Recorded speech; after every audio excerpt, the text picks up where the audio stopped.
you are the sender. The sender is not chayav. The guy that does it is chayav. Why? Ain shnei b'dvar avera. So we have two people on this side, on the right side. We have one puzzle on the left side. Which one do we learn from? Well, Shammai won't learn from Shmuel because they don't darshan the word hu. Ahu. What do they do with ahu? They say that when two people shech the same animal, they hold on to the same knife. I mean, they're potter. Also, they say that it's trying to be kindness or a mistake. Potter. You can also explain what Shammai meant to say is that yes, when it comes to murder, the sender is a special halacha by murder. It says by David HaMelech, he sent Uriah to the front line, and Nosan Hanavi accused him of murder, even though he didn't murder. David HaMelech didn't murder. Push the murder in. Also, a rash of the Kher B'nai Ammon, the murder.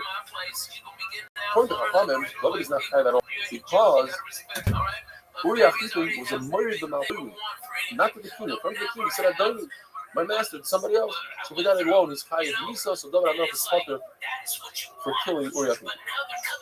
Another shot is that Shammai meant that if you hire somebody to kill somebody else, you hire. What does it mean hire? You did Shammai. So what does Hill say? Okay, obviously not. Hill would say you hired not for murder. You hired for something else. You hired for Ramata murder. Shammai says no. You get up to Shammai, you're going to condemn you as if you're a real murderer. It's a real strong of it. Moshe tells us, even if you say that according to Shammai, that somebody sends a messenger to do an agent to do something, it goes back to the sender. That would work in all the areas of the Torah, like Shabbos, like these others, but not in Avera, like Arayus and Chayla. But we never found anywhere where a person benefits and enjoys an Avera and somebody else pays for it. So there's a sheet in the Gemara that according to Beisila, if somebody sends 3 people to be Mekadosh a woman, they cannot be English. This is a sugya of Shliach Nasa Egmin. And an agent who brings Kedushin to be Mekadosh a woman, could he flip into an aid and testify, yes, this woman received Kedushin. Yes, this malva was paid back by who? By myself. Could a Shliach become an aid? There's another sheet of Beisila that says no, that a Shliach could become an aid. Bottom line is, we pass him Shliach Nasa. We know that Beisila, we always pass him with Beisila. So either way you cut it, you don't have to say that Beisila holds Shliach Nasa, and he says Shliach Nasa, and Rav also, who's obviously not going to argue on Beisila ever, also holds Shliach Nasa.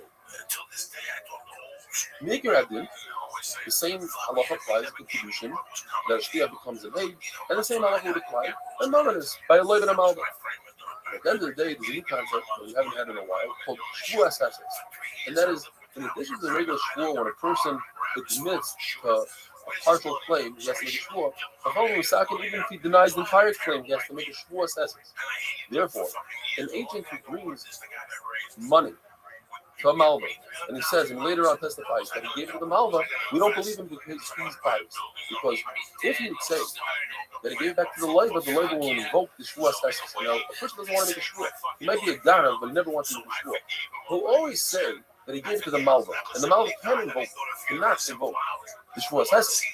Therefore, he's biased, and now we don't trust him. Rashi says this comes from the halacha of Tenbiyah. And that is, a storekeeper sometimes extends credit.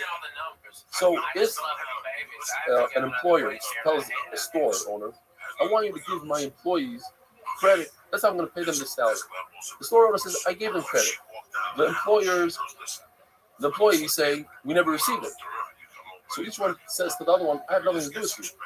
The one that owes me is the boss. So they go to the boss, both of them make a shvuah. The store owner and the employees make a shvuah, and the boss has to pay both of them. So that would be the same idea by us, that the agents have to make a shvuah, and at the end of the day, the loiva will have to pay. Chachamim hold by a get of a naira amurasa, and that is, if there's a girl who's either a kana, and even a naira who's between 12 and 12 and a half, and she's only engaged, not completely married, the first stage of marriage, naira amurasa. So Chacham holds she could receive a get, in addition to her father receiving a get for her. Even though she's in her father's domain, she can still receive a get. Rishokish takes that a step further and says, just like we say that she can receive a get, she can also receive her kedushin because kedushin and kedushin are the same. So whatever you do by get, you do by kedushin. Whatever you do by kedushin, you do by get. According to Rabbi Yochanan, there's a distinction between Yikon and kedushin. That by kedushin, Chacham will agree that only the father can accept the kedushin. Why? Because this kedushin takes her out of the father's domain and doesn't allow the daughter to receive the kedushin. Another halacha in the Gemara, but any girl who's that young who keeps on going back to her husband after a divorce, you can't divorce her. It's mishal ba'ila chazeres. You have to give her a get, and she doesn't come back. If she comes back, it's not a good get. Places hold that if the father is able to prevent her from coming back, that's considered mishal ba'ila chazeres, and it does work. Rabbi side, have a wonderful day. They had a psychiatry at Vanderbilt. He's fucking amazing. He's got me chemically dialed in. I sleep 8 hours. I'm up. I don't take naps. I walk. I feel great. He's done it all. He's fucking amazing. All right? But before I got properly medicated, I was a fucking nut and a complete asshole. Dalit, how's everybody doing? Welcome to the Amen Dalit. So in the middle of Machlokes, the halacha is a get that if your father has a young daughter, and she's married, not only does he receive a get for her, but she could also receive it. And we had a machlokes yesterday between Lakish. What about kedushin?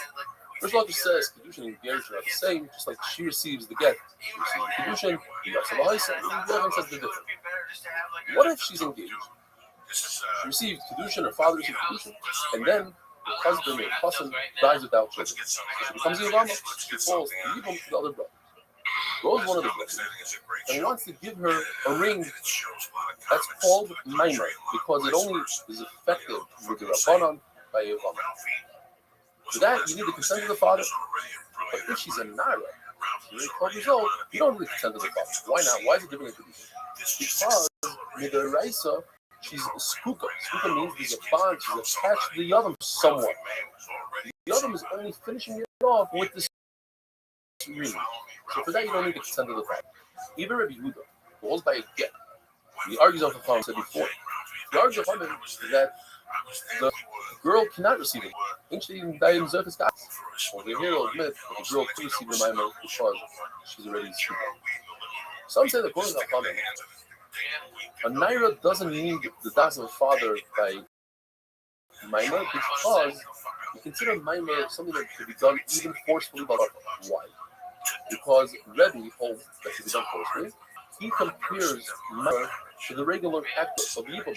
Just like Yibam doesn't need the consent of the Yibam to be done by Bakar, so too, the act of Kedushin, although it's the Rabbanim, still can be done by Bakar. So how say on the other hand, that no, the act of minor is like a regular act of Kedushin in a regular woman. And for that, the woman needs her consent. So too, minor.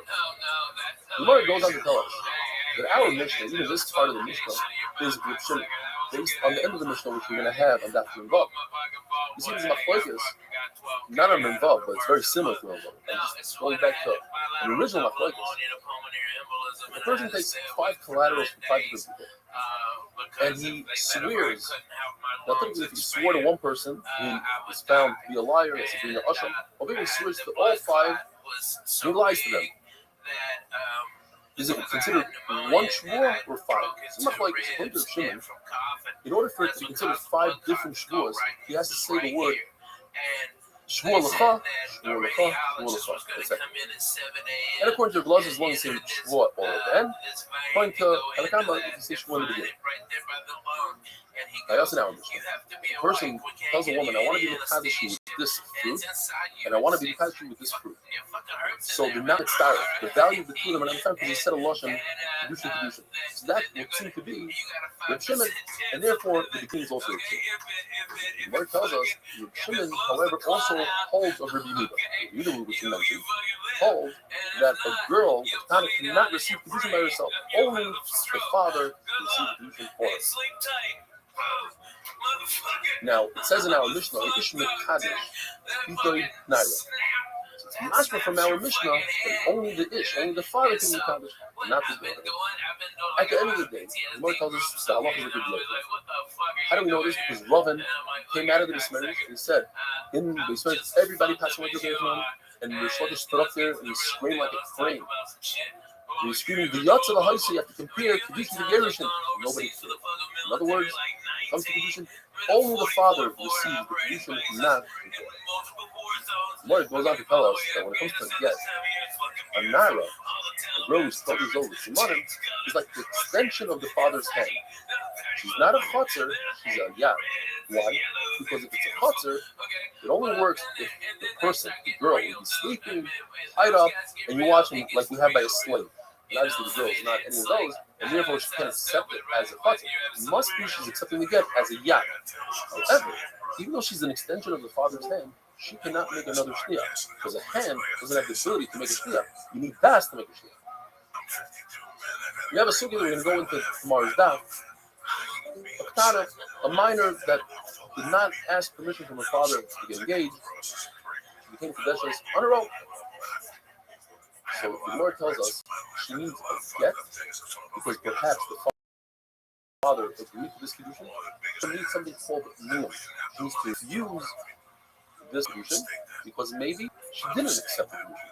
So she didn't accept the condition. Why does she have to be niyum? Or I'm sorry, the father didn't accept the condition. The answer is because this act of niyum shows that it's not a real condition. It's only the Rabbanah. And we want people to know that perhaps there's nothing going on here. And if this individual got engaged to her sister, people say, well, look, it was a get. You're right, so that engagement to the sister is nothing. Anybody could marry her. In fact, no one can marry her, because perhaps the first girl is not Mekudeshes, and the second one is. We need to show that the first one might not be Mekudeshes, so she doesn't need him, and therefore people will be careful with the sister. And the Gemara tells us this whole halacha takes place by shidduch. This is a shidduch. In other words, then we could say that the father agreed to it. We spoke about it, we discussed.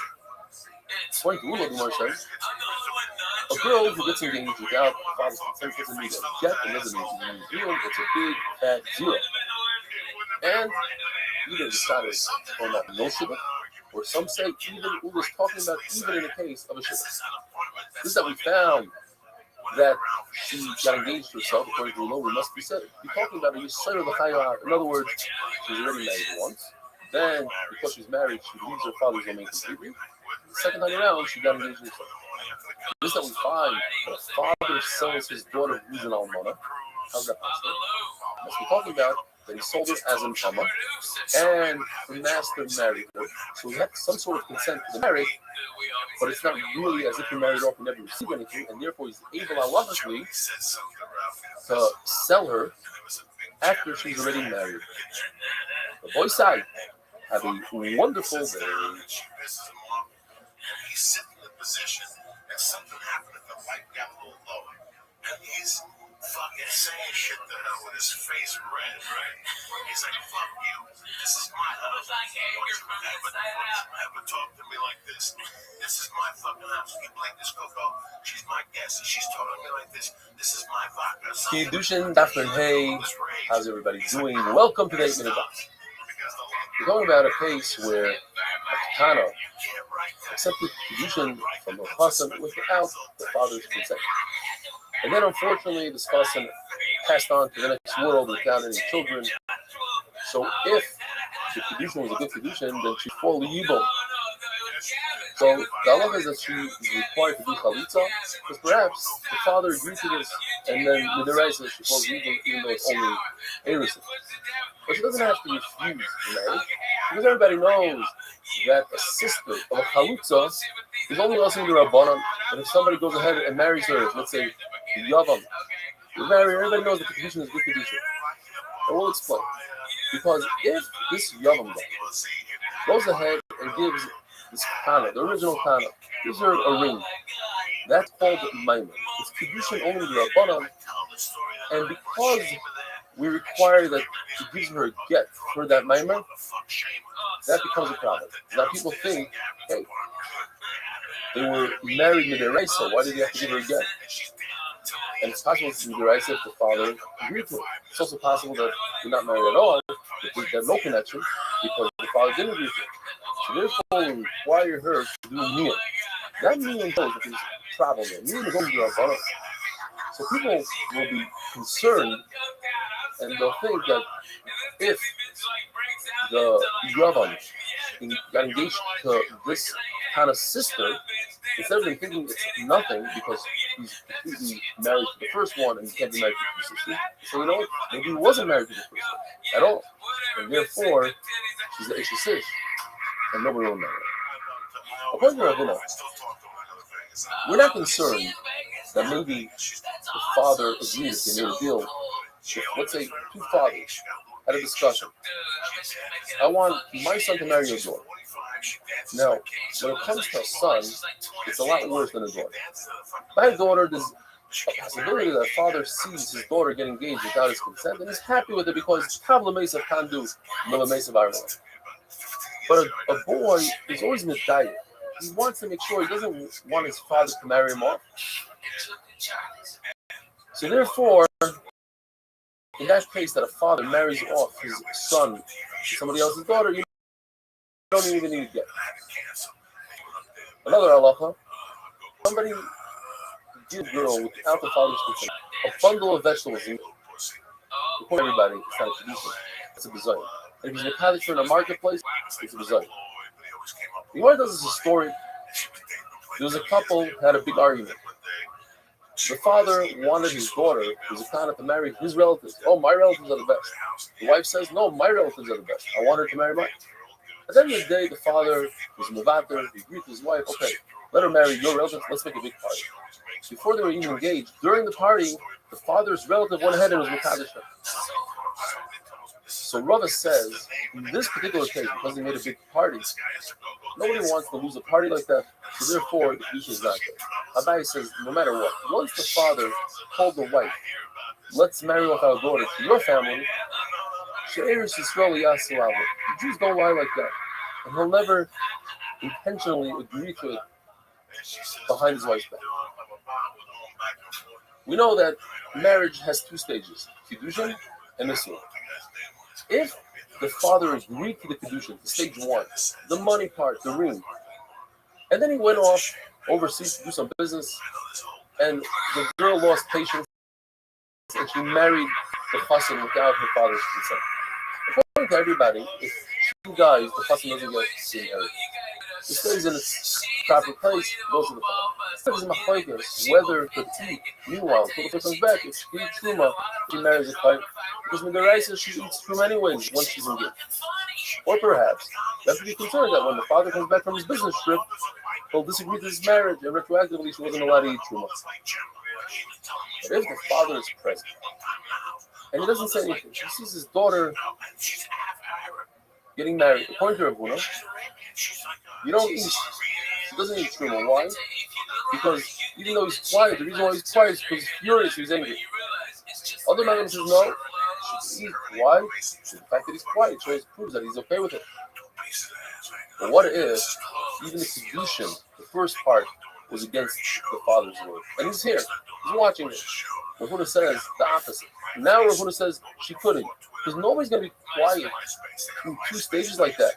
And the reason why he's quiet is because he's mafkir his chos. It's as if he agrees to the whole thing. And Rabbi Isai, have a wonderful day.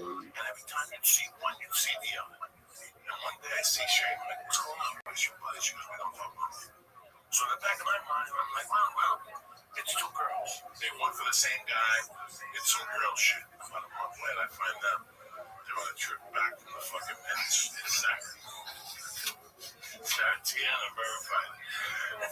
Kedushin Daf Memvav, how's everybody doing? Welcome to the 8 Minute Daf. Where Katana got engaged without her father's das, without her father's consent. We have machlokes between Rav Asi and Rav whether or not she could renege on this engagement. She accepted it, but her father didn't accept it yet. According to Rav Asi, she could not renege. According to Rav, she could. We want to thought maybe could bring her right from the class. The law is that if somebody seduces a girl, he has to pay 50 shekel knas to the father, even in a case where the father agrees that he should marry his daughter, but she doesn't want it. So this is similar to our case, because over here we have the father's will, we're doing it, and she's against it.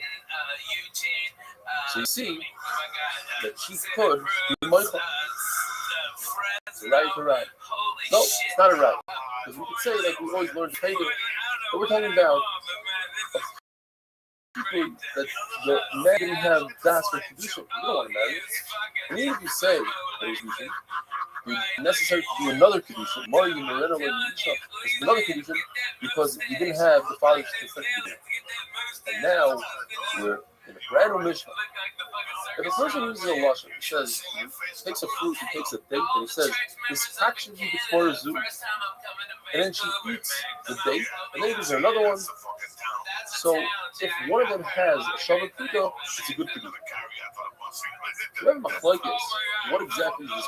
Point around in Shmuel from the beginning, where a person says a double lashon, "Skachli bezu," "Skachli bezu." He breaks it up very strongly with the words "Skachli, skachli," and the chiddush is, even though she's eating something, but she has an immediate satisfaction enough. Nevertheless, there's no kedushin with less than a shavuot. According to Rami, it's talking about the end of it. He doesn't say sketchy, but rather he says sketchy bezu, bezu. And all of the states together. There's a shavuot pruta, then there's a kedusha, and the finish is. But if she eats it right away, then you need the last date should have a shavuot pruta. And from here, the Gemara says, we see a number of things. First of all, you see, if somebody gets engaged, he tries to make a kedushin with a milva with a loan, it doesn't work.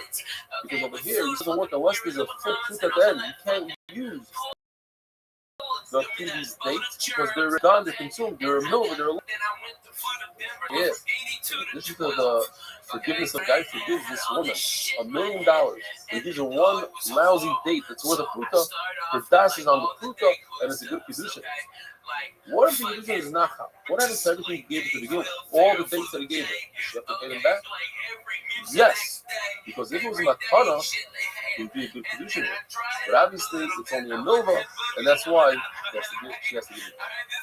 If a person does something very bizarre, he goes to his sister and says, I read the Kedesh, he gives her money. Now everybody knows you can't get married to your sister.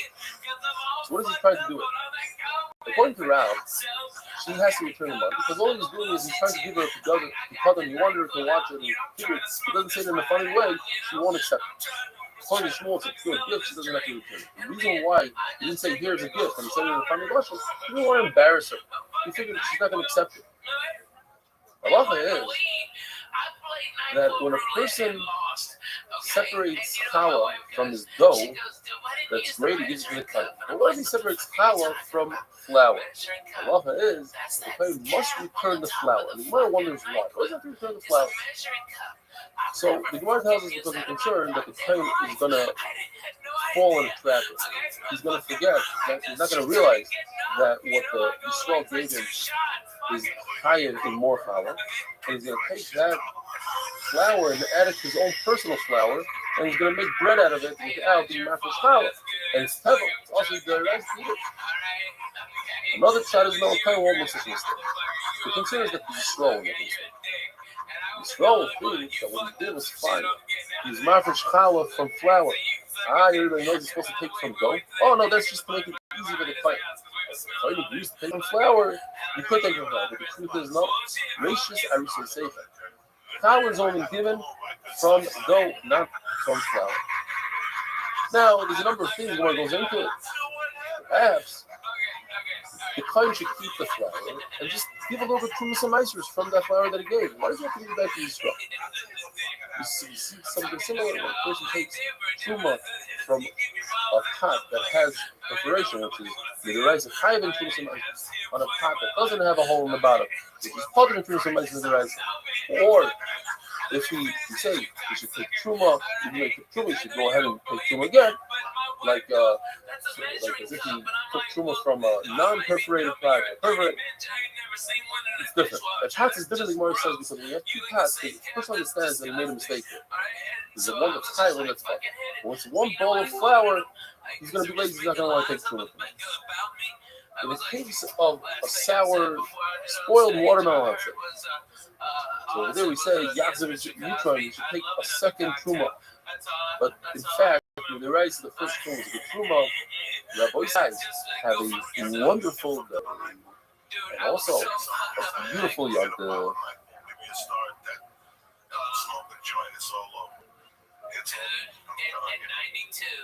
I played the hip hop comedy style. Steve Harvey's from Sean McDonald's All Black and Comedy Club at a hotel. Okay, and I was sitting back there with these crazy ass, like, I met this guy and he goes, yeah, my name's Willie D.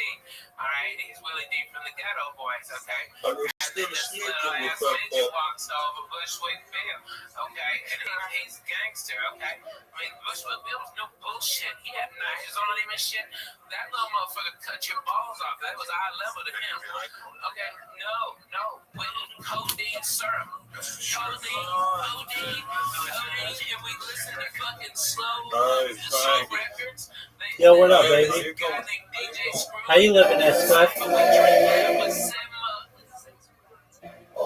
What's good with you? How you doing? Living the dream, dog. How are you? I'm doing good. How'd you find out about me? How did you find out about me? Little birdie told me. Oh, okay. Hello, birdie. Okay. On that tree. Bird on that tree told me about you. Hey, can I tell you something? You should be nice to people and not rude, you fuck.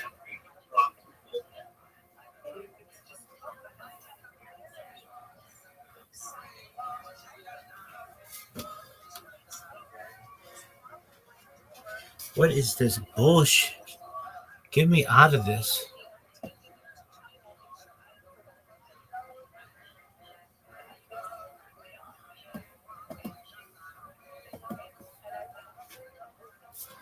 Get out of here.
Shabbos that Kufnum Beis, we're continuing with the Psukim in Koheles that describe a person as he gets older. Says the pasuk that when a person gets older, his flanks, his ribs, his legs, everything deteriorates. His teeth stop grinding. His eyesight gets worse. How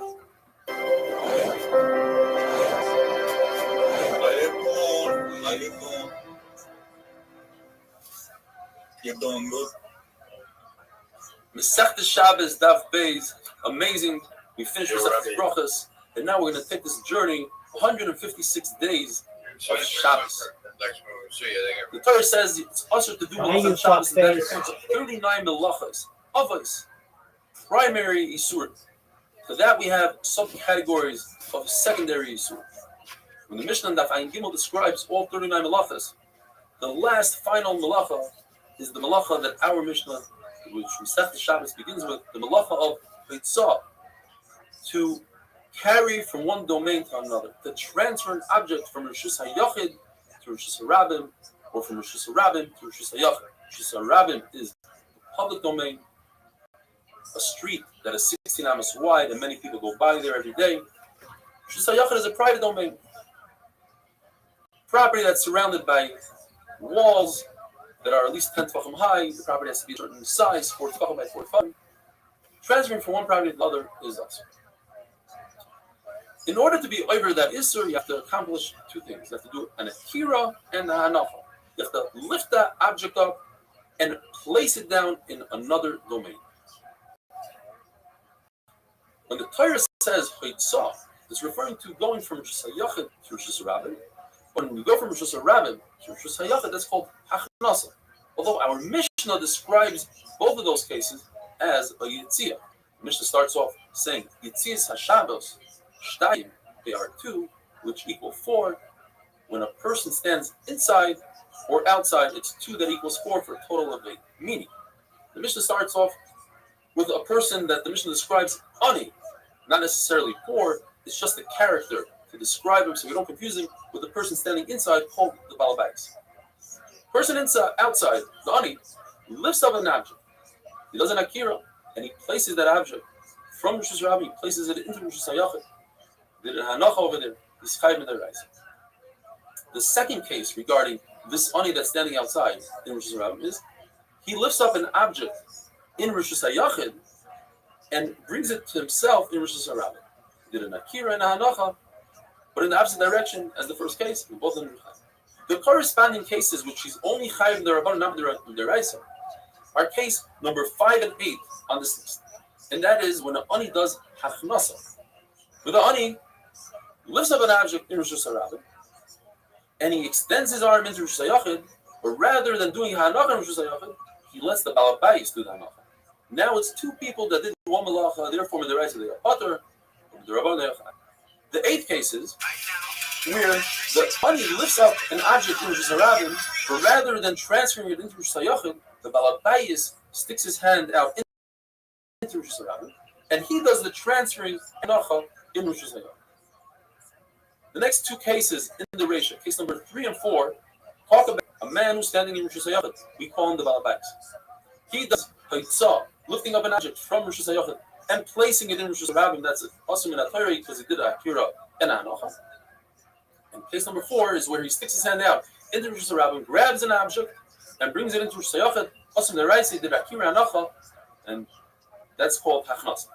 The corresponding 2 cases in this list in the Mishnah are case number 6 and 7, where the balabais lifts up an object in Rosh Hashanah, and the ani extends his arm into Rosh Hashanah, and the balabais places the object into the ani's arm, not doing hanacha because the hanacha didn't take place in Rosh Hashanah. All the balabais did was the akira. The ani finishes it off doing the hanacha. It's 2 people that did a malacha, shnaim shel asuha, turim. They're both patim in the raisa, b'chayim the rabbanan. And finally, the 8th case is where, the 7th case, the balabais lifted up object rather than waiting for the ani to extend his hand into the rishus hayachid. He extends his hand into the Rosh Hashanah and places it into the ani's hand. Rather, the ani takes it out of his hand and does the hanacha in Rosh Hashanah. So here again, we have a case where 2 people did 2 malachas, akira and hanacha, and they are patim in the raisa, chayav mid the rabbanon. Those are the 8 cases in the Mishnah. The Gemara brings a Mishnah in Masechtas Shavuos that's very similar. That says 2 which are 4, and brings a number of cases. One of them is a shvuah. Somebody takes an oath. The Torah describes it as in the future. He says he's not going to eat or he is going to eat. That's 2. We add the arises as well. The past. I didn't eat or I did it. The other case is Tumah. Midarais in the pasuk talks about when a person forgets that he is tamei and walks into the Beis Hamikdash knowing it's a Beis Hamikdash, forgetting that he's tamei, has to bring a carbon out of the earth. Or he forgot that he's tamei and he eats touching. The other 2 cases that we add to that is when he forgets that it's the Beis Hamikdash. He didn't realize it's the Beis Hamikdash. He didn't realize that he's eating touching. Negaim is when somebody has a white spot on his skin. The Torah talks about a se'es and a beheres.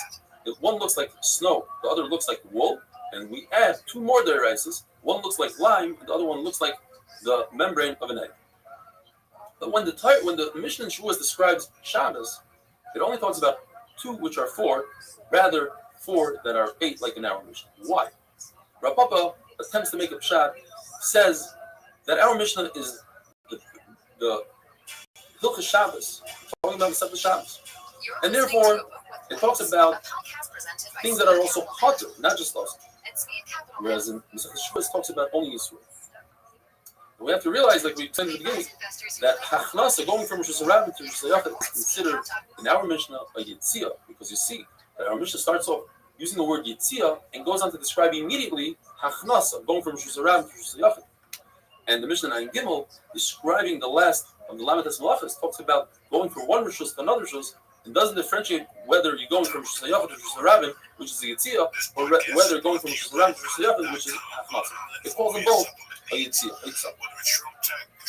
Finally, Rabbi says, when our mission talks about Shtayim Shem Arba, Shtayim is referring to the domains. There are two domains in the Deraisa.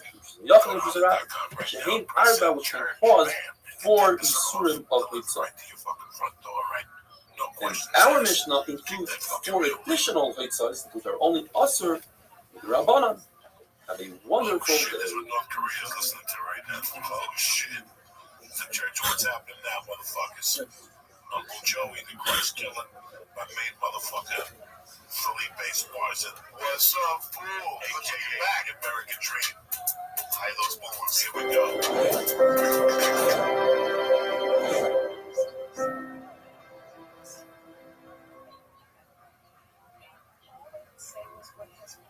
Shabbos Daf Gimel, I apologize that we fell behind on videos because of Purim and the seam that we had in Shushan Purim. Bezer Hashem, by tomorrow we'll be all caught up. According to Shmuel, anytime it says in our Masechta that a person that does a malacha has action to it, he's pater, and he's pater avol asur. With the Rabbanan, it is asur. Besides 3 cases that a person took action and it's completely mutter even with the Rabbanan. And that is, if person A traps a deer in a room and he stands by the door, he's chayiv midaraisa. Person B comes and company for a minute, and then person A disappears. Person B is completely pater because he didn't add anything to the trapping. In a case where a person traps a snake because he's worried that the non-poisonous snake will bite him and cause him pain, he's completely pater and mutter because he's not doing it to catch a snake, he's doing it to prevent himself harm. And the third case is, if a person removes pus from within a zit, he's completely pater and mutter because he's not trying to make a hole in his body, he's trying just to remove and relieve the pain. Our Mishnah in the ratio where a person extends his hand and he's just passive, and somebody puts an object from one domain into another domain, into his hand, it's pater and mutter. But the reason why it's not brought down in Shmuel's case is because he didn't take any action. He's passive, he's just standing there. In our Mishnah, we have 8 cases. The first 4 cases are cases where people are chayiv midaraisa on the Isra of Eitzah, and that is because they accomplished 2 things. They did an akira and a hanah. They uprooted an object in one domain and placed it in another domain. The 4 cases in the Seifa, it was a combination of 2 people. One did an akira, one did a hanah. Now, if you look at it, it's 8 cases, but in fact we have 16 cases because we're talking about 16 different individuals. And in some cases, one individual did an akira, the other individual did a hanacha, and it's 2 different cases, 2 different isurim. Why doesn't the Mishnah count them as 16 cases? Well, the first 4 cases you can't count as 8 cases because the second individual is completely pater and mutter. He's not doing anything, he's just standing like a statue, holding out his hand. So we're not going to count those 4 cases as 8 people. But what about in the Seifa that the 4 cases are 2 individuals? One is doing an akira, that should be 1 halacha, and one is doing an hanacha, and that should be a 2nd halacha. We should count those 4 cases as 8 cases. The answer is because the Mishnah is only counting cases that can lead us to Issa Deraisa that you would have to bring a card. The only person that can get to that case of Issa Deraisa is the person that starts the malacha. The person that does the akira, he could also do hanacha. But the person that does the hanacha can never get to Issa Deraisa because he didn't do the beginning of the case. He only did the end where you have to do an akira and hanacha in order to retire the Deraisa. Even though 2 people did 1 malacha, there's no reason to have them bring a korban because the pasuk says, one person who does the entire malacha brings a korban. 2 people that do a malacha are. Rab asked Rebbe, what's the halacha if a person doesn't lift up the object, rather his friend puts it on his shoulder and he starts walking? Says Rebbe, walking is considered an akira. You lift up your feet and you move outside. However, a hand is not considered an akira. Why? Because the hand never moved. The hand is part of the body. It's moving, but the body never moved anymore. Says Reb Chia, who is Rab's uncle, he tells Rab, didn't I tell you many times, don't ask Rebbe question in another Masechta reason. You might embarrass him. What if he doesn't know the answer? And he might be something wrong. Rebbe is a gadol and he's everywhere. And in fact, exactly like it says in the Bible. It says about it. You see from the fact that if a person standing with Rishus Rabbim and extends his hand into Rishus Hayachim, and somebody removes the object from his hand, we don't view that removal of the object from his hand as if he removed it from Rishus Rabbim. although the person's body is in Rosh Hashanah, but his hand is somewhere else. The flip side, somebody standing in Rosh Hashanah extends his hand to Rosh Hashanah, somebody removes an object from his hand. We don't view it as if he removed it from Rosh Hashanah, even though his hand is an extension of his body. But asks Abaya, maybe we should view that hand. You're right, the hand is not a Rosh Hashanah, it's not a Rosh Hashanah. It doesn't go by the body, and it doesn't go where it's at. It's something in between. Perhaps we should view it as the Rabbanan Karmel. In other words, it should be a penalty word. For somebody that extends his hand out into another domain, we should not let it be able to bring his hand back into the original domain as a penalty. The Gemara brings a contradiction from two prices and makes 6 shakos. How we could explain the contradiction? One price says that if you extend your hand into another domain, you're allowed to retrieve your hand and bring it back into the house. The other price says that if you take your hand from Rosh Hashanah and put it into Rosh Hashanah, you're not allowed to retrieve your hand. So the Gemara number 1, maybe the prices argue whether or not your hand is considered a carmelist, just like a bias question. If it's considered a carmelist, I can understand that you're not allowed to bring your hand back in, because you're not allowed to bring one domain into another. Another shot is everybody agrees that the hand is a carmelist. But we all know that above 10 tefachim in Rosh Hashanah is not considered Rosh Hashanah at all. It's a bucket of food. So one price is talking about that he extended his hand over and tefachim. Therefore, he's allowed to bring his hand back in, because it's not going from Rosh Hashanah. Under 10 tefachim, not allowed to bring your hand back. Another shot is, no, everybody's talking about, both prices are talking about the low thing. And the price is talking about that he extends before Shabbos on Friday. Therefore, he's allowed to bring it back in. So Gemara, well, you could say a reverse logic. If a person's hand before Shabbos shouldn't be allowed to bring his hand back. Why? Because even if he would bring back his hand back in on Shabbos, he wouldn't be over his rice. Even if he put the object that's holding his hand down in Rosh Hashanah, he wouldn't be over his rice. Why? Because he started that kira on Friday. In order to be over his rice, you have to do a kira and enough on Shabbos. Whereas if he extended his hand on Shabbos and he put the object down, if he got tired, let's say, in Rosh Hashanah, then he'd be over the rice. And maybe in that case, we are lenient with him and say he's allowed to bring his hand back in. So well, if that's the case, you're using that logic, then the question that we're going to have tomorrow, in a situation where a person puts bread in an oven on Shabbos, it takes a couple of minutes for the bread to bake, and he realizes that if you're going to stone him if the bread bakes, is he allowed to remove it on Shabbos? Now, removing bread on Shabbos, Redia, is Issur Rabbanan. Do we allow him to do Issur Rabbanan to save his life? By the way, you just told me, you're allowed to. Rabbanan didn't say that a person should lose his life because of this in Rabbanan. So Gemara goes into that. Who do you say that kind of story? Another explanation to explain the contradiction in the prices is one price that says you're allowed to bring your hand back is talking about that he did it by accident. The price that says that you can't bring your hand back out is talking about he did it amazing.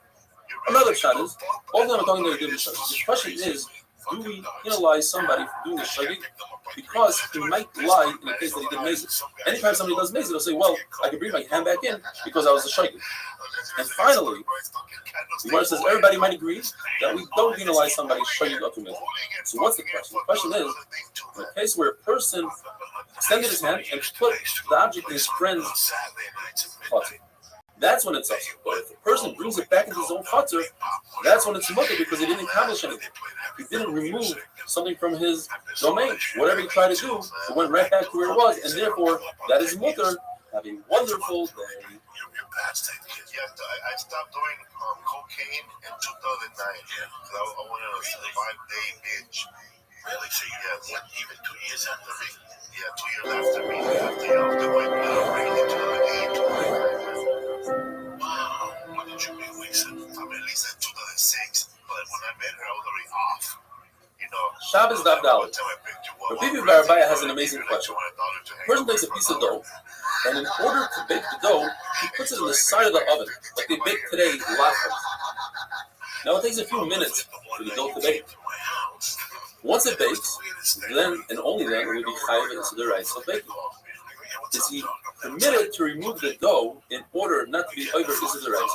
But by removing the dough, he's over at Issur the Rabbanan called the deal. And the question is, in order to prevent him from being chayav, korban chatas, can we allow him to be over Issur the Rabbanan? Now, a korban chatas comes only for a shagig, and a shagig is only if a person is unaware of what he's doing from the beginning of his act until the end of the act. So how is it possible that he had an awareness and he came to and he understands that he's doing an Issur and therefore he wants to remove the dough? It has to be that we're not talking about him. We're talking about his friend. His friend wants to save him from the chatas. But that's also very problematic.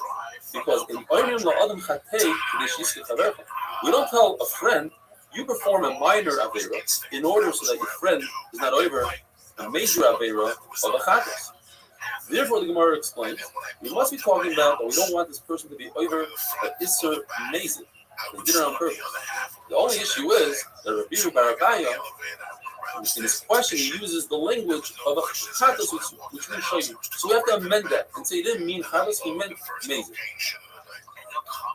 In fact, there's a brisa that says in the first, so that a person is allowed to be over the issue of idea of removing the dough from the oven, which is the issue of oven, in order not to be over the issue of the rice of skila. The Gemara brings the Mishnah, which says that if a person is standing in the Rishus Harabim and extends his hand, he takes an object, does an akir in Rishus Harabim, and places it in another person's hand in Rishus Hayachid. Hanacha in Rishus Hayachid. He's chayiv deraisa hoitzah. He did akir and hanacha. The question that Gemara addresses right now is why is the hand of the person standing in Rishus Hayachid enough for the honor to be chayiv? A hand is not 4 tefachim. And in order for a person to be chayav b'hanacha, he has to place an object on an area that's larger than 4 by 4 tefachim. The Gemara makes 7 attempts to explain this. And the Gemara in the Maskana, the last shot, the 7th shot is, and that's what we go with, this Rabbi explains that a hand of a person is considered 4 tefachim. You're right, it's not physically 4, but it says if it's 4 tefachim, it's like 4. But before we get to that answer, let's go through the different answers. Answer number 1 is that it goes according to Rabbi Akiva, who holds that you don't need 4 tefachim. Because Rabbi Akiva holds in a case where a person throws an object from a Rishus Hayachid, a private domain, to another private domain, but it travels over a public domain. So Rabbi Akiva is chayav for Yitzhak. It's as if it landed in the public domain. How could it land in the public domain? It traveled right over. The answer is because he holds of a concept called Kuta Tenishun Kadami. We consider it as if it landed in the Rishus Harabim. In slow motion, as it's passing over Rishus Harabim, it landed from the Rishus Harabim, and then it continued to Rishus Hayachid. And this Gemara pushes that logic off. He says that you see from Rabbi Akiva that he only holds Kuta Tenishun Kadami when it comes to landing, but not taking off. Because if you would be chayiv for taking off also, Rabbi Akiva should say you should be chayiv twice. Once for taking off in Rishus Hayachid and landing in Rishus Harabim. And then again, it must take off from Rishus Harabim in order to continue to Rishus Hayachid and be chayiv again. You see, people hold that for landing you don't need 4 tefachim, but for taking off you do need 4 tefachim. Therefore, Rabbi Akiva does not fit into our mission. As the Gemara is describing this concept of Rabbi Akiva, the Gemara brings Rabbah. In the beginning, had a suffix, what the machlokes was, and at the end says this part. But just to point out, the Rabbah brings something called a question. We learn Zrika from Moshe. In other words, in the Midbar, the Levim would pass beams from one wagon to another wagon, which is one Rishus Hayachid to another Rishus Hayachid, because these wagons had walls that were 10 tefachim high, and the wagons were larger than 4 tefachim by 4 tefachim. But as they were passing the beams from one wagon to the other, they were going across a Rishus Harabim. In between them was a Rishus Harabim. So therefore, it's usher to pass an object from one Rishus Hayachid to another Rishus Hayachid if you're going above the Rishus Harabim. And the question is, we learn rowing from passing. The Rabbi went through that question, but at the end he decided to repeat a holds. The low 10 tefachim, he said, the Gemara makes another attempt. Perhaps it goes according to the Shita, our Mishnah, that says that if placing an object in somebody's hand, that's considered 4 tefachim. Why? Because it goes like Rebbe. Rebbe holds that if you throw an object in Rishus Harabim and it lands on a branch, even if the branch is very small, you're chayiv. The Gemara says, well, don't prove anything from that case, because the branch is actually 4 tefachim. Why? Even though you're looking at it and it's less than 4 tefachim. Because the trunk of the tree is more than 4 tefachim, and the branch is attached to the trunk, so it's as if the branch is 4 tefachim. So perhaps there's another Rebbe. Rebbe says in a case where a person throws an object from one Rishus Harabim to another Rishus Harabim, like you see in the picture, from one highway to another highway, traveling over a private domain. Rebbe holds of the concept as it's traveling over the private domain, it landed in the private domain halachically. But he adds another. He says, you are in fact highest twice. It travels from Rosh Hashanah and passes over Rosh Hashanah, so it's as if it landed in Rosh Hashanah. And then there's halacha as if it took off again from Rosh Hashanah and landed again in Rosh Hashanah. So what happened was you had a hachnasa from Rosh Hashanah to Rosh Hashanah. Then you had a haitzah from Rosh Hashanah to Rosh Hashanah. Therefore you're chayiv twice. And the Gemara pushes this attempt as well. It says, only in that case is Rebbe say you're chayiv because we're talking about Rosh Hashanah. It has a ceiling. And if you have a ceiling, it's as if the whole Rosh Hashanah was full to the top. And therefore, it landed somewhere, anywhere it lands, it has 4 fucking to land. But you can't say the same logic in Rosh Hashanah because Rosh Hashanah should not have a ceiling. Because in the desert, they didn't have a ceiling when they were doing the Mishnah. So every Rosh Hashanah should not have a ceiling. And therefore, it doesn't fit into our Mishnah. And for the rest of the attempts of how to explain a person's hand that doesn't have 4 tefachim, how does it work? That we'll see Be'ez Hashem on that page. Have a wonderful day. Right in front of each other. Hermaphrodites. One of the funniest things ever was that night in Bethesda.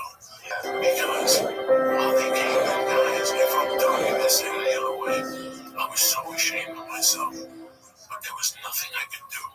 It was done. I was holding these Shabbos Daf Hey. Yes, you heard right. We are holding to the end of Zion, but I'd like to go back to that Hey. One of the biggest concepts that we have in the flaming days, if you miss a daf, don't try to make it up. Jump ahead and do the daf. Try to doing. You fall behind the few daf and it might happen in our situation today with Corona. You might not be a regular cheer. Don't give up. Just start where everybody else is. Write it down, and when you have the opportunity, come back and do the daf. So daf Hey, we were discussing the concept of yad. The Mishnah, where there's a poor person in Surah who brings an item into Rosh Hashanah and then places it in the hand of the Balabais, the person standing in the Surah. Then Akira and then Hana. Why is he trying? The hand of the Balabais is not 4 stuff in the 4 stuff. And the Gemara makes many attempts until it finally comes to it. The Gemara's first attempt is on that page. We have Allah to take a ball and you throw it to the catcher, and he catches it in his mitt. You are chayiv because you did the akira by throwing it, and the hanacha, the catching of the catcher, that's your hanacha.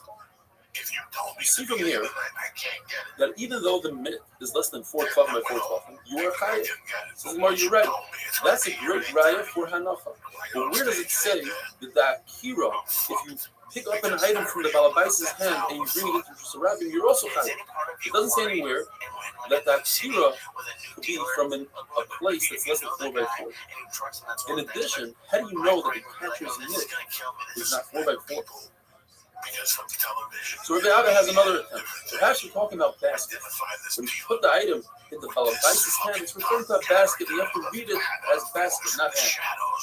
Well, that would be very difficult. Because Yossi Bergida says if a person has a basketball hoop in Rosh Hashanah, and he has a basket on top, and you throw a ball into the basket, it's as if you threw it into Rosh Hashanah. You see a basket to the ship by itself.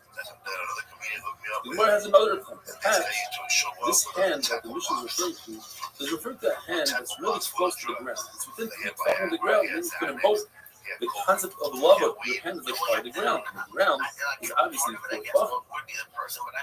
The issue with that is, but it says the Mishnah that he's standing up. How does his hand reach the floor? Well, perhaps he's leaning over. Perhaps he's in a pit, and his hand is by the surface of the pit. And we're talking about a dwarf. Says Rabbi, that doesn't make sense. The Mishnah is talking about all these interesting cases. Therefore, Rabbi comes up with final question. A person's hand is considered halachically 4 by 4. So going back to that case that we said, a guy throws a ball into a catcher's mitt, he's chayiv. If the catcher gets up and moves towards the pitcher, then the pitcher is potter because it's shine shasu. All the pitcher did was the akira, but the hanacha is not where he wanted it to land. Somebody else got involved there and made a different hanacha, and therefore they both did this malacha and they both did their Ask an unbelievable question. What happens, and I saw a video of this being done actually, if a person takes a ball and throws it, let's say crosses the football, and he runs really quickly and catches his own throw. In a way, he's acting like two different individuals, and perhaps he should be punished. Or maybe no. He is doing two different blocks. It's one person. Therefore, he should be chayav. The Gemara if a person puts his hand in his friend's backyard in water, and then you put it back, he's chayav. And the chiddush is that water that's laying on top of water is still considered as if it's laying there, because all water is one. But if you have, let's say, a floating walnut, that's not part of the water, and that's not enough. That's not it's resting place. You're not a person who received it as it was raining in his hand, that's not considered as if he did not. Because what's the difference if just put the item in his hand and we said that's considered not? Or it came from the sky, that's not considered. What if he pushes the water here because it didn't come from a 4x4 place? Now, if, let's say there's a roof on a slant, so it sort of slows down the descent, but that's not considered a stopping. Whereas if it's an item like a Megillah that will roll down the came to a stop, that as if it's stopped, but when you move, that's not its resting place. The Gemara says, what about a walnut inside a small little boat, a cleat, a vessel that's on the water? Do we view the walnut as if it's in its resting place in the vessel? Or perhaps because the vessel is still on the water and it's moving, they are both not considered in the resting place, the Gemara remains in the case. You have oil that floats on top of wine. And somebody who's coming, full yain, who went to the mikvah, but he's waiting for the evening, and we're discussing food, touches the oil. Is it as if he touched the bottom of wine as well, so it's liquid that's above liquid? Or perhaps we view each liquid as an individual entity. The oil is by itself, and the wine is by itself. So according to Rav and the Ruri, they're both connected, and if you touch one, you touch them both, and they're both coming. And according to the Tanakama, no, they're not connected. If somebody has food on him, and he's going back and forth, he's not high until he makes a short stop. What kind of stop? It has to be a stop, but he stops to rest. But if it's stopped just to readjust the load, that's not considered a stop. That's not considered a stop. And the reverse is true. You can use that same logic, but in other words, a person is chayav if he walks in the surrounding 4 hours. What happens if he's walking 2 hours and he stops to readjust his load? Since it's not considered a real stop, so then when he continues and he gets to 4 hours, he'll be chayav. Because what happened was he walked 4 complete hours. The fact that he stopped in the middle is not considered a stop. But if he stopped to rest, then he's not chayav for walking Daled Amos into Islam because he didn't do it in one shot. The stop was a real stop. And the same thing Rabbi says in the name of Yosef, that the person lifts up a chayfetz, he lifts up an item, and his intent was to put it somewhere in his hand. And then he walked outside, then he never did an akira, because in order to be over an akira in itself, you have to have intent to lift it up in order to take it outside. But over here, his intent was to lift it up and put it on the shelf. Therefore, he's not chayav. Have a wonderful, safe day. And I go, so you fucking kidding me? Put the days on. Philly Break, you know me. It was one of the top 10 cocaines I ever bought on the road in 30 years. And that's how good that Nazi coke was. It was yellow as fuck. That Nazi coke at 4 in the morning, that shit took me to Shabbos Davo. Yomar brings an interesting case. A person who walks with an object from Rishus HaYachid to the Rishus Rabbin, but he travels through a Carmelis. Carmelis is not a Deraisa, it's a Rishus Midrabanan. It's not a Rishus HaYachid and not a Rishus Rabbin. The question is, do we view this person as if he made a stopover in Carmelis, and he wouldn't be chayav at all because in order to be chayav, you have to go from Rishus HaYachid to Rishus Rabbin? Or perhaps we don't view his walking by the Carmelis as a stopover, we ignore it completely. According to Ben Azai, he's Potter, and according to Chachamim, he's chayav. Now, it's very easy to understand Ben Azai. Ben Azai holds The mahalech toimet. A person who's walking, it's as if he's standing still. Every time he puts his foot down on the ground for a millisecond, that millisecond he's in a standing position. Therefore, this person is spotted because he walked from the Shusay Yachid, stopped completely in the Carmelis, and then continued on his journey to Shusay. Since he stopped in the Carmelis, that causes him to be spotted. The Gemara says we need to understand Chacham. Where do Chacham see that if a person makes a stopover, even though Chacham hold Mahalach, we love Koyman, it's not considered as if he stood still. Where else do we see in Shas that if a person walks through a Carmelis that he's chayav? The Gemara makes two attempts before its final third attempt to resolve it. Perhaps it's as if a person walked more than 4 hours with an object in his hand. Now, a person is not chayav until he places the object down and just around. A person walked 4 hours and then continued walking. He's not chayav until he places it down. So all the long that he's walking until he places it down, he was putter. So you see that even though he walked through a place that he was putter, he's chayav at the end. So that's not a good right. Because had he chosen to put the object down at any given time, at that moment he would be chayav. Whereas if he's walking through a Carmelis and he decides to place it down in the Carmelis, at that point he would be putter. So comparison. Okay, so we have another case. What if a person walked exactly 4 hours? If he decided to place the object down at Amma number 2 or 3, etc., he would be putter completely. Because in order to be chayav, you have to walk 4 hours. So here's a case where a person walked through a place that he is putter. Nevertheless, he's chayav at the end. Lord, that's not a good example, because other people that would place their objects in Amma number 2 and 3, etc., would be chayav. Because for them, that is more than 4 hours. Only this individual is putter. So the actual place is a makom chiyuv for the whole entire world besides this person. Not a good example. What is a good example is if a person walks through Sidei Rosh Hashanah. For example, if a person's fence falls down into Rosh Hashanah, if Rosh Hashanah fence falls into Rosh Hashanah, he is chayav as if he went from Rosh Hashanah to Rosh Hashanah. Now, that fence, the Rosh Hashanah, is considered a Carmelis. I'm looking through exactly how it shows. So here you have a case where a person walked from Rosh Hashanah to Rosh Hashanah and is chayav even though he passed by the Carmelis, and that's where Chachamim got their halacha. The Gemara brings a very long brayso. It goes through every single step of the brayso and it takes about 4 daf to explain the brayso completely. We're going to go through it step by step. Very simple brayso, describing the 4 rishuyos, the 4 domains. There's Rosh Hashanah, the private domain, Rabbim, the public domain, a Carmelis, which doesn't have the different categories and statuses of Rosh Hashanah and Rosh Hashanah. And then you have Makom Chiyuv, which is completely putter. You can put an object in there, take it out, and you're not chayav. Rosh Hashanah is any place that's 4 tefachim by 4 tefachim wide, with mechitzos, with walls that are 10 tefachim high, even if it's underground, in the ground, even if it's on top of a wall. Rosh Hashanah is a place that's 16 amas wide, and it's a highway, or it's a large marketplace where people do their business. There's a lot of people, and it's 16 amas wide. Now, if a person goes from Rosh Hashanah to Rosh Hashanah, by Aksim B'Shogeg, he's chayav v'chatas. You go by Mezid, he's chayav Charas, and if he's Eidim and Asra, he's chayav Shir.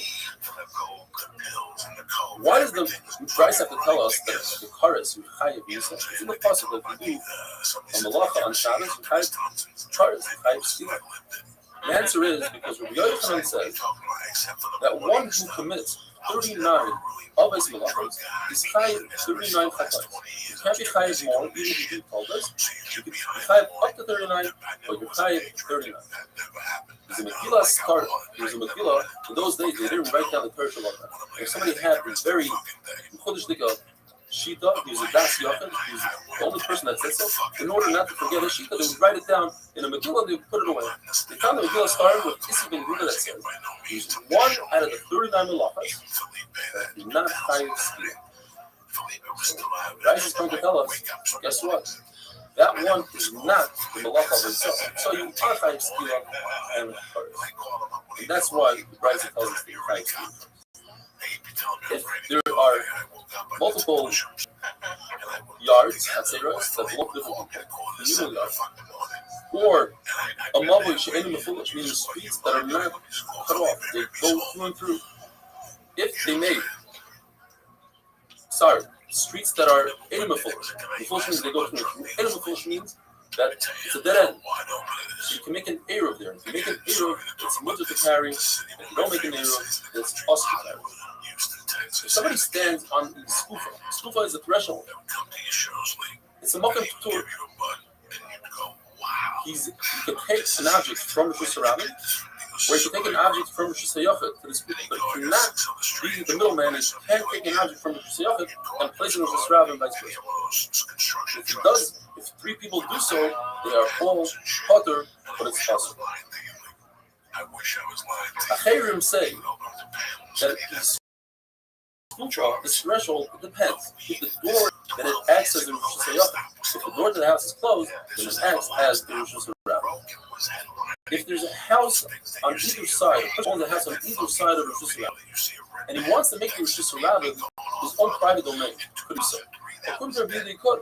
He simply puts a beam from side to side on both sides of the houses. So the area between the two houses is considered a Rosh Hashanah, where he puts a lechi, a standing beam, a vertical beam, on each side of his house, the corner of one house, two corners. They act as walls. So I'm saying you can't take a public domain and make it into a private domain. That's impossible. So why does this Raisa use a lashon that just a yachid? What's this lashon? What is this? Come home. Even if a person throws an object, throws his rabbit into this area that a person put a lechi in a chayra, he's not chayav from going to drunk. Even the chumrah, we don't say so. The lashon of if there's a highway or a public plaza, soon he refers to rabbit. This is a rishus rabbit mura. Why is the price use such a strong lashon? To exclude a case of the yunim is an L-shaped wall that's an amma by a hammer. You put four of these L-shaped walls in the middle of the rabbit, and you have a well in the middle. And they act as a rishiyah. People could bring their pails and draw water and give water to their animals with their early regal. Even if people are walking through it, there's a lot of rabbim going through it, it's still considered a rishus hayah. In the time of Matan Torah, when Christ was in the Midbar, the desert is considered a rishus rabbim. But nowadays, it's not considered a rishus rabbim. It's a wonderful day.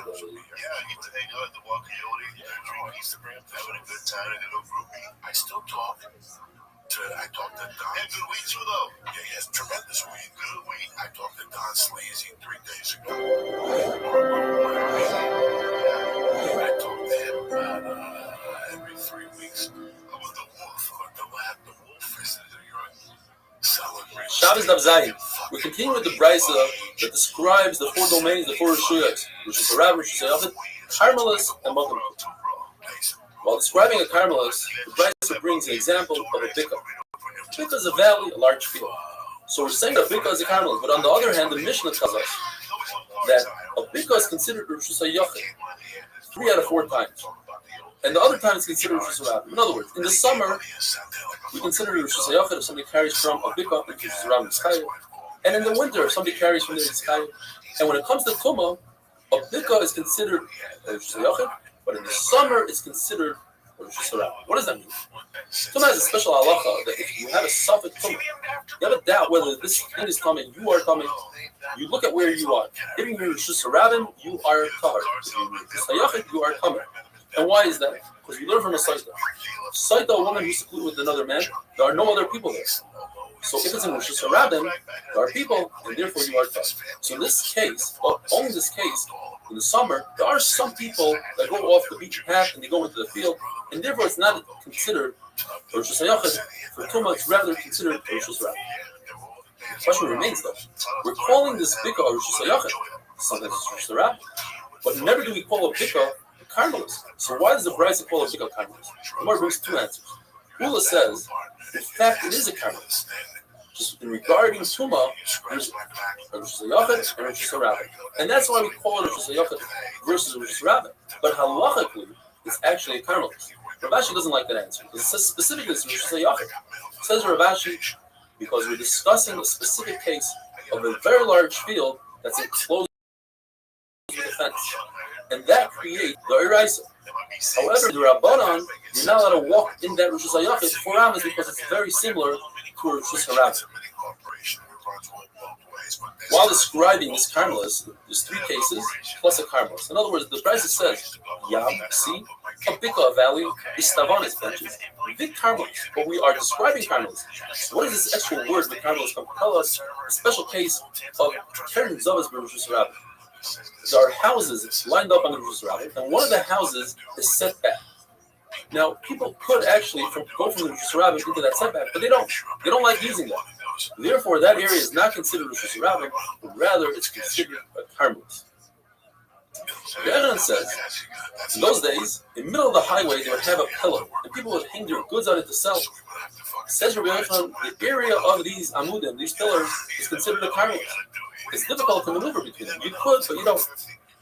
Says Rabbi Yehuda, the benches that are in front of these pillars, they are considered carmelis, meaning that the beams are not a carmelis, because you could maneuver if you want to, but you cannot drive over a bench. Rabbi who says that the pillars are carmelis, certainly he would agree that the benches are carmelis. Gemara discusses the case where a person takes a sticky object, like a wet fig or silly putty, whatever it is, and he throws it 4 amas in Rosh Hashanah, and it lands on a wall. He is chayiv because he transferred an object 4 amas. Now, if it lands on top of the wall, on top of the smoking food, you have like a stone in the middle of the Rosh Hashanah. How do we view any object in the middle of the Rosh Hashanah? Could it cancel the Rosh Hashanah? Says the Gemara, if the stone is 3 tvachim by 2 tvachim, and 3 tvachim high, then it becomes a makom tur. And if the fig lands on top of this object, the stone, then he's positive. If it lands on the side of the object, of the stone, then he's chayiv, because it's considered as if it landed in Rosh. Whereas if it landed on top, it landed in the makom tur, and he's positive. Now, what about thorns that are less than 3 tvachim? People don't like to step on thorns. Does it cancel out Rosh Hashanah? It's not like this in the Gemara. What about waste? No one wants to step on dog waste. So the Gemara is considered by most as a makom tur. However, Rav Ashi says you can't start canceling out Rosh Hashanah when you feel like it. Say this item is cancels it, this doesn't, and therefore he says anything that's less than 3 tvachim high is bottled to the Rosh Hashanah, is part of Rosh Hashanah, and it doesn't cancel, doesn't become a makom tur. The Gemara says when Chachamim invented the concept called carmelis, they took the best halacha from Rosh Hashanah and the most kula halacha from Rosh Hashanah, and they brought in the carmelis. And they said, just like Rosh Hashanah, there's a special halacha that in order to be Rosh Hashanah, you have to be at least 4 tvachim. So too, a carmelis must be at least 4 tvachim. Anything less than 4 tvachim is still considered a makom tur. And just like in Rosh Hashanah, it only extends in Rosh Hashanah up to 10 tvachim. Anything above 10 tvachim is a makom tur. So to in a carmelis, anything above 10 tvachim is a makom tur. However, Rosh Hashanah, we know, can extend all the way to the sky. You have a giant pole. At the top of that pole, it could be 100 tvachim. It will still be considered Rosh Hashanah. The Gemara brings in an interesting case. A person in a house. Some might call it a dog house. Very short, only 3 feet tall. But the exterior walls actually are 10 tvachim because if you count the roof and everything, you have 10 tvachim. Inside that house, everything is a carmelis. Above the house, it's all Rosh Hashanah because you have 4 by 4 tvachim, and you have lower walls, and you use a concept called good asik mechitzah. The walls on the side extend halachically upwards and create a wall that is 10 tvachim tall. Now, what happened is that person decided he would like to use the house, and he would like to dig down into the ground and create more than 10 tvachim height in the center of the house. But the side of the house, the side of the room, is less than 10 tvachim. Says the Gemara, the entire house turns into Rosh Hashanah because of the concept called Chayrei Rosh Hashanah to Rosh Hashanah. The holes in Rosh Hashanah are like Rosh Hashanah. The shelves that are in the walls of Rosh Hashanah have a halacha of Rosh Hashanah. So anything that's less than 10 tvachim is considered a shelf, and therefore has a halacha of Rosh Hashanah. What about shelves in Rosh Hashanah? You build a wall to separate Rosh Hashanah and Rosh Hashanah, and there's a shelf in the wall. What halacha does that have? According to Abaya, it's considered a Rosh Hashanah. Why? Because people benefit from it. They like to use that shelf. According to Rava, it's not like Rosh Hashanah. And Rava asks Abaya, didn't we just say before that Keren Zavshan Rosh Hashanah, when there's a setback to a house that's considered a carmelis and not a Rosh Hashanah? Says Abaya, in that case, no one likes to use that setback. But shelves, everybody wants to use a shelf, and therefore it has a halacha of Rosh Hashanah. Now, going back to that case where somebody threw a sticky object at the wall, we're talking about a case where there's no hole in the wall. Because if there's holes in the wall, then even if you threw it above 10 tefachim, it should be considered Rosh Hashanah. And if you might tell me, well, it's not considered Rosh Hashanah because it doesn't have 4x4 at that hole. Well, there's a concept called, like, when we go according to Rameir, Rameir says that anytime you have a hole that's less than 4x4, I halachically carve out a 4x4 area. Have a wonderful day. You knew everybody there, man. Because I remember that one night when I stood up for 5 days over there, I called you up. I said, you know anybody? And you could call up some guy named Jenkins. I'm not Jenkins, some other guy, man. Some real comedian. And then I looked up that guy talking about that had all the drugs. And there was some little Mexican dude. Real nice guy, man. But gangster dealer. Shabbos Davches, Achenu Kol Beis Yisrael. We're in very trying times. There are many of us that are in quarantine or self-imposed quarantine. I want to give you chizuk. Have bitachon. Learn a little bit more. Daven a little bit stronger. In retrospect, let's think, why is this happening and what can we do to become better? If you are in quarantine and looking for a shir, we are still live streaming 7:15 p.m. from Israel, and then it goes to YouTube, WhatsApp, all that, or any time, and on our app at 8mindaf.com. The Gemara says an amazing concept. If you take an entire Rishus, take a Rishus HaYachid and transfer it into Rishus HaRabbi, how do you do so? You need an object that's 4x4 tefachim by 10 tefachim high. The best example would be if I take a basket, a cover. Now, a basket is typically round, and this Rishus is 4x4 square. How do I get 4x4 square into a round basket? Well, the Gemara is very simple math. If I have a 1x1 square, the diagonal is 1.4 according to Gemara math. Simple math. So if I have 4x4 square, the diagonal is 5.6. In order to get a 4x4 square into a circle, I need a diameter of 5.6, which is the diagonal of my square. So my basket needs to be 5.6, or Abaye says, let's make it 6 tefachim to be certain that you have the right sheet. If I have a 6 tefachim basket by 10 tefachim, now my basket is in Rishus HaYachid. Says Rabbi, I don't need 6 tefachim. Because once you have a basket that's 10 tefachim, automatically it's more than 10 tefachim. Because you have something called kruyas. You have these little pieces of unwoven straw or whatever that sticks on the top.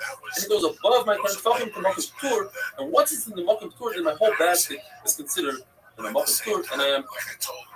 What if I take a basket that's 7.5 tefachim, flip it over, and bring it within 2.9 tefachim of the ground? Now I can say lava. Anything within 3 tefachim extends my mechutzos, extends the walls of my basket all the way down, and now my basket is slightly above 10 tefachim. Once it's above 10 tefachim, once again it's in the Makom Ptur, and I am.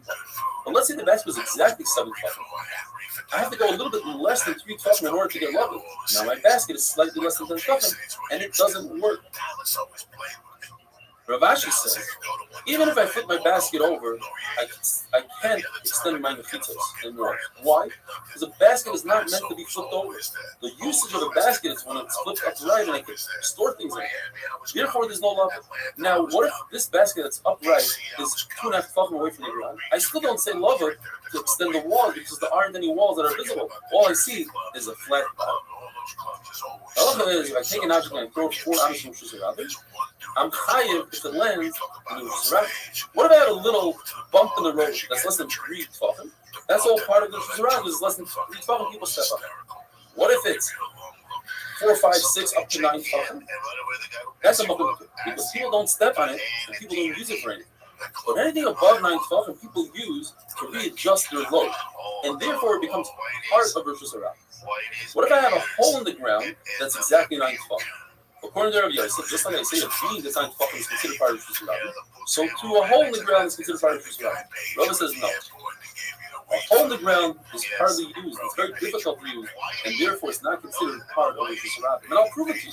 There's a mission that says later on in that book, if there's a stream of water that goes through the Rishus HaRabbi, and somebody throws an object into that stream of water, and that stream of water is less than 10 tefachim, it's considered as if I threw it into the Rishus HaRabbi. Because people walk through it. The question is, why does the Mishnah repeat itself twice? Well, the first part I explained easily. Part of the type of water, because people use it in the summer to cool themselves off. And I think in the winter it's not considered part of the water. That's why it repeats itself the second time. It said that even in the winter, when people do the water to clean themselves off, summer they don't. Therefore, it says, well, why does it say, it says, Rabbi Malech's book? It says, Rabbi, I'll tell you. It tells the concept that when you walk, when people don't really like to walk through the water, it's still considered walking, still considered walking. But if you sit like that, if you hold the ground, that's not considered part of Rishus Harab. That was the Gemara brings the concept of Eruv. We know Eruv Tchumen. If I want to walk 2,000 amas outside of the city limit, I place a meal consisting of a bread and an egg, and I say, okay, that's where I'm residing on Shabbos, even though I'm not there. So I walk towards my bread 2,000 amas, and from the bread I get another 2,000 amas. Says the Bryce, what happens if a person puts that meal in a plate? Now we must say it is less than 10 tefachim, because if it's more than 10 tefachim, then it's a Rosh Hashanah. He, in his mind, thought he's going to reside in Rosh Hashanah, so his meal is not where he's residing. Therefore, it's less than 10 tefachim. But it's a question of rubber, because you see, people use it. People use holes in the ground. It's considered hard usage, yet it's part of Rosh Hashanah. Says Rabbi, no, we're not talking about Rosh Hashanah. We're talking about a karmos. The reason why it says Rosh Hashanah exclude or Rosh Hashanah, because in Eruvin you either have Rosh Hashanah or Rosh Hashanah. But he happens to be in the time. Another very interesting comparison the Gemara says is that in fact the man himself is in Rosh Hashanah. His Eruv is in a karmos. When you ask if it's in two different domains, then he can't really use it. The answer is yes, because since a karmos is only this is the Rabbanon comes to Ben Hashmash. It's considered an apply during Ben Hashmash. And since during Ben Hashmash, he had his ear, so that wasn't an issue for him to fetch it. So he was considered as if he resided in the town. What happens if you have an object? Let's take an object. It's in Rosh Hashanah, and he takes it and he goes like this, and he flips it over. Now, if you see this point is stationary. It never moves when he flips it. The Gemara says he was never over on an akira. He never lifted it up. And he touched it. He took the shower and he rolled it around. Then he's like, he dragged it into his rabbit, he's high. Because he moved the entire object while he's dragging it. When he rolled it also, the entire object moved. Whereas if he just lifted it up on its point, it never moved. When the Bryce discusses in his skufa, threshold, Bryce says the Bryce is discussing a threshold that's a makam. It's less than 4,000 wide. And therefore, if somebody's standing on the skufa, he can reach into a Rishus Hayafet and grab something from someone, or he can reach to the Rishus Rav and grab something from someone. But he cannot act as the middleman and bring something from the Rishus Hayafet all the way into Rishus Rav. The Gemara asks, what's the difference? Rava says if somebody carries something above his head in Rishus Rav, and above his head is above 10 tefachim, and above 10 tefachim is a makam tur. Yet this person, if he travels 4 hours and he places it down, he's tired. The answer is because he never rested, he never stopped. But when a person takes an object and places it on his skufa, he stops in a makam tur. Then he goes from the skufa to Rishus Rav or vice versa. So he made that stop, and therefore he's not hired for going directly to Rabin. Stay safe, be healthy, and have a wonderful day. He scared me. That shit scared me. I can't handle that now. Where was he 20 years ago? I would have moved it. Yeah, I would have just fucking stayed. There was fucking broads. There was fucking drinking. There was a bartender. There was like 1988. So we walked on the rooftop. $12 to get in where you can drink from 3 to fucking 7. It was the same thing. People all over the place. Shabbos Daf Test. Please remember to subscribe to our YouTube channel so you can watch the full 45-minute shir. The end of the Brisa tells us, Acherim Oimrim. Acherim is usually Reb Meir. Reb Meir says that in the skufa can serve as a Rishus Rabin and as a Rishus Hayafet, depending if the door to the Mavoi is open, then it's a Rishus Hayafet. If the door to the Mavoi is shut closed, then the skufa, the threshold, is part of the Rishus Hayafet. Now we need to understand, what are we dealing with over here? What kind of these skufa? We learned the concept of Kaira and Lechi, that is, you have either a vertical beam or a horizontal beam on top that make a distinction and tell us this is the end of the Mavoi. From here on out, as Rishus Rabin, be careful. If this Lechi standing up is on the inner part of the skufa closer to the Rishus Hayafet, how can you use these skufas, even if the door is open? And then you're going to tell me that the skufa is less than 4 tefachim, and therefore I can use the walls of the actual Mavi as a sign, as a lechi. That's not true. In order to use the rest of the skufa, Rafa says I need an additional lechi on the outside of the skufa. So being that usually the lechi is on the inside, what are we dealing with? Says Rav, I'll tell you what we're dealing with. We're dealing with a tyra, not a lechi. There's actually a horizontal beam on top of the door. Now, that beam is only a set of floor. If the door to the Mavi is open, then it serves the entire Mavi, and we could view this beam as 4 tefachim. Once we view the beam as 4 tefachim, there's a new concept called Tikra Yair Decisive. The actual roof comes downwards. The edge of that board, we view it as coming down and creating a new mechitza. And therefore, I can use the skufa that's underneath that terrace. Rav Ashi says, we're not talking about a Mavi, we're talking about a house. The threshold to home. And on top of the threshold, there are 2 beams that are distant from each other, less than 312. Less than 312 always tells me I can use lava to combine the 2. The 2 of those beams combined, the red and the blue, are 4 tefachim. Once I have 4 tefachim, I can use the concept and therefore I can use the entire skufa because I have an outer wall and the inner walls, and now the skufa is completely surrounded by walls. There's one trick. There's a door situated in between the 2 pillars. When that door is open, it causes separation in the pillars where I cannot use lava. And if I can't use lava, then the pillar is less than 4 tefachim, and if it's less than 4 tefachim, I can't see the session. Once I swing the door open, the 2 pillars combine with each other, they are 4 tefachim. That's what Rameir says. Sometimes I use the kara, I use the skufa as a shayachim, and I can use it, and sometimes it's like a rabbit, and I cannot use the skufa. We're going into a new sugya.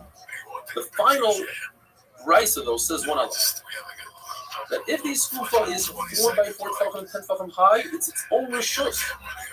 Like Rameir said, that even if you put a rishus hayachim within a rishus hayachim, you create a beam in a rishus hayachim, you cannot use it to readjust your load, because you might come to readjust your load in the rishus harabim and forget. Says the Mishnah, we're going now to the Tesla base, brand new Mishnah, brand new sugya. We're not even dealing with Shabbos. We're talking about a weekday. What things are you not permitted to do before you daven mincha? The Mishnah is referring to mincha g'dayla. That is a half an hour after midday. Let's call it 12:30. We're talking about choice maniyos. Divide the day into 12 perfect hours, not hours. You're not allowed to get a haircut. What kind of haircut, according to one shop? A very extensive haircut. The haircut of the Kohen Gadol, which means the bottom of one hair touches the top of another. It takes many hours, so you might forget that. You're not going to go into the bathhouse. We're talking about a very long bath with the schwitz and the sauna and all the good stuff.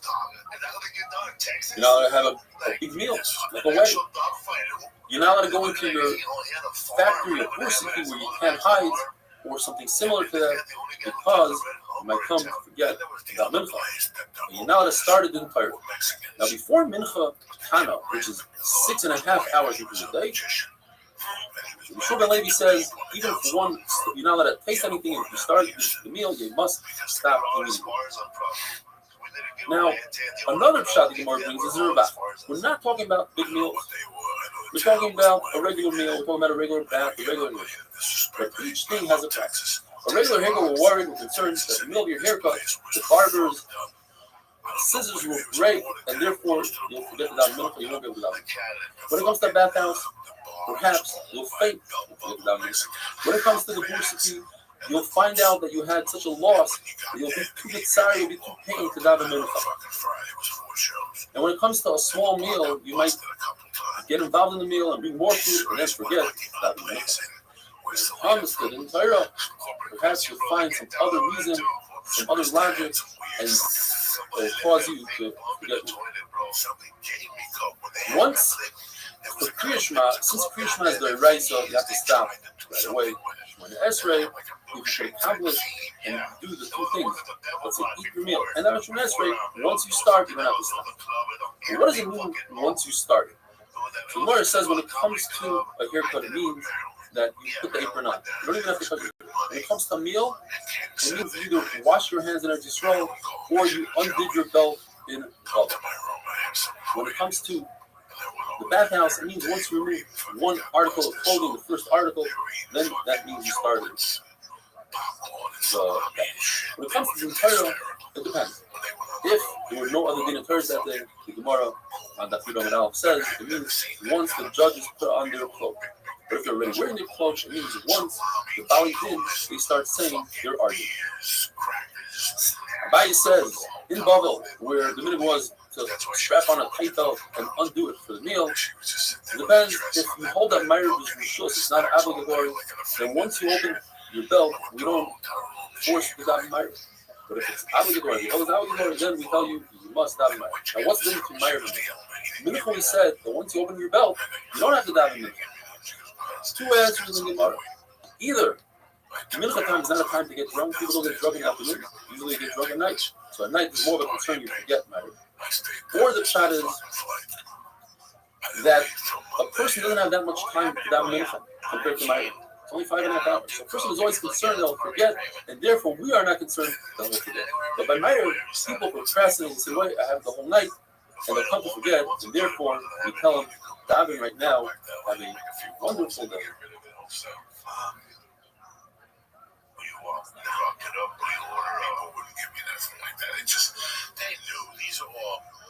Listen, you played at places that were legitimately, you played at some places that people want to try comedy. Don't forget Bugsy, the Tucson Rogues, he's on Big Addicts, $150 Wednesday night. $150 tonight. Shabbos Daf Yud. How are you supposed to look and what are you supposed to wear when you daven? Says the Gemara, you claim the crest of the Yisrael. When you daven Hashem, wear the clothing that you wear in front of the king. In other words, if your belt is undone, make sure you cut your belt. The Mishnah says you should not wear pajamas, don't wear boots. Maybe nowadays don't wear cracks. Rava Bar Huna had special shoes that he wore for davening. Rava would take off his cloak, the one that made him important. He's so important in front of the Baruch. Took that off, and then he would clasp his hands as so, like a eved, like a slave in front of a master. Rav Kahana did both. Listen to this lashon of the Gemara. When there's pain in the world, and I myself can't remember a period of time where there was that much pain in so many countries, like today. 156 countries, from Iran, the United States, to Israel, all over the world is pain. So when there's pain in the world, Rava would remove his important cloak. Rav Kahana would remove his important cloak, and he'd clasp his hand. But when he's shalom in the world, Rav Kahana would put on his cloak, put on his talus, and claim the crest of the Kodesh. Rava absorbed Rav Amnuna davening a very long davening. And he said, what are you doing? Torah is the most important. You should be learning Torah. It's brings you to the world to come. Tefillah is for this world. What are you davening for, says Rashi? And we're davening today. For health, for parnasa, for shalom. But that's only Chai Yishar, that's for this world. And Rav Nun himself told you right, prayer is more important. But once you daven, matfili is for you daven. The Giri was talking and learning with Rav Zera, and he was in a rush to get to daven. So Rav Zera pulled out a beautiful pasuk. It says in the pasuk, you may serve us in your Shema Torah. You want to take your ear away from listening to Torah? What's going to happen? Then your tefillah ends up an abomination. It's no good. The Gemara now discusses the importance of being a dayan and doing a good Torah. Machlokes is how much you should do every day. Rabbi and Rabasi, they would make noise on the door, telling people, come, do the Torah by us. In other words, the Torah is more important than Torah itself. The Chizan and Rabbi, the Gemara says, they were doing the Torah all day long to the point where they became very weak. It says, repeat to them, you learn the wrong Shanda. It says that when Rabbeinu stood on Klal Yisrael and Apoytira there, doesn't mean that he necessarily did the Torah from day to night. What it means is the one who does it in Torah, it's that important as if he's a partner with the Baruch Hu in Ma'aseh Bereshis, which over there it says those words. Another sheet in the Gemara is that a dayan should do his Torah all the way to the 6th hour of the day, to midday. The Gemara uses a lashon that the dayanim, they are dealing with the Gura of Torah, whereas other people are drinking and getting drunk at wine. The Gemara tells us a list. The Ludim, the cannibals, they need to eat all the time, to the point where they eat food. So they eat by sunrise, the first hour of the day. Listing the robbers who are up all night to take a quick nap, they need to eat in the second hour. Yorshim, the trust fund babies, they don't have to worry about parnasa, they eat in the third hour of the day. All other people eat on the fourth hour of the day. The fifth hour of the day is for the workers, and the sixth hour of the day are the coming. They push it all the way to the sixth hour. But if you eat after that, it's like throwing a stone into a barrel of wine. It looks like there's more wine, but there's no more wine. Unless, of course, you eat hashakos, you eat the morning meal, then even if you eat after the sixth hour, then the food will be beneficial. The bathhouses in those days had 3 rooms. You had the bath itself, where people stood there unclothed. You have the middle room, where people ran out to get dressed, so some people are dressed and some people aren't. And they have the front room, where most all the people are dressed. In the first room, you could say Kriya Shema and Shemana Esrei, you could say Shalom Aleichem to your friend, and you could even put on tefillin. In the second room, you could say Shalom Aleichem, but there's no Kriya Shema and tefillah. You don't have to remove your tefillin, but you're not allowed to put on tefillin. Third room, there's no Shalom Aleichem, there's no Kriya Shema, obviously. There's no Kriya Shema and tefillah, and you must remove your tefillin. Now, the reason why you can't say Shalom Aleichem is because his name is Shalom, as the Pasuk says Hashem Shalom. But the word Ne'eman, faithful, that's not Hashem's name. Hashem is faithful, but that's not his name, so you're allowed to mention that in the Beis Hamikdash. If a person designated a bathhouse, it's never used as a bathhouse, you're allowed to dive inside the bathhouse. But if a person designates a bathroom without using it, that the Gemara had to stop. Once you use the bathroom or the bathhouse, even if you clean it out completely, it's awesome to dive in both. The Gemara brings 4 different sayings from Rabbi Bar Machasi. If a person gives a present to his friend, he must notify him that he's about to give a present in order that the friend can be embarrassed. You see, how the Baruch gave a beautiful present. Because Baruch says, I have I have a beautiful present, Shabbos, and I want you, Moshe Rabbeinu, to tell him the Sechar of Shabbos. In other words, the Baruch will notify the recipient of the present what the present was.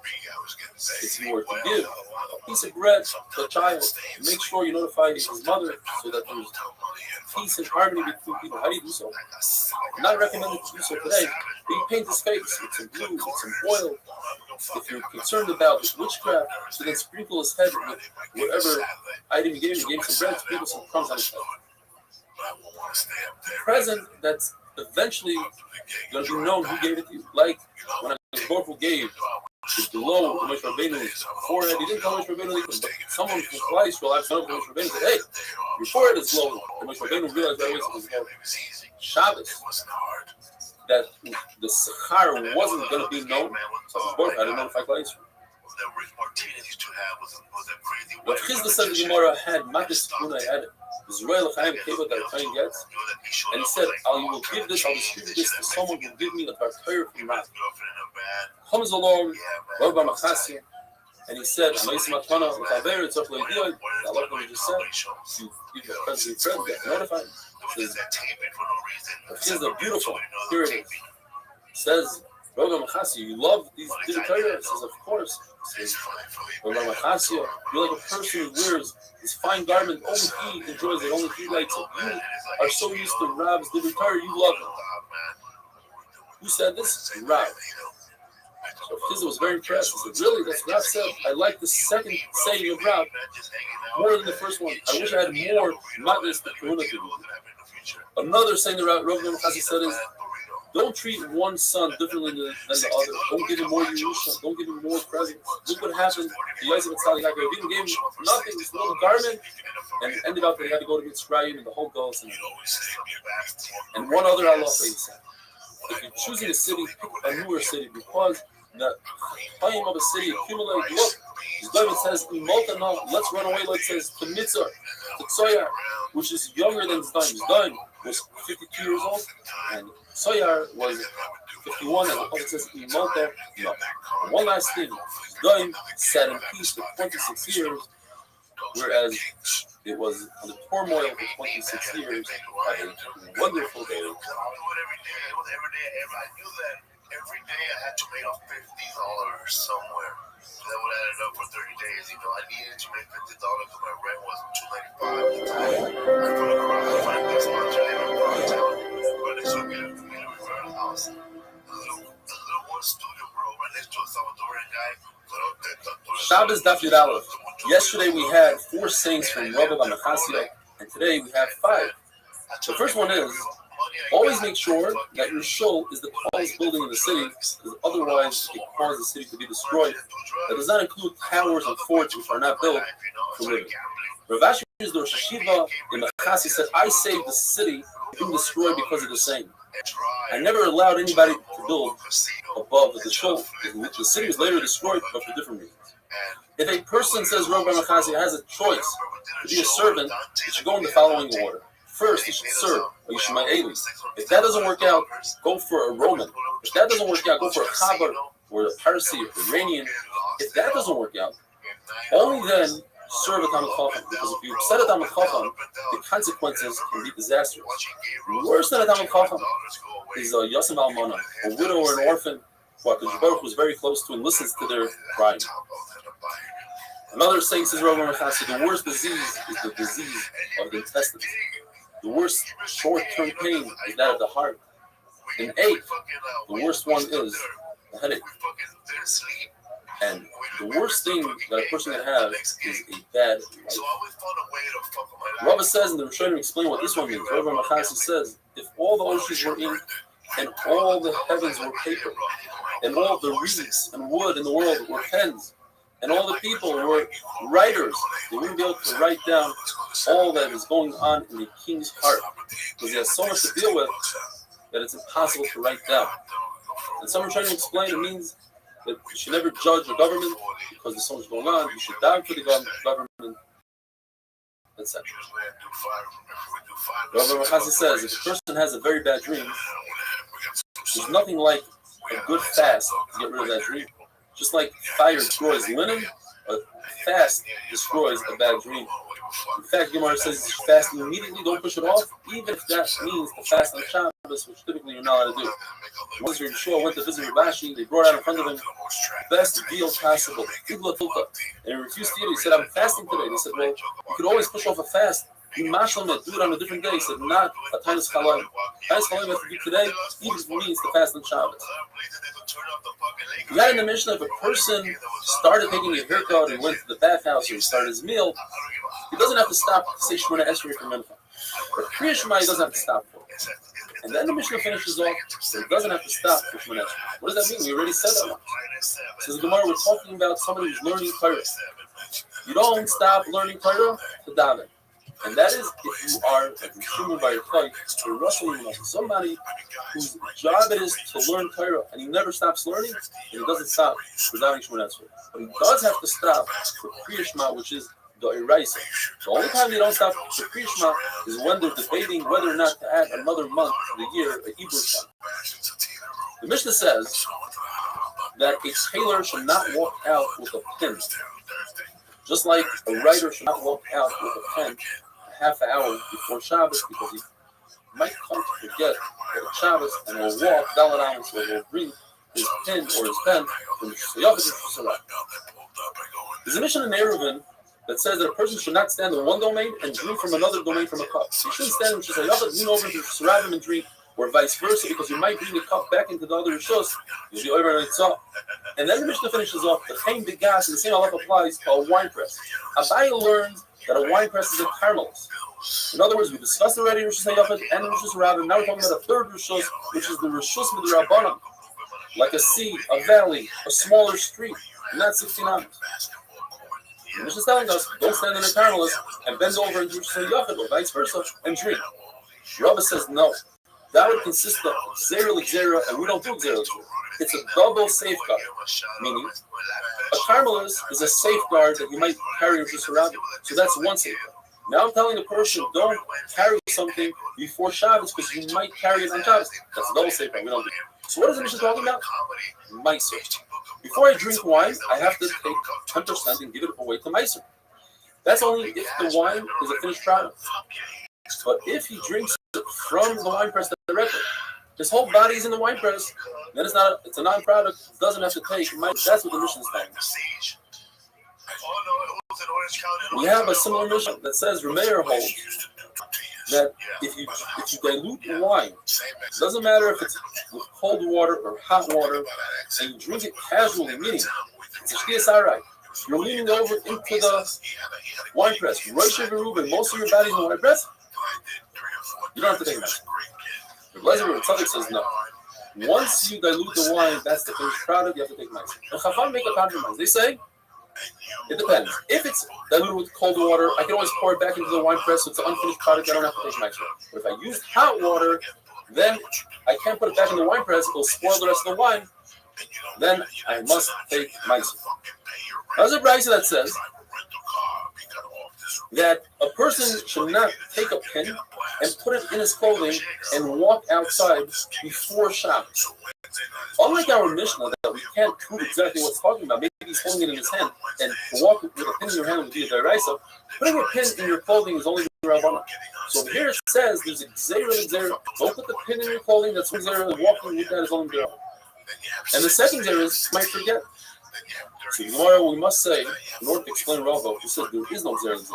It goes according to Rabbi Yehuda that holds that a professional, a tailor, since it is the way for him to walk out with a pin in his clothing, then that's not considered a zera anymore. Now we're down to one zera. Similar to what we have in the Brayso. It says that a tailor should not walk out with a pin in his clothing, nor should a carpenter walk out with a pencil or a piece of wood in his ear, or a money changer. They used to walk around with money in their ear to show people that they're money changers.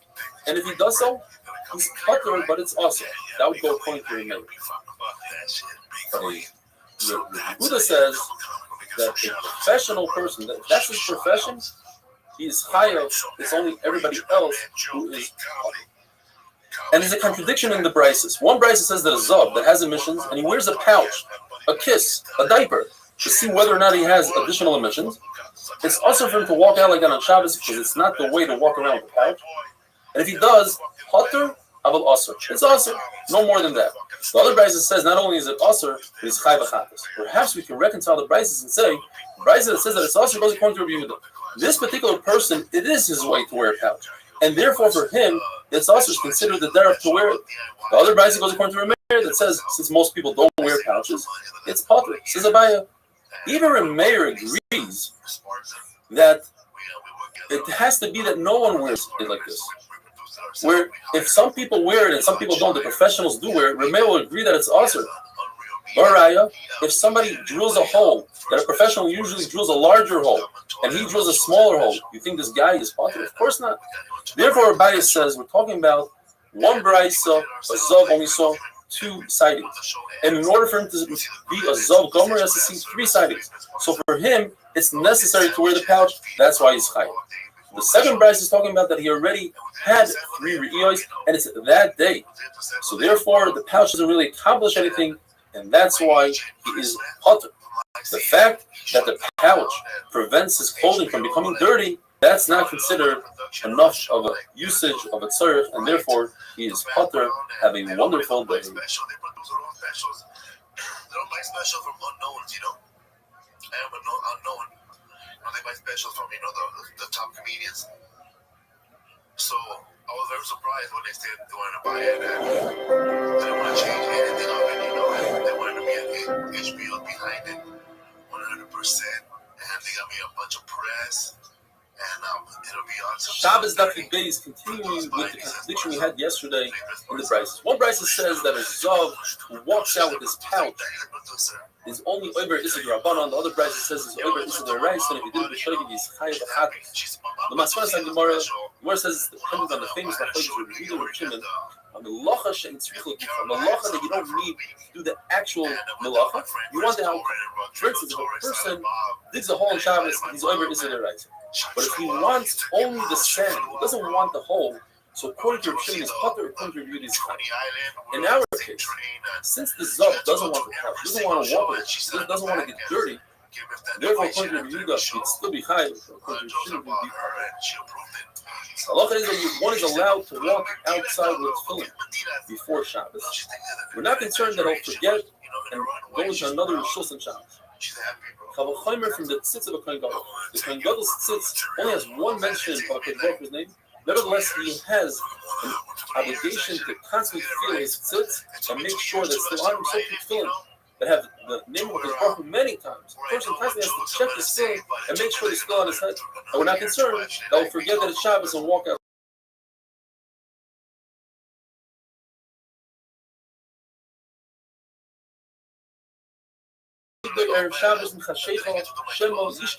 person has to check his pocket because perhaps he'll walk outside with something in his pocket. The Gemara says, like he said, this is a very important halacha when it comes to the Shabbat. We learned in the Mishnah that a person should not remove lice, and the Gemara explains it means the candlelight. Just like one is not allowed to read in front of the candlelight because he might have just looked, so too he shouldn't remove lice. Shmuel adds, he says that in certain situations a person is not allowed to pick his clothing from within his wife's clothing because they're so similar. In those days, men would wear skirts. Well, it depends. If he's a guy that doesn't really work, so his skirts are different, they are wider, different than his wife. Or if they're young women, they have wider skirts, so easier to differentiate. Old women, they have narrower skirts, harder to differentiate, also to pick them out. The Gemara teaches us proper etiquette. It's also to remove lice in public if it gross other people out. The same will apply to causing one to vomit in public. The question is, are you allowed to kill a louse and chop?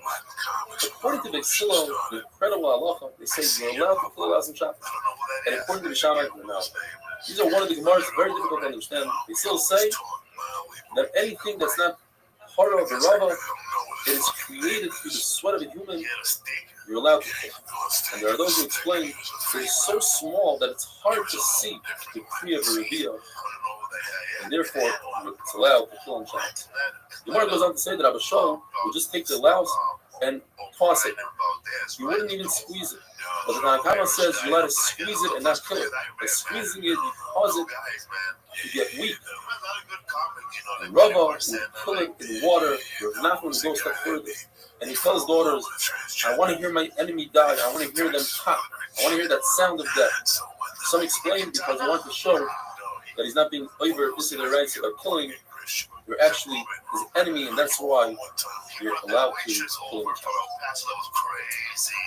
Unlike the popular song by Shammai holds, you're not allowed to do a shidduch on Shabbos. You're not allowed to teach a kinuk l'lamdei sefer on Shabbos. You're not allowed to send your kid to the tutor or to teach him a profession. Because it says in the pasuk, you're not allowed to do your personal needs, and these are your personal needs. In addition, it says B'Shammai, you're not allowed to be in the back of the play or meet my because you'll cause the other person pain. You're still saying no. When it comes to that, that's not your own person. So all of these things, shidduchim, teaching your kid a profession, that's all part of the mitzvah. It's not considered chatzah. You're allowed to be the person anything else. What do you tell a sick person on Shabbos before we must say? Tanakama says the famous Shabbos in Melizah. Not screaming, crying, being pain on Shabbos. We're full for the Levite. The healing is coming soon. Remeir would say, you could, Shabbos itself could cause the healing if you are not in pain on Shabbos. Shevna Ish Yerushalayim would say, when you walk in, you'd say Shalom. But when you leave, you'd say Shabbos, and then you would add the words, his Rachmanis is much. You should say b'shalom, and you should sit in peace. The Jesse says, anytime you mention the sick, you have to mention all of the sick fighting spirit. Put them, insert them within that, and therefore you'd say, Hamakim Mirachim al-Plecha. Hashem should have Rachmanis on you, the Sot Sha'ar Chayla Yisrael, within all the other sick of fighting. Rabbi Lazar would sometimes say his saying in Lashon HaKodesh and sometimes in Aramaic. He would say, Hamakim Yifag B'chol Shalom, or he would say in Aramaic, Rachmani Yekirino B'Shalom. Hashem should remember you in peace. And the question is, Malachim don't understand Aramaic, so how are they going to bring the Tefillah up to HaKadosh Baruch? And the answer is that HaKadosh Baruch is down here below, together with the sick. As the pasuk says, HaKadosh Baruch is there. He supports the sick and he feeds the sick. And therefore, since the Baruch is right there, right above the sick person's head, it's also to sit on a sick person's bed or to sit next to him, rather as to sit in fear with his talus and sit opposite of him. Now, when the Mishnah tells us you should not read to the light of a candle, we don't differentiate. Even if the candle is 10 stories high, it's still usher to read. Yet, if you read with another person and you're reading the same exact material, then it's mutter to read the light of a candle because the other person will remind you not to adjust it. If you're reading in front of a large bonfire where people sit at a distance and they're worried about the fire catching on, then it's also to read, even if you're reading the same material. Rava says, an important person who never readjusts the wick even during the weekdays, he's allowed to read by the candle on Shabbos because he won't readjust it. You want to ask a question from Shmuel ben Elisha. He said, I'm not worried about adjusting the flame on Shabbos.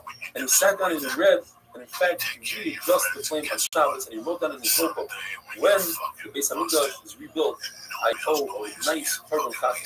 So the Gemara tells us because Shmuel ben Elisha, when it came to Torah, he acted like a simple person. He would adjust the wicks himself. He wouldn't ask the servant to do so. The Gemara has a contradiction. On the one hand, it says that a servant is allowed to look at his dishes to the light of a candle and if we're not worried, it will readjust it. On the other hand, it says that a servant should not do so. One answer is that the price that says you're allowed to check the dishes to the light of the candle because we're talking about a servant who's not a permanent servant. A permanent servant is so worried about losing his job that he'll readjust the flame on Shabbos. Another answer is we're talking about a permanent servant in both breasts. Just one breast is talking about olive oil, we're worried he might readjust it. And the other breast is talking about meth or seed, where we're not worried if it smells so bad he won't readjust. Rav says halacha is that a servant who's not permanent can check with olive oil. So don't tell people this halacha, we don't do this halacha in public. And the Yirmiyah says, you do tell people this halacha in public, have a wonderful day. How do you know? Because I'm telling you, I fucking know. Listen, Felipe, you weren't outside the room.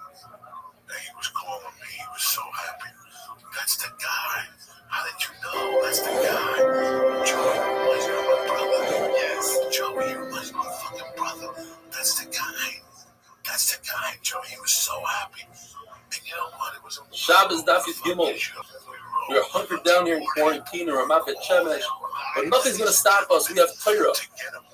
The Mishnah tells us that about Torah who has to lane the following morning. We'll walk over to the children that are reading from the Torah to the candlelight and peek inside. The pshat is that he's only looking for a Rashi prophet at the beginning of the parent, and that will remind them and make it easier to following them. What about the children themselves? How are they reading from the Torah to the candlelight? The answer is either they are only reading Rashi prophet as well, or since the Rebbe is standing over them, they'll be aware and they won't readjust the flame.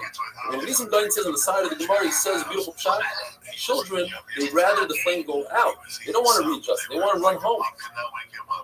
The Mishnah tells us that a Zav should not eat a meal with his Zava wife because he might come to an Aveira.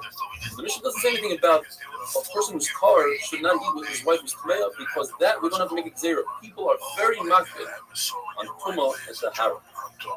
Another halacha, a person who's a Zav partner, a person who's makbid to eat food with Tahara, he should not eat together with a Zav who's Amar.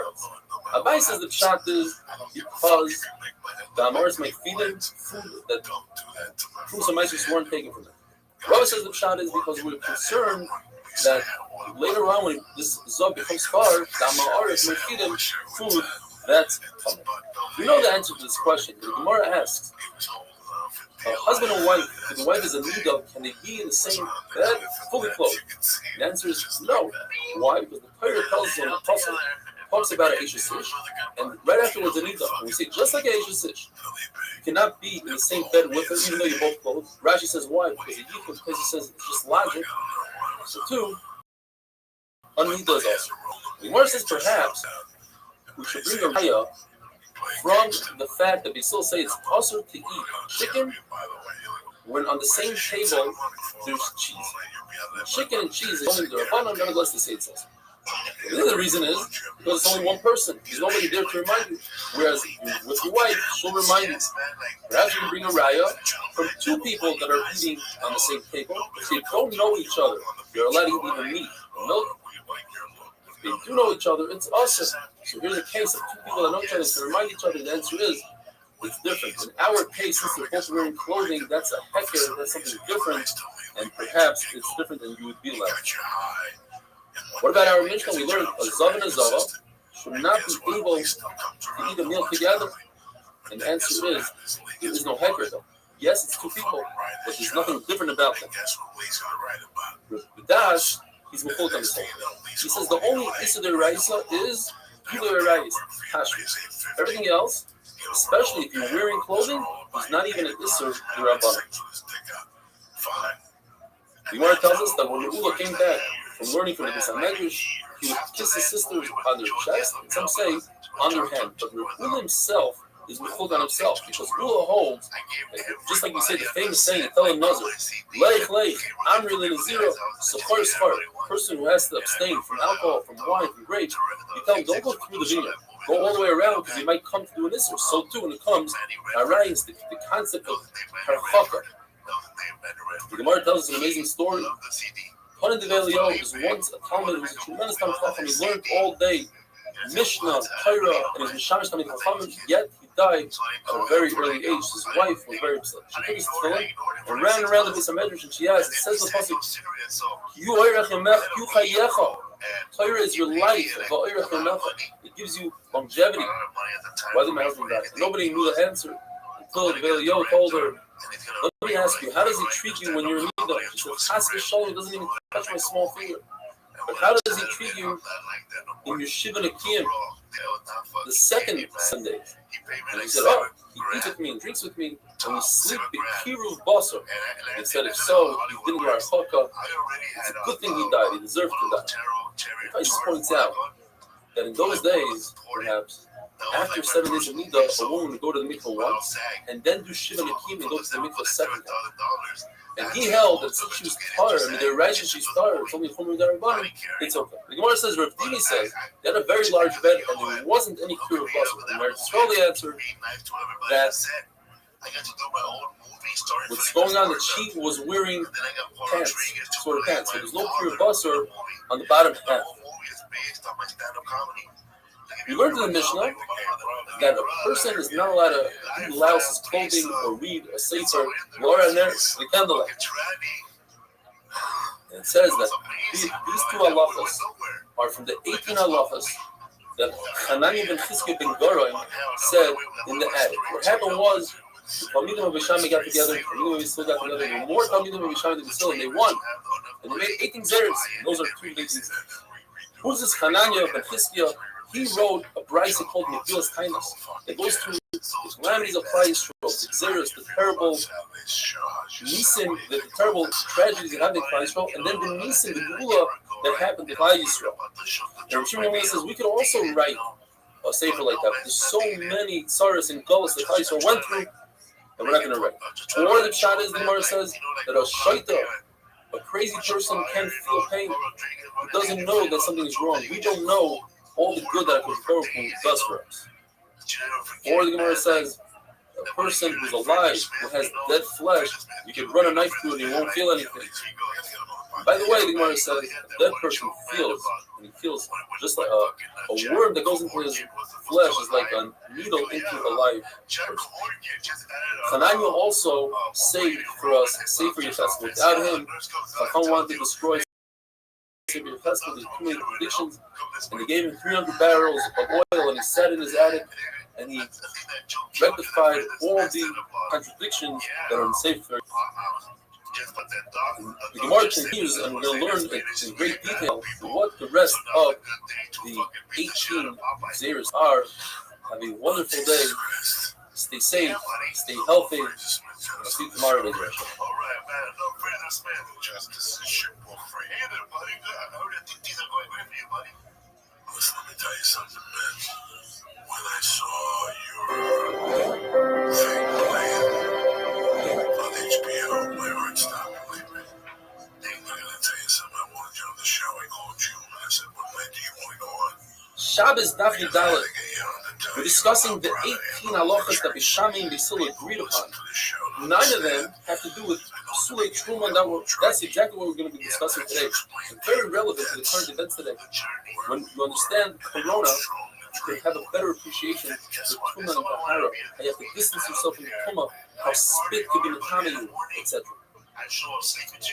Paisei Truma means you designate food for cutting Truma if one of the main derives touches the food, you have to burn the food. Chachamim instituted another 9 things that could passel the Truma. Passel, Lashon of Psul, means the Truma becomes also to eat, but it doesn't have power to be Tama of something else. It's possible, it stops right there. What are these 9 things? Well, yesterday we discussed 10. The Gemara in our daf removes 1. A Tul Yoim, somebody that went to the mikvah and is waiting for Shkia to become completely tar. That is the rice if he touches fruit, it becomes puzzle. So we remove that guy from the list. We start off with 2.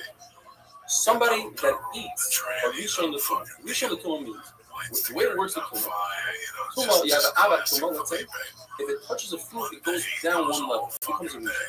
If that fruit touches something, it can go down to another level, a sheni. If a sheni touches something, it could possibly go down, not always, to a shlishi. And a shlishi touches something, it could possibly go down, depending on what it is, to a revi. It always goes down 1 level.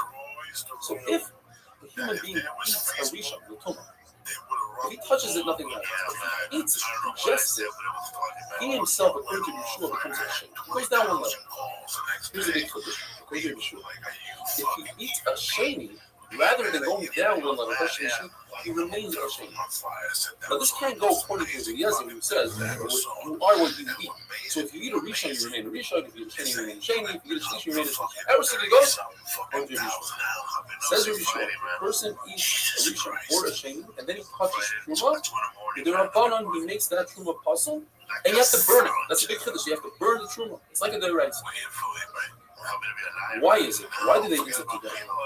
We were worried, Chacham said, that maybe he'll eat something that's common, and it'll be, let's say, hot in his mouth, and he'll try to rinse it down with wine of truma. Only wine is what we're discussing with truma. That's the only thing that you have to take truma from, and you can possibly ingest. Wine. And you're not allowed to do that, because now you're making the wine that's truma common. So they instituted every time a person eats something that's tamei, even a rishon or a sheni, and then he goes out and touches truma and makes the truma. The third thing on the list is, and it's the same kind of zera, somebody drinks something that's tamei, a liquid that's tamei. And why is it? Because perhaps he'll drink something that's tamei, and then he'll put something in his mouth that's truma. So why do I have to say it? Isn't it the same as 1 and 2? No. Most of the time when people eat something that's hot, they'll try to wash it down with some cold liquid. But most of the time, rarely ever do people drink something and then they try to stuff something in their mouth. So that's a big thing. The 4th thing on the list is, let's say somebody went to the mikveh and he was a full yard, he has to wait until the night, and then he rinsed himself off, he took a bath, or he poured water on himself, he becomes why is that? Because what happened was people used to go to the mikveh and the water was very dirty. So they rinsed themselves off with clean mind shuvah. And eventually, people started thinking that the way they became tar was from the clean water. They didn't realize it was the mikveh.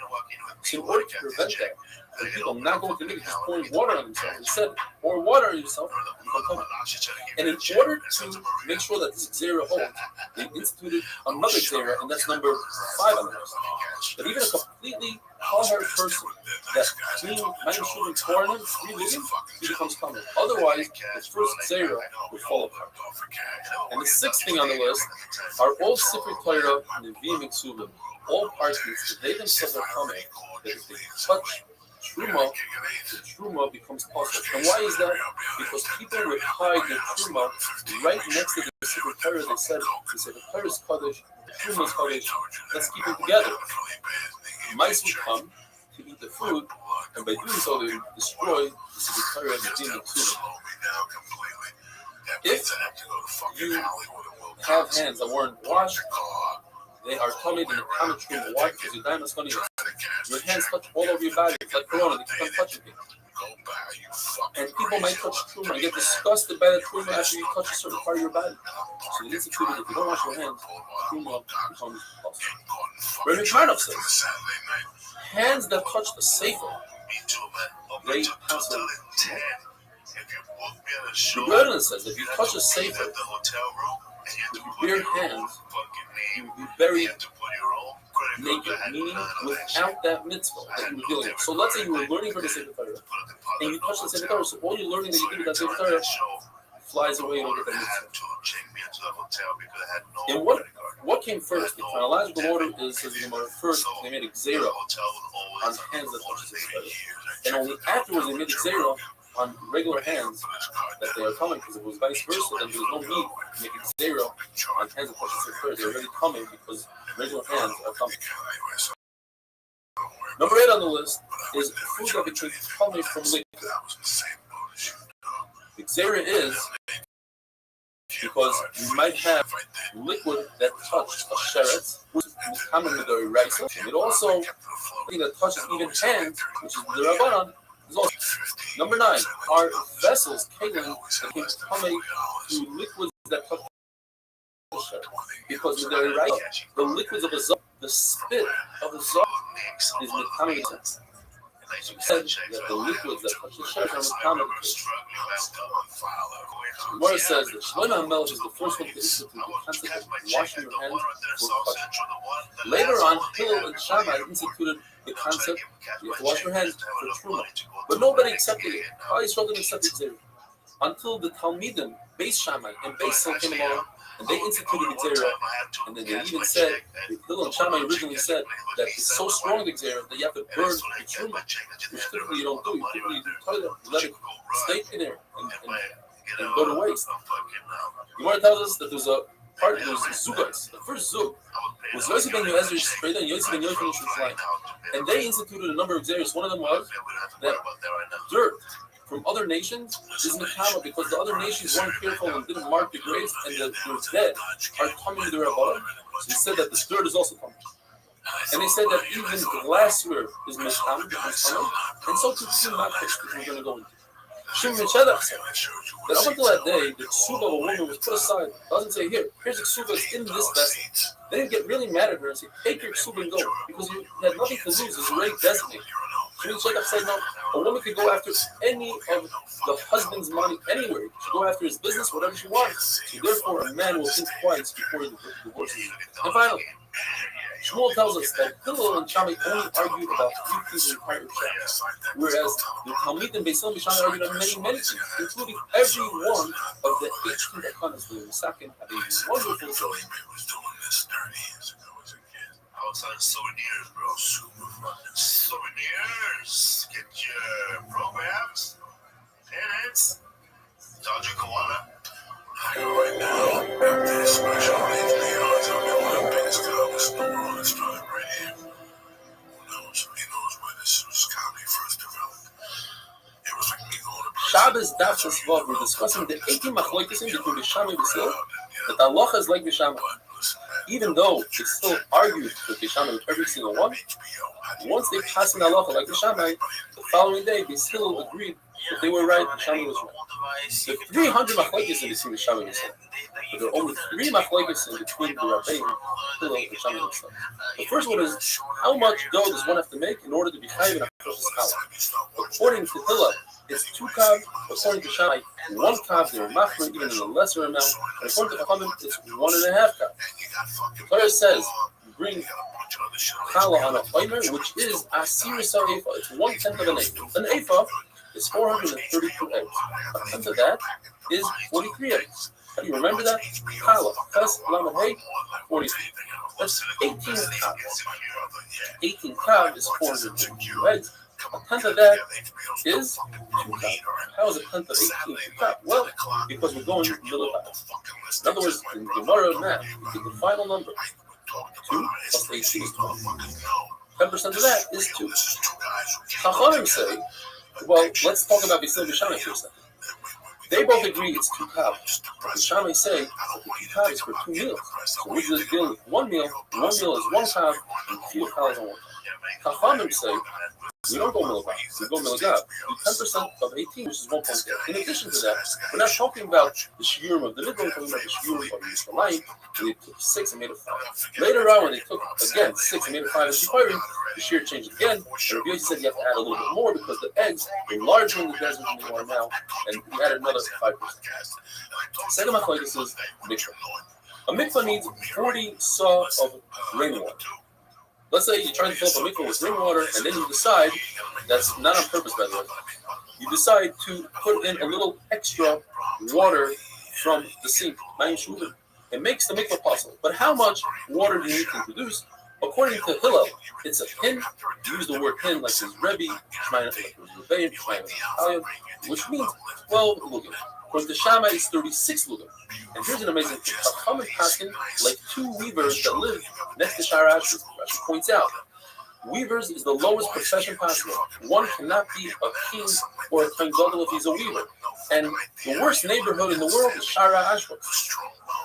Yet, he's asking like these two weavers that testified in the name of Shema Italian that is three lords. Why? Because they learned Torah. And the third machlokes is regarding the woman who sees dam. Any food that she touches becomes tummy. Dam takes time to emerge. Once it leaves the womb, she's tummy. Yet Shammai says she's only metama from here on out. Even though she touched food 10 seconds ago, and it's impossible for the dam not to be metama. No, Dayim Shatim from here on out. Hillel say that it's from the last time that she saw Dam, in other words, from the last time she did a bdika, could be months ago, everything in between is every food she touched. And Chachamim come along and say, dependent. It's Me'es Leis 24 hours. But if she did a bdika less than 24 hours, then we go to the bdika. Whatever is less, the bdika or Me'es Leis. There's seemingly a fourth machlokes. And that is, if a person brings a carbon negative, is he allowed to do smicha or not? Did he lean on the head with all his might? According to Hillel, yes. According to Shammai, no. The reason why it's not included in this, we only have 3 machlokes, not 4, is because this is a very old machlokes. This is actually the first machlokes applied. And Shammai and Hillel just repeated the machlokes. There's another machlokes. Somebody who picks his grapes for wine, and some of the grapes leak wine or grape juice. Is that considered mashkin, a liquid, to make the grapes susceptible to tumah or not? According to Shammai, yes. According to Hillel, not. But since Hillel later on agreed to Shammai, this is not considered a machlokes. The Gemara just tells us there's 3 stages when it comes to dirt that comes from Kutzlar. As we mentioned the other day, dirt that comes from Kutzlar, since the Goyim don't market grapes, it's possible that in the dirt there's fragments of bone, and therefore it's the kama. So there's 3 stages. Yosef and Yoezer, Yosef and Yochanan, the first zul, they made the first stage. And they said that if that dirt touches truma, you cannot eat the truma. You don't have to burn it, but you can't eat its whole. And the ear space, they didn't do any kind of xera at all. They cannot say that they said you have to burn it, because the only thing that was burned right away is something that was true, that was touched by somebody that had hands that weren't clean. Later on, the Rabbanim of Shemaim Shana, meaning years before the Korban Habayis, and they said that the ear space is also koilim. It also has tum. You have to burn it, but it's tummy can eat the tum. Later on in Usha, one of the 6 zeros that they made in Usha was that the dirt from this earth that touches tumah, you must burn the tumah. But the ear space remained the same, just tumah. Rabbi Yossi said that 180 years before the Korban Habayis Sheni, the Romans came in, they started to conquer. And 80 years beforehand, that's when the Rabbanan of Usha, the Rabbanan of 80, which they called, they said the Tumah, and they said what we said before. And the guys are also on glass. 40 years before the Korban, the Sanhedrin moved from Lishkas Hagazes to Hanuyas, and they stopped doing capital punishment. The way it went, it was 4 generations, 100 years before Korban Habayis. It went Hillel, Shimon, and then Reb Gamliel, and Reb Shimon. In Usha, there was 6 sveitos. We have Beis Pras, that means, according to Rashi, if there's a grave that's in a field and we don't know where the grave is, so any truma that touches that field has to be burned. As we discussed, the second thing is the dirt from Kutzlaretz. The third thing is clothing of an Amoritz that is written that might have sat on them. And how the measures, if you find in the street, you have to assume it's tummy, so his tummy touched it. If you touch fruit to spittle, you have to assume that it came from a zav, and you have to burn the truma. And finally, may red light. Yossi says that you burn this truma in Rosh Hashanah, even if you're not sure that you touched it, even though it's a spek sveka. Let's say it came, you're not sure if it came from a chutz la'aretz, you're not sure if there's a bone in there, and you're not sure if you touched it. Double sveka, since it's in Rosh Hashanah, you burn it. Chacham say Rosh Hashanah, you don't eat it, you don't burn it. And Rosh Hashanah, it's tahar, because Safek Tum Rosh Hashanah is tahar. Now, why did they make a gzera on glassware? Because glassware is created from sand, and sand is similar to what we create earthenware from. If so, how can you put glass in a mikvah and be mitar? The answer is you can't. The only time you put glass in a mikvah is if it has a hole in it and you fill the hole with lead. Now we're looking at a kli that's made out of lead. Like Rameir says, anytime you have a maimed, something that makes the kli function, over here it is the lead, then the whole kli turns into lead, and therefore that's the only time you put such a glass in the mikvah. Have a wonderful day. To find the best candidates. No, you don't. Do me a favor. Go to ZipRecruiter for free. That's right, free. Just go to ZipRecruiter.com/church. That's ZipRecruiter.com/church. Number 2, garlic.com. The best supplements, period. From shrimp export, alpha brain, M-Force protein. You can't fucking go wrong. Shabbos Daf Zayin. We're discussing glassware and how in some ways it's similar to earthenware, and how in some ways it's similar to metalware when it comes to tumah. There are 5 differences between metalware and earthenware. The first one is shute kli cheres. If the kli cheres is flat and the metalware is flat, kli cheres is not mekabel tumah, metalware is mekabel tumah. In this case, glass is similar to cheres, to earthenware. Second thing is that earthenware is not mekabel tumah from the outside. If you touch a shirt, it's the outside of the kli, it's not mekabel tumah, whereas metalware is mekabel tumah. In that, it's similar to metal. We discuss why that is. Third halacha is that if earthenware or metalware have a hole in a tamei kli, that makes the tumah go away. What happens if we repair the hole? If it's earthenware, the tumah does not come back. If it's metalware, the tumah comes back. And by glass, the tumah does not come back like earthenware. Fourth halacha is tefillah. If you take a kli that's tamei and you put it in the mikvah, if it's earthenware, it does not become tar.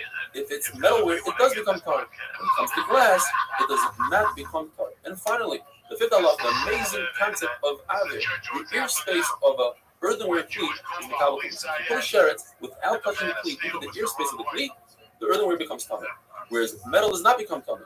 Another halacha, once a kli is tamei, you put a fruit that's tar into the ear space of the earthenware kli, that fruit becomes tamei, whereas in metal, it does not become tamei. Glass is like metal.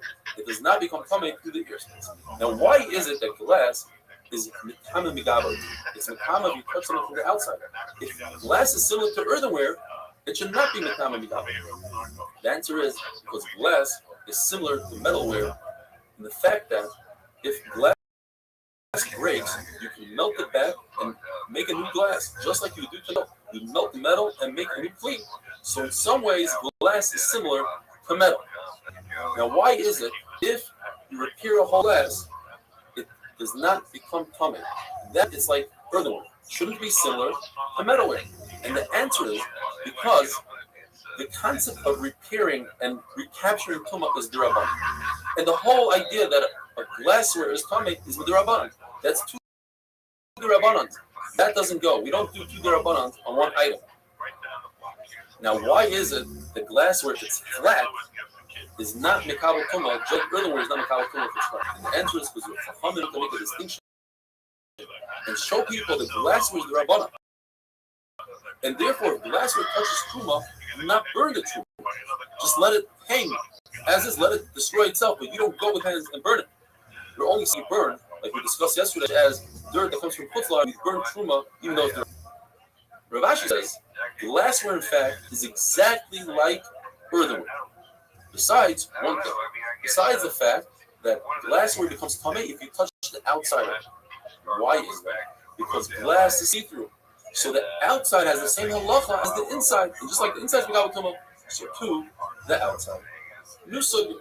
Midoraisa, metalware is mekabel tumah. That's a mafurish apostle. Shimon Meshach came along and said that metalware, if it has a hole, midoraisa becomes tar.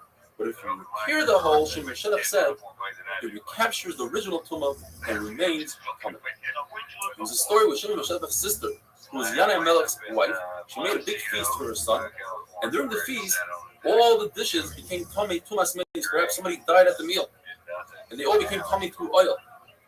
Instead of waiting 7 days for all the vessels to become tar and go through the whole process of sprinkling them on the 3rd day and on the 7th day with mechatas, she had a great idea. She punched holes through every single one of the vessels and sent them to a professional to repair. That's a no-no. People are going to forget the whole concept of sprinkling the mechatas on the vessels.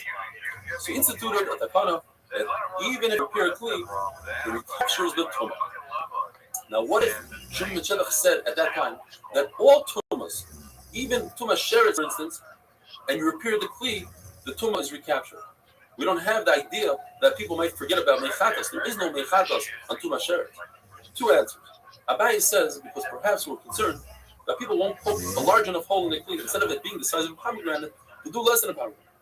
Rava says that we're concerned because even if you put a kli in a mikvah and it's tar, you still have to wait until nightfall. Whereas if you poke a hole in a kli and then you repair it, you can use it immediately. So people might come to think that if you put a kli in the mikvah, you don't have to wait till the night. You can use it immediately. So Shimon was misaken that no, if you repair a kli, it's not even tar at all.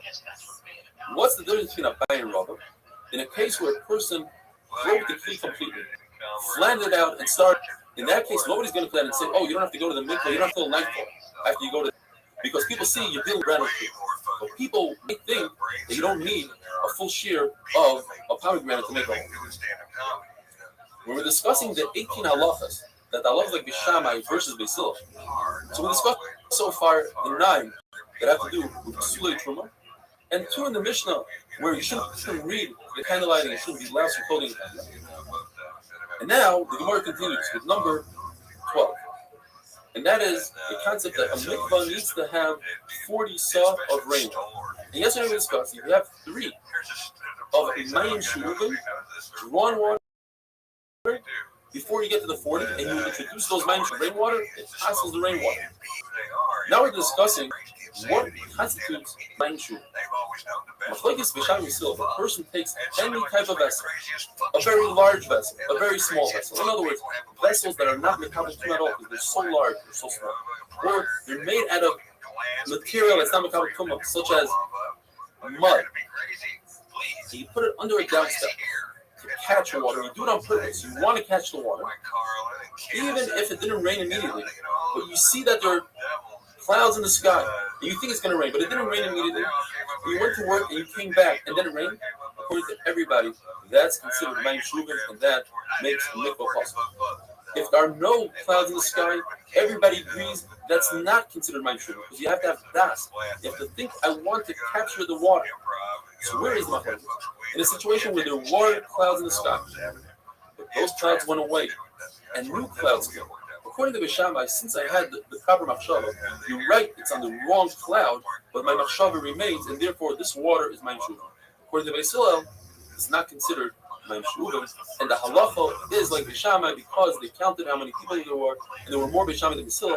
Halacha is not Bishamai. The basis is no. That's not one of the 18.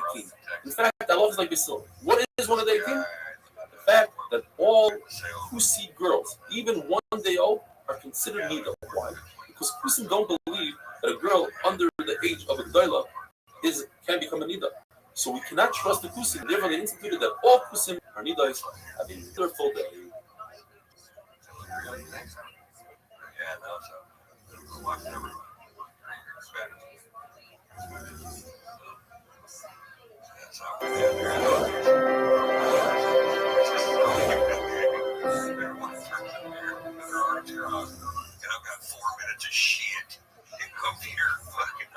Shabbos David Zayin.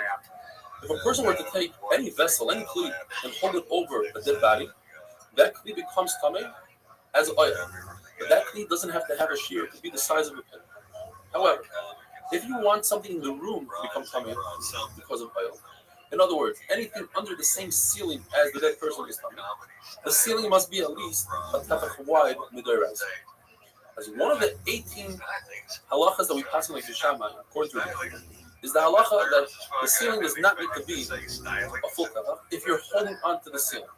In other words, a mardeya, a goat, trod an animal, The shear in the time of the Gemara was exactly a third of a tefach wide. The diameter was a third of a tefach. That means the circumference was a full tefach.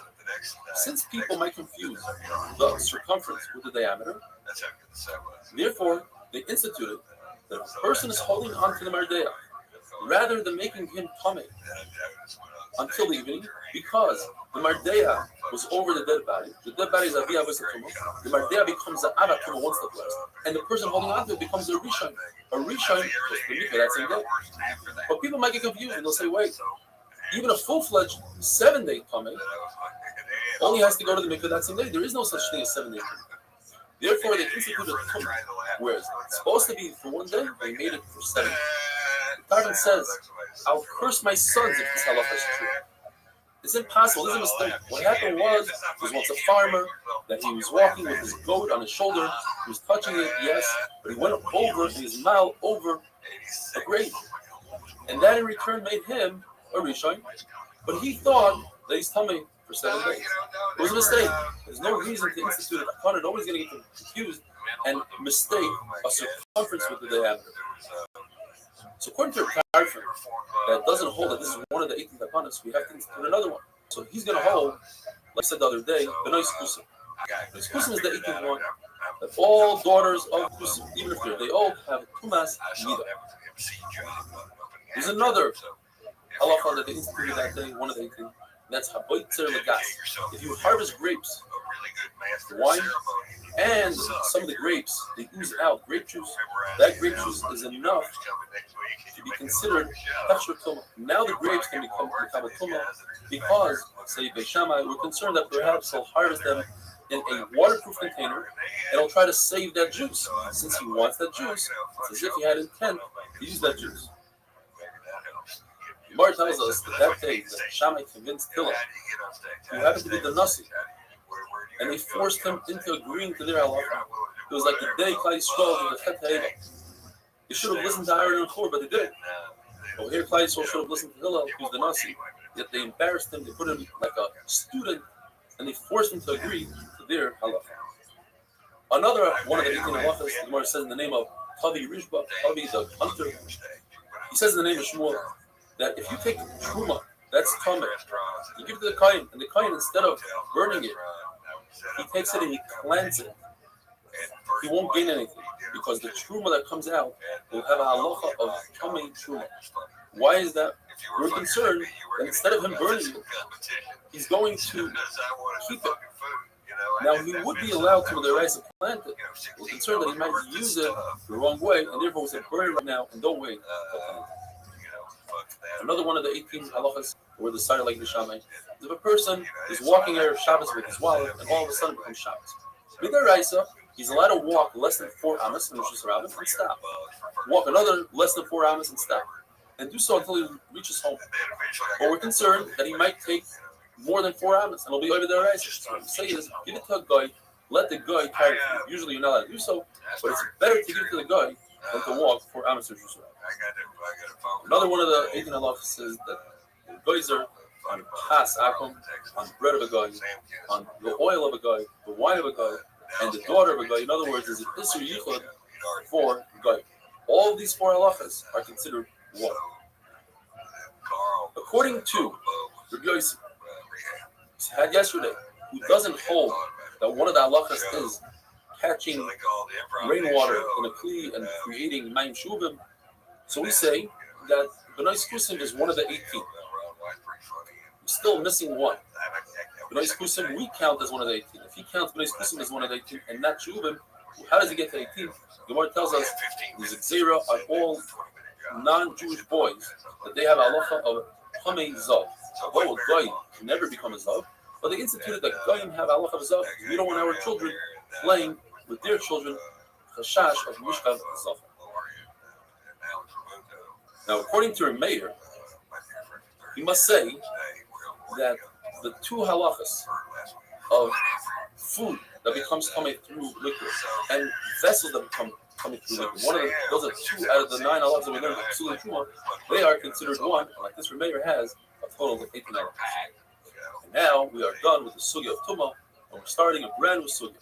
Says the Mishnah, And we're dealing with shvisas kelim. That is the concept that you're not allowed to have your property do malacha on Shabbos according to Bisham. And therefore, let's say you take your ink and let it soak before Shabbos. That's a malacha on Shabbos that would be also the raisa, malacha slisha, kneading. And so to soak your veg, different karshim and different vegetables. That would be kneading. According to Bisham, if you want to do so, you have to make sure that the malacha is over before Shabbos begins. According to Basil, it's not a problem. As long as you put it in 1 minute before Shabbos, that's okay. According to Bisham, you cannot set out a trap before Shabbos unless you have enough time for the animal to be caught. In Basil, you can't. You're not allowed to put in wool until enough before Shabbos. That's a libun. That's also the raisa, making the wool white, unless you have enough time to finish before Shabbos. And finally, the Mishnah says you're not allowed to sell something to a guy before Shabbos unless he has enough time to get to his house. You're not allowed to load him up before Shabbos, according to Shabbos. Still, as long as you have enough time for 1 minute before sundown, that's enough. You don't have to finish the malach. According to Shammai, you're not allowed to give your clothing to the cleaners before Shabbos unless he has enough time. According to Basil, you can. Shimon Gamliel says, Shimon Gamliel was a descendant of Hillel. He says his father used to give white clothing, which takes a long time to laundry, 3 days before Shabbos. One halacha that everybody agrees upon is that a malacha that you're allowed to do on Shabbos. In other words, you're not over issur deraisa on Shabbos, such as putting a weight on your grapes because the grapes are already crushed, but you want to hasten, you want to make the juice come out quicker, so you put a big stone on them, a beam. That you're allowed to do according to Shammai before Shabbos, even if you don't have enough time, because if you do so on Shabbos, you're not over or deraisa. Have a wonderful day. There's 2 rooms in this little dressing area. We go in front of private room in the back. It's just Sam and a hooker, I guess.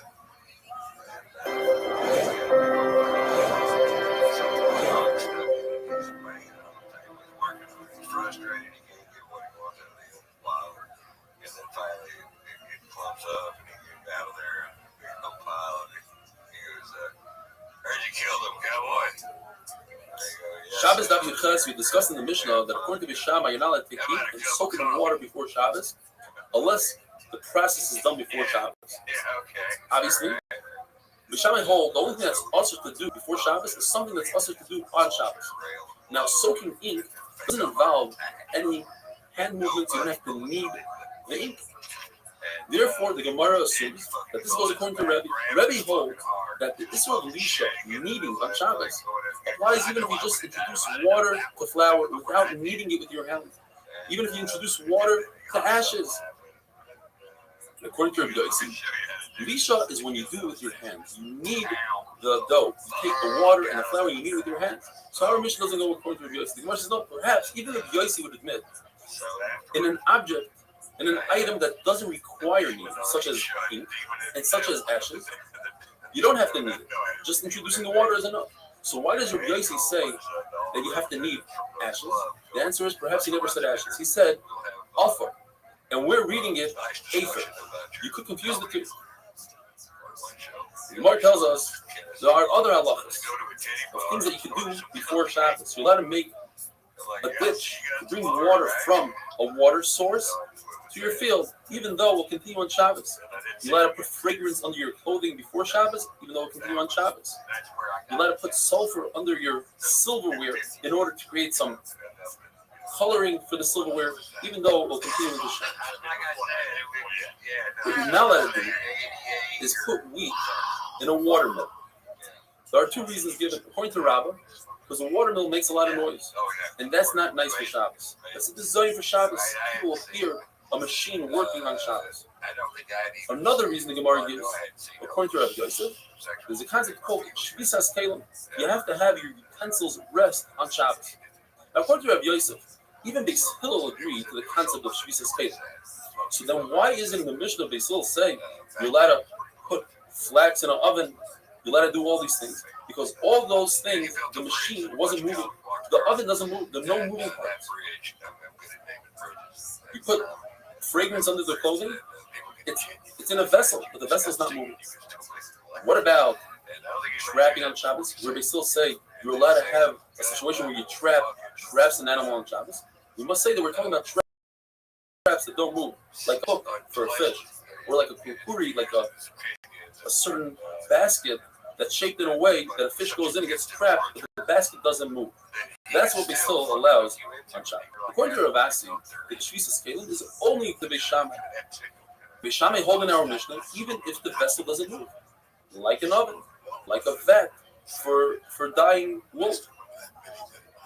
But we need to explain, how do Beis Shammai allow one to light a candle, which will last into Shabbos? How do Beis Shammai allow to make food, which cooks over Shabbos? Or make beer, which takes 8 days? Even though the vessel is not moving, you need Shvisas Kelim. We must say, says the Gemara, that in all those cases, the person is mafkir his candle, he's mafkir his barrel, he's mafkir his spit, whatever it is that is mutter, the pot, he is mafkir. The Gemara tells us that it's usher to put beans that take a very long time to cook. It's usher to put them on the fire before Shabbos. And if you do so, it's usher for you to eat them until the amount of time that it takes you to cook. So if it takes you 12 hours to cook beans, you have to wait 12 hours after Motzei Shabbos in order to eat these beans. The same would apply for cooking up a very large amount of hot water. You could say that this is also even according to Beis Hillel, because of a new concept called Shema Yichata. The problem is you might stoke the coals, you might stir the coals on Shabbos. Now, when it comes to the fragrance and sulfur, there is no problem of Shema Yichata, because if you stir the coals, you'll create smoke, which will ruin what you're trying to do. What about flax in the oven? Also no problem, because if you open up the door to the oven, you'll ruin your flax. That's the concept of the ear will ruin it, and therefore there's no chitu. What about dyeing wool? Dyeing wool, we do have an issue of Shema Yichata stoke the coals. So there's get out of it if you remove the pot from the fire, from the flame. But there's another issue. Even if you remove the pot from the flame, there's a problem of hagasa. You might stir the pot. The way to get over that problem is if you seal the pot with cement or something else. Now, this halacha of not being allowed to put beans, that's only beans. But meat, you are allowed to put meat on the oven before Shabbos. We're not concerned that since you're not able to eat it, you are not going to stir the coals, you'll forget about it, and you'll leave it. And the same will apply if you have food that's completely cooked, so you're allowed to put it right before Shabbos. The only thing you're not allowed to do is if it's semi-cooked. Semi-cooked food, you're not allowed to put on before Shabbos, unless you introduce the semi-cooked food, a piece of raw meat. Then you won't touch that pot for a while, and we don't have an issue of Shema Yichata. There are two reasons that we said that help us with chitu, with stirring coals. One is if there's air that ruins the coal, or ruins whatever food you're doing or any malach you're doing. And the other is if you seal the oven, you seal the pot, then we don't have a problem of Shema Yichata. So if you have both of those reasons together, let's say you have a young goat that introducing air to the cooking is terrible for you, and you seal the oven according to everybody, that's not an issue. What if you have one out of the two reasons? According to one lashon, that's exactly the flag between Rav Ashi and Yirmiyah Medifti. According to Rav Ashi, it's mutter, and according to Yirmiyah Medifti, it's also. What if you don't have any of the reasons? Both reasons don't exist. According to a second lashon, that's where the flag of Rav Ashi and Yirmiyah Medifti exist. Rav Ashi says it's mutter to put food in an oven because you're not going to come to do chitu b'kefal, you're not going to stir the coals, because the door to the oven will be your reminder. However, Rav Ashi admits that if it's on directly on the coals, then that's a concern that you might stir the coals. Beis Shammai say in the Mishnah, and adding to the Mishnah, the Gemara brings that you're not allowed to lend something to a guy, you're not allowed to sell something to a guy, you're not allowed to give a guy a present if the guy won't make it to his own home before Shabbos. It will look as if he's doing something for you. Amir La'aka, he's your shliach. They still say, as long as he could get to the house that's next to the wall of the city, in other words, he has a place where to place his items, that's okay. And Rabbi Akiva says, what they still mean to say is, as long as you can leave your house, from that point on, it's mutter. In Yana D'Yayim, Beis Shammai hold that your chiyuv to be mevar chametz, to destroy chametz, exists even if you sell it to somebody else. Even if you sell it to a guy, you have to make sure that the guy eats the chametz. Amazing. If you know for a fact that the guy won't consume the chametz, you're not allowed to sell it to him. They still say no. As long as you can eat the chametz, you can sell the chametz. And Rabbi Yehuda, who holds like Rabbi Shammai, that you can't sell chametz to a guy as long as you don't, as you know that he's not going to consume it. He says that's only 30 days before Pesach. But more than 30 days before Pesach, I'm not concerned. Have a wonderful day.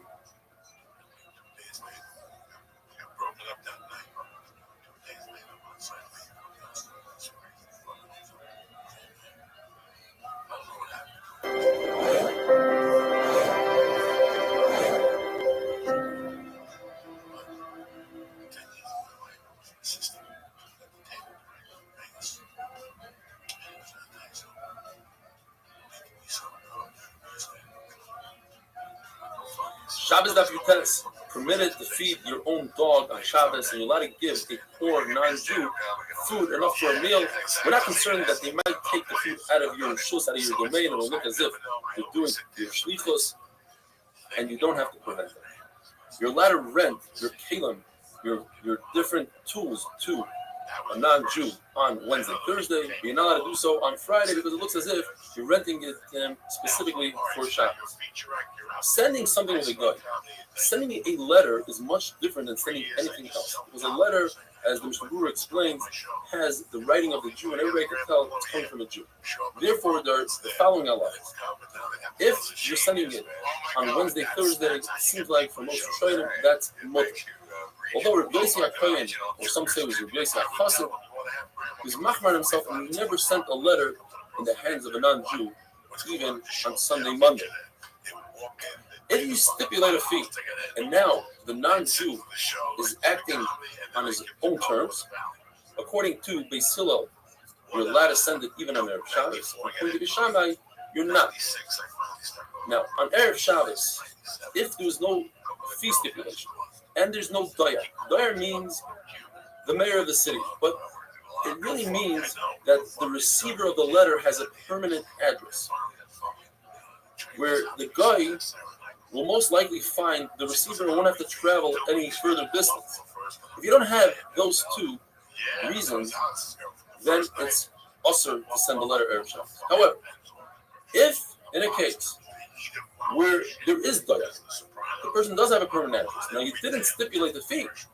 According to Beis Shammai, it's okay as long as the messenger, the guy, could reach his destination. And according to Beis Hillel, he doesn't need to reach his destination. As long as he reaches the first house by the city wall, that's okay, because he can put it down there, and if he decides to go on his own any further, that's on his own term. The halacha is, one should not embark a ship 3 days before Shabbos. There are 5 reasons given. Mishnah Berurah brings them down in Restream test. 2 of them are brought here. Places says because it's similar to swimming, and Rabbeinu Chanel says because it takes 3 days to overcome seasickness, it's not proper to go to Shabbos while one is sick. But for Tvar Mitzvah, it's mutter to embark the ship even less than 3 days before Shabbos. According to Rebbe, you must go over to the captain of the ship and stipulate with him and say, I'm only embarking the ship on condition that you stop on Shabbos. And the captain says, okay, and of course he laughs at the guy and doesn't stop, and that's okay as well. Gamliel says you don't have to go through the whole stipulation process. It's good without talking to the captain of the ship. A very short trip that you know you're going to reach the nation before Shabbos, you're allowed to embark ship, even on Erev Shabbos. You're not allowed to make a siege on a city less than 3 days before Shabbos, but if you start, you're allowed to continue. The Shabbos says the reason is it says in the pasuk, until you decimate your enemy. That means even on Shabbos. There was once a launderer who wanted to charge a buyer the same amount of money for colored laundry like for white laundry. He says, Abaye, I know what tricks you're up to. I learned. The Restream said that his father never gave white laundry to launderer less than 3 days before Shabbos. In other words, it's much more difficult to do white laundry than colored laundry, and therefore the price should not be the same. Abaye says, before you give your laundry, the launderer always measure it before and measure when it comes back, in case he decided to shrink your clothing or stretch your clothing. We learned that Beis Shammai hold that you're not allowed to start a process before Shabbos in something that's also in the rice to do on Shabbos itself. Therefore, when Beis Shammai say it's mutter to crush your grapes on Shabbos, to put heavy loads on them, the heavy beams and stones on your grapes and olives on Shabbos, before Shabbos. That is because on Shabbos it's not an Issa D'Oraisa. Who does that go according to? The Gemara brings two shivas. You can either go according to Rabbi Shmuel, who holds that once you start the process of crushing non-mature grapes before Shabbos, you're allowed to continue on Shabbos. And Rabbi Akiva argues that's problematic because the Raven says that Rabbi Akiva and Rabbi Shmuel both agree that since it's missing crushing, it's also to do on Shabbos.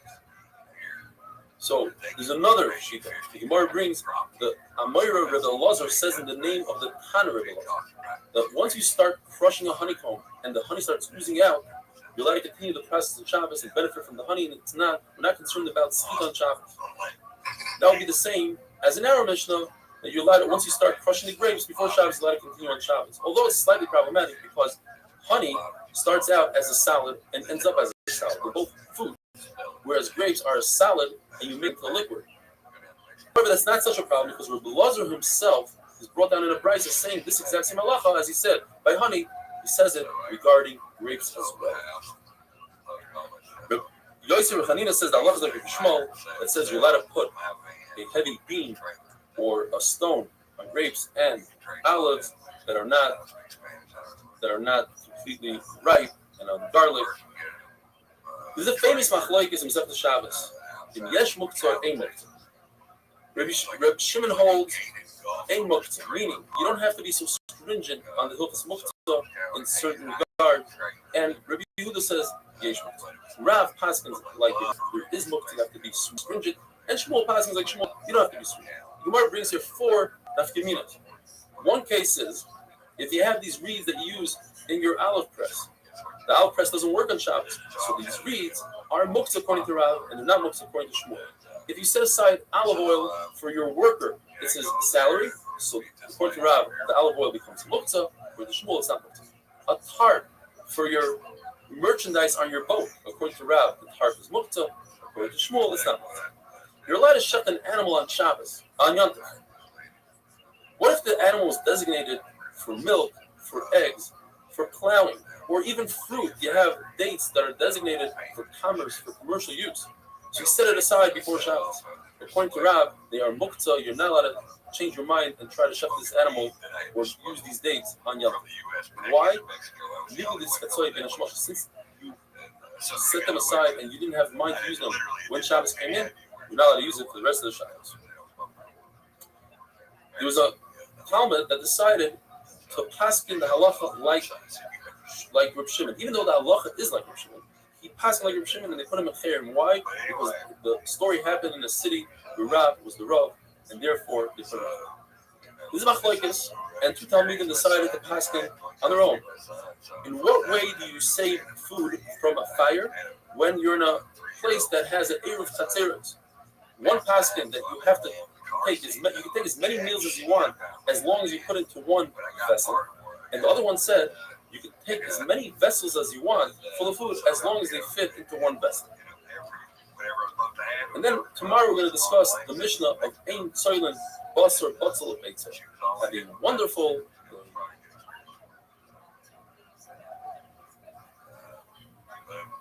eventually I started coming out on the weekends.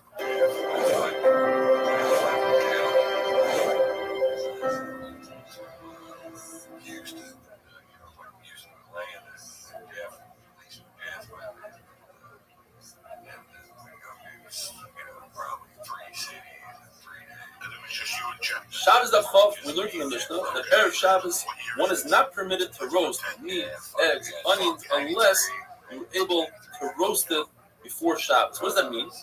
K'machal ben Brusai, it's a shear, according to Rashi, it means a third done, according to the Rambam, 50% done.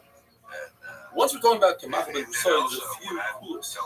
Number 1, once the food reaches K'machal ben Brusai, according to Rashi, it's a third done, there's no more issue of Bishul Akum. So God could take on the cooking from that point.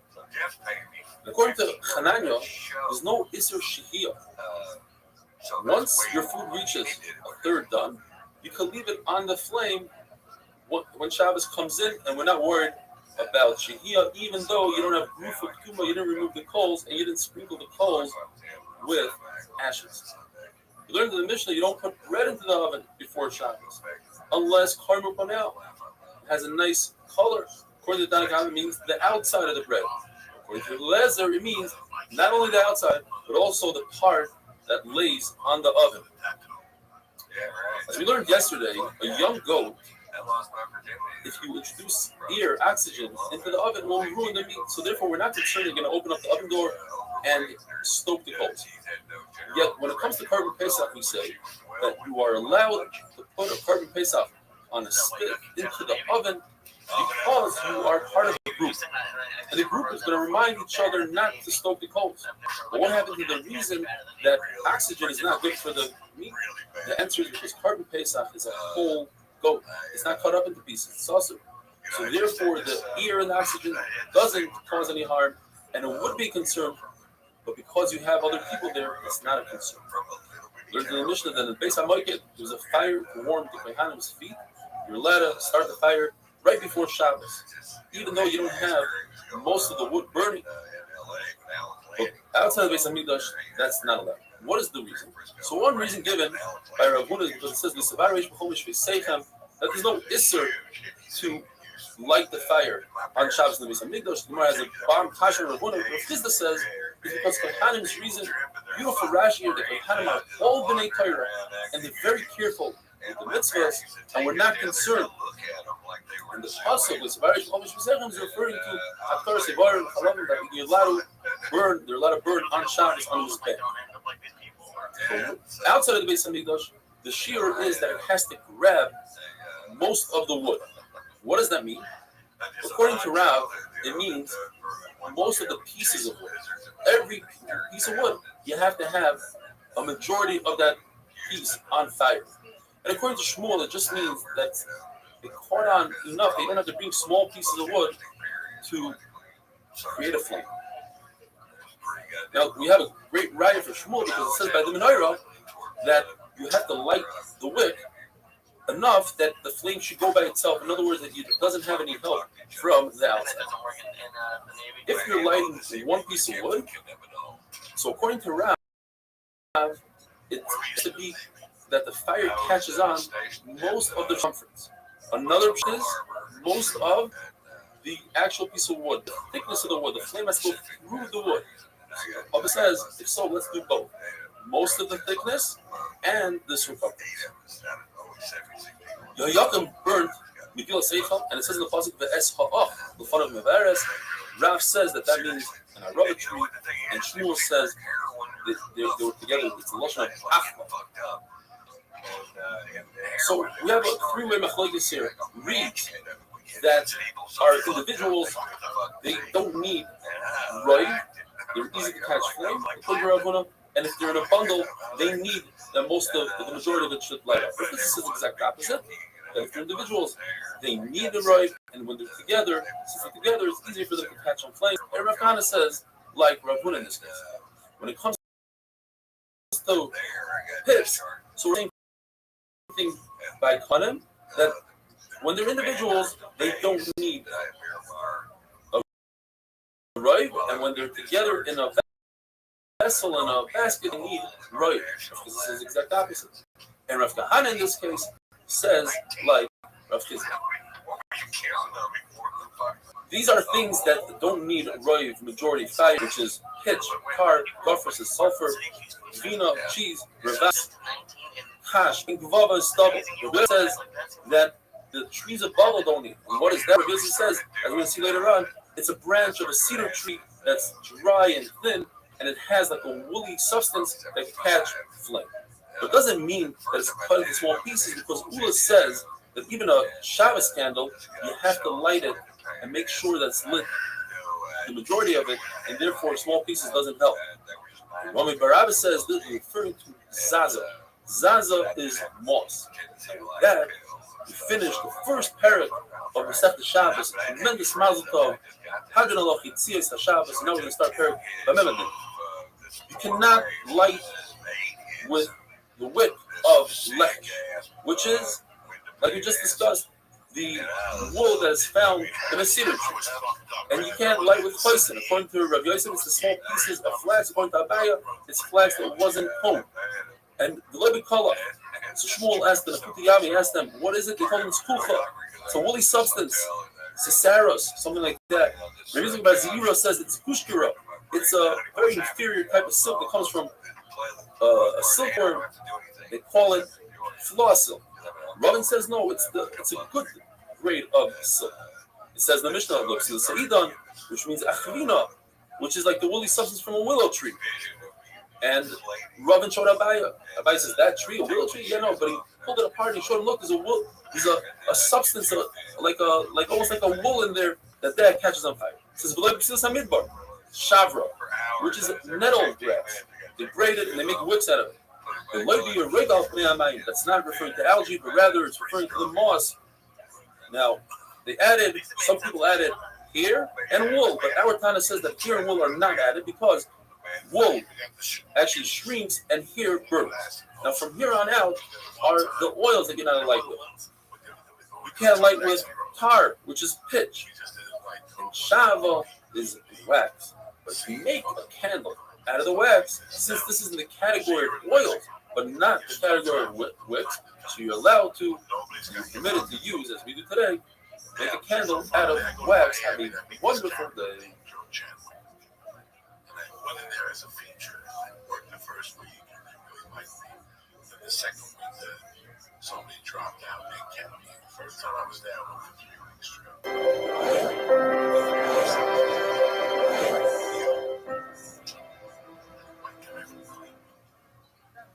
That's still in the game. Something happened. I think he works locally. Never knew. Once I go back there again. Shabbos Daf Chof Aleph.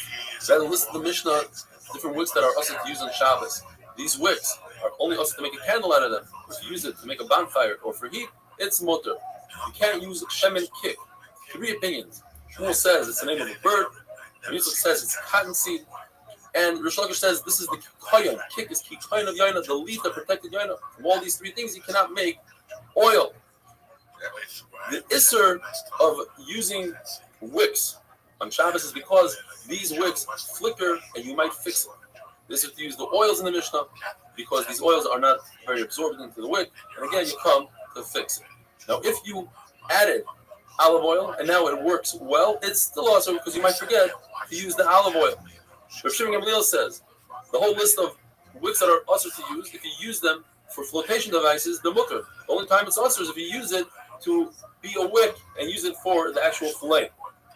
Says Rav, melted fat and melted fish innards are also to use. Now, if you add oil, it's mutter to use. The reason is because now they are absorbed well in the wick.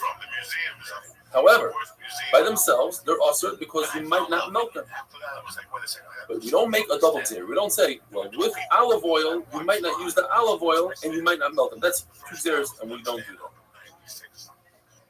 All wicks that are also to use for Shabbos are also to use with the Mikdash because it says in the Pasuk, "Lahalis no stomach." It has to be a flame that goes by itself without any help. In the Mikdash, they made the wicks out of the belt of the kohen, and the belt was made out of wool. How did they do so? The answer is because it's only on Simchas Beis Shoeva where the mitzvah is not midaraisa. However, there is a brayso that says that they made wicks for the menorah, which isn't midaraisa, out of the leftover clothing of the kohen. And the answer is over there it was only from the kohenes, which was made out of linen. And from here on out, in the next 3 daf of Krashmi, we're going to be discussing Hanukkah. This is the sugi of Hanukkah of the whole Shas. 3-way machlokes. Ravuna says all the oils that you're not permitted to use on Shabbos, you're not permitted to use on Hanukkah, in the weekday, and on Shabbos. The reason is because on the weekdays we have a concept called Hafsa Zokubla. If the flame of the menorah is extinguished within the shear of time, let's say you have to light the candle for a half hour. During that half hour is extinguished, you must relight it. So we're concerned that perhaps he won't light it on purpose. He'll use inferior product and he won't relight it. On Shabbos, we have another reason. And that is because since you are permitted to use the light, you might read to the light, and then you'll come, Shemayata, you'll fix the candle. Rav Chisda says, In the weekday, you could use that oil because kafsa ain't something. You don't have to relight it. But on Shabbos, we still have the concern that you might fix the candle because you are permitted to read to its light. And Rav says you're allowed to use it for weekdays and for Shabbos, all these oils that are possible. Kafsa ain't something. Concerned that he might be Hashem, might not relight it because he doesn't have to relight it. And on Shabbos, it's also to use candlelight, and therefore we're not concerned of Shema Yaakov. Abaya heard this pshat from Rabbi Yirmiyah, and he didn't accept it. But later on, he heard this pshat in the name from Ravin in the name of Rabbi Yochanan, and he accepted it, and he felt bad. He said, "I wish I would have heard this when I was younger, because when he was younger, there's a concept called Yagasa, prayer that you learn when you're young sticks." The mitzvah of Ner Chanukah is from Shkia until the Talmudim leave the marketplace. Talmudim are people that sell firewood and they stay in the marketplace last, and therefore that is your chiyuv. In other words, if you didn't light your candles, you have all the way up until they leave to light.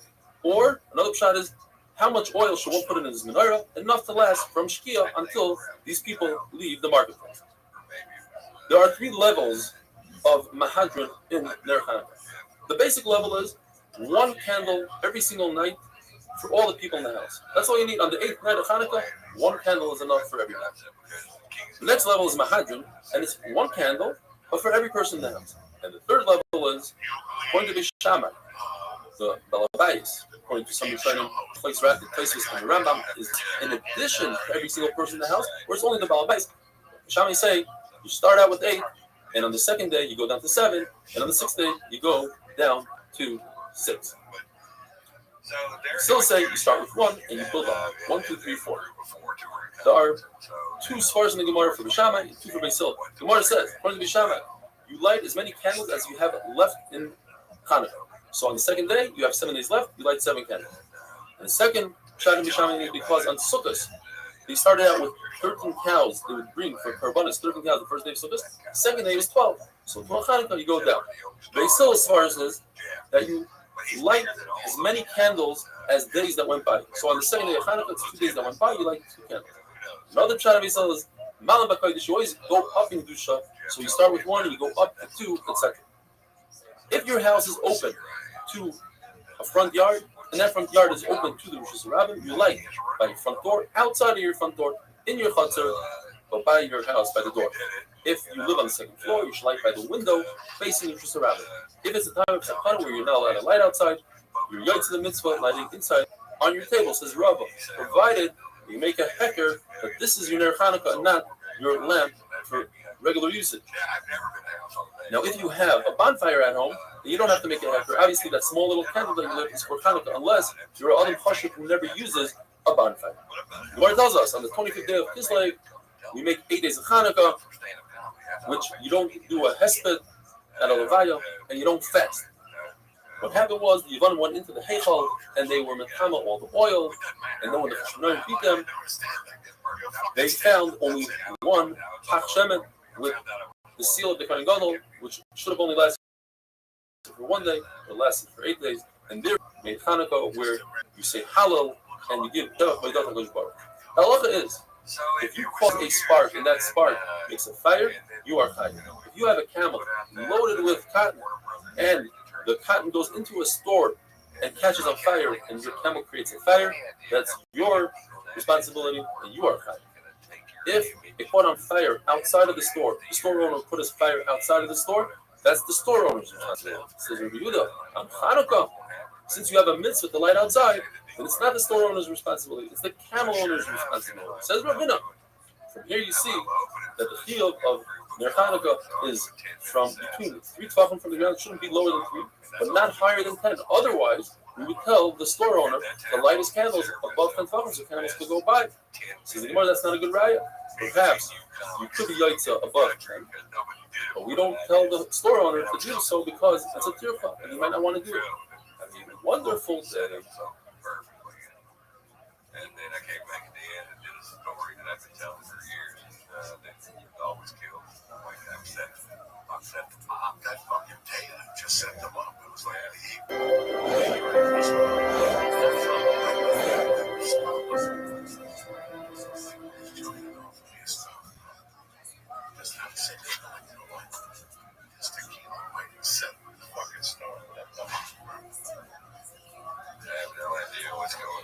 Shabbos Daf Chav Beis, Rabbi Tanchum says that just like you're not allowed to build a sukkah that's over 20 amas, and you can't have a mavoi across Pima Kaira above 20 amas, so too you cannot light your menorah above 20 amas. Another famous saying that Rabbi Tanchum says, when the Shvatim threw Yosef Tzaddik into the pit, the pasuk says, "Habar reik ein boy mayim."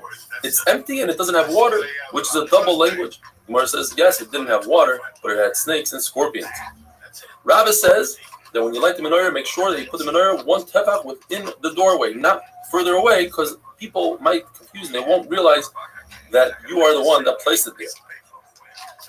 Rav Acha says you put the menorah on the right side of the door. Rav Shmuel says you put it on the left side of the door, like this. You have the mezuzah on the right and the menorah on the left. Rav Yosef says you have to treat the menorah with respect.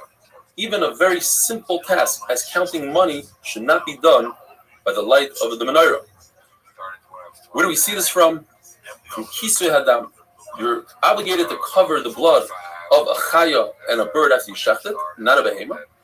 And you should do so with your hand, the hand that shechted the animal, rather than with your foot. Kicking dirt is a bezai. Rav Yosef, Rabbi Shua ben Levi asked, how do we know that you cannot benefit from sukkah decorations? Let's say you hung a fruit, you can't eat it. You learn this from the menorah. Says Rabbi Yosef, Marida Avram, as we would say in our days, Rabbeinu Shalom, the master of Avram. It's a Mefursha Braisa that you can't use sukkah decorations. Chanukah is not. Rather, the Mekar of this halacha is from Kisui Hadam, and we learn sukkah and Chanukah from Kisui Hadam. In all of Shas, when Rav and Shmuel argued, halacha is like Rav and Yisur. But the following three halachas, Abayi's Rebbe, Rav Bar Nachmani, paskin like Shmuel lekula, and that is that you are permitted, according to Shmuel, to light one candle to another. You're permitted to untie your tzitzis and place them in another beged. And the halacha is like Rav Shimon, according to the great, that you're permitted to drag a heavy object on the ground, even though it might create a furrow in the ground, as long as you're not mechaben to make that furrow. Now, what is the issue with having a ner l'ner, lighting one wick from the other? One man Omar says this is a design of the mitzvah. You should not be using a mitzvah to light a match to light another candle. And the other man Omar says it's akhushe mitzvah. You're taking away from the original mitzvah. It looks as if you're using some of the oil of the first candle. What is the difference between these two shatim? In a case where you go directly from wick to wick, in that case there is no B'zayim mitzvah because you're going directly to another wick rather than going to a mundane thing like a match. However, there's still a akhushe mitzvah. It looks like as if you're using some of the oil of the first wick. Now the Gemara asks a question from Meiser Sheni. If a person has a lot of fruit which he needs to bring to Yerushalayim to eat because it's Meiser Sheni, he's permitted to redeem all of his fruit onto a coin. The coin becomes Kaddish. Now I want to take that coin that's Kaddish and use it as a counterweight to weigh another coin in order for me to use that other coin for Meiser Sheni. I want to do a mitzvah with it, but right now I'm doing a mundane task. I'm weighing with it. The halacha is you're not permitted to do so. We must explain, in order to explain Shmuel, that the reason why it's also because we're worried about the outcome. What if you find out that the weight of the second coin is not adequate? It doesn't weigh enough or weighs too much. You're not going to use that coin. Therefore, you weighing it the first time, you're using a Kaddish coin to do a mundane thing that never had a good outcome of mitzvah. But in our case, when you take a match and you light one candle, perhaps that's okay because the chances that you're not going to use that to light another candle are very slim. The Gemara tells us that the 40 years that Klal Yisrael was in the desert, HaKadosh Baruch Hu lit up and created life for Klal Yisrael. Therefore, it doesn't make any sense that we're lighting a menorah to help HaKadosh Baruch Hu, so to speak. We benefit from his light, but he doesn't need our light. The menorah is a testimony to nations that HaKadosh Baruch Hu, his Shekhinah is shayr on Klal Yisrael. And how does he testify? How does it work? Because we use the Ner Ma'aravi to light all the other candles. The Ma'aravi depends if the menorah is facing east and west, then the second candle coming into the Heichal, that's the one we light. If the menorah faces north-south, according to one man Omar, then the center one, the Emtsai, that's the Ner Ma'aravi. At any rate, we use that Ner Ma'aravi to light all the other candles, and that's the last one that we clean out. We must explain that the way it worked, it was not that we took a match and went from one to the other, because that would be a problem of bizui mitzvah. We must explain that the wick was long enough to reach the other cup. Each cup's wick reached the other one. Yet the only issue that remains is if you hold akushe mitzvah, it looks as if you're taking and diminishing the oil from the first cup. Over here, we still have that problem. Rav Huna ben Yeshua says, if a cheresh shaita v'katan, people that are not able to light Hanukkah candles halachically, if they lit it, are you yotzei if you pick it up and place the menorah after they lit it in its proper resting place? If you hold hadlaka isa mitzvah, that the mitzvah is when you light it, then you wouldn't be yotzei the mitzvah. But if you hold the hanacha isa mitzvah, then it's fine. Doesn't matter who lit it. The point is, you have to place it in the proper final place, and you are yotzei. So therefore, the Gemara says, I could bring a raya perhaps. If a person lit the menorah but kept on holding the menorah throughout the whole duration, he's not yotzei. Why not? He performed the hadlaka. Shouldn't he be yotzei? You see from here that hanacha is a mitzvah. The Gemara says no. Perhaps the reason why he's not yotzei is because other people don't see the persuma misa. They're going to think that you lit it for your own good. So the Gemara will have another raya. What about a case where a person lit it indoors and he brought it outdoors? The halacha is he's not yotzei. Well, why not? If hanacha is a mitzvah, I put it in its final resting place, it should be okay. You see from here, hadlaka is a mitzvah. The Gemara says the same answer. Perhaps people will say that you did it for yourself. And finally, the Gemara brings a raya. If a person lights a very large glass bowl of oil from Friday all the way to Motzei Shabbos, and he wants to light candles, what does he do? He extinguishes the candle and he relights it. But if hanacha is a mitzvah, he should have to lift it up and put it down again. That's one raya. Second raya is, from the fact that we say, B'tzivanu lahadlik ner Chanukah, you see from here that the mitzvah is in the hadlaka. We don't say B'tzivanu la'aniach ner Chanukah, but rather lahadlik. So from here you see that the mitzvah is. Now the Gemara says, since we prove that the hadlaka is a mitzvah, therefore, if a cheresh doesn't light it, you are not yotzei even if you place it in its final place. And a woman certainly could be yotzei with the mitzvah. As you're going to see tomorrow, she could also be mitzvah. Because afhein hoyu b'is haneis. Yehudis was the one who cut off the general's head, and it was a terrible decree tibal lehegman chila against all women, all brides. Therefore, they were in the nace, and they could certainly light Hanukkah candles. Have a wonderful day. Great job. Yeah. You know, and I do these shows for nothing. I don't even give my $35 or whatever it was. I don't collect it. But so you know, those are the shows I do way more shows for nothing than I do for money. And so it's, you know, it's on schedule now. It's still 110. Shabbos Daf Chav Gimel. A guest must light Ner Chanukah. And if he wants, he can participate by giving money to the host and being part of his candle. If he's married, he could be soymach on his wife. Women are mechuyev in their Chanukah like men because afhein hoyu b'is haneis. Yehudis is the one who killed the general, and they had other xeris against them. Therefore, a wife could be mitzi a husband. Rav Shmuel Levi says the best oil is olive oil. It's clear and it's very bright. It's actually better than sesame seed oil, which lasts longer, but it's not as bright and clear. When you make ink, there are two processes in the making of the ink which require oil. Process number one is you burn oil and you capture the smoke in a glass, and that smoke is soot. You peel that smoke off and you mix that smoke with step two with oil. To make the soot, it's best to use olive oil. But to mix the soot, some say it's best to use olive oil, some say it's not necessary. There's another ingredient in ink, which is the sap of trees. The best sap is a black thorn gum. But the Gemara says you can use any sap you want. As we know, and this comes from Rav, the first night of Chanukah we make 3 brachas. L'hadik ner Chanukah, sha'asa nisim laviseinu, and shechiyanu. On the second night of Chanukah, we don't say shechiyanu. But on all nights of Chanukah, you say sha'asa nisim laviseinu because there was a nace on every single one of the 8 nights. If you know for a fact that you are not going to light Neris Chanukah, you're on a ship, you're on a plane, you see from a distance, you say a bracha just for seeing it. You don't say lahadlik because you aren't lighting. When you say Sha'asa Nisim Laviseinu, and on the first night you'll also say Shechianu, but on the second night all you say is Sha'asa Nisim.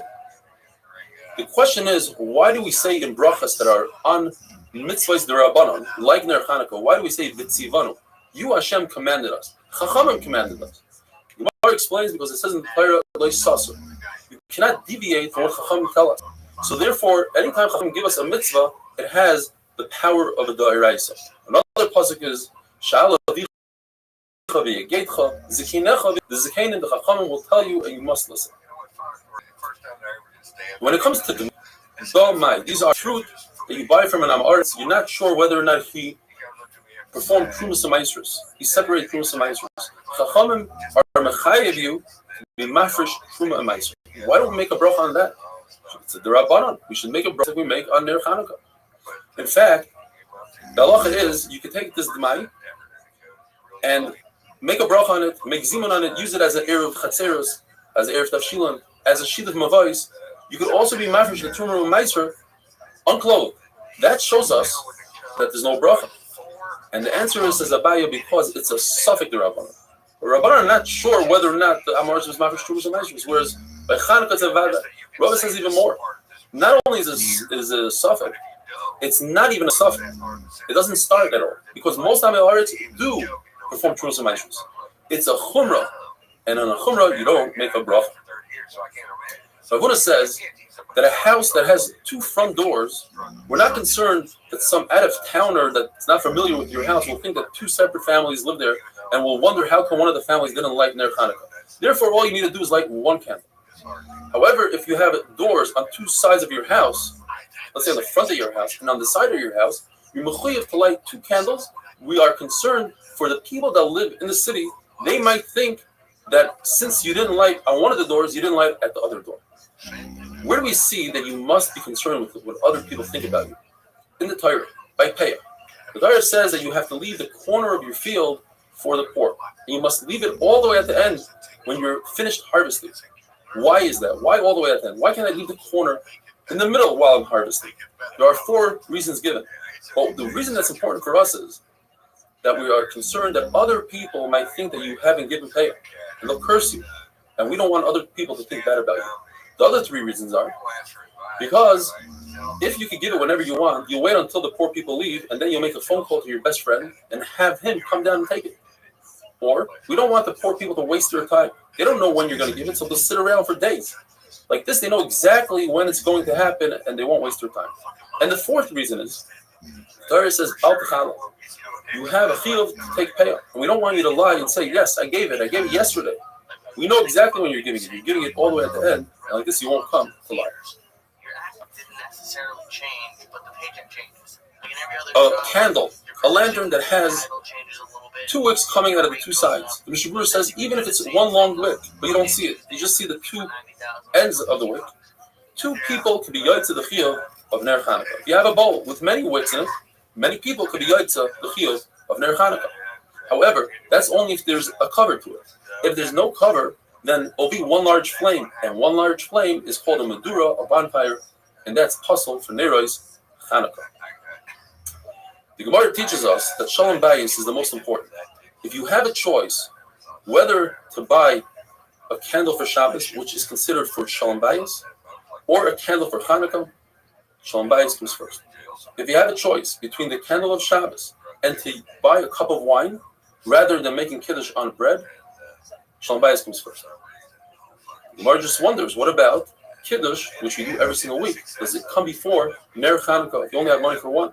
Since the one you do more frequently comes first. Says the Gemara, in our case, Ner Chanukah comes first because Pirsume Nisa, to publicize the Nes that Hakadosh Baruch Hu did for us, comes before Tediros. The Gemara tells us that a person who's careful with Shabbos candles and Chanukah candles will have children that are Talmidei Chachamim. In fact, Rav Huna walked by Rabbi Oven, the carpenter's house, and he noticed that he's careful with candle lighting. And Taisus points out that it wasn't just him; it was him and his wife. And therefore, he said, "You'll have children that are Talmidei Chachamim." In fact, Idi Bar Oven and Bar Oven, because him and his wife were careful. And the following story is that Rav Chizda saw that Rav Shizvi's wife was careful with candle lighting. And in that story, only one out of the 2 parents were careful, and therefore Rav Chizek promised her a son Talmid Chacham and had Rosh Hashanah. If you're careful with mezuzah, you'll have a beautiful home. If you're careful with tzitzis, you'll have beautiful clothing. If you're careful with kiddush, you'll have many barrels of wine. The Gemara tells us a story. Rabbi Yosef's wife wasn't very careful with Shabbos candles. She would light very late, not after Shkia, but at the last moment. So he gave her a hint. He said, it says in the pasuk, we had the leading cloud and the leading fire at night. Because the Torah doubles its language, the Torah is telling us that the fire came into being during the daytime. So she took the hint and she tried to light candles way before Shabbos. Came Eliyahu and told her, too early is also not good because it's not noticeable that you're lighting the candles for Shabbos. Rava says if a person loves Talmid Chachamim, he'll have sons Talmid Chachamim. If he gives honor to the Talmid Chachamim, he'll have a son-in-law that's a Talmid Chacham. And if he fears Talmid Chachamim, he himself will be a Talmid Chacham. And if he cannot be a Talmid Chacham, so at least his words will be listened to like Talmid Chachamim. Shemen Sreifa, says the Gemara, means truma that's tamei, that you must burn, and we're concerned that you might want to burn it on Shabbos and Shemayata. Rav Chizek says we're not concerned that Shemayata. The concern is that it might be Erev, Yontif will fall out on Erev Shabbos, and you're not allowed to burn kachim like we'll see tomorrow on Yontif. Have a wonderful day.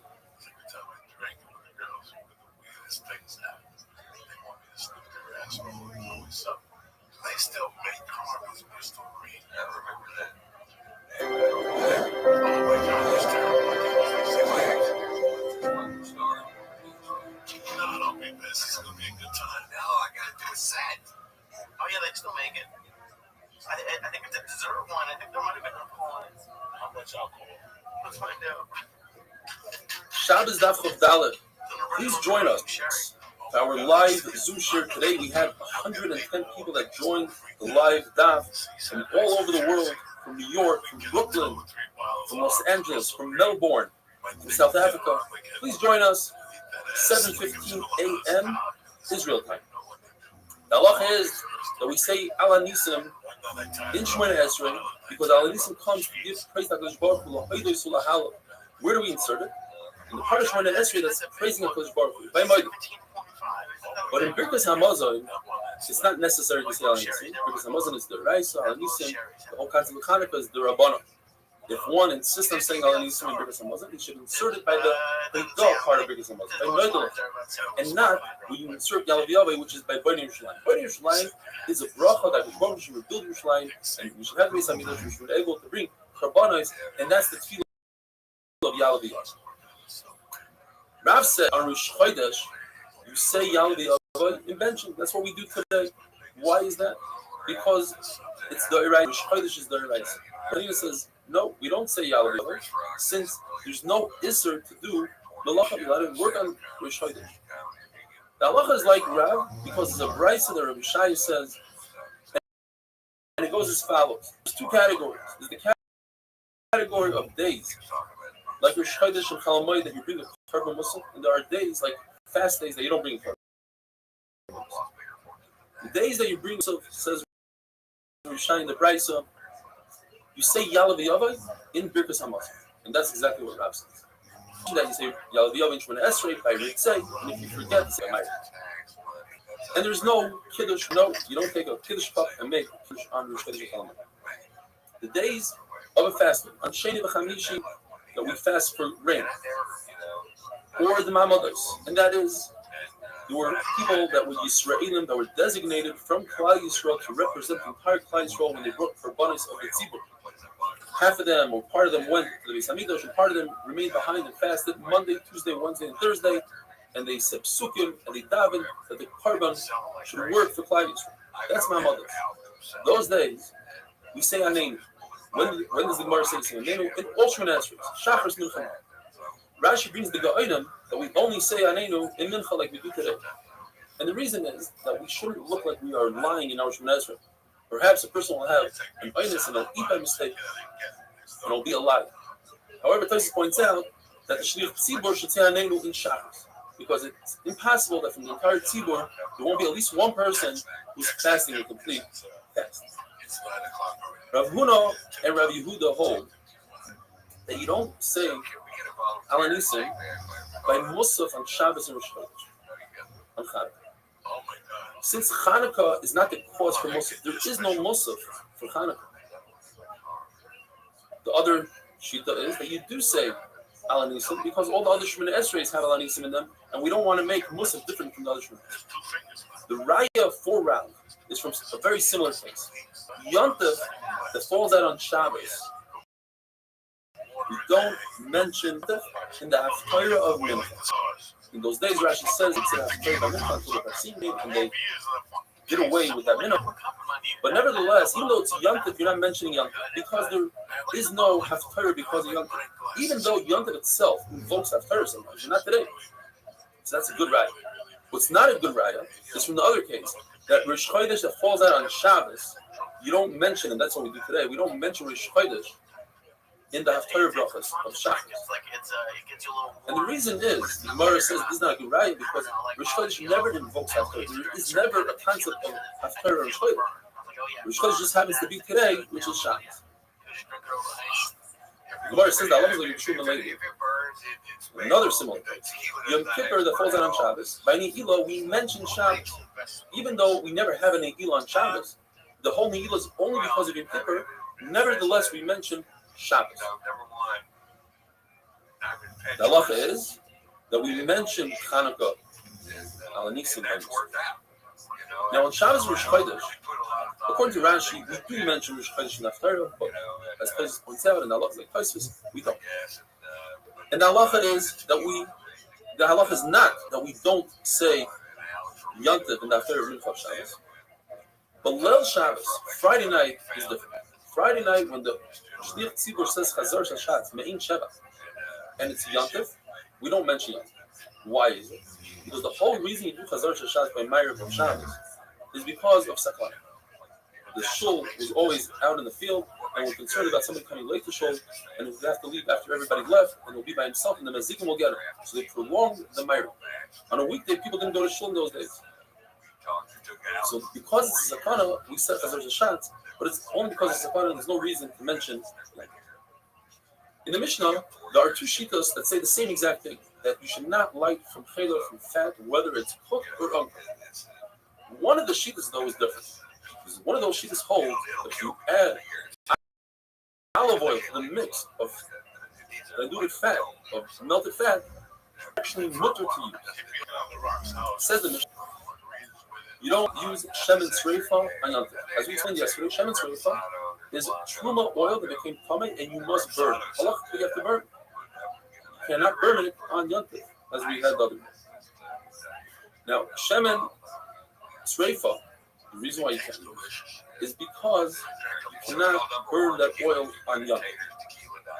Even though you have a concept of asay, the asay of burning the oil should push off the loisas of you should not make a fire on Yom Tov, which is not for food. There's three reasons given. Either because it says ad boiker twice, and the second time comes to tell us for the second morning you have to wait to burn it until Chalamoid. Rava says, or Abai says, oilas Shabbos b'Shabbat. You bring the oila on Shabbos. You don't bring the oila of the weekday on Shabbos or on Yom Tov. So certainly, if you cannot bring the oila on Yom Tov, so certainly you cannot bring oil that's possible. And Rava says, "Who levada yosel we learn from the pasuk. Who you cannot make machshirim, you can't make knives on Yom Tov. Levada, you cannot make a bris milah for a child that's not on his 8th day. If it's 9th, 10th day, it's already pushed off. You don't make a bris milah, even though there's a kavachimer that you should be able to. So if you cannot do a bris milah, we learn from you that anything that's pushed off, you push it off until after Yom Tov, including this one.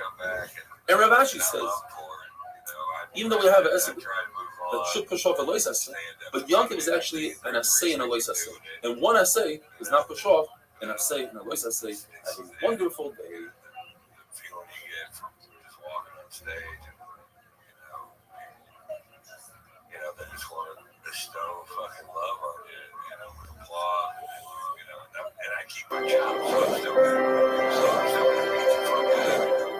I'm coming there and take a swing in your face, and that I will do, but it's just amazing because I don't know when they're, retired, they'll let me know. Maybe they keep listening, as long as they keep listening. Shabbos Daf Chofei. Rav says, just like there's a chiyuv for you to burn kachim that became tamei. Let's say you have meat from a carbon that became tamei. You must burn it. So too you have a chiyuv to burn truma that became tamei. Rashi explains, there's two reasons. Truma is very similar to kachim. And second of all, because of its color. We don't want you to, by mistake, use the truma that's tamei. But there's a very big difference between the two. Kachim, when you burn, you cannot benefit from them. Truma, when you burn it, the kohen can benefit from its light, from its heat. But how do we know this? The Gemara gives us three reasons. By Truma it says, Mishmeres Trumoisai, plural. The safekeeping of my Trumois, meaning Truma number one is Truma that's tar, Truma two is Truma that's tamei, and we can benefit, the kohen can benefit through using the fire and the light, the heat and the light. Rabbi Yochanan says, that says by Meiser Sheni. Meiser Sheni, which Yisrael could eat in Yerushalayim, on the 4th and 7th year, there's a chiyuv to be mevared, to destroy it. And when he destroys it, he says a vidu. He says the famous passage, I didn't destroy it when I was tamei or when the Meiser Sheni was tamei. Where's Medayah? Only Meiser Sheni you cannot benefit while you burn it, but there's something else that you could benefit. And it could be one of two things. It could be either kachim or truma. So why do I pick truma as the lighter one and saying you could benefit from truma? Since kachim has 6 things that make it chomer, whereas truma only has 4. So it makes more sense to say kachim I cannot benefit. What are these 6 things and what are the 4? By kachim we have pigul. If a kohen thinks in his head while he's doing one of the 4 avodas, shchita, kabbalah, hilachas, and he's going to consume this animal, this carbon, outside of its allotted time. In other words, there's a carbon that he can eat for day and night. He thinks to himself, I'm going to eat it in 2 weeks from now. And he eats it then, he's chayv kach. Noisar, if he leaves over from his carbon, past the allotted time, chayv. The fact that it's called a carbon, very interesting. Just the name is a chumrah. Me'ila, if somebody benefits from kachim, he has to pay back the principal plus a 5th. Karetz, if somebody eats kachim when he's tamei, he gets karetz, meaning Hashem will take away from his life and his children's life. 2 things. And kachim is usher to a person that's an unnamed, a person who lost a beloved one that day. Whereas truma, there's only 4 things. Somebody eats truma, he's chayav misa b'dei shomayim. It doesn't have the karetz part where it kills his kids. Chomesh, he has to pay a 5th. You cannot redeem truma, whereas you could redeem kachim. Let's say the carbon becomes a balmum, you can redeem it. And truma is always also to Yisrael, whereas kachim, there are times that Yisrael could participate in this carbon if it's a shlamim, taid, etc. Carbon, kachim counts. Another reason the Gemara gives that kachim is more chomer than truma, because kachim has currents, which is the 2 things. Kills his children as well, whereas Misei Shemayim is only him. Rav Yitzchak says, when it comes to being mafresh truma, the Torah tells us don't use truma that's tamei and try to get away with using it to alleviate the chiyuv that you have on your truma that's tar. Don't use tamei for tar. And the Torah tells us titein loy, give something to the kohen that he can benefit from it. Loy, not that he should heat it up and use its light, but that he actually can consume it. But from here, the Gemara infers that you could use, you shouldn't give it to the kohen, but if he already has it, the kohen could use it for his own benefit and use the light and the heat. Rav says that lighting the Shabbos candle, have light in the house, is a mitzvah. In fact, we say, it's a chayva, he calls it, but it's a mitzvah, and we say bracha. Whereas washing oneself before Shabbos, according to Rav, is only for Rishos, it's not obligatory. Rav Nachman argues and he says that bathing oneself before Shabbos is a chayv. It's a mitzvah. And in fact, he proves it from Rabbi Yehuda Bar Eloi, the famous Rabbi Yehuda in our Mishnah usually, that he would wash his face and his hands and his feet, and he would adorn himself with a talus that had chelis in it, and the Gemara says he resembled Malach Hashem Tzvachos. Malach.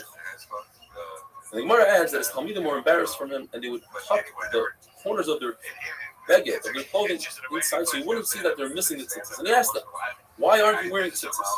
Are you concerned about shatnas? There's no concern because we hold like Beis Hillel. If you put tzitzis of chelis, which are centered, they're woven together with the beged of linen, we hold like Beis Hillel that you can't. But the Talmidim of Rabbi Yehuda Bar Eloi were concerned of a ksus laila. At night, you cannot wear tzitzis. You can't wear shatnas. And you might leave that beggar on, you might wear shatnas at night. It says that Yirmiyah Hanavi said, "Batiznaf mishalom nafshi noshisi toiva." He was complaining that he lost his hope. He doesn't have hope. He doesn't have the peace of his neshama, of his nefesh. Noshisi toiva, I forgot the goodness that he used to have. What did he forget? What is he missing today? Says Gemara, according to Bavo, he's missing Ner Shabbos. He doesn't have life. Noshisi toiva, according to Rabbi Meir, means I don't have a bathhouse. Rabbi Nafka says I don't have a nice bed with nice linen. Rabbi Abba says I don't have a made bed with a woman who's adorned with jewelry for a Talmud Chacham. I was just thinking, we should be grateful. We have all these things. Yes, we're in quarantine, but we have, based on marathons, I hope, we have a shower, we have great wives, we have light, Ner Shabbos. We're doing great. Ezu Asher, who's considered wealthy? Rav Meir says somebody who appreciates his wealth. Rav Tarfon says if a person has 100 vineyards, 100 fields, and 100 slaves, he has way too much. That's an Asher. Rav Akiva says a person who has a good wife, Isha Noah b'Maisa, she has good midas. Rav Yossi says someone who has a bathroom in close proximity to his table, meaning he has good hygiene, he has good health, have a wonderful day. I just wanted to focus on going up there and then pay whatever they pay for the ticket. I want to make that money.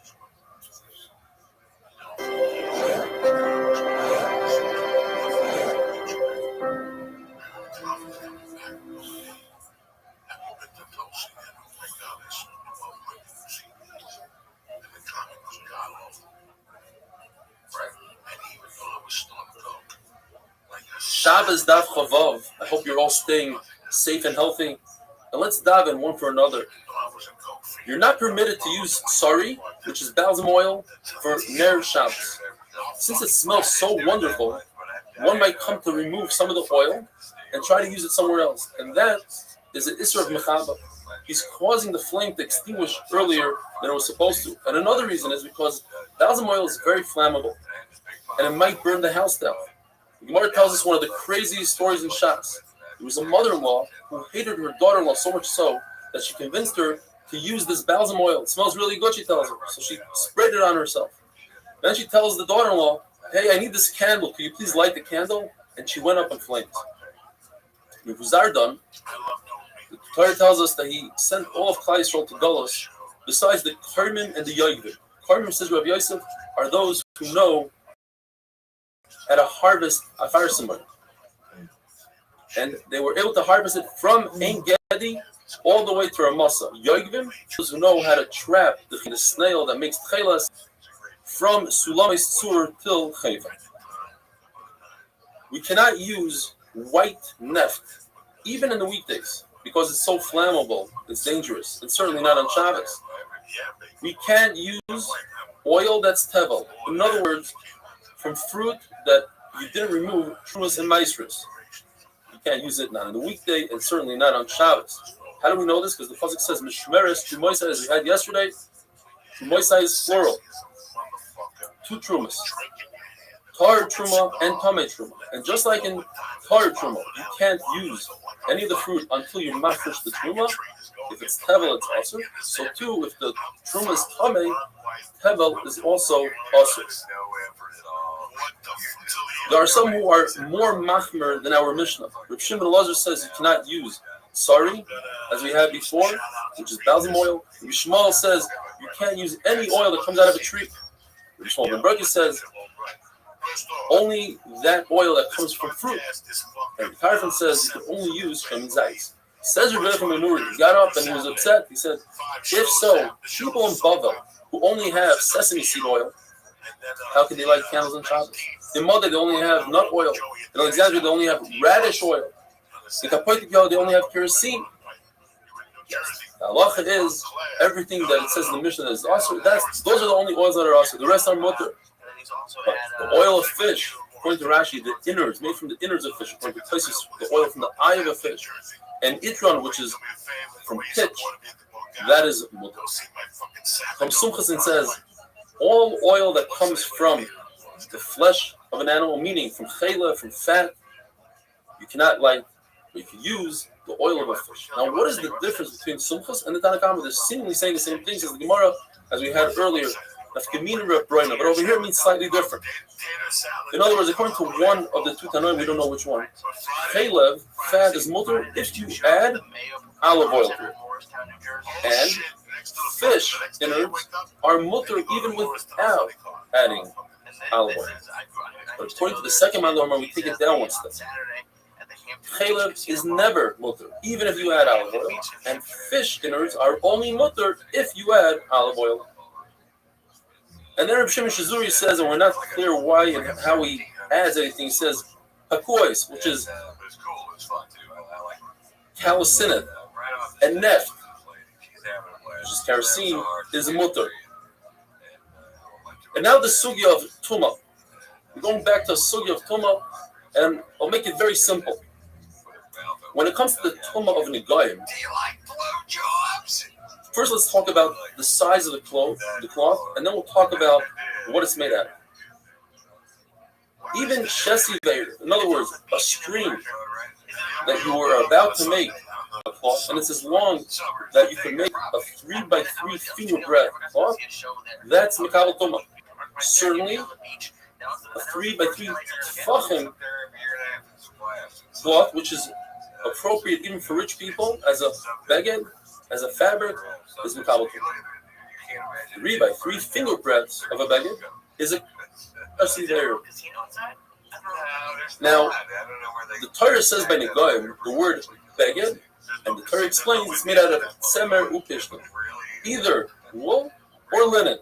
So now we know that anywhere in the Torah that it says the word beged, and it says it many times, by tzitzis, by tumas meis, by sheret, by shifazera, we know in all these places the Torah is referring to tzemer or pishtim. But what about other clothing? So we know that by tzemer or pishtim, no matter what size it is, even a string or 3x3 fingers, and certainly 3x3 tvachim, is Mekabel Tumah. What about other clothing? According to Abaya, other clothing are not Mekabel Tumah at all, any size, anywhere. Everybody agrees to that. Reb Shimon Elazar and Reb Shmuel. But according to Rava, yes, Reb Shimon Elazar says other clothing are not Mekabel Tumah in all sizes. However, Reb Shmuel holds that when it's 3x3 tefachim, then other clothing, not tzemer pishtim, in other tumais are Mekabel Tumah. Have a wonderful day. Then their powerful technology efficiently matches the right people to your job, better than anybody else. That's why ZipRecruiter is different, unlike other job sites. ZipRecruiter doesn't depend on candidates finding you. Guess what? It finds them. In fact, over 80% of jobs posted on ZipRecruiter get qualified candidates in just 24 hours. That's right. No juggling emails, no calls to your office, no shoes in your door. Shabbos Daf Chav Zayin. I hope my friends are all doing well. A continuation from yesterday's sugya. According to Rava, in Reb Shimon Elazar, the Torah says by negat soras the word beged, and then explains to us tzemer upishtim. It has to be wool or linen. It doesn't matter what size that beged is. It's Mekabel Tumah, whether it's a thread, 3 fingers wide, 3 tefachim wide. They're all Mekabel Tumah. And Rava holds that there's a binyan we learn from Tzaras to all other tumas in the Torah that they're Mekabel Tumah when they're tzemer upishtim. But if they're not tzemer upishtim, they're not Mekabel Tumah. Shimon Elazar says, however, if other begadim are 3x tefachim, then they are Mekabel. Where does he get this from? So the Gemara gets it from in the pasuk of Sheret. It says Oy beged. From those extra words, I learned that if a beged is 3x3 tefachim, it's Mekabel Tumah, even if it's not tzemer upishtim. Abaya argues completely, says according to everybody, other clothing is never Mekabel Tumah, even 3x3 tefachim. So what does Abaya do with the words Oy beged? Abaya says that we don't have a flat out binyan for all tumas in the Torah. I cannot learn sherets from Negayim, nor can I learn out Negayim from sherets. And therefore, I need a beged to tell me that a beged that's 3 fingers by 3 fingers pet Temer Pishtim is Mikabel Tuma by a sheretz. Why can't I learn out sheretz from the Goyim and the Goyim from sheretz? Because each one has a kuna that the other one doesn't have. A sheretz is Mikabel Tuma b'chadasha, whereas Saras is Mikabel Tuma b'kigris, which is 9 times the size. On the flip side, Saras is Mikabel Tuma even if it's a thread, and sheretz is not Mikabel Tuma by There's a seeming contradiction in Rabbi Yishmael himself. And Abai says, yes, in fact, it's a major contradiction. It's Mikatza Lakatza, where Abai learned to Rabbi Yishmael yesterday that no clothing, that's if it's not made out of Tzemar Pishtim, can be Mikabel Tuma at all. Over here, Rabbi Yishmael says that every clothing is Mikabel Tuma, whether it's made out of camel hair, goat hair, silk, inferior silk, it's all Mikabel Tuma. Rava says a pshat that perhaps Rabbi Yishmael is saying that there's no tuma sheretz in other clothing when it's 3 by 3 fingers, but it's 3 by 3 tfachim. It is mikabel tuma, and that would be different than what Rava said the other day. Rava took it back. Another pshat is that it wasn't Rava that said so; it's Rava's Talmud Rav Papa. Sometimes the Talmidim got confused; they weren't sure what Rav Papa was saying. What was he saying? His own Torah, or was he saying over from his Rebbe Rava? And Rav Papa says that Rabbi Yishmael wasn't discussing Torah. Rabbi Yishmael was just saying halacha that there's no shatnas on clothing that are not tzemur pishna. The fact that the Torah tells us tzemur pishna by shatnas, the Torah is talking about wearing it. But if you just put it on, I would think that there's shatnas, and that's why the Torah comes and says there's no shatnas even if you put it on. And the Gemara says bedusehi, it's completely wrong. The opposite. If we know that when you wear clothing, it must be Tzemur Pishtim, then certainly when you just put it on, it has to be Tzemur Pishtim. Nachman Bar Yitzchak says that Rabbi Yishmael wasn't talking about Tumah. Rabbi Yishmael, the second Rabbi Yishmael in the contradiction, is talking about tzitzis. And Rabbi Yishmael holds that the only garment that's chayiv b'tzitzis is a garment made out of wool.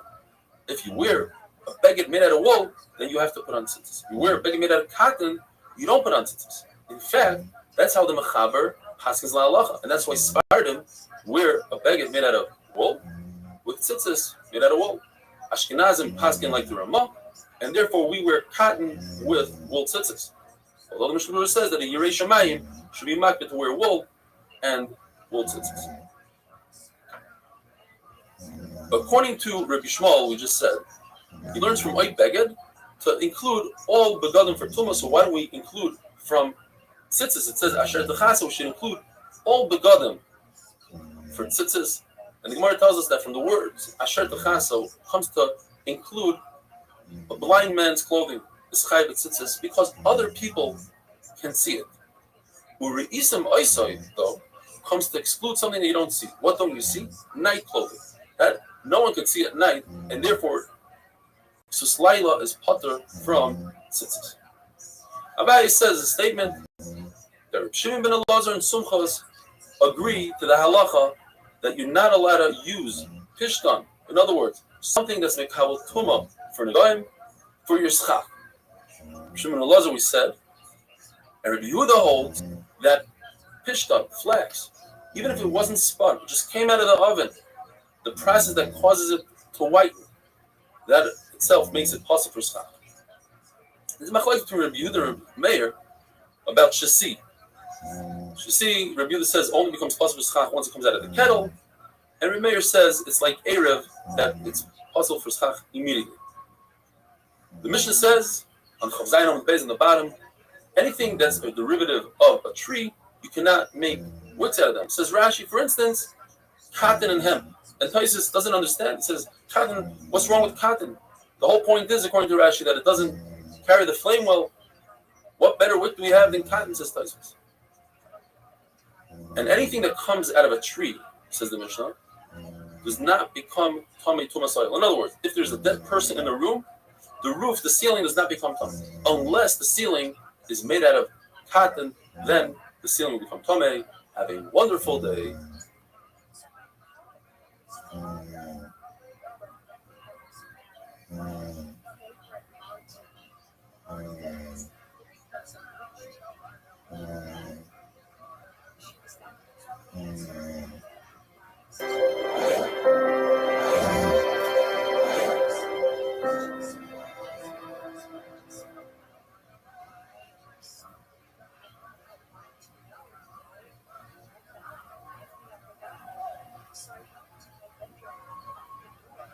Shabbos Daf Chof Ches.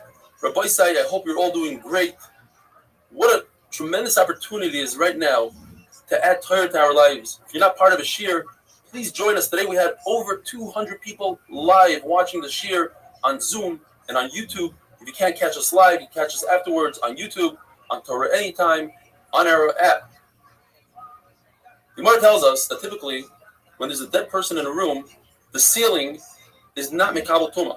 It's attached to the ground, so if you have a ceiling that has cement, wood, etc., not mekabel tuma.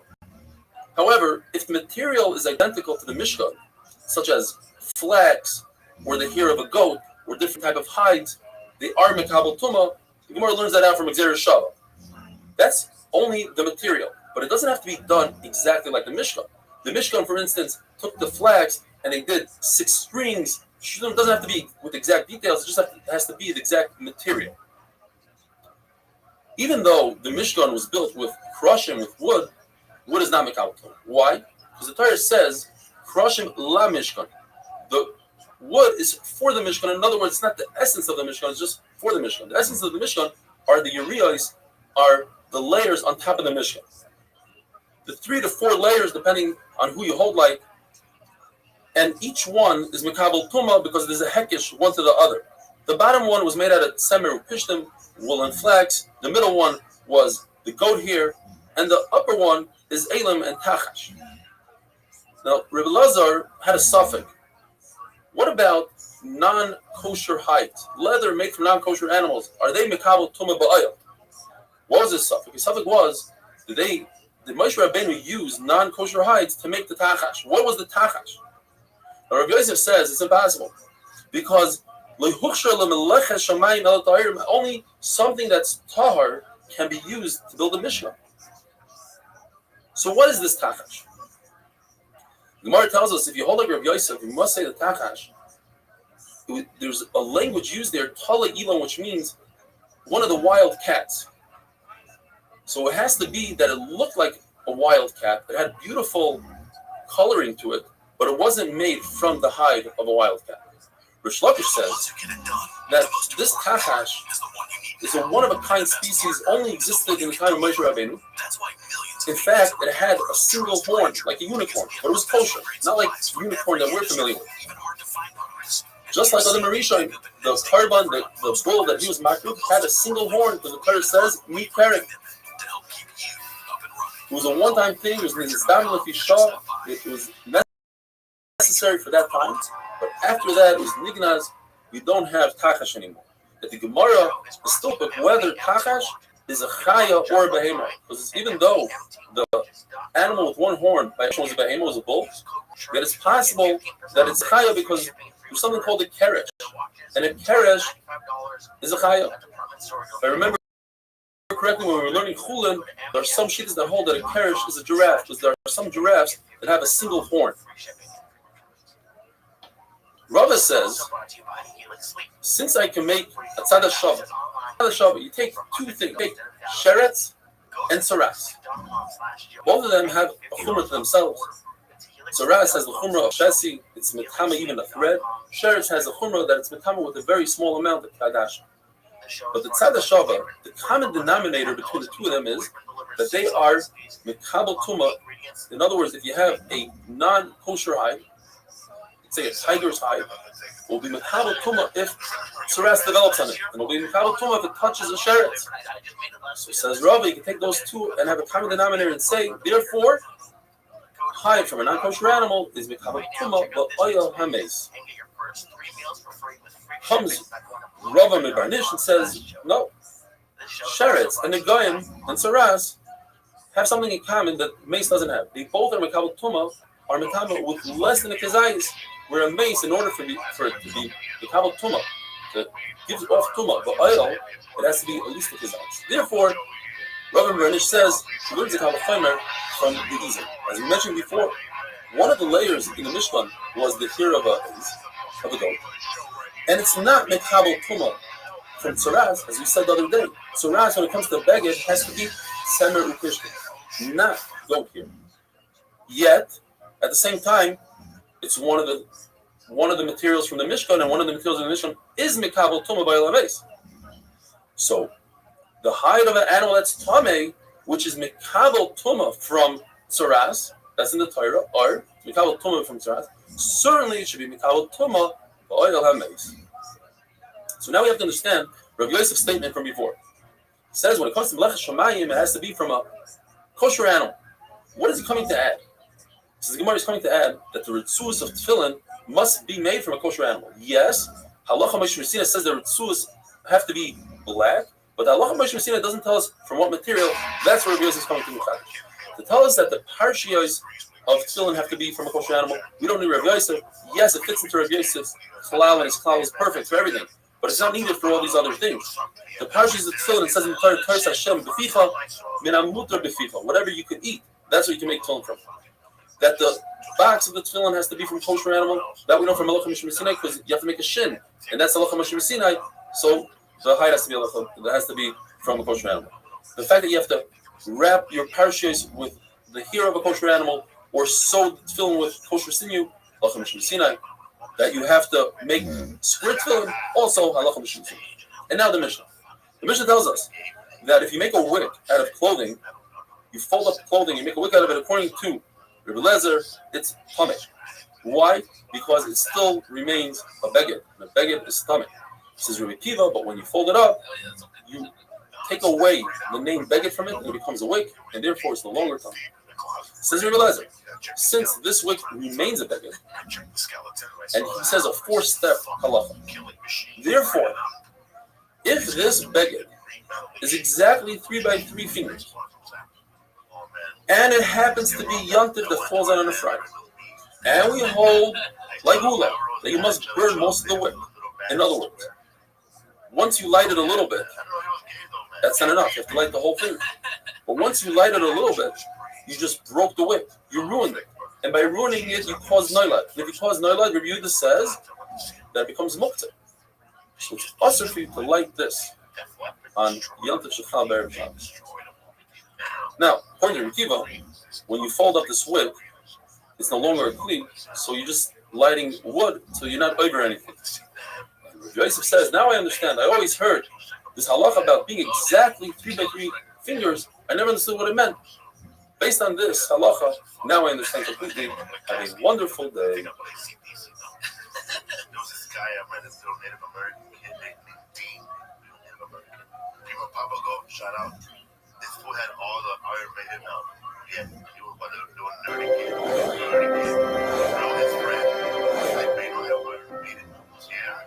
So I went to his house, bro, and we played every album, man. Run to the hills, all that shit. How many albums was the album? Just one. I think just that first one, Killers, right? Because the rest of it's Bruce Dickinson. Dickinson's first Shabbos Daf Chavtes. I hope you all have a wonderful Shabbos. Please keep safe and healthy. Going back to the mission that we had yesterday, Silas HaBeged Shekibla, the Loi Hivava.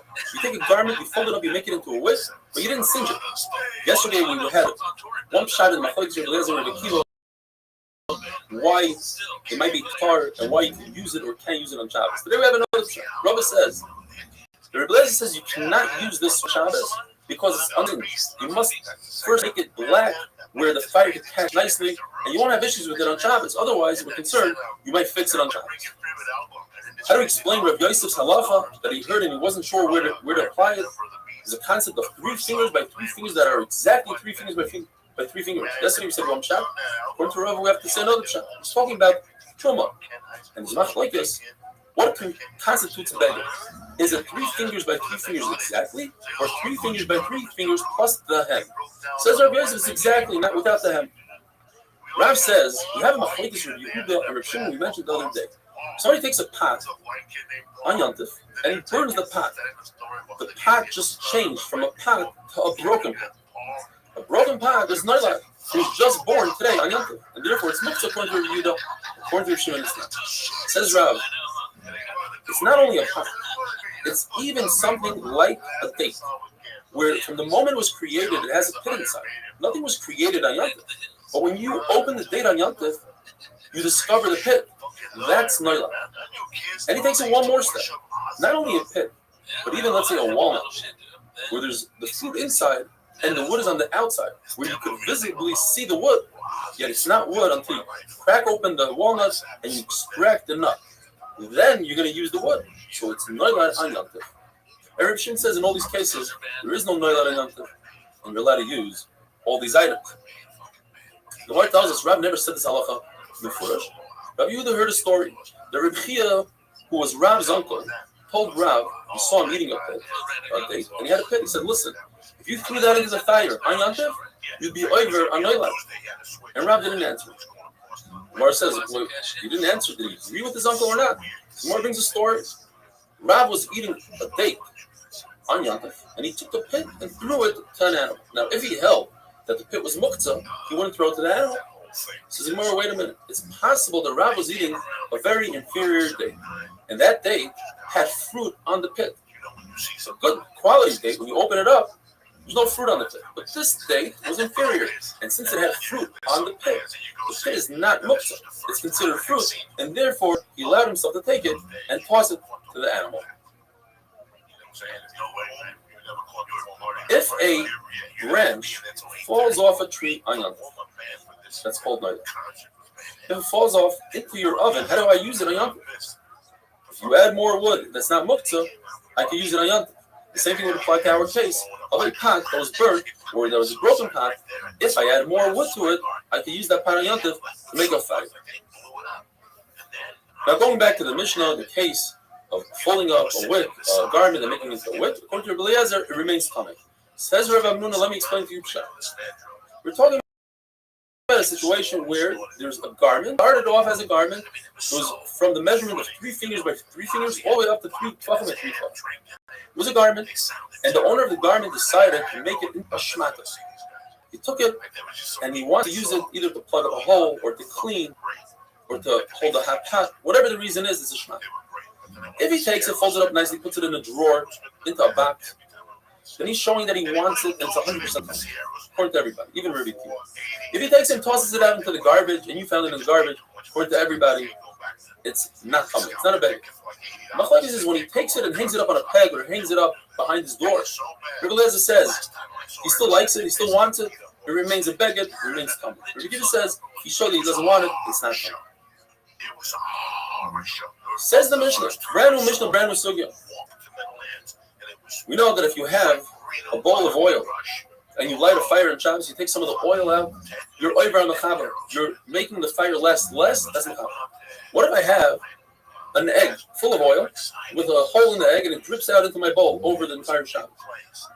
By me removing oil, I'm over on the same chaber because this candle is supposed to be lit for X amount of time. Because I removed the oil from the egg, now that candle lasts less. If I do so, even with something that's disgusting, let's say instead of an egg, I have earthenware, most people won't use that oil, still awesome. If I do so with a bowl side by side to the other bowl, still awesome. Rabbi Yehuda says in all these cases it's more. However, if that egg is permanently affixed to the bottom bowl, let's say my klicheres is fixed, that's how I created, or later on I glued it together, then it's mutter because now I know it's one and the same, and I'm not going to remove the oil. The Gemara tells us that Rabbi Yehuda was in Beis Nitzah. It's a name of a place. And they gave him this egg, and he filled it up with oil, and he used it over Shabbos. So the Gemara is different because in Beis Nitzah, there were this reason, they were very careful. It seems like the Gemara wasn't so happy with that. The Gemara says, the Rishon ben Elazar gave Musar, he was Moicha, to Rabbi Avin. Famous machlokes, are you allowed to drag a bench on Shabbos, knowing that perhaps you might create a groove in the ground? And that's the Isser Charisha. Rabbi Shimon says it's not a problem, I don't have kavanah to do it, it's mutter. Rabbi Avin, he's dragging a bench over a marble floor. It's impossible to make a guma, impossible to make a groove. Yeah, Rabbi Yisrael was Moicha, and he said, listen, maybe today you won't, but tomorrow you might forget and do so. And therefore it's awesome. The Gemara tells us a three-way machlokes Rabbi Shimon. What happens if I have a very light bench? I can lift it up easily. It's efshar. The concept of efshar. I can lift it up, but I don't want to. According to Rabbi Yirmiyah, Rabbi Shimon only said his halacha is very heavy and you can't do it otherwise. But if it's light, you have no business dragging it and perhaps creating a group, and therefore, in that case, he says it's awesome. And we have to explain when the Mishnah talks about a kisei, the safsol, that mentions a chair, it's talking about a very heavy chair.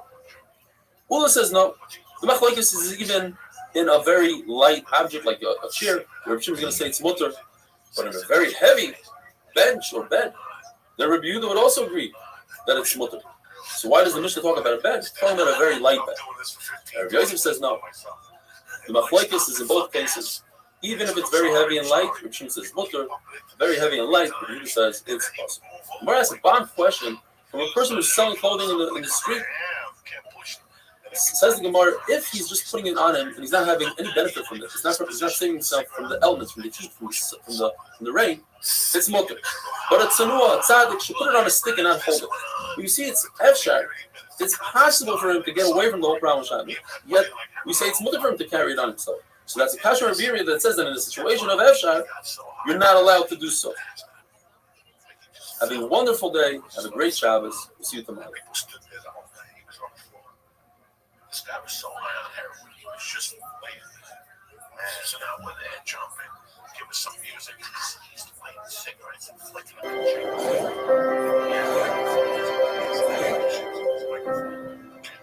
So we're in about an hour now. And he's saying, and he's fucking up the words. It's like Sinatra. You went to see Sinatra in the 80s. Bro, he had no idea what the words were. Shabbos Daf Lamed, when it starts from the mission on the bottom of Daf Ches, if a person extinguishes a flame because he's fearful of the Zayim or the robbers, or he has a person who's very ill, he's potter, meaning it's completely mutter. Our mission goes according to Reb Yehuda that holds Melacha Shein Sricha Legufa Asur, where Reb Shimon holds it's mutter. What does that mean? The best example is the person extinguishes a flame because he wants the flame to be extinguished. In other words, it helps him burn the wick, and he wants that charcoal on the wick. That's a malach tzricha. He needs it. Another example is, let's say he preferred that the candle wasn't lit to begin with. A robber is coming, he doesn't want the candle to be lit. By him extinguishing it, he gains nothing. That's malach shein tzricha. Therefore, if a person extinguishes a flame because he wants to save the pot, he wants to get the oil, grab the wick, then he's chayiv. On the other end, he extinguishes a flame because he has a chayil shem b'sekon, or just in general. According to Reb Shimon, it will be potter because he's extinguishing it not for the sake of the extinguishing, but because he just doesn't want the flame. It's also to do, but he's potter. Gemara tells us, if you ask for Tanchum, are you allowed to extinguish a flame if you have a chayil shesh b'sekon? And he went into a huge tangent of Agadita. The next 4 dafs are full of Agadita. And he started by saying, there seems to be a contradiction in Shlomo HaMelech between himself and his father. On the one hand, Shlomo HaMelech says, I have to give praise to the dead. And he says, a live dog is better than a dead lion. David HaMelech says, the dead can't do anything. They can't praise the Baruch Hu. It says Gemara 3 pshat. When a person is alive, he could learn Torah, and he could do mitzvahs, and he can accomplish. Once he's dead, he's over. Chafshi, he's free from mitzvahs and Torah. On the other hand, when Moshe Rabbeinu davened on Klai Yisrael, he davened and HaKadosh Baruch Hu didn't listen to him. But when he mentioned the Havais, the Schus Havais, HaKadosh Baruch Hu listened to him. So you see that the dead are greater than the alive. Another pshat.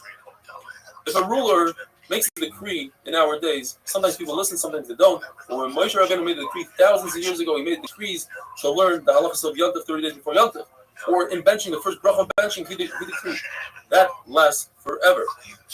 A third pshat. David HaMelech asked HaKadosh Baruch Hu that he should show him a sign that Klai Yisrael should know that he was moichelim on the Aveira of Bethlehem. HaKadosh Baruch Hu said, I cannot give you the sign when you're alive. I'll do it after you die.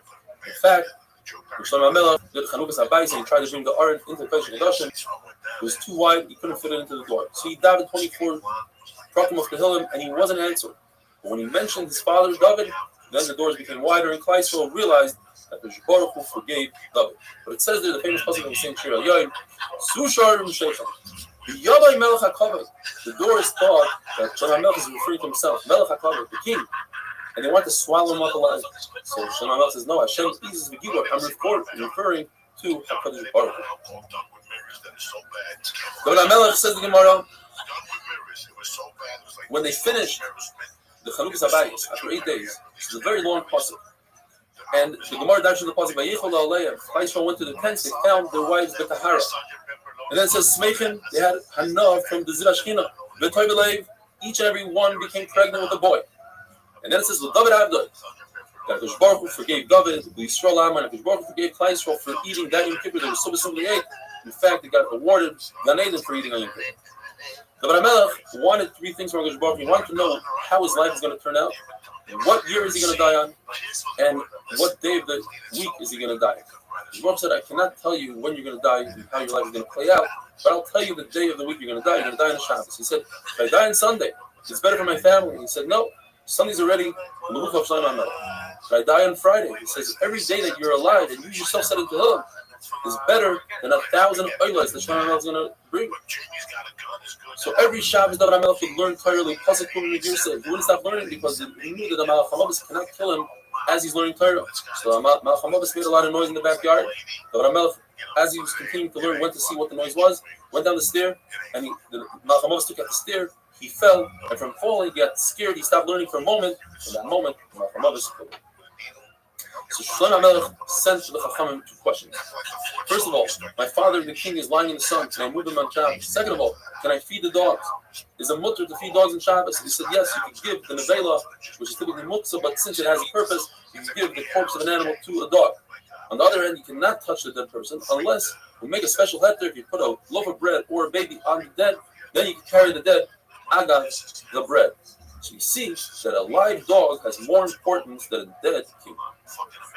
Finally, the question that we asked Rabbi Tanko, he said, as a mashal, because we have a pasuk b'chai b'hem, obviously you're allowed to extinguish the flame for Chodesh Yom, but he said in the derech of Agadah, because there's women and Amaratzim, so he wanted to open their hearts to Torah, and he said, a person is like, the neshama of a person is like a candle, like Hashem's candle. So of course Hashem's candle comes before a human candle, and therefore you can extinguish the candle so that Hashem's candle to live longer. The Gemara tells us that they wanted to bury the Koheles because of the contradictions, the seemingly contradictions in Koheles. It says, but however, since Koheles starts with Torah and ends with Torah, so they decided not to. How does it start with Torah? It says, says the Gemara, the person has no purpose of working hard and toiling under the sun, but above the sun, before the sun, meaning the Torah that came before the sun, that is very important. And finally it says, the Gemara says three pshatim. First of all, the whole world was created for this individual, or he is equal to the whole world, or the whole world comes to serve this individual. But what's the contradiction in Koheles? It says, anger is better than laughter. And then it says, laughter is great. It says, so the Gemara says that when he's upset at tzaddikim, that's a good thing. He gets rid of the averis. When he's happy with Mushayim, that's not a good thing because then he gets rid of the misses in this world. But in Olam HaEmes, Hakadosh Baruch Hu can be happy with tzaddikim. Bhakti Sani, Anisa Simcha, is referring to Simcha Shel Mitzvah, like dancing by a wedding. Simcha Maz Oisa, what am I doing with the Simcha? Why are you so happy? When a person is happy on something that's not a mitzvah. In other words, it comes to teach us that the Shekhinah doesn't rest on a person that's sad or lazy or b'tzchoik, levity, and kalas roish, b'tzanas, or sicha, just talking, things that are important, things that are not important. Only in the or simcha shel mitzvah. When a person is doing a mitzvah, then the Shekhinah, and when you want to learn Torah, it should be the simcha. And when you want to dream nice dreams, it should be the simcha. Elisha, who was angry, he said, bring the musicians, because there's a mitzvah kashriyas Shekhinah. One says the Rebbe should be the simcha, but his Talmidim should start off with simcha, and the Talmidim should be in fear. Like Rabbah, every year he would start off with a musa de bifusa, with a funny joke or something to get everybody into the mood. They wanted to bury Mishlei, but they said, look, you wanted to bury Koheles and you saw that you were wrong. Let's look into Mishlei. It says in Mishlei, Al Tansil, don't answer a fool, and then it says you should answer a fool. When it comes to Torah, you answer. When it comes to Dvarim Acherim, you don't answer. For instance, Chacham said that a woman is going to give birth every day. The trees are going to bear fruit every day. There's going to be bread growing from the ground. And Talmidim laugh and they prove to them, look, you see a chicken lays an egg every day. There's a slav that gets fruit off every day, etc. And then when the fool said to the Chachamim, your wife had an affair, you're a mamzer, so they didn't answer, but they gave him a cup of wine. Here, drink a cup of wine. And they exploded. Have a wonderful day. If the movie would have died, I would have been in bad shape. Well, some people still hire because I will say, look, I got to call to do another movie. We should be in North Hollywood.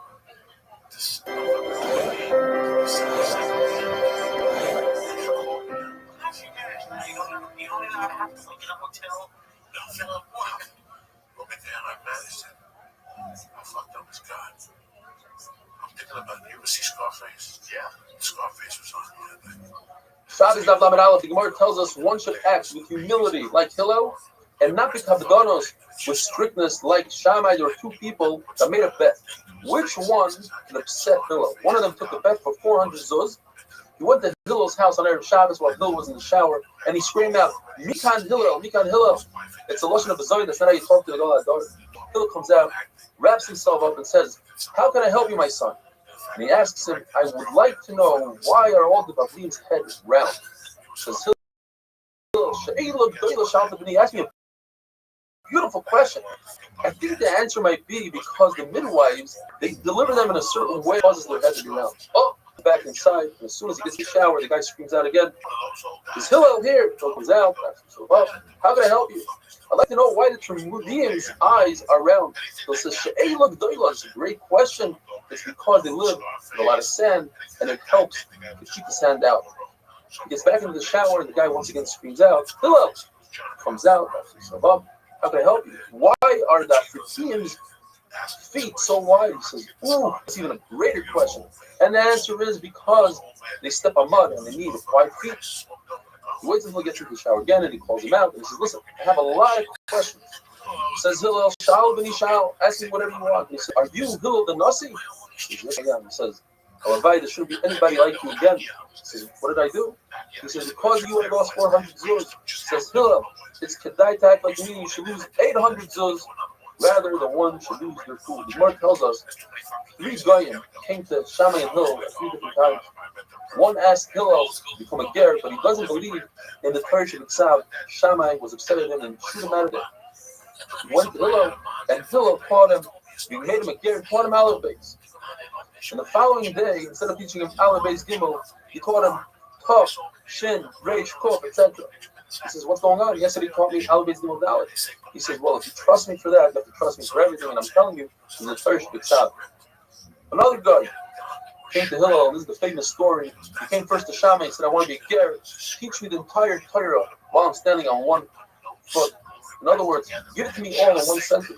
Shammai took a stick and shoot him out of there.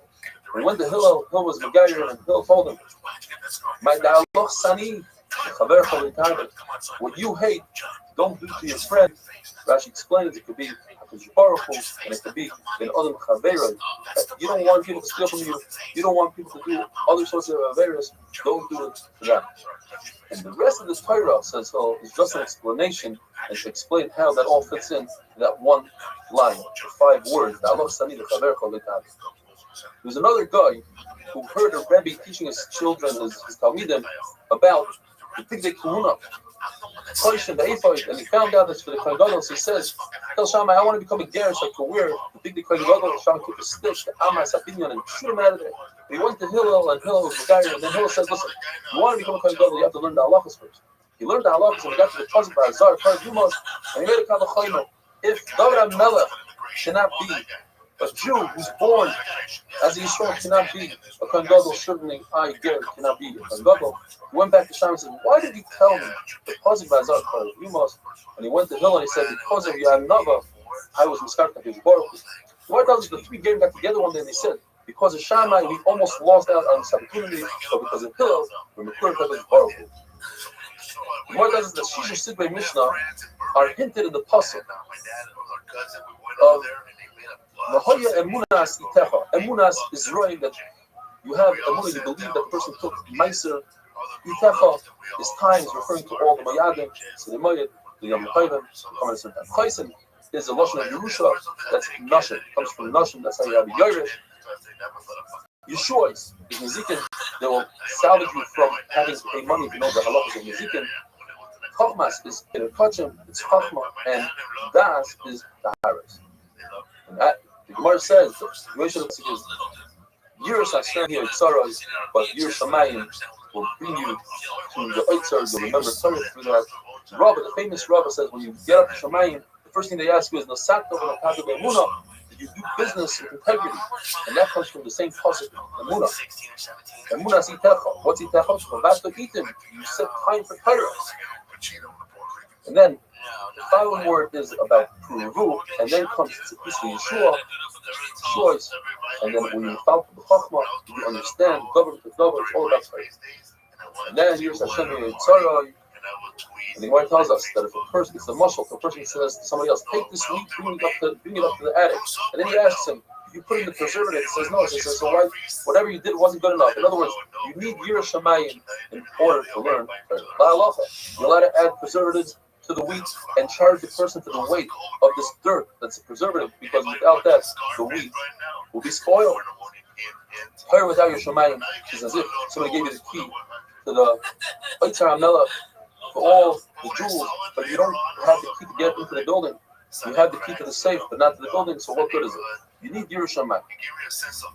It's another much Gemara gives is somebody builds a doorway in the middle of his field and it doesn't go anywhere. What good is it? Where it says, and Restream of Elazar, they saw Rav Yaakov walking by. One of the two said, let's stand up for him because he has Yiras Chayik, he has Yirah Shamayim. The other said, he's a big Talmid Chacham. So the other said, what good is Talmid Chacham? I'm saying Yirah Shamayim. It's much stronger. The Gemara says that must have been Rav Elazar. Elazar holds that the Baruch doesn't have anything in this world besides Yiras Shamayim.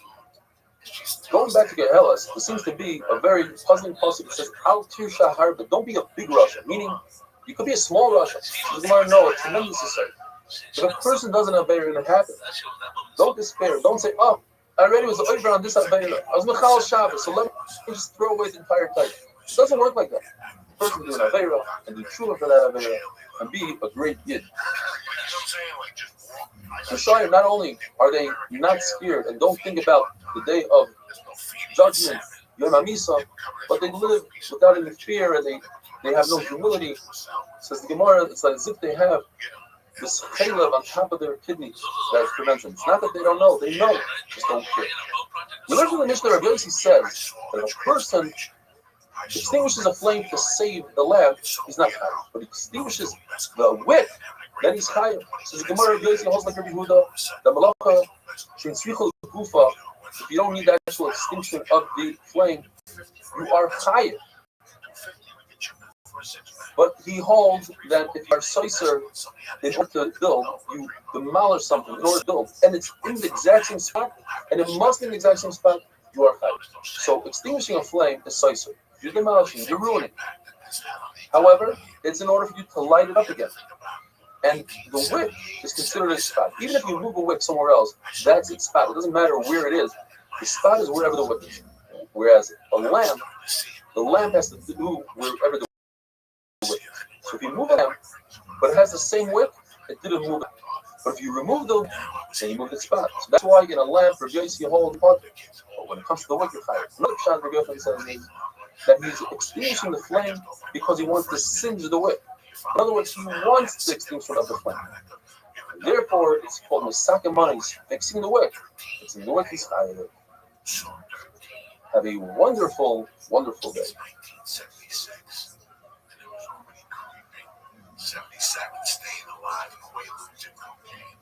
78, 79 was the first time I had some. I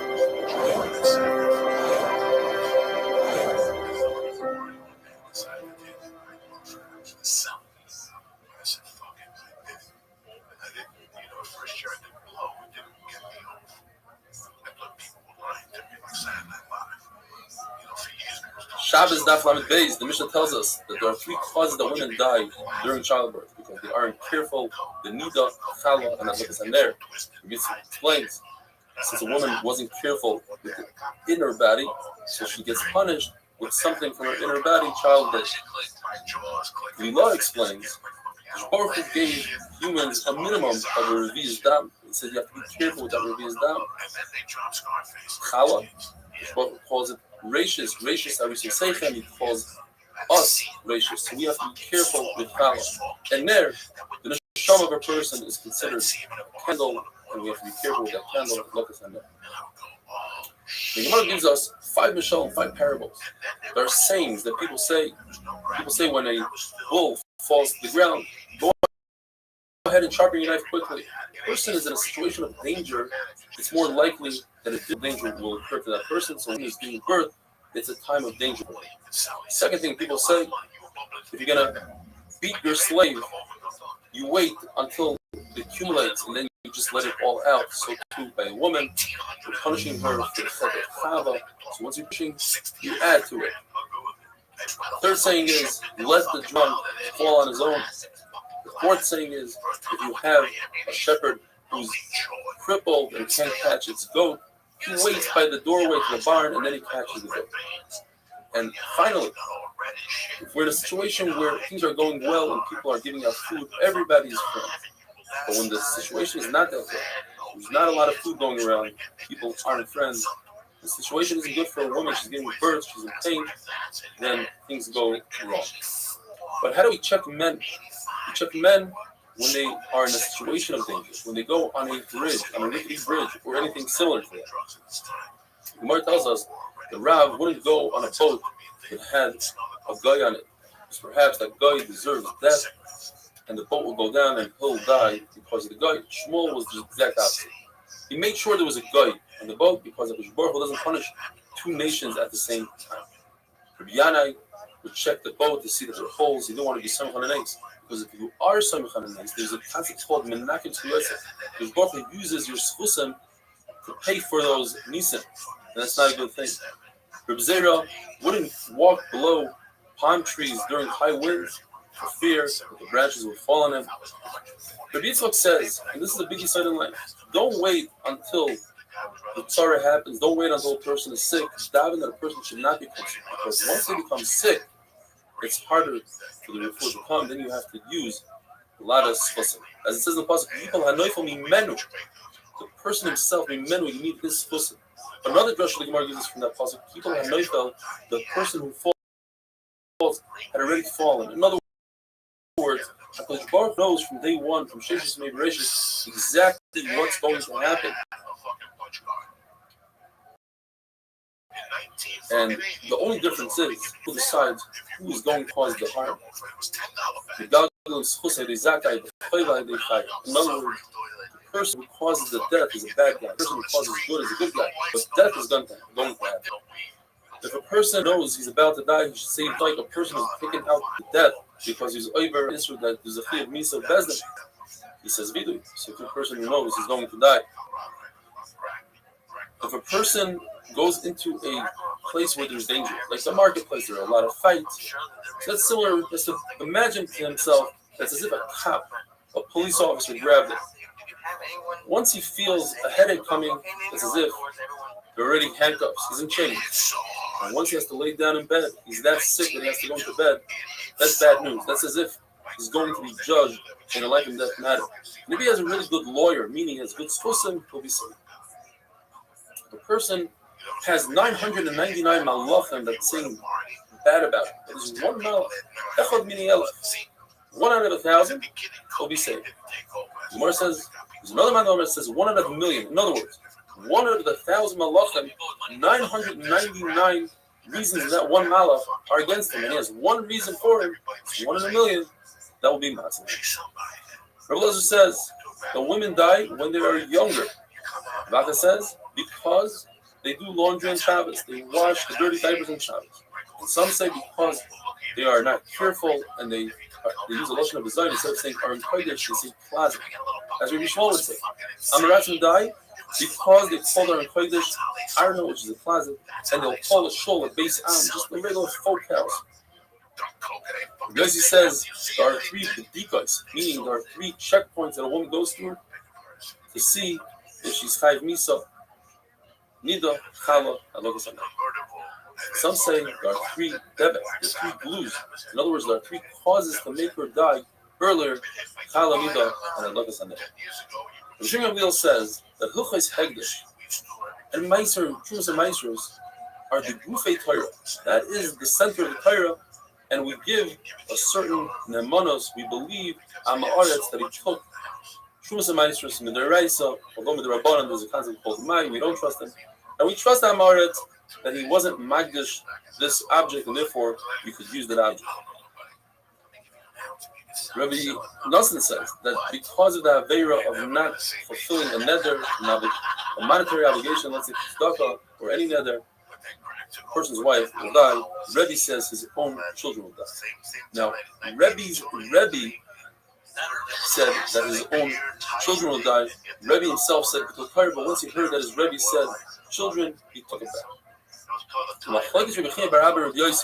If a person's children die because the person is not careful in mezuzah, or it's because he's not careful in bittul Torah, and the machlokes is based on the question: could you learn a pasuk, one pasuk back, or even two pasukim back? Because the pasuk says, "L'man yirbu yimecha." If you want to live longer, what the pasuk right before is Safta, mezuzah. It's talking about mezuzah. Two pasukim before that is talking about Matam. It says, "B'leichem, teach Torah to your children." You go all the way back and say, even Torah and mezuzah are just mezuzah. The machlokes remain in review though.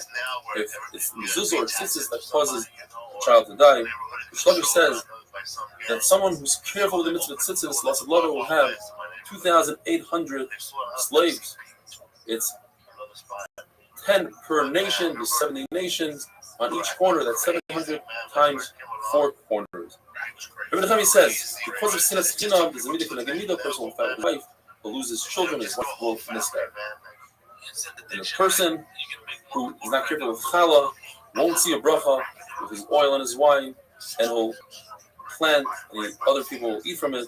And a person who's not careful with truma meiser, there won't be any rain, and he won't have any profit, and he'll run after parnasa, and he won't achieve it. Shmuel says, if you're not careful in the summer, in other words, truma meiser, so you'll be punished in the winter. But if a person does Chusa Maestris, he'll have a lot of bracha, like the pasuk says, and we learn, until your lips are numb from saying die. Have a wonderful day.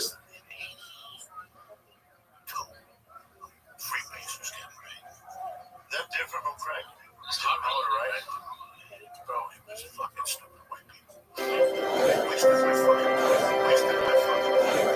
okay. Timmy, as a kid, this is the podcast. Timmy Hardaway. Timmy Hamilton. And this black dude, a friend of mine came up to me like, Brian, you got good cover. Shabbos Daf Lamed Gimel. The Gemara gives us 6 categories of different averos and what the different punishments for those averos are. Starting off with gezel, stealing, the locusts will come and devour the entire crop. If there's no crop, people get really hungry quickly. They'll end up chas v'shalom eating their own children. The pasuk says, the fat cows. It says, Rabbi, this is referring to these women who don't have jobs, and all they do all day is shop, shop, shop. And this causes their husbands to go into debt and not have enough money, and they'll have to steal in order to pay their credit card bills. The avera of Inuitin, meaning if you are a judge and you have the judgment and you don't give it over to the Baldin, you torture him a little bit, or a corrupt judgment, or kilkuladin means you don't look into the case deep enough, perhaps you'll find a heter or something for the guy, and you don't, or for the avera of Bidul Torah, all these, there's cheref, this sword, this war, and the enemy comes and takes the booty, there'll be famine, you'll eat, you won't be satiated, and you'll buy bread by the way. For the avera of Shua, Shav, and Sheker, meaning you swear falsely you did something in the past or you're going to do something in the future, or you say that right now it's night when everybody knows it's day. In the pasuk it says the word chilul by Shmuel. It also says chilul by chilul Shabbos and by chilul Hashem. So all 3 are the same in terms of the punishment. There'll be wild beasts that'll come and eat the livestock. There'll be less people, and therefore the roads will be desolate. Because of the avera of Ritzicha, of murder, HaKadosh Baruch Hu was machmer the Beis Hamikdash, and the Shechina was removed from Klal Yisrael. For the avera of Gilai Rais, Avodah Zarah, and not keeping Shemitah and Yovel, there'll be dollars to the world, and we will leave our country, and others will take over. For the avera of Nivul Peh, the lashon of the Gemara is this tzaros, rabbis, zeros, kashos, terrible decrees, terrible tzaros, and the young bachurim will die, the orphans and the widows will cry out to Hashem, and you won't answer them.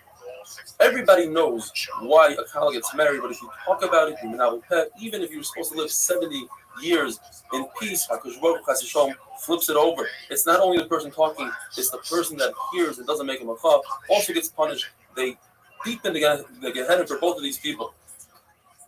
If a person sets aside time to do an Avera, what will happen is he'll have welts and wounds on his body, and he'll even have this disease called hidrokai. Hidrokai comes in 3 varieties. One of them causes the skin to be puffed up and tough, and that comes for arayis. That's usually when the Gemara says avera, it's referring to arayis. When a person is in a starvation mode, then it swells, and when it comes from kishro, from sorcery, then a person gets skinny. Shmuel HaKatan had it broken, and he was worried that people will be chayshish that it's because of he was over the arayos. So Kadosh Baruch Hu healed him right away. Abaya had it broken, and Rabbi said on Abaya, I know that Nachmani, otherwise known as Abaya, he fasts a lot, and therefore he has it broken. Rabbi himself, who knew how to get out of it broken, the reason why he got it broken is because he didn't relieve himself in the bathroom when he had Talmidim. He was a oinus because of the Talmidim. If a person has sin skin, you can tell that if he has jaundice, he has yellow, that is because of sin skin. If a person has gases ruach, the sin for that is that it becomes poor. Sin for a person that talks lashon hara is askara, is the restriction of the esophagus when he can't breathe anymore. So Rabbi Yossi says askara comes because a person eats hevel without giving trumas and maizros. When Chacham went into Keren B'Yavna, so Rabbi Yehuda, Rabbi Elazar, Rabbi Yossi, and Rashbi, Rishon Bar Yochai were sitting there, and they asked them, why is it that askara starts from the intestines and works its way up to the throat? Rabbi Yehuda is Reish HaMadarim with Chol Makon. He starts answering every place as the Gemara is going to describe later on. And he said, even though the kidneys give the advice and the heart understands and the tongue articulates, but it's the mouth that finishes it off. And that's why it finishes off by the mouth. Rabbi Yossi says because people eat hevel, and Rishon Bar Yochai says because of a bittul Torah. But women who are not mevatel Torah, why do they get askara? Because they're mevatel their husbands. Goyim are not mevatel Torah, they are mevatel Jews. What about young children? It says the Gemara because they're mevatel their father. It says Rashi, when they come to ask their fathers for candy while the father is learning, that's their avera, and that's why they get punished. The kids that are learning in school don't have the time to bother the father. Why is it? Because when the door has tzaddikim, the tzaddikim take the brunt of the averas of the door. When there are no tzaddikim, then it's the children that take the avera of the door. Why was Rabbi Yehuda the Reish HaMadarim, as you mentioned before? Because he sat with Rabbi Yossi and Rishon Bar Yochai, and Rabbi Yehuda said that we have to give praise to the Romans because they made us marketplaces and bridges and bathhouses. Rabbi Yossi was quiet, and Rishon Bar Yochai didn't like it. He said the reason why they make marketplaces is to put zaynos in there. The mechatzais is just for themselves, and the bridges are to collect tolls. There was a person by the name of Yehuda Megerim, which Rashi places both to say that he was a chashuv person, he was a Tana. And he said it over to his friends, and eventually traveled from his friends all the way to the Romans. And the Romans put Rabbi Yehuda Reish HaMadarim Chol Makon because he gave praise to the Romans. Because Rabbi Yossi didn't make a macha, they threw him to Tzipayri, and they wanted to kill Rishon Bar Yochai. The famous story of Rishon Bar Yochai, Rishon Bar Yochai took flight, he ran to the Beis HaMedrash where his wife would bring him bread and water. But then he said if they torture his wife, she might give up where he's at. So he ran to the cave, and it was a nace, that a carob tree, which usually takes 70 years to bear fruit, it bear fruit, it actually grew there, that's nace number one, and it bear fruit. And there was a spring of water there. Rishon Bar Yochai and his son, Rabbi Elazar, Rabbi Shimon, were both there, and they went into the mud, they took off their clothes in order to save their clothing, they put their clothing on for davening only. After the Caesar died, Eliyahu came and he notified them that it's over. They were in the cave for 12 years. They came out of the cave and they saw people plowing the field and they couldn't believe their eyes. How could people waste their time with mundane things like earning a living and not spending their time with Chaya Olam, learning Torah? And they started burning everybody that they saw. And the Baskel came down and said, what are you trying to do? You're trying to destroy our world, my world. Get back into the cave. So they went back into the cave. And they made a calculation. They said, if a person could only be in Gehenna, Russia, for 12 months, we shouldn't be in the cave for more than an additional 12 months. And they went out, and as they were coming out of Baskel, they said, yes, you can come out. Wherever Reb Shimon destroyed, Reb Shimon would fix. Reb Shimon told his son Reb Elazar, what are you so worried that there's not enough Torah in the world? Between me and you, we have all the Torah the world needs. Let it go. And on Erev Shabbos, they saw Ahu Saba. Many times, it says where it says Ahu Saba means Eliyahu Navi. They saw an older person carrying 2 bundles of Hadassah. And they said, what are you doing with this? He said, I need it for Shabbos. But why 2? He said, one for Zachar and one for Shamar. And here's the concept of lighting 2 candles for Shabbos, Zachar and Shamar. And he said, Kama Chavivim Yisrael, look how beautiful Klal Yisrael is, or the mitzvahs, Kama Chavivim in the mitzvahs, and calm down, Rishon Bar Yochai. It says Reb Pinchas Bayar, who was either his father-in-law or son-in-law, his mechutim, he said he couldn't believe, he gave him a massage, and he couldn't believe the welts, the scars that he had on his body from the mud, and he started crying, and a tear went into his to the cut, to the wound, and it caused Reb Shimon Bar Yochai to be uncomfortable and scream. And Reb Pinchas Meir said, I cannot believe that I see like this. And Reb Shimon Bar Yochai told him the opposite. It's because you see me like this, because of what I went through, I became who I became, Reb Shimon Bar Yochai. And the Gemara just tells us that before they went into the cave, Reb Shimon Bar Yochai would ask Reb Pinchas Meir questions, and Reb Pinchas Meir would answer him 12 answers. But after he came out of the cave, Reb Pinchas Meir would ask Reb Shimon Bar Yochai a question, and Reb Shimon Bar Yochai would answer him 24 questions, 24 answers. Have a wonderful day. I just took out everything I had given to me. He just took out a fucking bolt. And I've been driving home with the coke rock in my hand with the fucking I say that joke on stage. I joke and I ram a 3-quarter round in my hand. Just driving home with the air conditioner on lightly. And the fume is in my face. Tremendous. And I said, how do I get home? Shabbos Daf Lamed Dalet. Due to Erev Pesach and Pesach Shalamayid, we're falling slightly behind on the 8-minute daf. We're doing everything we can in order to record and edit. Today, guys, we're going to do Daf Lamed Dalet, and hopefully Daf Lamed Ches, and the same thing for tomorrow, we'll try to do 2 daf. The Gemara tells us that when Yaakov Avinu came to Shechem, the Torah says he was shalek, meaning he was healed from his limp, even though he spent a lot of money, extravagant amount, on a gift for Esav. He didn't have any monetary loss, and even though he's traveling, he didn't forget any of his Torah. He said, let me give back to the community, and he created a new coin for Shechem. Reb Shimon Bar Yochai as well, when he came out of the cave, he wanted to give back to the community. And he found out there was a certain path that they had a suffix whether there were bodies buried there, and Kohanim wouldn't walk on that path. And it caused him a lot of aggravation to go all the way around. There was an older person who told him that back in the day, Ben Zakkai took turmusim, a certain type of bean, and he cut them, even though they were truma, even though Ben Zakkai was a kohen, he wasn't concerned about the mother. In other words, that place was not a cemetery, and therefore halachically he could exhume bodies. Reb Shimon Bar Yochai, although he never exhumed the bodies, but he did the same thing. He imitated that act. He took turmusin and he spread it around, and by nace, the bodies would rise up and soften the dirt. And anywhere the dirt was soft, he marked it off as a place where a kohen can walk. Anywhere where the dirt remained hard was a place a kohen could walk. That Saba, that older person that told him about Ben Zakkai, made fun of Reb Shimon Bar Yochai. He said, Reb Shimon Bar Yochai was Matar, a base of Kfaris, a graveyard. Reb Shimon Bar Yochai took offense. He said, how can you talk to me like that? Even a Zaina treats her friend with respect. She'll do her hair, even though they're in competition. A Talmid Chacham should certainly treat another Talmid Chacham with respect. He looked at him and he killed him. And then he saw Yehuda ben Gerib, the one who caused the whole story, which caused him to go into a cave. According to Rashi and Taisus, he's a Talmid Chacham. He looked at him and he turned into a pile of bones. The Mishnah says that Erev Shabbos, a person should walk into his house and ask his family, did you take Meiser? The Gemara says he must say it in Chusa, he should say it calmly. If you want people to listen, you don't yell and you don't dictate. You talk calmly. Rav Sheshes says this is common sense. The other thing the Mishnah says, he asks them that you make it Eruv Techumen. That is, you place a meal somewhere, and from that place, it's as if you're playing a shvisa, as if you are dwelling there on Shabbos, and you're allowed to walk from that spot on another 2,000 amos. According to one shita, Erev Techumen is the Raisa. Even if you don't hold Erev Techumen is the Raisa, at least it has a smachta in the Torah. There's a mekarfer in the Torah. And finally, he asks them, Hadiku, he tells them, Hadiku is on there, like the Shabbos scandals for Shalom Bayis. Beina Shmashos, which the Gemara is going to describe what it is exactly. Time, we don't know if it's day or night. It could be day and night. It could be the day before. It could be Friday. It could be Shabbos. Therefore, we don't remove Meiser from the fruit. That is a certain pebble fruit that you must take Meiser, because you are fixing the fruit. You also can't remove tumah from a kli by immersing it in the mikvah, and you certainly shouldn't light a candle, because if it's already Shabbos, you're over Issa Deraisa. However, you're allowed to take a meiser from Demai. That's what you buy from an Amoret, but it's only a chumram derabara that you have to take another time meiser. And you're allowed to do Eruv Chatzeres, which is not in the Torah.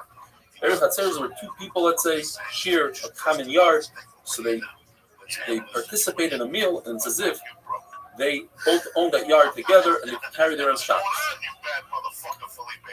And you could bury and hide a hot dish. It's not considered vashel.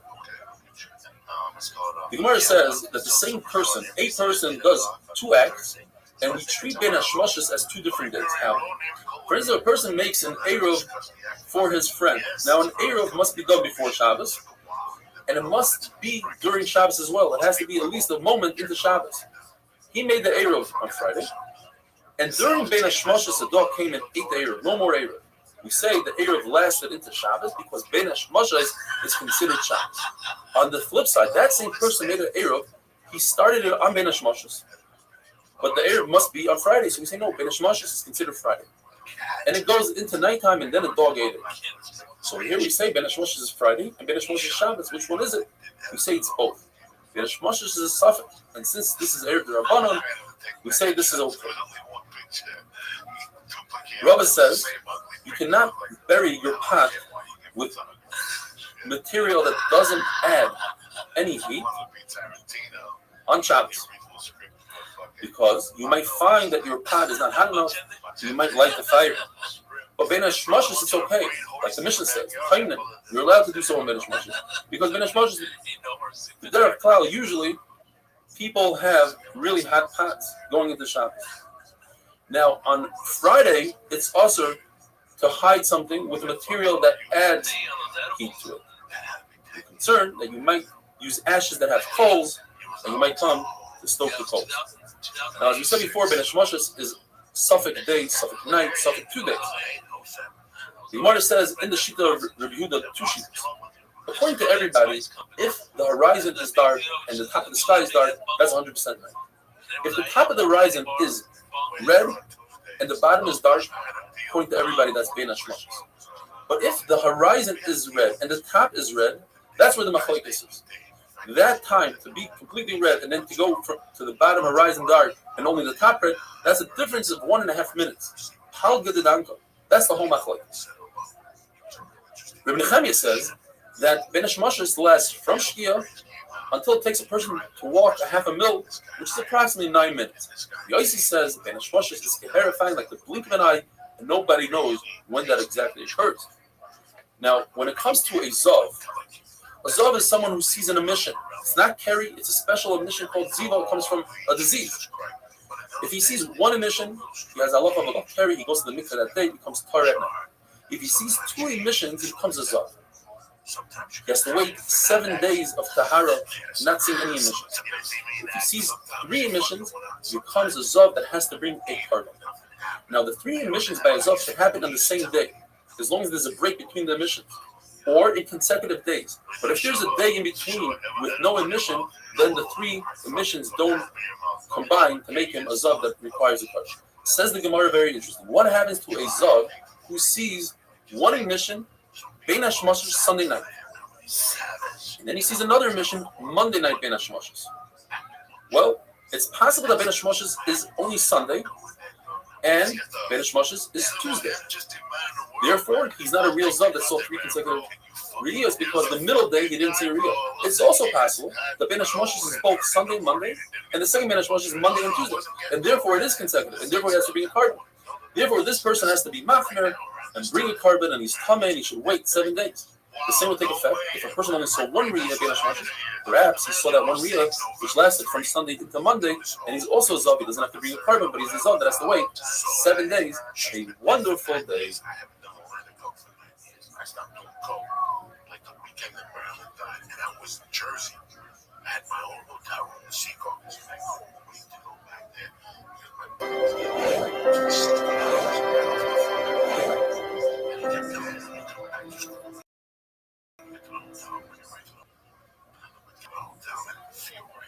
Shabbos Daf Lamed Ches. They asked Reb Chia bar Abba, what's the halacha if somebody forgets a pot of food on top of a kira from before Shabbos into Shabbos, and in the kira there are coals? It's Eina Gufo Ktuma. He answered them very vaguely. He quotes a Mishnah in Trumos that says that if a person cooks on Shabbos, depends. If it's on purpose, he cannot eat the food. If it's by accident, he could eat the food. And in our case, Reb Chia bar Abba says that a person forgot. There's no difference between accident and on purpose. Now, what did he mean? Are both mutter or both usher? In fact, it's a machlokes. Rabbi Yosef said he meant that both shagig and mezid are mutter to eat. Why is mezid, when you leave it on the fire, different than mezid when you cook on Shabbos? Because mezid, by cooking on Shabbos, you're taking action. You're cooking with your hands. Leaving it on a flame, you didn't do anything. You just didn't remove it. The only issue is that there's a brisa that differentiates between shagig and mezid. It says mezid If you leave it on purpose, it's also for you to eat. That will be a major question on Rabbi reviews. But Nachman Bar Yitzchak, on the other hand, says that what Rabbi meant is that both shogig and mezid are usur to eat if you left it on the flame before Shabbos into Shabbos. Why is that? Because we're concerned that people will be tricky and they'll say, "Oh, I forgot the food on the flame," when in fact they didn't forget. So they said even when it's by accident, also to eat. The problem is from that brisa that says that by accident you are allowed to eat. And the answer is, there were two periods of time. The Chachamim made a gzeira and they said, since people are tricky, it's usur to eat food that was left on the flame. And the brisa that says you're allowed to eat food when it was by accident was before that gzeira. We need to understand yesterday's daf Lamed Zayin. There's a machlokes between Rameir and Yehuda how to explain Beis Hillel. According to Rameir, Beis Hillel hold you can do shihiyah, you can leave a pot from before Shabbos into Shabbos only with hot water. Now we're saying, according to Rameir, it's even a tavshel, even cooked food. We need to explain that on the Lamed Zayin we're talking about lichatchila. If somebody comes to ask a rabbi, what can I leave? They'll tell him only hot water. But if he went ahead and he did so without asking the rabbi, they'll allow him to eat even a tavshel like on today's day. Now what about Rabbi Yehuda? Rabbi Yehuda says in Beis Hillel, you can do shihiyah even in a tavshel. And today we're saying that Rabbi Yehuda holds, according to Beis Hillel, only hot water. We need to explain that on Daf Lamed Zayin we're talking about rufa kuma, when somebody removed the coals. There are no coals. So therefore, if there are no coals, we'll allow him to eat even cooked food. Today we said, we're talking about there are coals in the cube. Since there are coals, only hot water and not cooked food. The Gemara has a suffix. What if a person went ahead and didn't listen to Chachamim and was over and he did shihiyah? Do we penalize him and not allow him to eat the food? The Gemara wants to bring a raya from Rabbi Yossi. He said that somebody had water that was left on from before Shabbos into Shabbos. He said you're allowed to use it. Whereas somebody had shriveled eggs, really cooked eggs, and he said you're not allowed to have it. So you see that shihiyah is awesome. Perhaps what he meant to say is next week will be awesome. In other words, don't do this again. Since you did it already, you are allowed to eat. Gemara says that Rav Sheshes holds that according to Beis Hillel, we're going to the sugya of chazar, putting the pot back on the flame. According to Beis Hillel, say you're allowed to do chazar, you're allowed to put the pot back on the flame. It's even on Shabbos morning, where it's not, you can't see from his action that he wants to put it back. Friday night, if somebody takes the chunk off the flame, for instance, we know that he's going to put it back on. He needs it for the next day. But Shabbos morning is different. Perhaps he doesn't want to put it back. Nevertheless, according to Basil, you're allowed to put it back on the flame. Comes Rabbi Tadai and says, I need to qualify that. That's only if he continuously holds it in his hand. But once he puts it on the ground, it's also to put it back on the flame. Says Rabbi Yochanan, I disagree.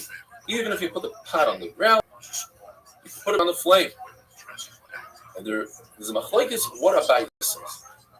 According to one lashon, Abai says you need two conditions. You need to be holding it in your hand, and you need to think in your mind that you're going to put it back on the flame. If you're missing any one of those two conditions, let's say you think in your mind you're going to put it back on the flame, but you put it on the floor, you cannot put it back on. Let's say you're holding it in your hands, but you never thought that you want to put it back on the flame, you cannot put it back on. Another lashon in Abai is that Abai said it's one or the other.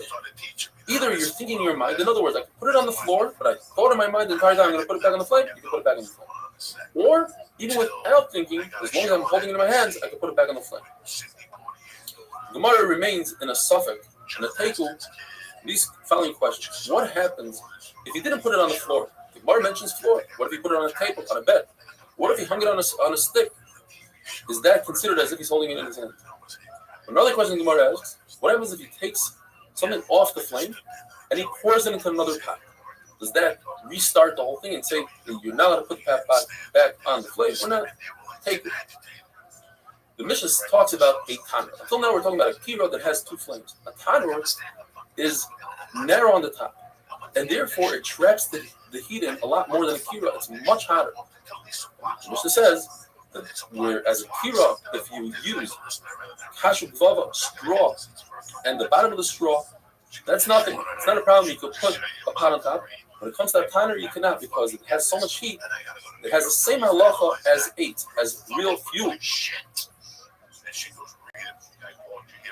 Rabbi Yosef says that with a tanner, I could place food up against the wall of the tanner. I can't put the food inside the tanner or on top, but I can put it on the side. Chaya argues and says tanner is so extreme, the heat is so strong that you're not allowed to even put the food on the side of the tanner. And in fact, Brisa, that exactly what Abaye says, that it's also Yisayma on the tanner. A kuba. It's in between a kira and a tanner. It's just like a kira, but only has one flame. It's large enough for one flame. So it's hotter than a kira, it retains the heat more than a kira, but less than a tanner. And therefore, if you use straw as the fuel, you're allowed to put a pot on top and inside. If you use real fuel, like wood, or the leftover olives, their pits, it's also fuel. Halacha is always in Tumah. If you take a kli and you break it, it becomes tar. So if you have a kira that's split in half to its length, it becomes tar because now you just ruined both of the burners. But if you split it to its width, you just created 2 burners instead of one large kira, and therefore it remains tum. Whereas a kupach only has 1 burner. So regardless of what direction you break it, you just ruin that burner, and therefore it becomes tar. Have a wonderful day.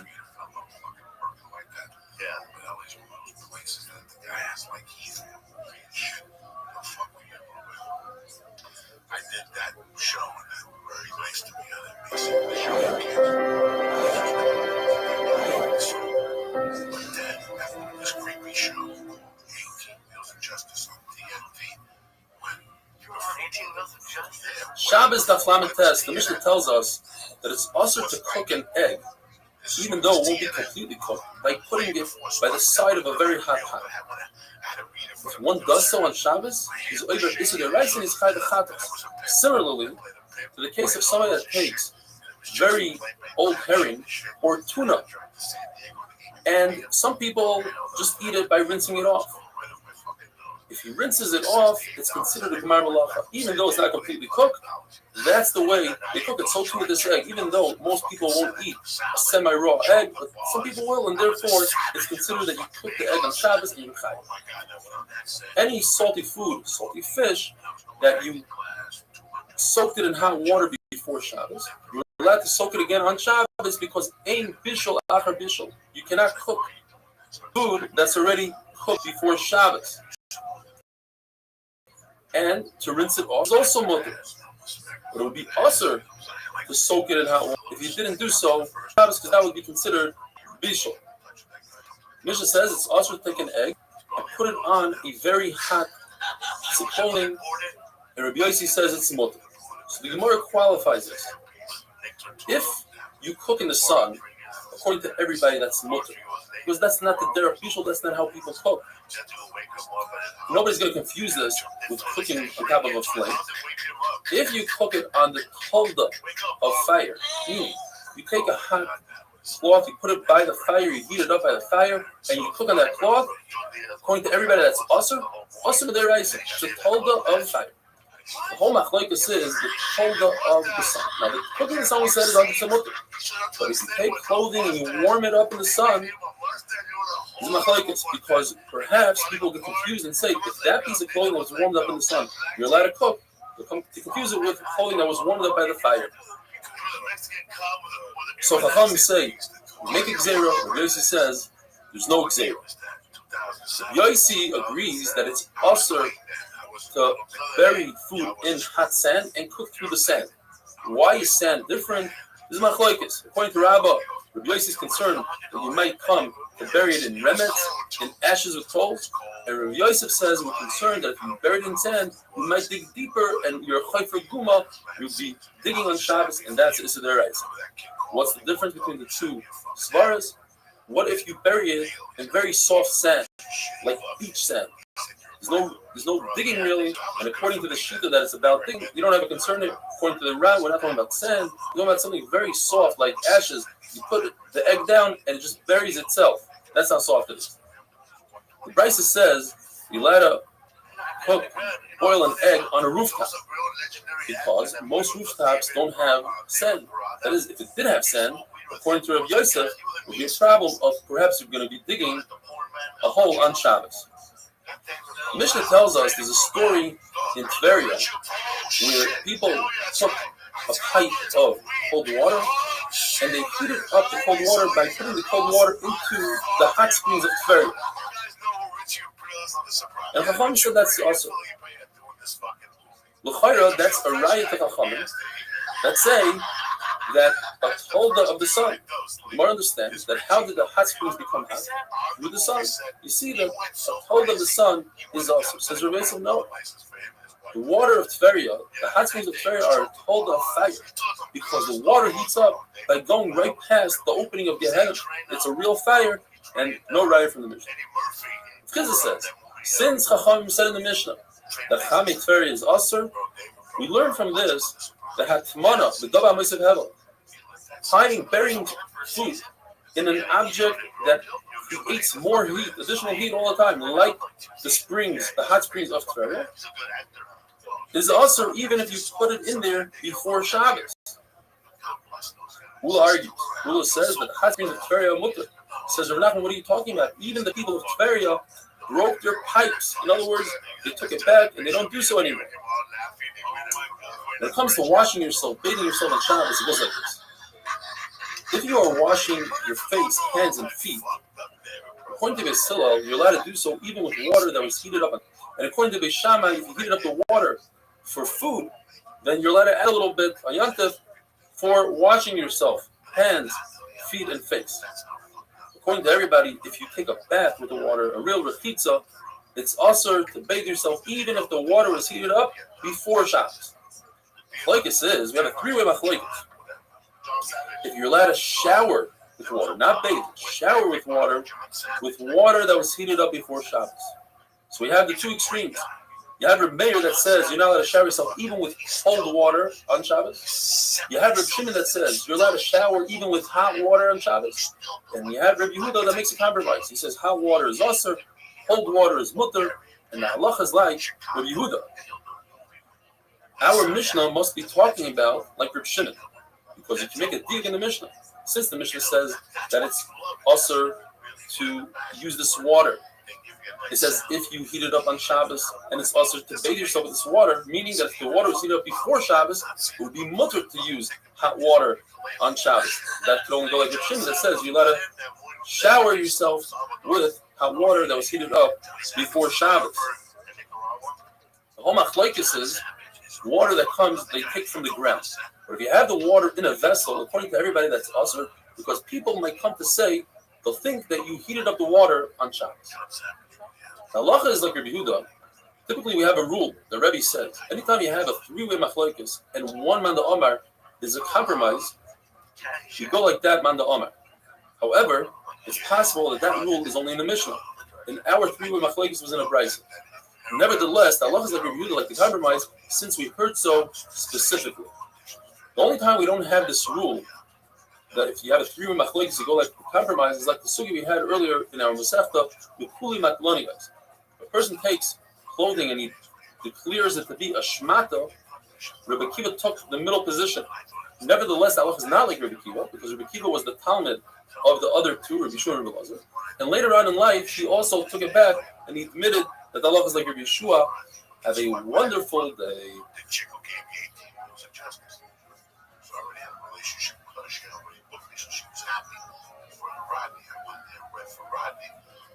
Rodney goes, bro, you made me laugh. He goes, bro, you're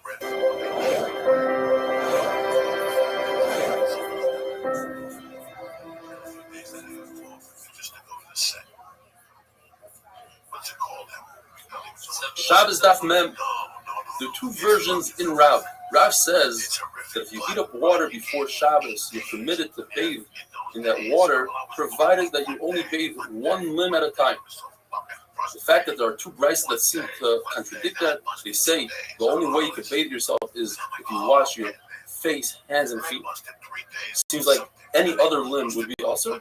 Rav will explain, the Bryce is just telling us how to do it. Just like you wash your face by itself, your hand by itself, so too each limb must be washed individually. The other version of Rav is Rabbah.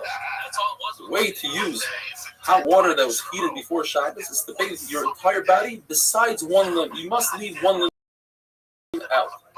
The problem is those two brises seem to contradict Rav, because these brises say the only way to bathe is Hana, the other Ragla, hands and feet, not entire body minus one limb.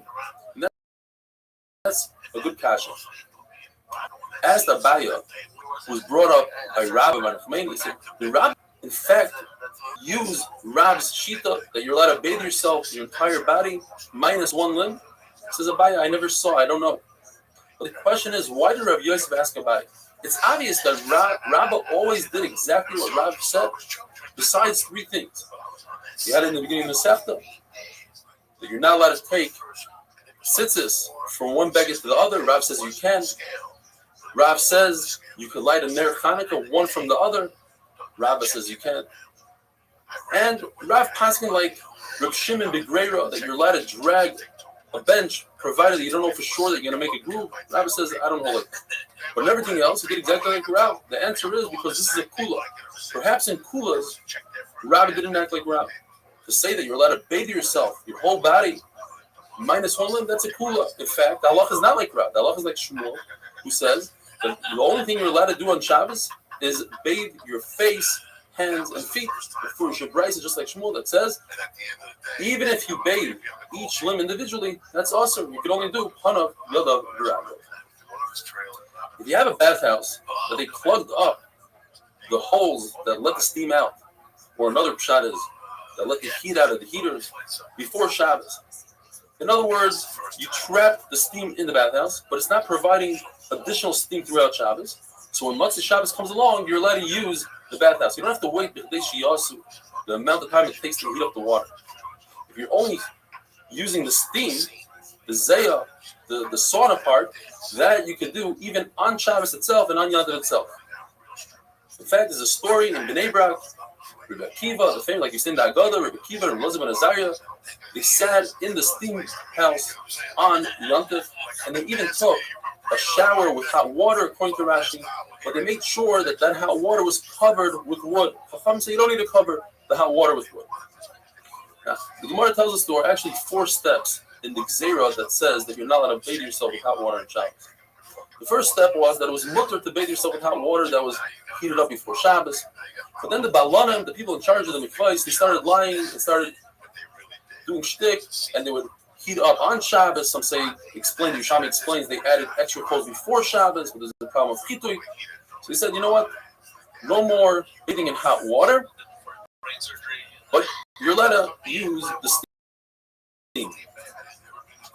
Bar Yonim came along, the people that are Oiva Averis, and they started lying. They said, we're using the steam, but for bathing.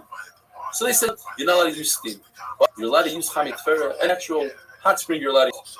Then came along the third Gzeira. People were lying. They said, hey, I just came from the Chamit Tefera, when in fact they were coming from the bathhouse. So they said, Chamit Tefera is also awesome, but you're allowed to use cold water. But they realized, Chachamim, that people cannot be oimed. They can't stand the Gzeiras. They weren't able to accept the Gzeira. So they said, Chamit Tefera is mutter. Let's take it back a step.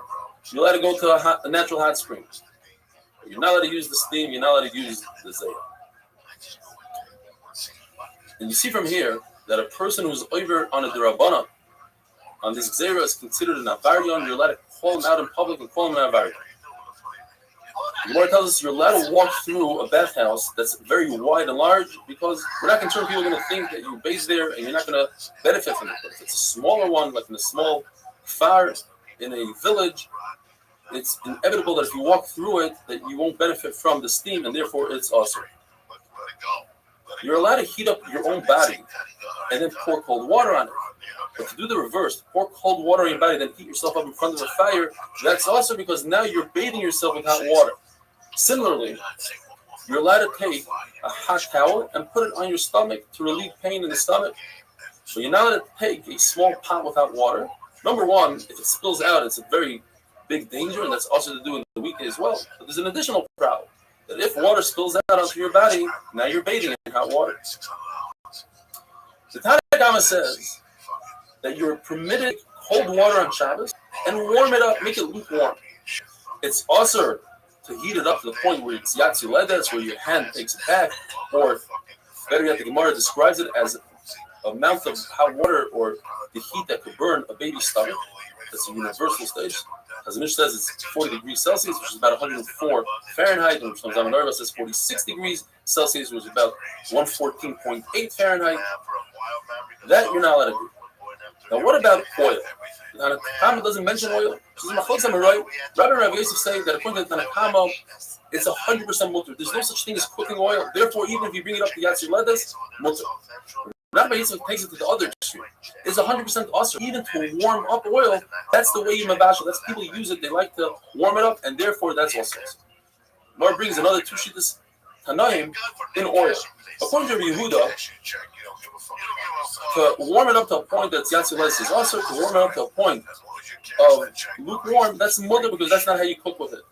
And Shimon Gamliel says that is the way to cook with it, to make it warm. Therefore, you can only put it on your hand and put your hand in front of a fire. But what is the difference between Shimon Gamliel and Nachman Yitzchak? They're saying the same thing, basically. You're not allowed to warm up oil, even lukewarm. The answer is because according to Nachman Yitzchak, it's also to warm it up lukewarm, even with a shinoi, even kalach or yah, with the side of your hand. According to Shimon Gamliel, that is mutter. La halacha, there's no difference between oil and water. Both of them, if it's yatsi ledes, it's also to warm up, and if it's not yatsi ledes, it's mutter. The Gemara does is Rabbi Yitzchak bar Avdimi went into the bathhouse. He was following Rebbe, and he said, "I want to take a flask of oil and put it in the Chamei Tveria, the bathhouse of Chamei Tveria, and warm it up." And Rebbe said, "You're not allowed to do that. You can take kli sheni, water that's into another kli, fill up another kli, and then you put it into that." So the Gemara says, first of all, you learn three things from here. You learn that you could cook oil, like the sheet that says oil is cookable. Second of all, you see that if you take water out of the Chamei Tveria and you make it into kli sheni, that does not cook. And second of all, you see that just warming up oil, that's also considered cooking. Now, how did Rebbe tell him these halachas? He was in a bathhouse. You're not allowed to even think in Torah in the bathhouse. The answer is, to prevent somebody from doing it, you're allowed to, like we see, that a Talmud went behind Rameir into the bathhouse and he wanted to mop the floor for him, and Rameir said that is usher, that's a shui gumas, that's considered baina, because he wanted to prevent him from doing it in Isser. Have a wonderful day.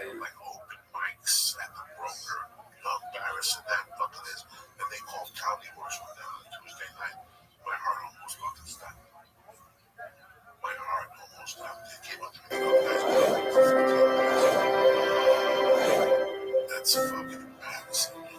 In 1999, I went with Ruben Quintana and Luke Torres to a show at MIT. Shabbos Daf Memal, the Gemara tells us three stories with Reb Zera. Two of them had to do with Reb Zera and Reb Avo. First one is Reb Zera saw Reb Avo swimming in his own private pool in the backyard. It was full of Chamei Tveria, which we said that you're allowed to use on Shabbos. He says, I'm not sure though if Reb Avo had his feet on the ground or he's floating. Floating the river would be usher because of the Chavesh Shayatim. Concerned that you might make a life preserver. But in your own backyard, if the Gemara says it has gibude, it has straight walls which resemble a swimming pool, they're different than a river which goes in a gradual incline. So it's obvious that that's mutter. Or another Pshat Rashi gibude, it has a lift. It looks like a swimming pool. It doesn't resemble a river. The different time, Reb Zera saw Reb Avo covering his privates. He says, I'm not sure if he's touching himself or not. The Gemara says, touching is also. That is the Avera of the Dor HaMabul, as Rashi explains. However, Abai explains there are circumstances you're allowed to touch. Kibaleshes. Kibaleshes is if a person has his mind on something else. For instance, the soldiers, Baleshes, the soldiers that come in, if they're friendly soldiers, and they're not in a time of war, we have to be concerned that they made your wine yain nesach if the barrel is open. If they are enemy soldiers, the only thing they have on their mind is to save their own life.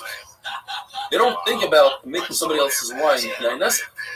So there's no concern. So too over here. If Bavo was walking on the bank of the river, he was concerned that he might fall into the river.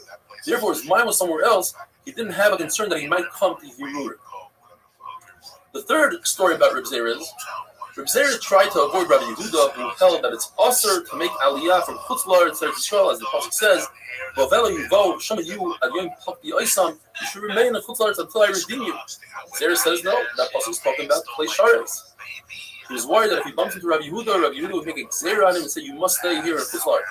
He said, let me hear one last bar from Rabbi Yehuda. And he finds Rabbi Yehuda in the Beis HaMerchatz. Beis HaMerchatz, Tzina, talking and learning. So Rabbi Yehuda gave a speech in medicine, different good advice for one's body. And he started talking in Lashon Kodesh to show when you're trying to say mundane things, you're allowed to talk in Lashon Kodesh, even in the Beis HaMerchatz. And he said, tells his Gabbai, get me my comb, get me my shampoo, my Nesser.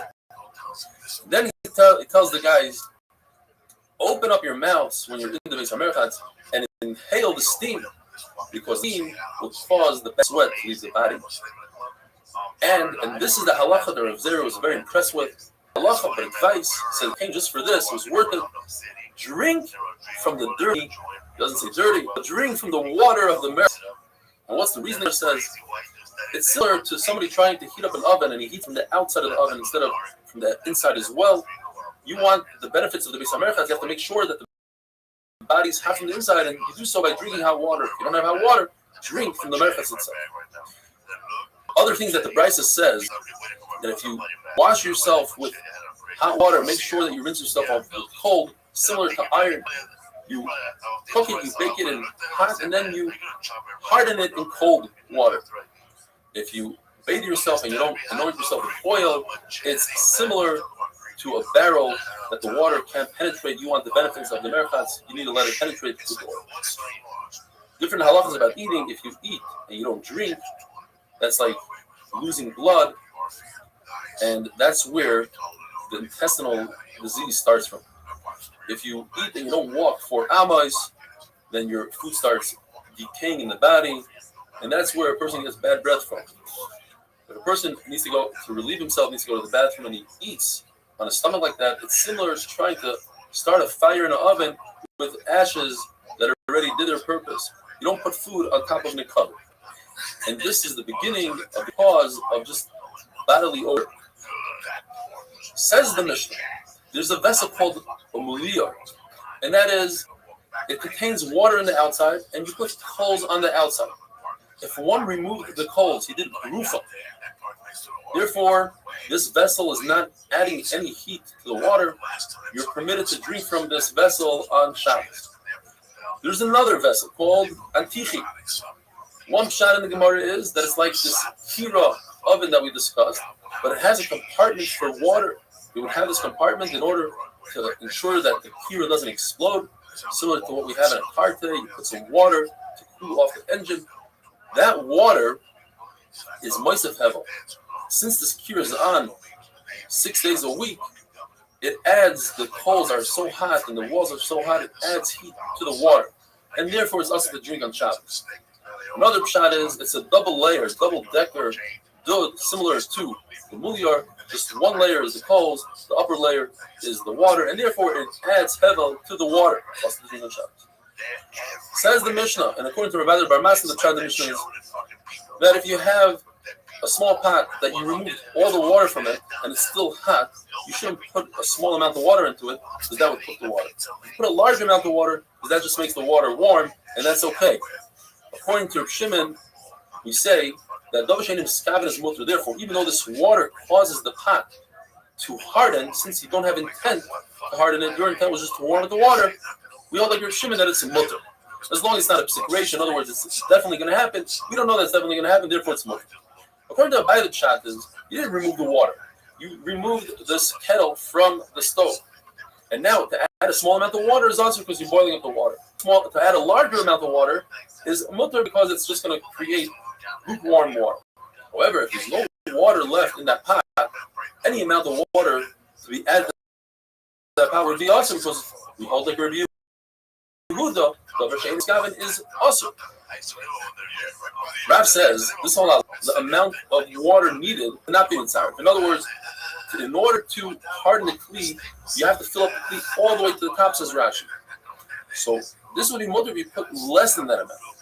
Shmuel argues, says even if you fill up the kli all the way to the top, it's still mutter. Now typically Shmuel doesn't hold like Rav Shimon.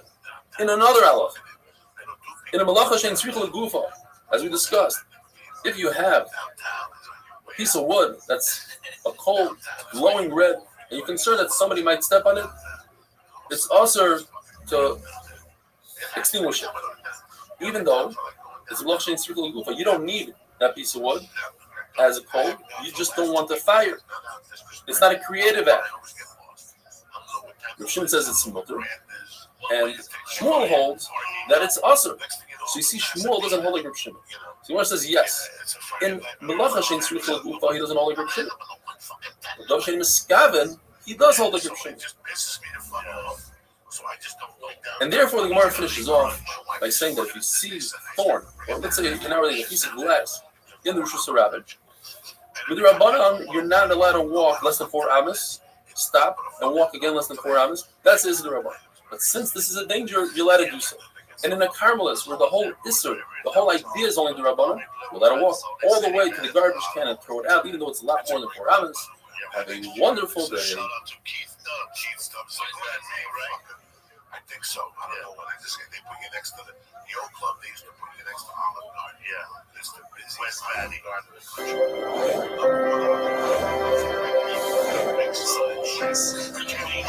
I can't wait to get the cafeteria. Whatever the fuck they call it. Shabbos Daf Mem Beis. The Shammai say that the bottom water always wins. So therefore, it's also to pour on Shabbos cold water into hot water, because that would be cooking the cold water. But pouring hot water into cold water, that's mutter, because you're not cooking the cold water.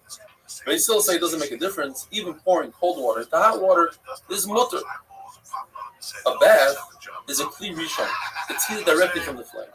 And therefore, cold water into hot water is also, and hot water into cold water is mutter. Shimon Menashe says, and Allah is like him, that even hot water into cold water is also awesome. But there was a Havamina that Rav Shimon Menashe wasn't talking about a bath, he was talking about a cup. And what he's saying is that in a cup, there's no machlekes between Beis Hillel and Beis Shammai. Even Beis Hillel admit that you cannot pour even hot water into cold water. Abaye says that a seifel, which is a wash basin, even though it's for washing, and you need really hot water, it doesn't have halacha like an abatya of a bath that is a kli rishon. It's in fact a kli sheni. Since it's a kli sheni never cooks. Even if you have it at Yatsi Ledis, even if you have the temperature of 104 degrees like the Chazanish, or 114.8 degrees like the Shem Zaman Oyerbach, it can't cook. And therefore, I could pour cold water into the bottom, hot water, and it won't cook it, and that's the Muslim. Rava wasn't makbid when it came to Kisheni. She said you could pour cold into hot, and he has a raya from the Brisa. The Brisa says, Ma'ara Kitam, you could pour from a flask of cold water directly into Kisheni hot water. Says the Mishnah, if one removes a large pan or pot from a flame, so they are now removed from the flame, you're not allowed to put spices into that dish because you'd be cooking the spices. The spices cook in a kli rishon. However, once you take out of that dish and you put it into a bowl or into a serving dish, now it became a kli sheni, and you could add spices. It doesn't cook it. Rabbi Yehuda is more making. He says spices don't cook typically in a kli rishon. The only way a spice can cook in a kli rishon is if you have vinegar or fish brine, which are very sharp, and they cause it to cook. Rabbi Chia says that salt is not in the category of a spice. So there are two explanations. Either he is saying that salt is much more sensitive than spices. It will cook even in a kli sheni. And Rav Nachman says no. Salt is like bull's meat. It's very tough. It takes a very long time to cook. So Rav Nachman argues on that. Or Rav Nachman agrees to Rav Chia in the second lashon. And that's why this says the halacha is like the second lashon. That salt is very tough to cook, and it won't even cook in a kli rishon. It takes a long time for it to cook, like bull's meat. The Mishnah says that one is not allowed to bring a kli on Shabbos to catch oil that's dripping out of a candle, because that oil is muktzah ben hashmashos, and by it falling into a vessel on Shabbos, it makes that vessel muktzah. And now you're being mevata kli meichana. You're taking a kli out of service for that Shabbos, and that's awesome. But you're allowed to put that kli there under the candle before Shabbos, as long as you don't use the oil on Shabbos. The Gemara says something similar when it comes to a chicken's egg. Now to take a kli and put it below the chicken to catch the egg on Shabbos, because you've been about to the kli made on Shabbos. You're not allowed to use the kli anymore. However, you're allowed to, if the chicken already laid the egg, you're allowed to take a kli and cover the egg that people won't crush it. Gemara says though, the only time you're allowed to do that if it's hatzola mitzuya. It's a common way to save the egg. Typically, a chicken will lay an egg in a heap of trash, so you're allowed to save it on a heap of trash. But if a chicken laid it on an incline, you want to make sure it doesn't roll down the incline, that's not a hatzola mitzuya. You're not allowed to save it like that. So the Gemara brings a lot of questions from different mishnayos, and basically, we would have to say on these questions that they're considered hatzola mitzuya. For instance, the Gemara asks, the halacha is that if a barrel breaks and it's full of wine, tevel, that you didn't do trumas or maishus on, you're allowed to save it on Shabbos by putting another barrel underneath. But a barrel typically doesn't break. We have to say that it's talking about hatzola mitzuya, that it's a barrel that does typically break by using a brand new barrel. Brand new barrels are sensitive, they break. Another mission that we have later on in the Masechta is that you're allowed to take a kli to catch sparks that come out of a candle. So we must say that the sparks are hatzola mitzuya. It's common for things to have sparks. Have a wonderful day.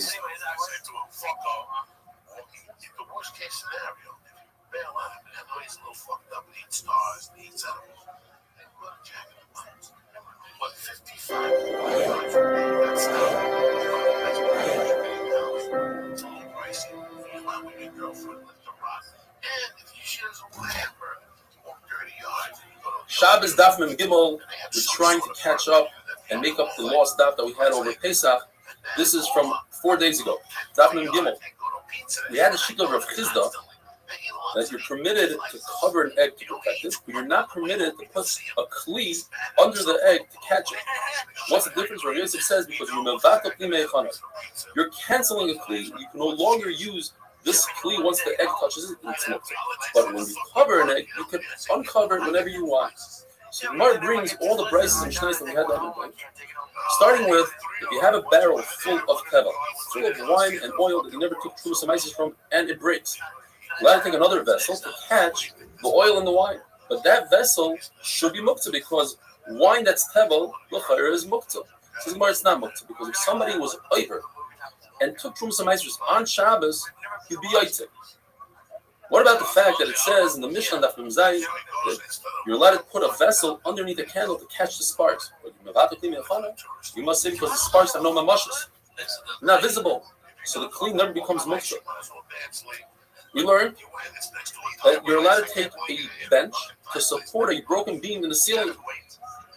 Again, we must say that the bench is not in there completely; you can remove it easily. About the fact that you're allowed to take a bucket to catch the rain that's coming off the roof. Rain, that is not muktzah that you could drink. There's a halacha that you're allowed to take a basket in order to help the young chickens to go back into the chicken coop. Says the Gemara, you're allowed to move that basket unless those chicks were on the basket during Ben HaShmashos. Where then we say, Migid Tzkatzoy, Ben HaShmashos, Tzkatzoy L'Kuliyayim. Rabbi Yitzchak argues with Rav Chizda, and he says, not only is it usher to catch an egg on Shabbos, but it's also usher to cover and protect an egg on Shabbos. Why? Because he holds that you're not allowed to move any kli on Shabbos if it's for the tzorech, for the use of an item that's muktzah. But what about all these brises and mishnayos that we just mentioned? You're allowed to move a bench that's not muktzah to hold up a beam that's broken, but the beam that's broken is muktzah. You're allowed to take a basket that's not muktzah for chickens that are muktzah. We must say in all those cases that he started out carrying the bench and the basket and the bowl and all those other things with a heter. Who was l'tzarich mekayma. He had to pick up the bench because he needed it for the place. He needed the spot that the bench was sitting on. Once he was holding it in his hand, we allow him to continue and support the beam. We allow him to continue and put the basket down for the chips. More asked a question from an egg that was born on Shabbos. It said how to cover a vessel. A very interesting halacha. You're not allowed to support your bed. There are people that would support beds with eggs. If you carry a lot of force, a lot of pound, you're not allowed to do so. However, you're allowed to protect the egg that was born on Shabbos. Again, we must say, you're protecting with a kli that you started carrying with a heter of l'tzarich mekayma. It says, you're allowed to take a machzelas or reed and put it on top of small stones, but the small stones are muktzah. We're talking about stones that are not moksa, stones that they use instead of toilet paper. What about the fact that they take a matzels and cover bricks from a building site? We're talking about that the building is already done, the construction is over, and now he's using those bricks for a heter. They're not moksa, he's using them to lean on. What about the fact that it says you're allowed to cover a beehive with a matzels? You're allowed to cover a beehive, but you have to make sure, and you're covering it, you want to protect it from the rain and from the sun. You might understood that it's probably talking about the winter and the summer. Provided that you leave space for the bees to escape, you don't want to trap them, you don't want to be over unsafe. If there's honey in the beehive, then the beehive is not moksa. You're eating from the honey. If it's in the winter, where there's no honey, you have to say that he left over 2 hives to sustain the bees over the winter. And he thought to himself that he's going to eat from that honey, and therefore it's not moksa. Or another shot is that we're not talking about the winter or the summer, we're talking about in Nisan and Tishrei when there's rain and sun and honey, so therefore the beehive is not moksa. All this is going according to Rabbi Yehuda, who holds there is a concept of moksa. According to Rabbi Shimon, the beehive wouldn't be moksa. But according to Rabbi Yehuda, davar she'em iskaven is also. In other words, if you cover the beehive and you trap the bees in there by mistake, you're over. We must say you left a nice gap in there so the bees can escape. Rav Huna also agrees with this concept of Rav Yosef that if you're not allowed to carry a kli that's mutter, that's not muktzah, for something that is muktzah. And he says this in another halacha completely. He says by a mace, you have a corpse, you're not allowed to cover the corpse from the sun, unless you're covering the mace because of people that are alive. So how do you do it? 2 people sit on either side of the mace, and they become really hot from sitting on the floor. So they bring benches. They sit on the benches and they're really hot from the sun. So they bring reed, they bring oil, and they hold it over the mace. Then they lift up the benches to make it a little higher, and then they walk away, and the mace remains protected from the sun. If a dead person is laying in the sun, what do? It's going to be designed on mace. The first eitzah is to use kikar v'tina, to use any item that's not moktzah, a baby, a loaf of bread, a carrot, whatever it is that's not moktzah, you put it on the dead person or on the bed of the dead person, and then you can move the baby and the loaf of bread, and then derech agav, you happen to be moving the dead person. If you don't have any of those items, according to Shmuel, you flip over the dead person from bed to bed until you get to the place that you need to get to. That's tiltum and atzah. He holds that's not considered carrying. Rav holds that is considered carrying, therefore that is awesome. What if there's a fire? If you have a kikar and peanut, that's not a problem. If you don't have those items, well, there's a Manda Omer that says that you're allowed to save the dead person because the person is Bo'olam Mesa. He's going to be so concerned about the dead person, he'll be over on the Iraisa of extinguishing the flame. So we rather him just do tiltum in the Rabbanan and not be over. And the halacha is like Yehuda Malakish that says you're allowed to do so.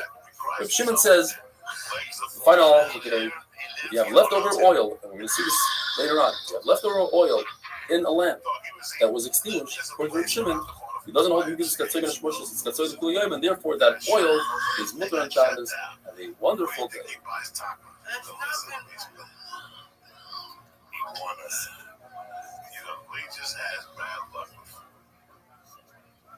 That's why we gotta fucking 10 minutes living.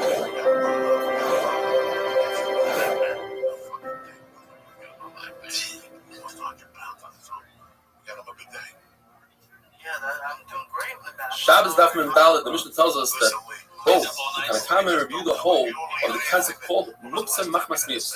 Something that's disgusting, for instance, a lamp that has oil residue and ash residue is disgusting, and therefore people don't touch it, and you're not allowed to move it on Shabbos. Brand new in the box, it's not disgusting, so you're allowed to move it on Shabbos. Rav Shimon doesn't subscribe to the concept called Muktzah Machmas Mius, and therefore he allows you to move this lamp on Shabbos. However, if this lamp has an existing flame right now, then he says that it's usher to move. Rashi explains the Havamin of the Gemara later on, because I'm concerned that you might come to extinguish the flame. The Maskon of the Gemara later on is that it becomes a basis l'davar also. It supports a flame. The flame is muktzah, so the bottom part, the lamp, is also muktzah. Rameir doesn't either hold of muktzah machmas mios, but he holds of the concept called muktzah machmas isur. Since a flame is usher, therefore, migu diskatzoy ben hashmasha is diskatzoy l'chuliyah. We have the concept. Since it becomes a muktzah during ben hashmashas, it's lit. So even if it extinguishes later on, that Isser remained throughout the whole Shabbos since it was muktzah for that moment of Bein HaShemashos. What about a very large vessel, a cup, a container that contains a lot of oil that can last for the entire Shabbos? According to Ula, even if there's no flame on it right now, it's muktzah according to Yehuda because the concept is katsoy ben hashmashos, it's katsoy kuliyama, but according to Reb Shimon, it's not muktzah. The issue is the wording doesn't fit so well. It says avol. A small candle is also avol. Even a big one is. It should say small, large. There's no difference according to Reb Yehuda. Why does it say avol? Mar Zutra prefers to say that it goes according to Reb Shimon. A small candle is not muktzah. Avol, but a larger candle that contains oil for the entire Shabbos is muktzah. Typically, Reb Shimon doesn't hold of the concept but in this case, since there's enough oil to last for the entire Shabbos, in his mind, he forgot about it. He doesn't want to use it. He thinks that it's going to last the whole Shabbos, so he set it aside. So even Reb Shimon agrees in this case, it remains muktzah, even if there's no flame right now. Rebbe Lazar, the son of Reb Shimon Bar Yochai, holds like his father, Reb Shimon, in two things: that there's no muktzah machmas minos, and there's no muktzah machmas isur, migitz katzoy ben hashlosh katzoy kuliyah. But he argues on his father in one thing. His father holds that while the candle is lit, you cannot benefit from the oil. He holds you could benefit from the oil if it drips out, and it's not in a way that will cause the flame to diminish. If it doesn't cause any kibui, then he says you're allowed to use the oil. Zer says that if you have a metal candelabra, which doesn't absorb oil and ashes, so it's not moles, it's not disgusting. According to everybody, if you lit it ben hashmashos, Reb Meir and Reb Yehuda both agree because it's katzoy ben hashmashos, it's katzoy kuliyah. But if it's not lit during ben hashmashos, then according to them, it's mutter to be metaltal. Mar talks about a bed. Similar to a table, one wants to put money on a bed. So Mar says as follows. If a person designates this bed and says specifically, I want this bed to put money on it, all in his head. But in addition to having it in his head, he had condition number 2, that he actually put the money physically on the bed. Even though he removed it before Shabbos, the bed remains muktzah. It's a bed that's meant for money. Money is muktzah machmas gufay, and Taisus points out it's even also to move. So gufay muktzah typically, or muktzah klish malach del isra, it's a hammer. You can move if you need it to sit down on a spot where you need to use the hammer to open up, to crack open up a coconut or whatever. But money doesn't have any other use other than to use it in a store. And therefore, even if you need its space or you want to use the actual money, it's muktzah machmas gufay. Now, if a person either designated the bed for money but didn't put the money on it, or you put the money on it and didn't designate it, then it's not muktzah. However, if he didn't designate it, but he had money on the bed during Ben HaShemashos, then the bed remains muktzah for the rest of the Shabbos. Even if a child removed the money, it remains muktzah. We're a very interesting halacha.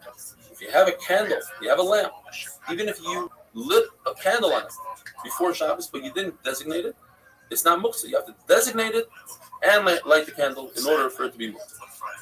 Gemara's question is from muchni. Muchni is a wheel from a wagon. We'll go into all the halachas, but the question from that sugya is, do you see that if there's money in the wheel before Shabbos, during Ben HaShemashos, and you remove the money, you could move the wagon. Why do we say that if the money was on the bed and you remove the money, you cannot move the bed? And the answer is because the muchni goes according to Reb Shimon. And what we're talking about goes according to Reb Yehuda. But what is a muchni? Muchni is a wheel that's attached to a wagon. If the wheel detaches from the wagon, then we view the wheel as an independent vessel, kli, and it has no connection to the wagon. And therefore, if Tumah, let's say, goes under the wheel, it doesn't transfer to the wagon. If Tumah goes under the wagon, it doesn't transfer to the wheel. Although they're touching, but Tumah doesn't transfer from one kli to another unless they're one. And since they're independent of each other, it doesn't transfer. Another halacha, if a wagon or any kli is larger than 40 sa, it's not mekabel Tumah. How do I measure this? According to Beis Hillel, you measure if from the outside it can displace 40 sa of water. So when you do so, you put it, let's say, in a swimming pool to see if it can displace 40 saw water. You cannot count the wheels as part of the 40 saw because the wheels, since they detach, are not part of the wagon. Another halacha is that if you have a tool on the wagon and it is nile, it creates a tent over, let's say, a basic forest over a caver. If there's a wheel there and the wheel is not part of the wagon, it cannot save that tool from tumah. And if there's money, that's the halacha that the Gemara brings as a question. If there's money in the wheel, because the wheel has a base kibble, it's a kli. If the money's still there, and the wheel is not part of the wagon, you cannot move the wheel on Shabbos. But if the wheel is part of the wagon, you could move the wheel because you're moving the wagon, and the wheel is bundled to the wagon. We see, as we mentioned before, that Rav goes according to Rabbi Yehuda. There's another halacha that Rav goes according to Rabbi Yehuda, which is actually the kula. And that is that if you have a lamp, Erev Shabbos, you're allowed to hang it on a tree. And we're not concerned that you might climb up the tree on Shabbos because you know that this lamp is muktzah for the entire Shabbos. According to Rav, however, on Yantif, you're not allowed to hang it on a tree because a lamp is not muktzah, and we're concerned you're going to go up the tree to retrieve your lamp. Have a wonderful day.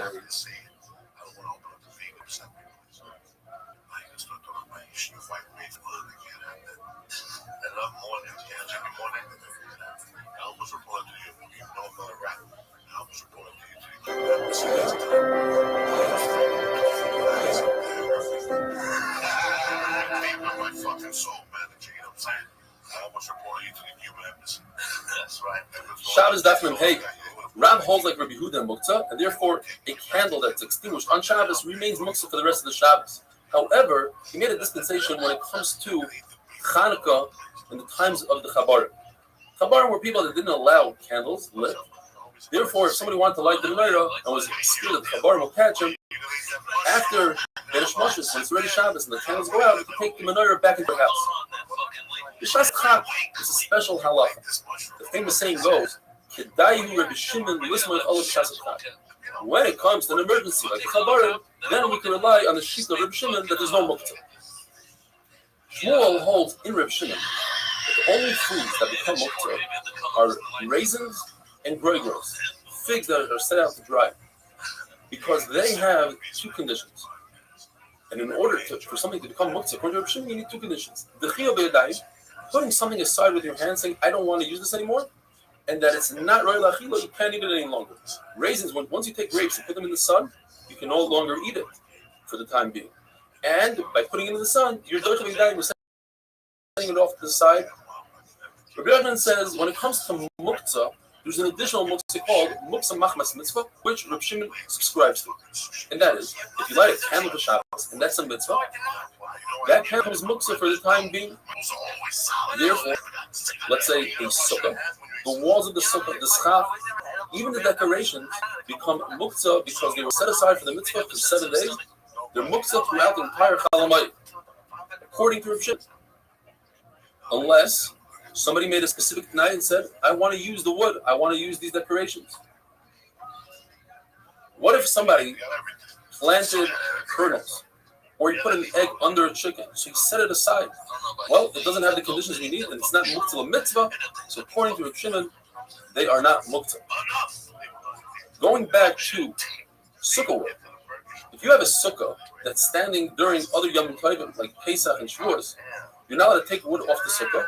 That's soiser that's breaking the sukkah. What if the sukkah fell down on Shavuos?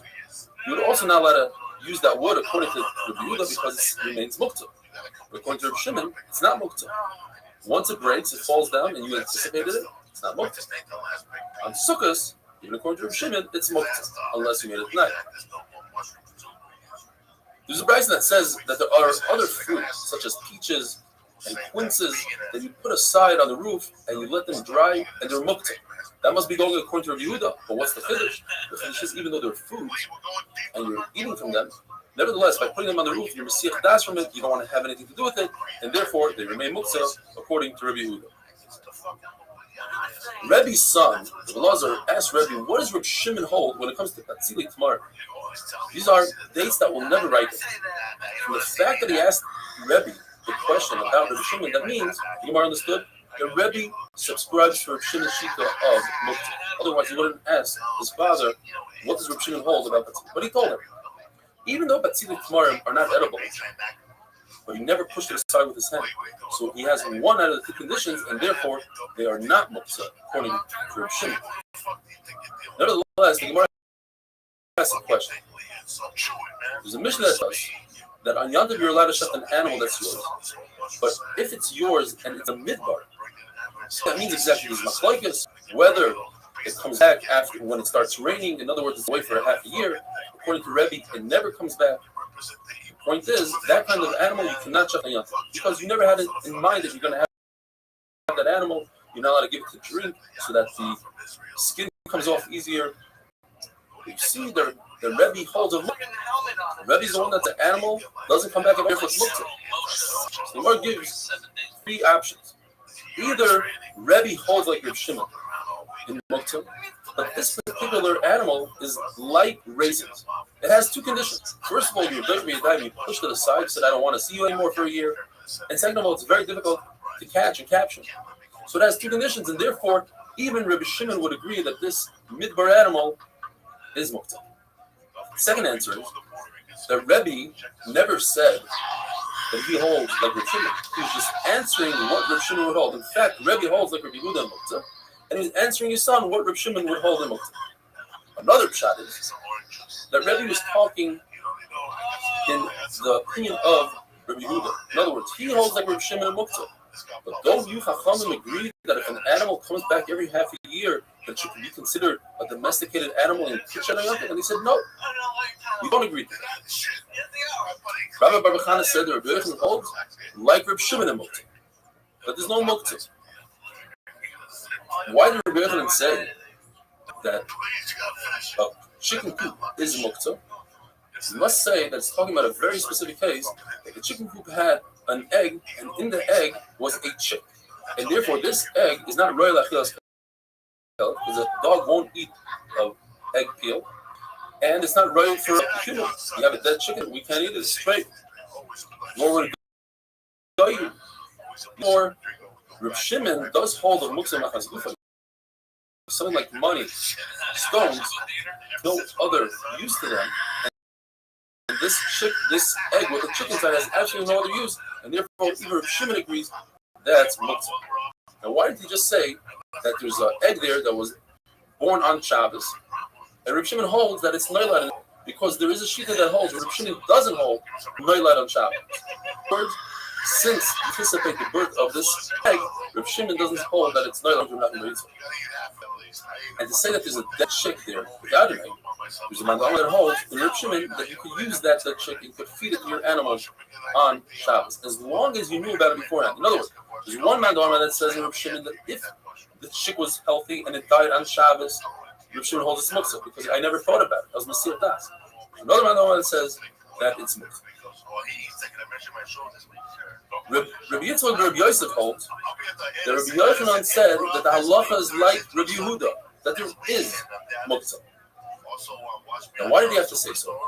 There was a story that you could learn from, and you know from that story that Rabbi Yochanan held it like Rabbi Yehuda that there's muktzah.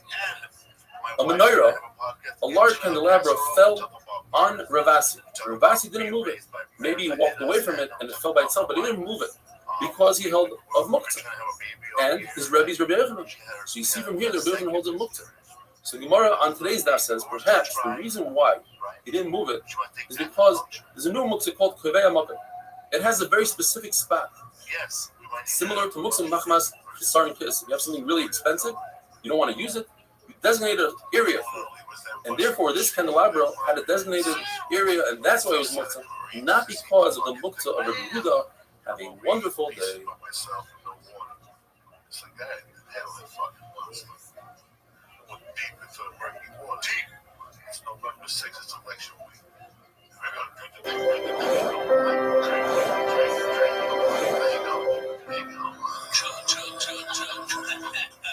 This poor bastard. Ladies and gentlemen, Shabbos Daf Menvav. How's everybody doing? I hope you're staying safe and healthy. We finished off yesterday saying there's a story where a menorah fell on Ravasi and he refused to move it with his hand. He said it was muktzah. What kind of muktzah? So we try to say perhaps it's called a muktzah of kviyas makkah. Since it's a large item, has a designated spot, you don't move from that spot, it's muktzah. Says Gemara, but what do you do about tefillas chasanim? It's a tent that you build over a bed. The top is narrower than a tefach, so we don't have a problem of building the oil on Shabbos. We let it put it together on Shabbos and take it apart on Shabbos. But how can you touch it? It's muktzah, kviyas makkah. You see that there is no muktzah called kviyas makkah. So then why did Ravasi move the menorah? The answer is because if it was a menorah that came apart and you could put back together, then certainly that would be muktzah. But we're dealing with a menorah that just looks as if it could come apart. So they made a gzera on such a menorah because of a menorah that could come apart. And if it's a really small menorah that could come apart, machlokes. The Rebbe says, even though it usually doesn't come apart, you have to be goyzer on a small menorah. And Rish Lakish says, since it doesn't come apart, nobody's going to confuse it with a menorah that comes apart, and you don't make it. He said that Rabbi Yochanan holds, like Rabbi Yehuda in Muktzah, that there is Muktzah. The issue is that Rabbi Yochanan always haskins like the Stam Mishnah, like an anonymous Mishnah. And the Mishnah of Muchni that we had the other day, the wheel that detaches from the wagon, one of the halachas we learned is that if there was money, even ben hashmoshes inside the wheel, and the money was removed, you could move it on Shabbos. That goes according to Reb Shimon. So on the one hand, the Stam Mishnah is Reb Shimon, but Rabbi Yochanan passes like Rabbi Yehuda. Says Reb Zera, we must learn, even though it's a Darechach, that the Mishnah is talking about that during ben hashmoshes, and that's why you can move the wheel on Shabbos. But if it was money during ben hashmoshes, in fact, the wheel would be mukta, like Rabbi Yehuda. It says, "Midi tzkatzoi ben hashmoshes, it's tzkatzoi l'kuli yom." Rishon Levi said that Rebbe said a very cryptic statement. He said that a menorah is like a ner of Reb Shimon.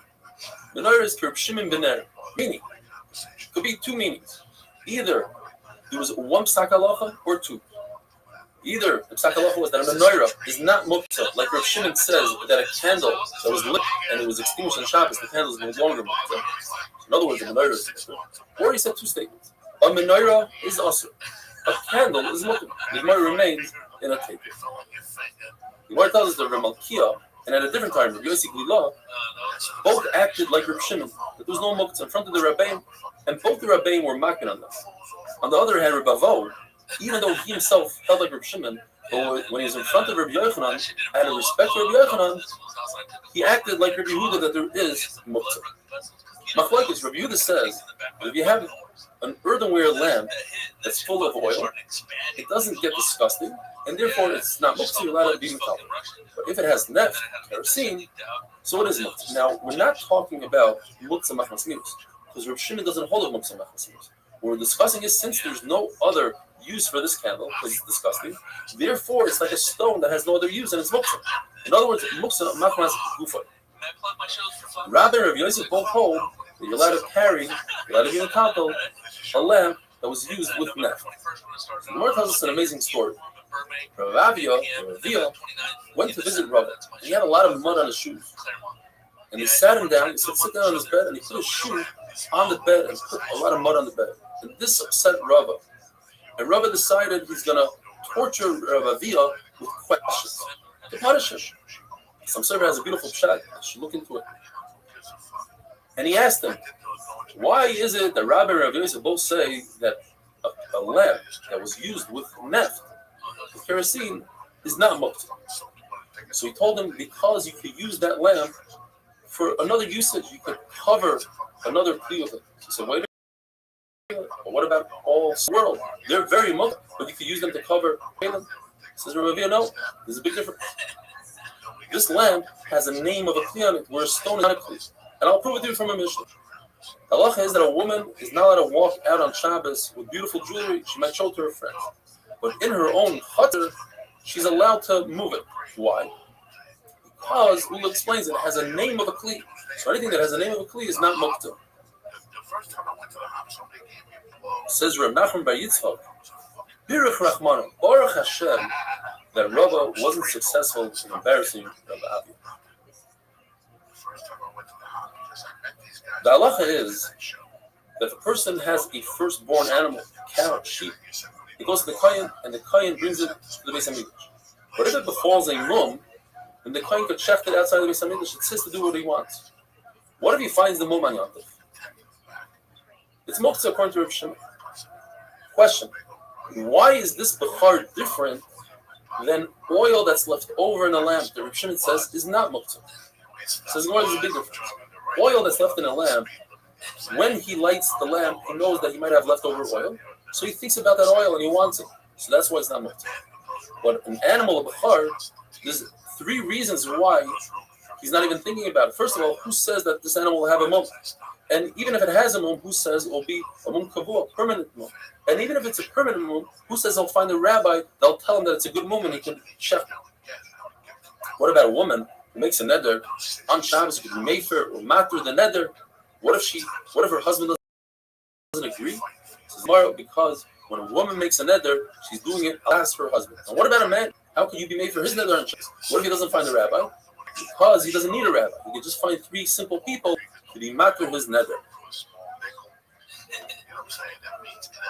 In the Mishnah it says, we learn that according to Reb Shimon, if the fire is still lit, even Reb Shimon says it's muktzah. Why? The answer is because it becomes a basis l'davar asur. The lamp supports the flame, which is muktzah. The pshat is not because we are concerned that perhaps, like Rashi explained in the Mishnah, we are concerned perhaps by mistake.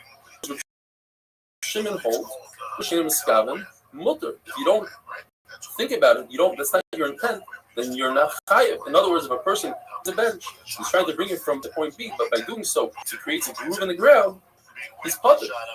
And don't say that there's enough community between the Iraisa and the Rabbana. Extinguishing a flame is the Iraisa, and moving a bench, making a groove in the ground is not the derech to do so, so it's only the Rabbana. Perhaps that's why it's mutter, but in the Iraisa, Rav Shimon says it's awesome. Because we have the case that we had last week or so. If a person is peddling his goods, his clothing, and their shatnas, says Reb Shimon, he's allowed to wear shatnas if he's not mechaven to be over to wear the clothing. If he's not being protected by the elements from the sun and the rain, it's mutter. So you see that even at the rice of shatnas, as long as you don't have kavana, Reb Shimon says it's mutter.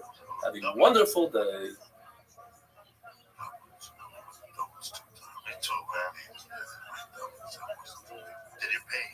Well, it wasn't that it pay, it wasn't on scene. It wasn't on scene. See, in those days, I was taking 12, 15, 12 minutes spots a day. I was nothing out. So, 4 nights a week. So I had something to do.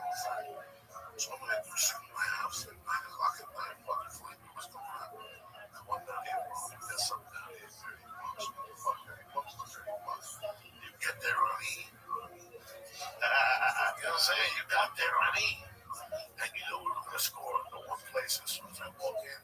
My fucking burrito was waiting. Korean burrito. Then I light it up, but how they took care of me. All I had to do was walk in, and sometimes I had to go. So I basically waited on the manager. He was you doing with him. I would go to 3 later. I would go down there with a group 10 men. Shabbos that from Zion, up until now we learned about basis l'davar asur, a support for something that's asur like a flame. The support is muktzah. What about if you are supporting something that's asur together with something that's mutter? Basis l'davar asur v'hamutter. For instance, you're permitted to carry your son who's carrying a stone. We're carrying 2 things, mutter and asur. So the isur comes because of the heter. Same thing, if you have a basket that has fruit, but also carries a stone, that's mutter. Reb Zera asked Rav Asi, so then why is it that Rebbe said that it's mutter to carry a machta, a pan, has leftover incense, the ashes of incense? The incense is muktzah. The Gemara uses a pasuk from Daniel, Yishtoimeim kishol chadem. Rav Asi was in shock for a moment. And then he answered, he said, perhaps there's some leftover incense that's actually not muktzah, and that's why it's basis l'davar asur v'hamutter. Well, Abai didn't like it. Rebbe was very wealthy, and a small amount of incense was insignificant to Rebbe. And we learned when it comes to Tumah, a wealthy person doesn't consider a beged of an ani, a 3x3 beged, or any beged made with different type of yarn or whatever. It's not considered a beged for an usher. So that's not considered non-muktzah item for Rebbe. Therefore, Abaye prefers to say that we're talking about a grafshal ray, a disgusting vessel that usually contains excrements, human waste, and there's a special halacha that since it's disgusting, you're allowed to move it and take it out of your room, out of the house. Rava says it's not. There's no comparison. A grafshal ray is an open kli, whereas this machta has a net on top. Grafshal ray is disgusting. Ashes of incense is not disgusting. Therefore, Rava learns that these ashes are not muktzah because they serve a purpose. You could cover spittle, you could cover excrement. So what is the chiddush? The chiddush is that in addition to these ashes, there was something that was muktzah, there was some unburnt wood. So again, it's a basis l'davar, hamutter, ashes, va'asr, the wood. And the chiddush is you're allowed to move it. The Brisa says, both Rabbi Yehuda and Rabbi Shimon, there is muktzah, isn't muktzah. They both agree that if you have leftover wick floating in the oil, that's considered muktzah. But if you have a basis l'davar, also mutter, it should be mutter. Says the Gemara, we're talking about in Galil. Their wicks were worth a lot of money for them. And therefore, the wick, which is davar asur, overcomes the oil, which is davar mutter. Taisa says, and it's very interesting, Taisa says that Galil, they had so much oil that the oil was worthless. Talking about today, that the oil prices dropped to a 20-year low. The Gemara talks about a mita shatarsian. This is a bed that comes apart. You got to put together on Shabbos. Rabbi Shmuel says it's a isuder rice you chayav achatos. Why? Says Rashi, you're making a package, you're finishing off the binyan. And in fact, there's a brisa that says just like them. It says that if you take the final part of a menorah and you put it in, or you take a round and you put it together, it's difficult to put together, you're chayav achatos. If you have like an extension stick to paint, one of those sticks that comes to, or a horn, that's potter aval. Now, Rabbi Aaron and Rabbi Huna, they argue, and then they say it's completely mutter to put together a bed on Shabbos. In fact, there's a brisa that says if you have bed platforms or the bed legs or an arrow rest, you shouldn't put it back on Shabbos, and if you do, you're potter aval asur. And if you put it in forcefully, you're chayav achatos. Hundred of Shimon Gamliel, and this is how Rabbi Abba and Rabbi Huna hold. It says not only is it not potter asur, it's mutter. You can put together these things, and so Rava Paskin la halacha. If you have one of these traveling beds, you let it take it apart and put it back together on Shabbos. We learned in the Mishnah that if you have a lamp and the lamp is spewing out sparks, you let it put a bowl underneath to catch the sparks, and it's not considered mevatel kli mechani that you're canceling this kli now for Shabbos with the sparks. They're invisible, so you're allowed to move the kli afterwards.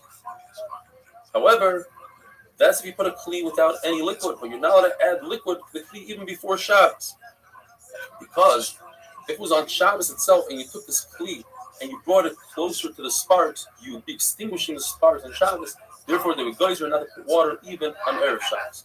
And with that, we finish Perek Kira, and we're starting Perek Bamet Taimish. We learned the Isser of burying, insulating your pot on Shabbos, your pot of food. It's also to insulate with something that's moisef hevel, something that adds heat. So the Mishnah goes through the list. There's a list of things that give off a lot of heat. So much so that it doesn't matter if they are dry or moist. They add a lot of heat, such as leftover olives, the olive pits. They decompose. Manure, as we know, gives off a lot of heat. Salt, lime, calcium, and sand. And there are some that only add heat when they are moist and not when they are dry, and those are straw, grape skins, anything soft like a soft cotton, some soft wool, and grasses. Gemara does this halacha. If you have a box that's not moist of hevel, doesn't have heat, and you have food inside, you matkin on Shabbos. It's also to put that box on top of decomposing olives. And that would be like halacha l'maisa today. You're not allowed to take a chum pad and cover it with a blanket, and the blanket is not Meisik Hevel, but underneath you have a blech, a plata that adds Hevel. The top is not Meisik Hevel, but the bottom is Meisik Hevel, and that's why it's awesome.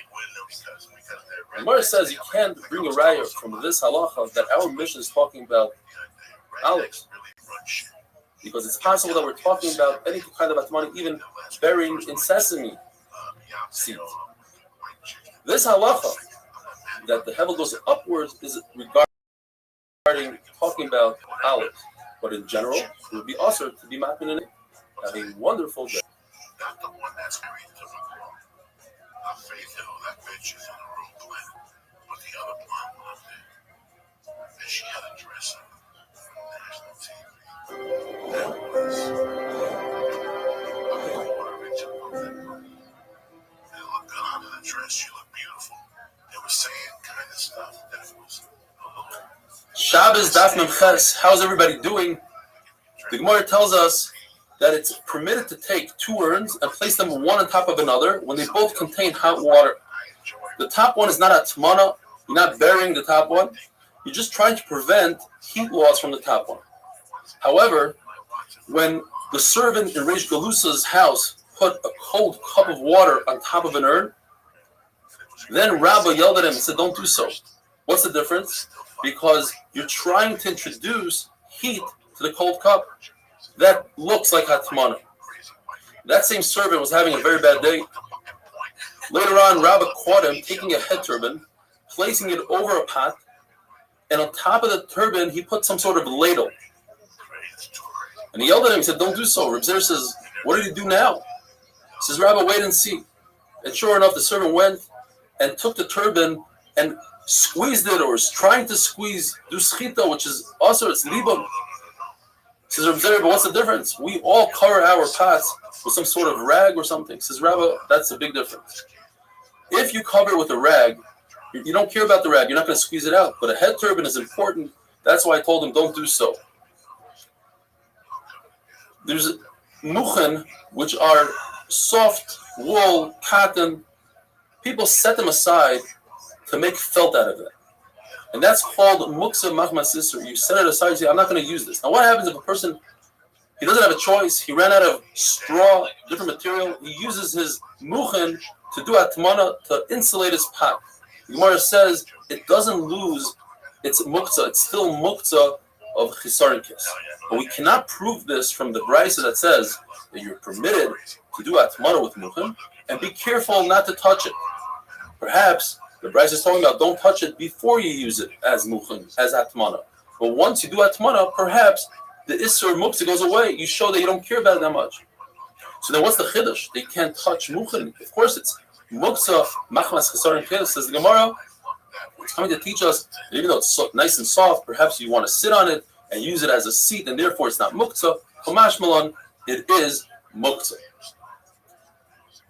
You take a pillow and you stuff it with muchen, you stuff it with the soft stuff, that's makeh b'patish. Mishnah says that's isur d'orais on Shabbos. However, if you already have a pillow, it's a used pillow and it was already stuffed, and the muchen, the stuffing comes out, you're allowed to put it back on Shabbos, and it's not considered makeh b'patish.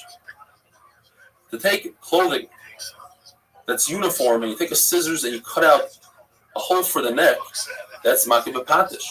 But to take a sword and chop off the top of a barrel, that's not makeh b'patish, because the lid of the barrel is not one with the barrel. It was never one. You just put it together and now you're taking it apart. If a person has an axe and he doesn't have the handle and he goes and he finds some sort of stick, it's not a permanent handle, it's just a stick. Says the Gemara, as he's using the axe, they're considered one, the handle and the axe. The handle and the metal. If Tumah touches one, the other one becomes Tumah. But once he's done with his malacha, he's done chopping away, then they are considered two individual items. They're independent of each other because he's going to take that stick and throw it away. This is different than the halacha. If somebody has a lot of clothing that he gives to the launderer and he wants to make sure that they don't get lost, so he sews them together, or if somebody has a lot of keys, he's a macher, he has a lot of keys. You touch one, they all become tummy. You touch one cloth, they all become tummy. Or if, let's say, You take two garments that are made out of tzemer, and you sew them with pishton. They are shatnas for the time being. Once you start undoing the stitching for the launderer or for the shatnas, it's no longer the time of one to the other. But over here, it's different than the X. Over here, a person wants the stitching to be there just in case he has to throw it into the laundry. He wants them to be together with the handle of the X. He doesn't care about the handle. He'll use it as firewood. There's a saying, anything that's attached to something that has a halacha just like it itself. Says Gemara, for instance, this goes like Rabbi Meir, who's talking about a kira, a stove that has compartments that you can put salt in on the side. Do those compartments, are they considered like the kira itself for tumah? Says the Gemara, according to Restream, they're independent of each other. They're just compartments. According to Rabbi Meir, they are independent of each other. However, if a sheretz, a mouse, and we're talking about a kli cheres here, earthenware. So the only way earthenware becomes tameh is if the tumah is in the inside of the kli cheres, not on the outside. If a sheretz goes inside, touches the inside of this kira, then the entire kira becomes tameh, including the compartments where you store the salt and different spices, or the candle. If you hang the sheretz in the ear space of that kira, then the kira does not become tameh. The rest of the compartments do not become tameh. The kira itself becomes tameh. Typically, kli cheres becomes tameh ma'avira, from the ear space. Over here, we say no. Why? Because we want to show that this whole tumah, that it transfers to the compartments, is only midrabanan. We don't want people to burn their trumas and kachim based on this tumah. You're not allowed to burn your trumas and kachim based on a rabbanan tumah. So therefore, we make a distinction. We say it only becomes tameh with maga by touching physically and not through the ear space. If you have scissors that come apart, or a carpenter's plane that has a blade on top that fits right into the wood, during the malacha, as you're going back and forth on a piece of wood, shaving it down, as you're cutting with the scissors, then they're considered one, and if tumah touches one part, one blade, the other blade becomes tameh. However, when it comes to hazah, sprinkling, making this device tahar, you have to make sure to get the sprinkle on both parts of the kli. Why is that?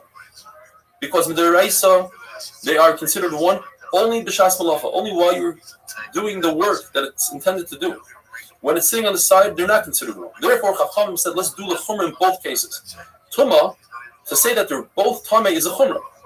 Hazah, to say that they're both not tahar, that's also a chumrah. Therefore, you have to be mazeh both, but by tumah, you only have to touch one in order for both of them to become tameh. Have a wonderful day.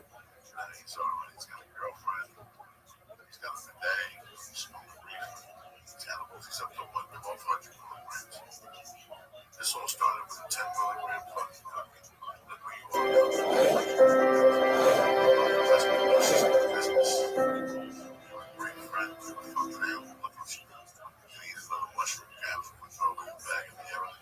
Shabbos Daf Mem Tes. Good Chodesh, and I hope we all hear Psuras Tovos this month. We had to listen to the Mishnah of different products that it's usher to do atmana with, if they are moist. Now, there's two types of moisture. There's moisture that comes from an external moisture, and there's moisture that comes from within. The one that comes from within produces more heat. And the Gemara tells us, since one of the things on the list is moichen, moichen is soft material. Obviously, it doesn't produce its own moisture, so the entire list has moisture that comes from an exterior source. There's a brisa that says that you shouldn't use clothing, garments for atmana. And garments, obviously, the moisture comes from an exterior source. The Gemara says that's not a raya. It's possible that they produce this garment from an area of the animal, such as the thighs, that produce its own moisture.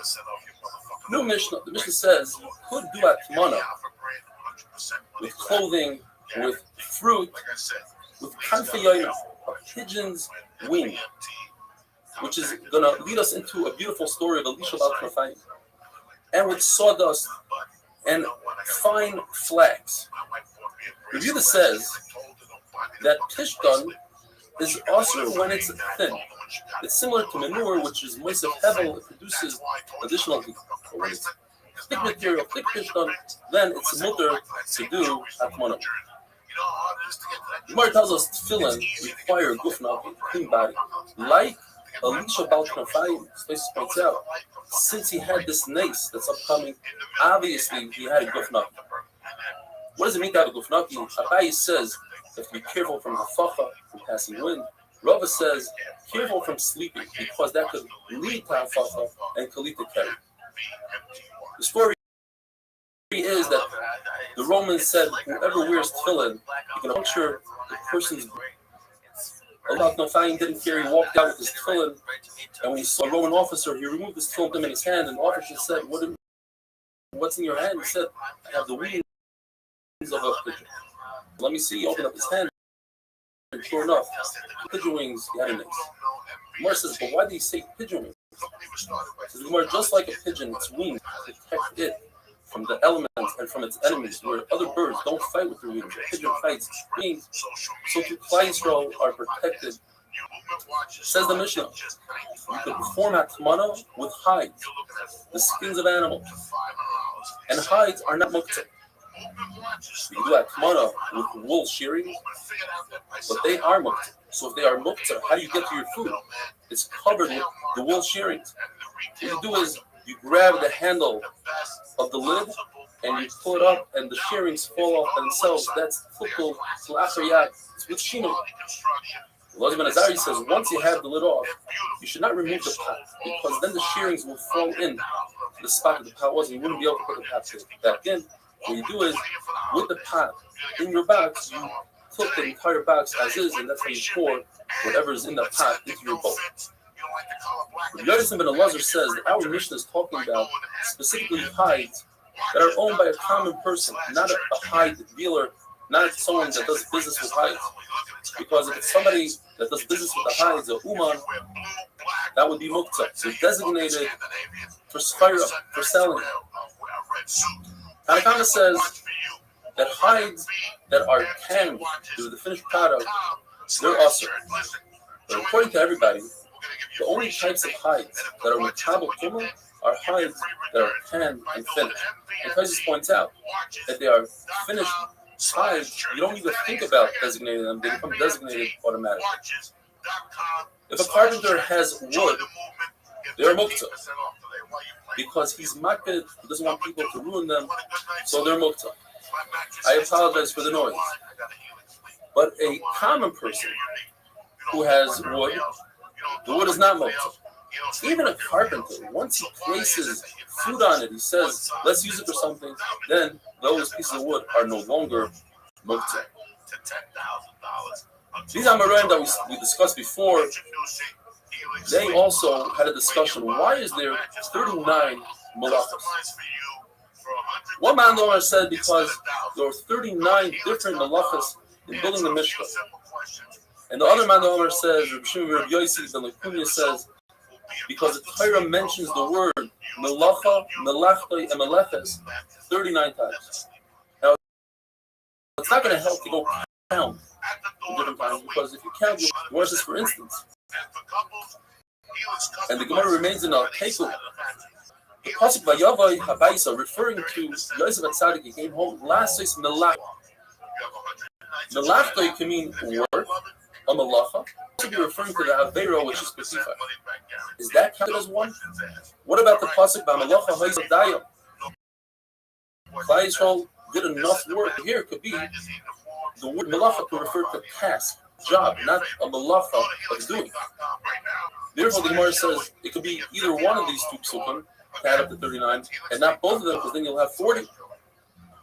There's a brisa that seems to be saying, like the Manda Omer, that says that the 39 malachas are connected the Mishkan, correspond to the Mishkan. And that is, in the Mishkan, they would plant and they would reap. Why? They needed to have samamonim, they needed dye for the different fabrics that they made and produced. Interesting, Rashi says they needed it for the tchelas, although tchelas is a snail, but they needed other chemicals to add to that dye. And you learn the concept of Yitzah going from Rishus Harabim to Rishus Hayachid, from the ground to the wagon, from Rishus Hayachid to Rishus Harabim, from the wagon to the ground, and from wagon to wagon teaches us Rishus Hayachid to Rishus Hayachid because there was a strip of Rishus Harabim in between. Have a wonderful day. For less than $10 a meal, Blue Apron delivers seasonal recipes along with proportioned ingredients to make delicious home-cooked meals. Blue Apron knows that when you cook with ingredients, the result is tremendous. They got the highest quality standards for their community suppliers, family-run farms, and fisheries and ranches. Shabbos afternoon, we learned that you're permitted to do Hachmon and insulate food with Kizik Semer, the shearings of wool. One shot according to Rava, he holds like Rebbe, but as long as you don't designate the shearings, it's also to use those shearings, but if you designate them and say, I want to use these shearings for Hachmon, for installation purposes, you're no longer Moktzah. Or the shot is, if somebody sets these shearings aside and says, I want to sell these later on, that automatically makes them muktzah. But if he doesn't want to sell them, you're not muktzah. We learned about the concept of muktzah machmas gufa, something that doesn't have usage, like a stove that is not a kli. Or in the Gemara's example, you have a branch of a palm tree, it's for firewood. Muktzah machmas gufa. How do you switch that into not being muktzah on Shabbos? According to Restream and Shmuel, all you need to do is think about it in your head. Machshava. Say, I want to sit on these branches forever, or for some Rishonim, or this particular Shabbos. Rav says, no, you have to take action. You have to tie these branches together or something like that. Just like with Hanina ben Akiva, he told the Talmidim in an emergency, it was either Shavuot or Shiva, he said, go outside, think about these branches that you want to sit on them on Shabbos. But in a typical day, without an emergency, he held you have to take action. But Rashi says you don't have to take action, you have to sit on that thread. You sit on it, then you show that you want to use it for non-muktzah purpose. There's actually a brayso that says if you have cotton or wool that you want to put on a wound, so you need to dunk it in some oil and tie it to your hand in order to go out with it on Shabbos, not be over on itself. However, if you use it in that fashion before Shabbos, that shows that's how you want to use it, it's no longer muktzah. Same thing would happen if you have straw. Straw is muktzah because they used it for building materials. So every time you're bed, you're not allowed to smooth it out because they're muktzah. You smooth it out with the rest of your body, not with your head. However, if you used it before Shabbos and lay down on the bed, so you showed I want to use it for a bed, or it's designated for the animal feed, then it's not muktzah anymore. If you take let's say a bucket of sand. Sand is muktzah. You bring it to your house, you want to use it to cover spit or whatever you have in your house. In those days, the floors weren't made out of concrete or tile. It was just dirt. If you designate a special spot for this dirt, it's not muktzah. Otherwise, it becomes buckled to the floor and it's muktzah. It's very possible, Gemara says, the Rabbanan agree in dirt. Because dirt, you can't take action. You can't tie dirt. You can't change the composition of the dirt. And therefore, maybe they agree that in dirt, you don't need to take action. When it comes to shining kalim, the Gemara says you can shine a kli on Shabbos, but you cannot shine silver with tartar, with some sort of something that takes off a layer of the silver. But you can be medayik and say that you could use sand and nether, which some translate as alum. The problem is that there's another brayso that says you cannot shine your silver with nether and sand. So what do? So there's three explanations of the Gemara. Either this gufa is the machlokes, something that's like sand, like nether and sand, where you can't take action, so action doesn't work. And therefore, either it's not muktzah, or it is muktzah, you have to take action. That's the machlokes between two braysos. Or, the question is, the famous machlokes between Rabbi Yehuda and Rabbi Shimon, Dover Shenim Skava, he's not intending to remove a layer of silver, but it might happen as he's polishing the silver. And that's the machlokes. One brayso that holds it muktzah goes according to Rabbi Shimon. The problem is, if you go according to Rabbi Shimon, it also says in the brayso that you shouldn't wash your hair with it as shampoo. According to Rabbi Shimon, you could wash your hair with shampoo. He even says that a nazir who's not allowed to cut his hair is allowed to use sand and nether for shampoo, even though it might remove some of the hair. So another shot is that it goes according to Rabbi Yehuda that says Dav Shenim Skaven Asur. It's actually machlokes and mitzias. It's a technical thing. Does this product, this tartar, does it remove a layer of silver, or it doesn't remove a layer of silver? It also says in the Seifa that you may wash your face with these products. Now, what if a person has a beard? They might remove the beard. So we must say we're talking about a woman or a saras, a cotton, people that don't have beards. Rabbi Yehuda says that you can take crushed bricks and wash your face with it. We're not concerned that it might remove facial hair. Rabbi Yosef says you're allowed to take crushed pepper according to Rava. Rabbi Yosef says sesame pulp. There's something called barda. It's made out of a third of violets, a third of aloe vera, and a third is hadassah. If you have that concoction, you could use it on your face. But if it's more than a third of aloe vera, then it becomes dangerous and might remove hair. According to Rabbi Yosef, even up to 50% is mutter. The Gemara tells us that Amemar Ravashi used this on their face, and Mar Zutra didn't. And there's a fundamental machlokes here. Whether a man could use beauty items, these different products that beautify a person, is it like Yilbash Gaber Simas Isha? Are you acting like a woman? According to Mar Zutra, it's also. According to Amemar and Ravashi, very interesting. It's actually a mitzvah. You have to take care of your body. Hygiene is very important. And another pshat in Rashi is that when people see a beautiful person, they give Shabbat HaKadosh Baruch Hu. There's a Aveira to be mashmas food, to destroy food. So the Gemara had a question, can you crush olives in order to make them sweeter? But by doing so, you'll be destroying all the olive oil. When it comes to bread, the Gemara says bread doesn't become disgusting, so you can do all sorts of different actions with it. You can clean stuff with it, whatever. At the end of the day, you can eat the bread. It doesn't become moles. Now, our mission that we learned, Rabbi Elazar ben Azariah says that if you have hatmana, you have a pot in a box that's surrounded by insulation, what you do is you tilt the box and you get the soup or whatever you have in the pot. The Gemara explains that Rabbi Elazar ben Azariah is concerned that if you remove the pot, even if the shape of the pot remains, it's us to put the pot back in. We're concerned that the gizei tzemer, the shearings of wool, would fall in and you're going to touch them in their muktzah. But Chacham say, we're not concerned. If they'll fall in, you're not allowed to put the pot back in. But if it has a perfect shape, you can put the pot back in.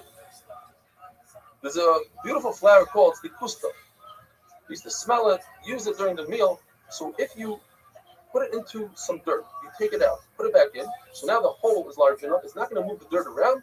We're not concerned you're going to move dirt on Shabbos. You're allowed to take it in and out on Shabbos.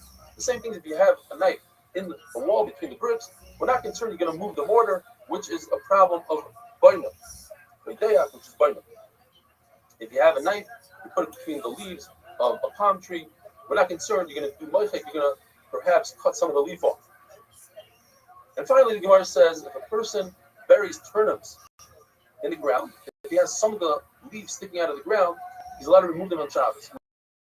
We're not concerned that he's going to plant them under, let's say, a vineyard and it will be over Clyde, or he'll plant them on Shmidl. That's not considered planting because what he is, he's just storing it. He's not chayv b'maisrus because he just stored it.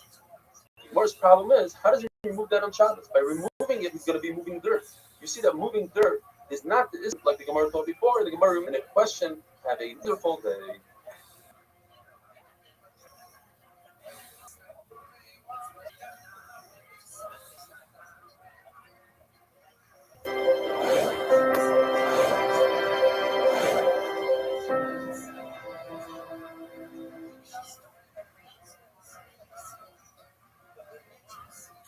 Shabbos Dafnunal, the Mishnah tells us that you're permitted to insulate your food before Shabbos and put a cover on top. But don't do so once Shabbos comes in.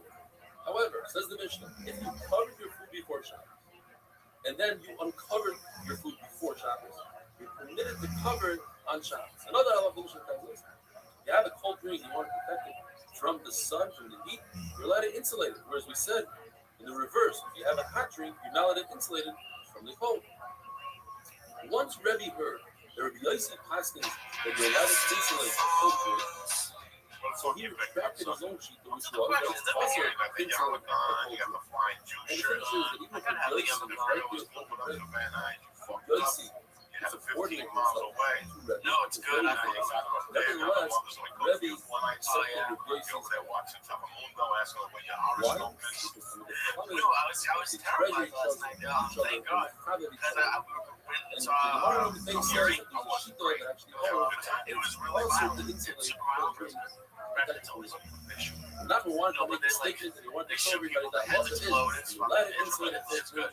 And not only that, he said you're allowed to use water that's boiled up by blood because anything that's you able to going on. more And I asked her, she beef said, alcohol. okay. She said, There's yes. no problem with I got back in the car. She was so the laughing. daughter go ahead and do those things. And the family was very upset at her. He held that other professional like Muhammad should not act like that. Other people are going to take it as if you're letting me make them in halal. It was one of the It's also I like black girls, but it was one of the black girls you with have blonde money hair. with something that's missing halal. You're not letting insight with the facts, pieces of meat and salt and other things that we mentioned the other day. If you're doing a kamana with something that's not missing, you already did a kamana. You're already insulated. You're allowed to add another layer. Explains your shooting the not only that, you're allowed to take off all the layers. And we don't say, oh, you just started over. And from that point on, you put on a much thicker layer, it's not considered hatmana. Only is served for hatmana is that original pot. When you take a pot and you pour it into another pot, you're showing that you don't care, that you're cooling off this fish anyway. So there's no sense in saying that perhaps you go ahead and boil up again. He's already in the process of shooting off the food. If a person takes the food and puts it in the back, and the back's covered is muktzah, it's also to take the food out. If the back is slightly ajar, slightly open, then you're allowed to take the food out. Obviously, if the top is not muktzah, then it's looking to take the food out. Or doesn't, you're allowed to take a metal bird and put it on top of an earthenware vessel, even though the earthenware vessel is hotter, as long as you don't want to use bird. Of course, the opposite is also true. You like to take earthenware on the metalware, and you like to put metal and earthenware on top of earthenware. And then finally for this part, it's also the frost ice cube in the sun, in the heat, frost snow, but it's also the big ice cube because the frosting happens on its own.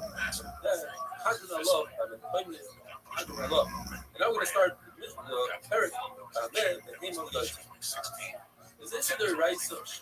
Nothing makes sure that animals keep travels. Animals that labor on the line of us, you're not allowed to do. Therefore, your animal's not allowed to carry on that. What constitutes carry? Walking around 4 hours, going from street to street, but with what? Is a chain that you protect your animal until you carry it is a right, some sort of jewelry that it wears, beautify itself. What's considered carry? So the Mishnah. We're dealing with an animal. If you go out with a halter, that's how you control it. If it's a very wild animal, a white female knocks her. The only way to control it is with a nose ring. So for that particular camel, a nose ring is not considered carry. You have a ruby donkey, it's very special donkey. So it's more difficult to control than usual. You need to fit the metal gear and put it in the horse. It's like a typical dog you put around the neck. If one of these chain devices comes to my snakes, you just sprinkle with the hard so even though it's on that animal, you may put the whole animal or its head in its cup, and that's enough. You don't have to take it off the animal. Or just tell the story lately, why one of these good donkeys you heard that they're really good, so you send money to a very distant place. They say it's an active, it's difficult for us to send donkeys a 6-month journey. Therefore, take these barley, consider them a bag of barley. Just feed your donkey barley. It's all it needs to be like a little stuff. Except in front of the Rebbe. That if you have very wild donkey, they're not the camel. And instead of giving it a rosary, you give it a halter, which is not really going to control it. That's considered carrying the camel. It doesn't do its purpose. What about the reverse? What if you overdid the shear? Instead of giving it a typical camel, and the halter gave it a rosary. Is that considered carrying? There's a price that says that a little donkey go out with a halter. Typically, you give it give it even a lesser display if you go both ways. What about a cat? We're typically controlling very thin. We need to get a very thick. It's not like it. Since that's considered a series here, it's more than necessary is not considered carrying for the family. Or just tells the story that Levi's stomach is overtook Rabbi Barafula's donkey, and Rabbi Barafula college died. He confessed to the issue. He was saddened that Levi would overtake himself, even though he was more partial than Levi. So Levi wanted to appease him. Levi asked him a question which kind of explained what happened. He said, "What's the halacha regarding my donkey? Not very local donkey overtakes me. I use on Shabbos maybe the food of the he said, in fact, your own father, any additional guarding of an animal, giving a rosary to an animal that doesn't need a rosary, is not considered carrying. And a wonderful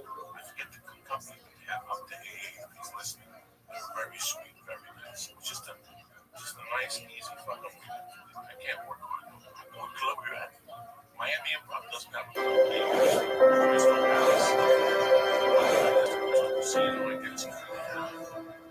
that's a big ass. And then they have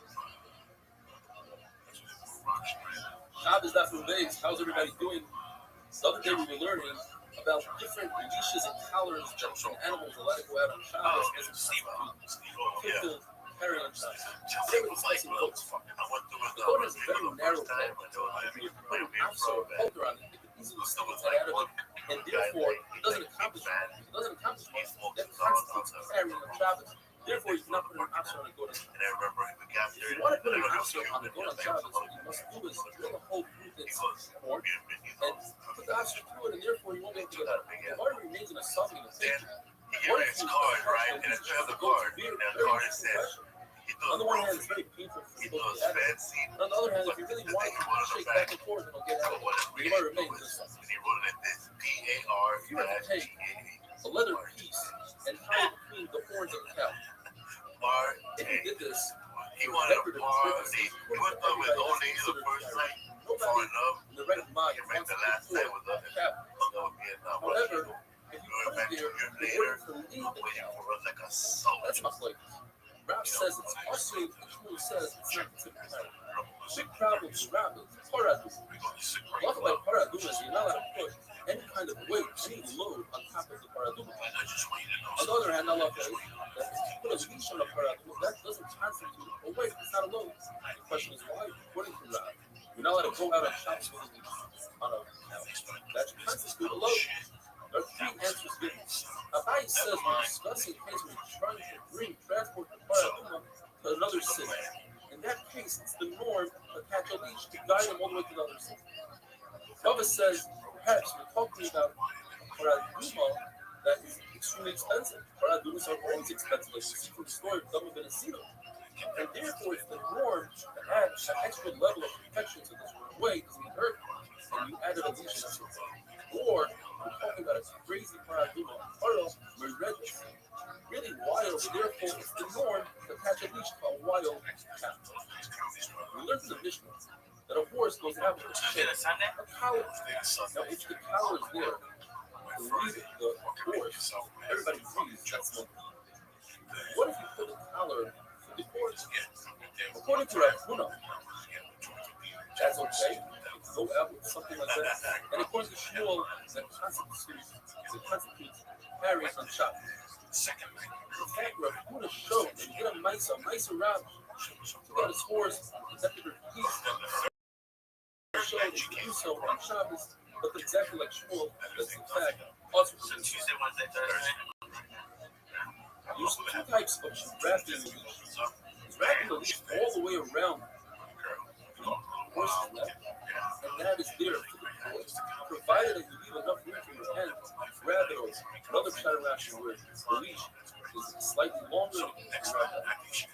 And then you have a leash, that's just a long leash like you have for a dog, you leash the horse. There are two sayings when it comes to the restaurant. One is a saying that they said in Thunder Valley, they said there are four types of animals that go out with a halter, and one of them is a mule. The other saying is Rabbi Rebbe's mules went out with a horse, but it's not clear. What do you mean? The veteran one or the leading one? And then you have the Shmuel and the Rebbe that says fact, Rebbe's mules went out with a decorative. The bottom line is, from all the sayings we see, that Rebbe's mules went out even with a decorative.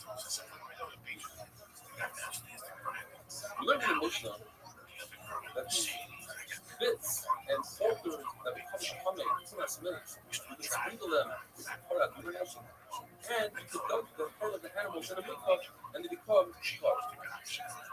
There's two shots and what kind of rings became hammer. One shot is there was a human ring which came and was given to the animal. That's how it became hammer. Another shot, it was an animal's ring all along, but since it serves a human being, it's like a human ring, which is mechabel tumah, whereas an animal's ring is never mechabel. We learned in the Mishnah that you dunk the head of the animal in the mikvah and it's entire that ring. What about chatzitza? That ring is really tied into the top. You shall either widen the gap by hammering it, and that doesn't remove the tumah, either because it was a human ring and remains a human ring, or according to other chapters, it was a human ring, it became an animal ring, just widening it. It's actually helping the ring, therefore doesn't remove the tumah, nor tumah. Not even at all. Maybe I'm just nothing. And those days, another shot is that we're discussing a ring that has liquids to begin with. They fit very loosely, and the water is able to get in between them without widening. When it comes to a human ring that fits on a finger that's made out of metal, that always conditions human. It's metal, it's for a finger.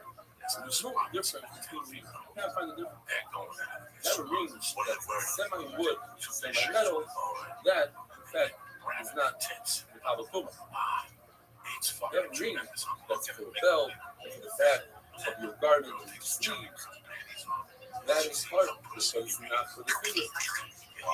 And, as we said before, a ring for an animal, or a ring that fits on a board, or some sort of vessel. You know, like, you pick up a frying pan with your rings, with your rings, and the frying pan, that ring is not mechabel tumah. So the frying pan, it is mechabel tumah, it's part of the frying.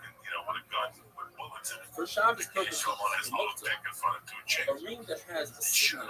If a woman walks out on Shabbos, it's an issue that writes. It doesn't have the signet for him, and it's an issue rabbah.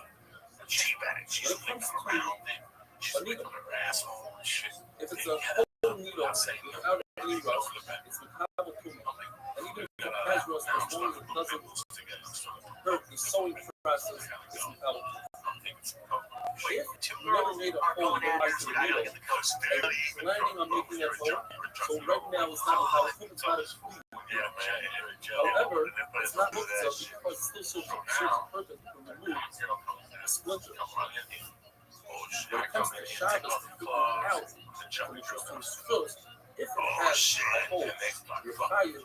Or if it's for a woman to put a pin and it doesn't have a hole, then she's allowed to go out with it, have a wonderful day. I'm sorry, this is going this way. They like bitches. And I was even talk about this. I just remember talking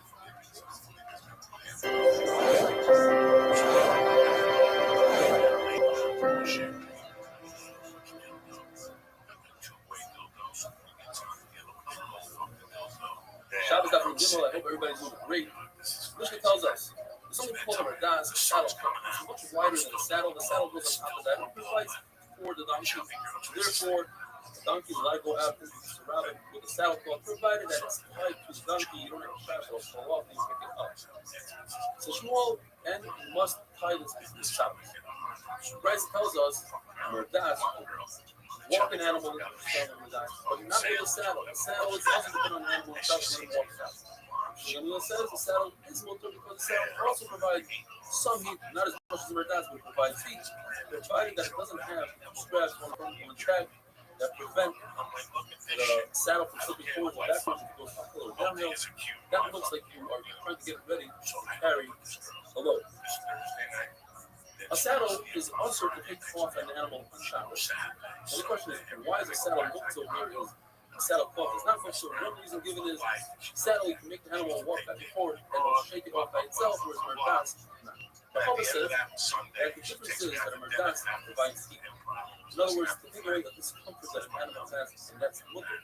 But to take off a saddle, that's like, it doesn't really mean you take off the saddle, it's giving an animal pleasure, or taking away the discomfort.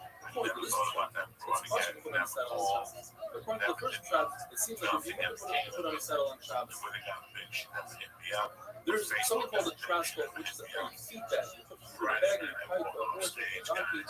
Since that mutter to put on enough like it's according to Shmuel, it's awesome because it's only a pleasure for that animal. It doesn't have to go down, but it's not to prevent the discomfort.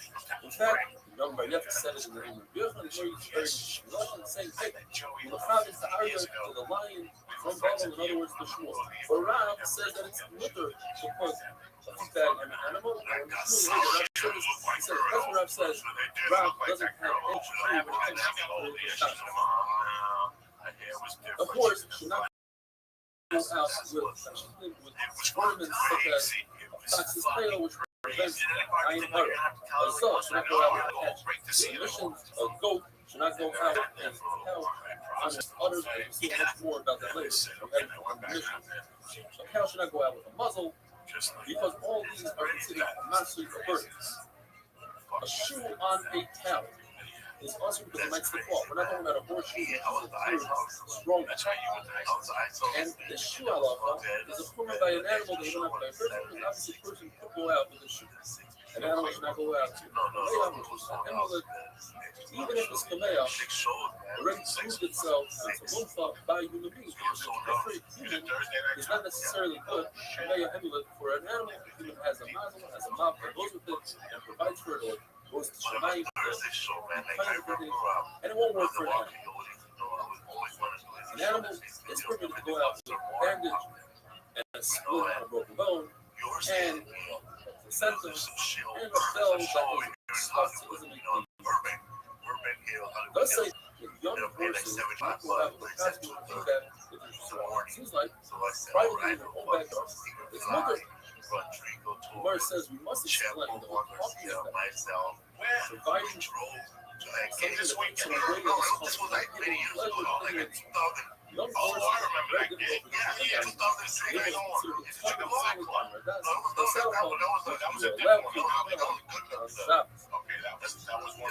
says that we now let it go to scab an animal. You must say that we're talking about a heel skin, and this is for pleasure, not discomfort. Another halacha. An animal is not allowed to go into water, has some sort of blood clot, or human is allowed to go into water. Says, well, it's not because of discomfort, not discomfort. It's a different question about because someone people might be giving you medicine, and you'll come to the rind, medicine, and that's also it's my like is whether this serious applies to an animal. It's another shot. Farming make it zero. Let's say you can sell money. When you're about to lose money, let's say your animal was dying, doesn't get over cold water. Another example is let's say your animal was out of milk. Are you allowed to call it breeding? During zero, you might grab it, and that would be awesome. But perhaps not using it for love. In that case, you can deny it because it's not coming out of the milk. It's what your milk is just the animal out of the milk out of the shut. Turning into donkeys. So I never thought about this. Isn't that like this? I saw him at the show at the end of the show. Further He saw me to the and he opened constitution up his jacket. of whether or not He had a little they vial. both go out with the Nasal spray this week. Yeah, he has nasal spray. three ways to explain the He contradiction. said a nasal spray This jar president says with it's cocaine, also but it's cocaine. Yeah, it's cocaine in the water. president says it's He goes, hey, you remember me? very strong. And I said, It's oh, wow, not it's a you, contradiction. bro. I've been talking about you forever. It's not a contradiction. And I'm telling everybody, Another way this to is the guy. explain this is that in our mission itself is not like Hanakama will gradually explain. Means the mayor holds that pouches on the udders of a goat are mutter. The Yoshi says that it's a third explanation. There's another one in our mission that makes a distinction between a pouch that's there to stop the milk from flowing, and that's actually considered medicine for that, for the animal's benefit. Versus if you're just trying to catch the milk in a bucket, and that is not for the animal's purpose, it's for your purpose, and therefore it is also. Gemara tells us a Maisa that was an animal that had very large udders that were scraping on the ground, and for that, you see that's preventing discomfort for the animal, and that follows everything we said. You're allowed to provide. One of the most incredible stories in China. There's a story where a person's wife died and left him a child to nurse him. And the father would provide for the child to walk in the next. The father would take him to breastfeed his child. The Gemara says, this story full of heathens. Look how rich this person was at walking in the next. Or look at this person that the Matriarch of the Torah changed the migration. In other words, the reference place. The government makes a lot of use of every day.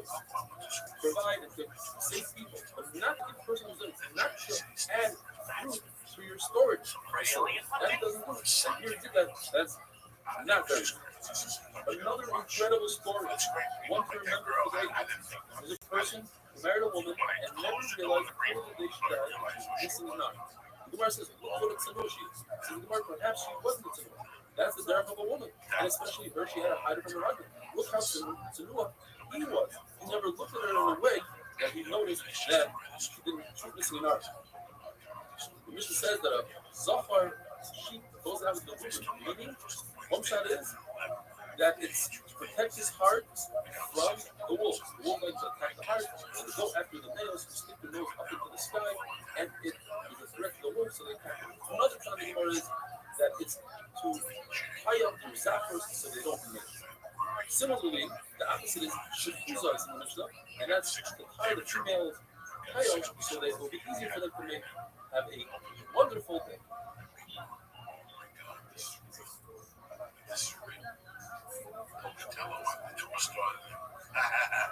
The tour started in a base, an army base.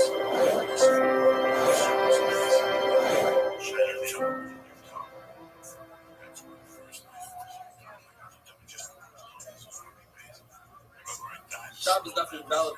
With the list of things that an animal is permitted to go out of Shab. Was that the one with the sergeant's One of wife the gave things you is meaning that you wrap the tail downwards to prevent the male from mating. It's also the lotion of not producing, not having heroes. So Shlomo HaMelech gave Hiram the gift of 20 cities. Hiram proclaimed such cities as Kulas. They consist of wealthy people that are spoiled and don't contribute to society. The Rabbi Yitzchak says it's a lotion of salty dirt. Put one that you put into wheat to preserve the wheat. In other words, it doesn't produce. It's soft, and when you step into it, you sink up on your people, and you can't plant in there. It just says if you go out, who knows? Means it's a coat that protects the wool from the day the sheep is born, so that it remains perfectly white. Sruroy says he learned yesterday to mean to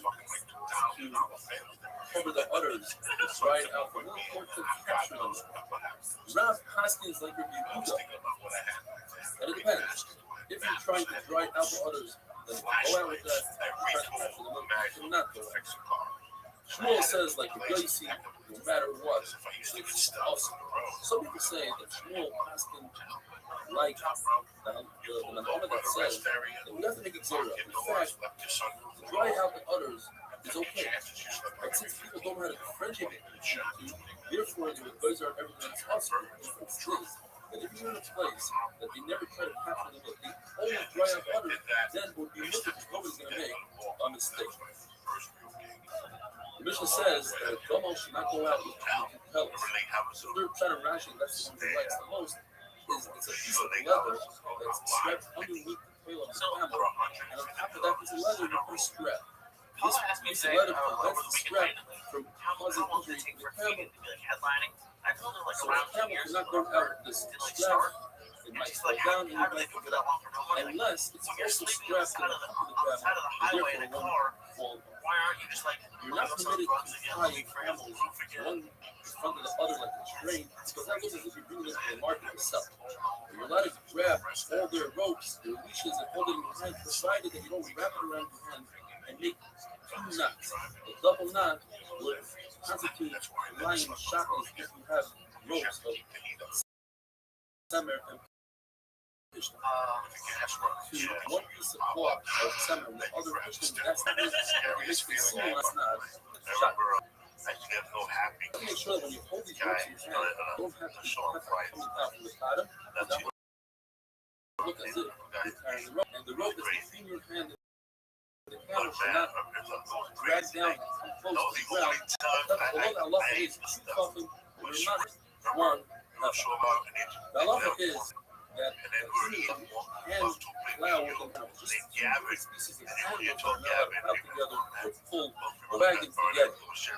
Just to say, you're not allowed to do something called a rubber. Rubber, according to everybody, is no place in this means. You take one foot of an animal or an animal, bend it upward, and tie it like that, and now the camel only has three legs. The question is, what is upward?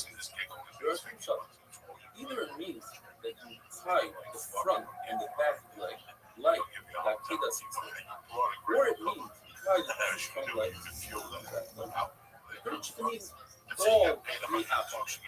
And Rabbi Yehuda said the middle option means the front leg and the back. I love when people like whenever I get to go leave somewhere or they always think it's still like that. And it couldn't be more opposite than that now. It's just crazy to hear those stories. I've never once seen you go anywhere but the hotel after a show. And a bell, even if it's stuffed with rollers and it doesn't make a noise, it's possible to get the Shabbos. It's not put a ladder by the animal's neck, which will prevent the animal from turning its neck and licking its wound. What if it falls, you might carry it. There's a certain bandage that we put on the bottom of the donkey's feet to prevent it from knocking each other. And chicken, tie some sort of string to the chicken's foot, differentiate between your chicken and your neighbor's chicken. That was also, or you tie the two chickens together so that it doesn't spray pebbles and break dishes. The male sheep has a very long tail that drags on the ground, and sometimes you put wheels. That is also possible to do on Shabbos. Hanunas is also four shots. Either it means there's a toothpick of some sort of wood called hanun that you put for the nose of the sheep in order to create the cause to sneeze. And by that it sneezes out the worms from its nose. Another one that says another shot is that after you shear its wool because it's really cold, so you put a compress of oil on its forehead so it says if so, you just need sheep market for meaning you made it important that the advertisement of the holy person. Another shot was when it gets cured, you take the compress, you put it on its head, you put it on its spoon. He eats it enough, and then you made it like my wife Yalta, and you spoiled it. It doesn't make sense to feed and treat your sheep like that. The shot of hanun that it's a piece of wood that goes into the nose, that makes sense. That fits with the word hanunas. But the other three, we have to say that you would have hanun, racham, compassion towards your sheep. A calf should not go out with something called the gimoin. It's a small yoke, it's a training yoke. The young calf to bend its head down to be able to plow later on in its life. And do not put on the udder of a cow the skin of a hedgehog, which has sharp, thorns, spikes, which prevent ruts and rats from breeding from the cow. Mishnah says, cow of Rabbi Elazar ben Azariah had a decorative piece that was important to them. If I come around and have it back, you might explain to what Rabbi Elazar ben Azariah is. Rabbi Elazar ben Azariah had so many cows. Every year it's like a timeshare thing. And apparently they really start saying no, so go to your wife and be like, how you with this loser of a guy? Mishnah says, apparently the verse says it's like $99 flights to the wife. That'd be amazing. I don't know how long it's going to since it's failed to appear, his next door lady neighbor, it's as if he himself was a favor on the Avera. Because if you don't rebuke your friends, it's as if you yourself take on the Avera. And it's wonderful that we commercial.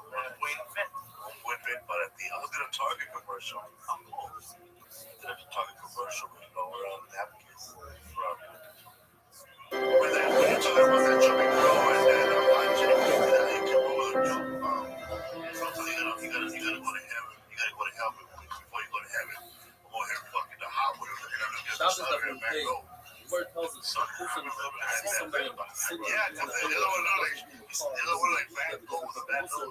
the course, he sees his family, people from the city. Klal Yisrael, if he has the ability, he's a king, he's a Nasi, and he doesn't repeat it, he's a Shmuel, if you were a woman who's a man that is a Torah, Rabbi Judah, his comment says, Rebbe, it's in the puzzle. If you don't listen to the poor at the end, they won't listen to you. So Shmuel,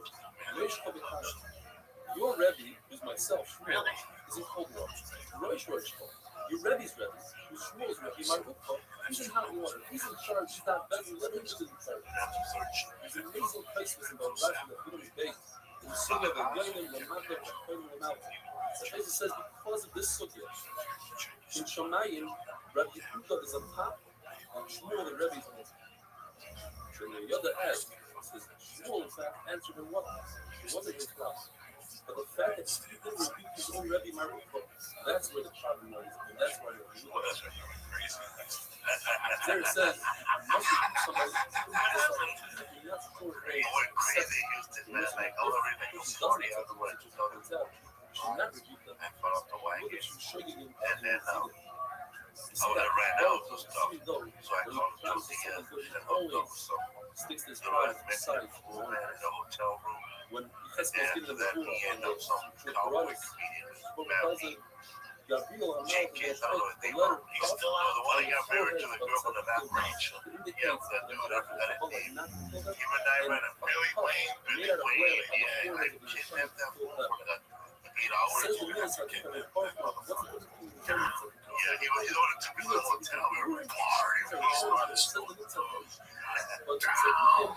we did a 10-hour drive to Manhattan. Yeah, man, I wanted to go all the way. Listen to Tupac. We don't get why he's a country dude. Yes, going to Millen. Pick me up. That's a 10-hour drive.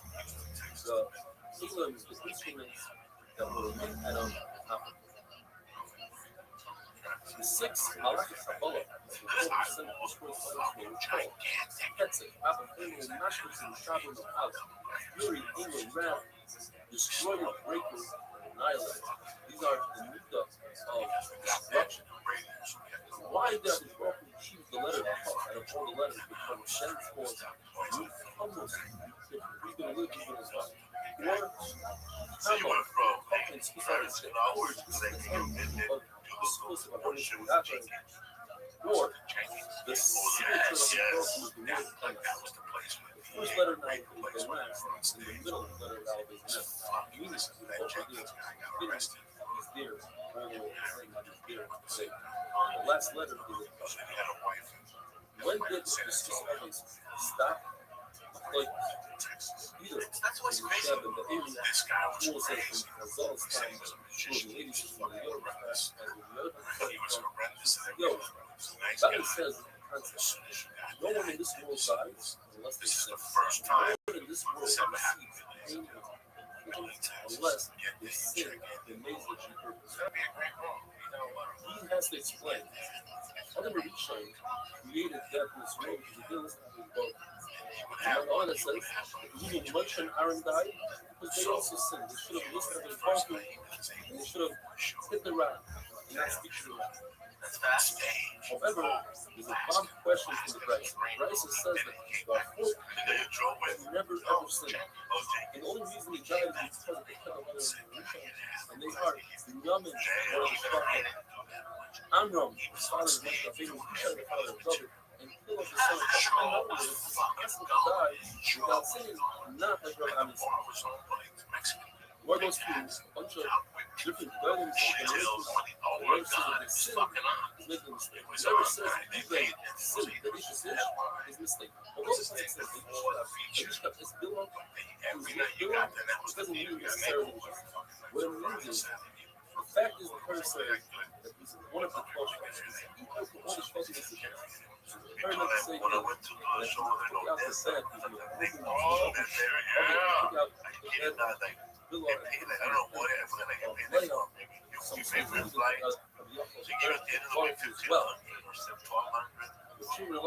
Man, I get you every night. There was like 12 people there. 9 people Friday night, made shows, 12 people.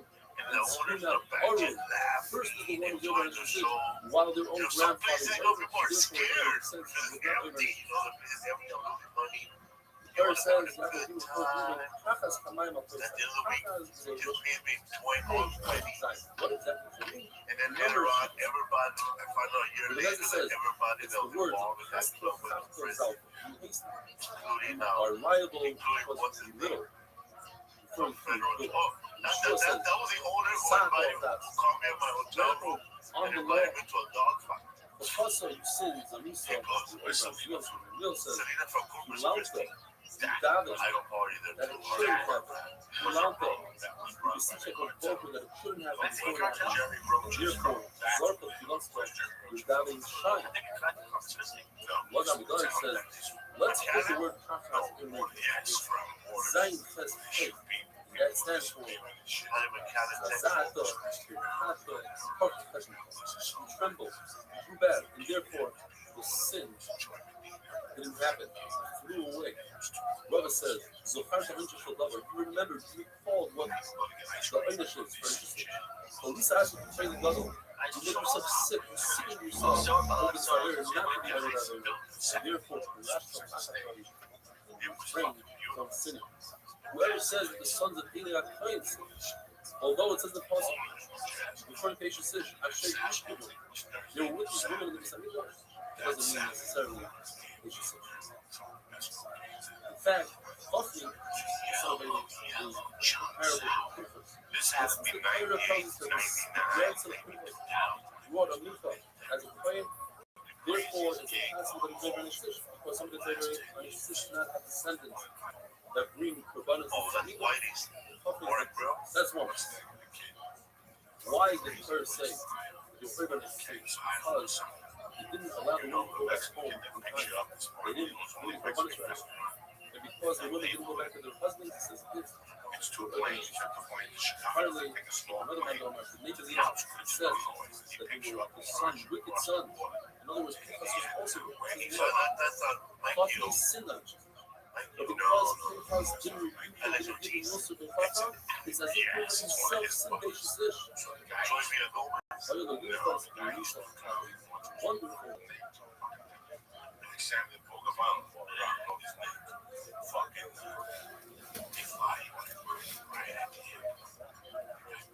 That's the dude you said that wanted to bring me over and everything. You can't sleep. You called me in the middle of the night. Why you want to flip like that guy right here? That fucking sleep with me, bro. They love you, so they got messages over here. Oh my God, it's a taco place. Shabbos definitely involved. How's everybody doing? To continue with the theme. Sometimes it seems like from the Torah that certain shaylim sinned. In fact, it's not a sin. It's just Reuben, he didn't sin. Today we're saying whoever says the sons of Shmuel sin because it says in the Apostle, Vayitu after Yabatza, they took bribery, shaychan, you're mistaken.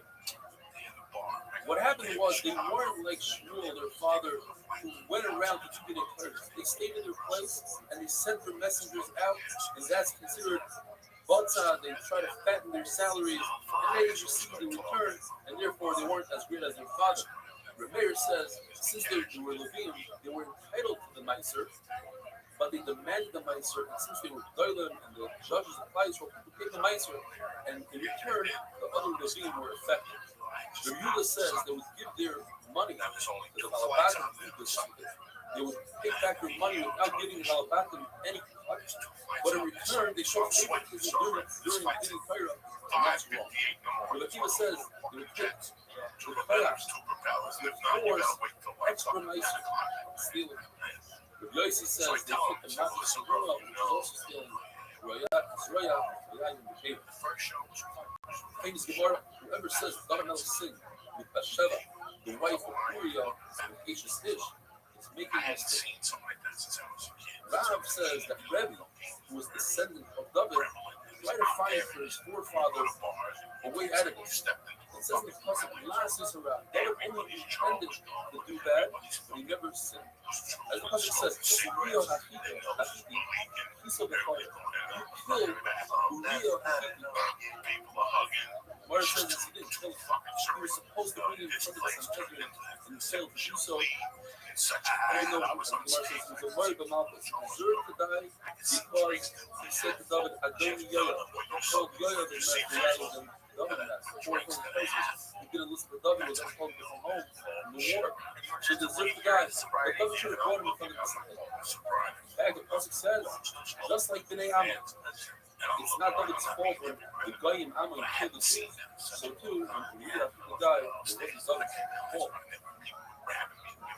Let's teach the Kachi of the you took Uriah's wife as your own. If the Torah says she was your wife, that means she was cow, it was a good condition, and it was legal and wasn't in a favor. Rav says on the one hand that David never sinned only with the king of Uriah. But on the other hand, there's a verse that says, there's a saying that says, Rav says, David sinned by accepting the Shemar. Shmuel says he never accepted the Shemar. When he saw signs that the Shemar was right, and that's why he accepted it. What happened? David went to serve the descendants of Shaul, and he found Siba, one of the servants, and he said, Shaul had descendants, and he says, in fact, he had a grandson with Elisha, the son of Yohanan. He told him the light of, and we read with the Aleph Lamb saying, Tzibur was saying, he's not a common prophet, he doesn't know how to learn. But when David found the Elisha, he realized the light of, as the Gemara says, his Elisha was greater than David, he was his Rebbe. The light of, with the Aleph, was full. When David HaMelech later on ran away from Yerushalayim from his own son of Shalom, he bumped into Tzibur and he says, where's Mephibosheth? And he says, he's rebelling against us. And David accepted that. But he saw that Tzibur is a liar. Why did he accept it? Because he saw Mephibosheth's sin. Mephibosheth didn't bathe, shave, and didn't prepare himself coming to the church. Mephibosheth tells David HaMelech, I'm upset, not at you, I'm upset at you, but why did you give my belongings or part of my belongings to Tzibur? So the Gemara Basket came out and said, not to the not to. You fight with me just like your grandfather told me about the river. Says Rav, at the moment that David HaMelech accepted the hearts from the slave, Midas connected Midah, Shloimo's Malchus was half the son and half the slave, Yerubah. After Rehoboam, and because of that, Yerubah brought up the Zara, set up the Eagle on the way to the Mikdash, and Pais will start with the Zara, eventually, Boaz the fight. Ever since the Shlomo HaMelech sinned by worshipping of the Zara, making a mistake, his wife, his wife's pride, of the Zara, but he didn't listen. And just like the same person says that Yoshio wrote the Bama, although it wasn't Yoshio, it was also in the Shafat. The Torah says a nice thing towards the Shafat, and the Torah also says a not nice thing to Shlomo HaMelech. Built the Bama, even though he didn't really build it. Shlomo would rather be the Shamash out of the Zohar, the it's written about him, the Yas, the Rav, and Shem. What was so bad that Shlomo didn't report his wife when he married her, and he brought up with the Zohar, and she was immediately. The moment that he didn't repeat her, that's when Gabriel Amal put a stick in the ocean, and around that started growing and growing close to the island, became pregnant, which eventually destroyed the second Israel. The day that Yerubah put two ugly Zohar down, that's the day that Pep was killed, and became, eventually grew to become Aliyah Yerubah. Whoever says you should know, it's a mistake. Although the Pasuk says, Asher Shah, it means that the Shio found the sacred Torah and started learning the Torah, and he realized that 18 years of his daily Torah might have been long, and he went and returned money to every single one of the Balidim from his own money. He didn't pay for one to return for others, he took from his own money. Rava argues and he says, no, Shio is the greatest of Shiloh generation, and we have in our generation, Abba Hud, the Pyramid, and Rav Yosef says, in our generation, we have someone called from Baratania, who became the boss of the whole of Israel, otherwise known as Nasan Tzitza. Son of Judah. If you guys only listen to the show, I need you to watch the show right now. Your face looks like you kicked all of your cats in the face. They want to have a man. When I was section, one of themselves would never, would liberty and a bunch of coffee. a bunch of And cookies. she told which one, I'll do anything you want, Black just and give me white money. cookies. He gave her the money to And control himself. please, let's And go because he in. controlled himself, he became the rebellious. At one moment of controlling I use that himself, shit all the time. he It's was not also kind of Reagan, to the point where he had a glow around his head. And so someone else had said that people was able to see the glow while the Muslims weren't able to see the glow. And therefore, the people looking at himself had a wonderful day. expensive. I'm not talking about fucking shrimp cocktails. I'm not fucking so I don't need that either. But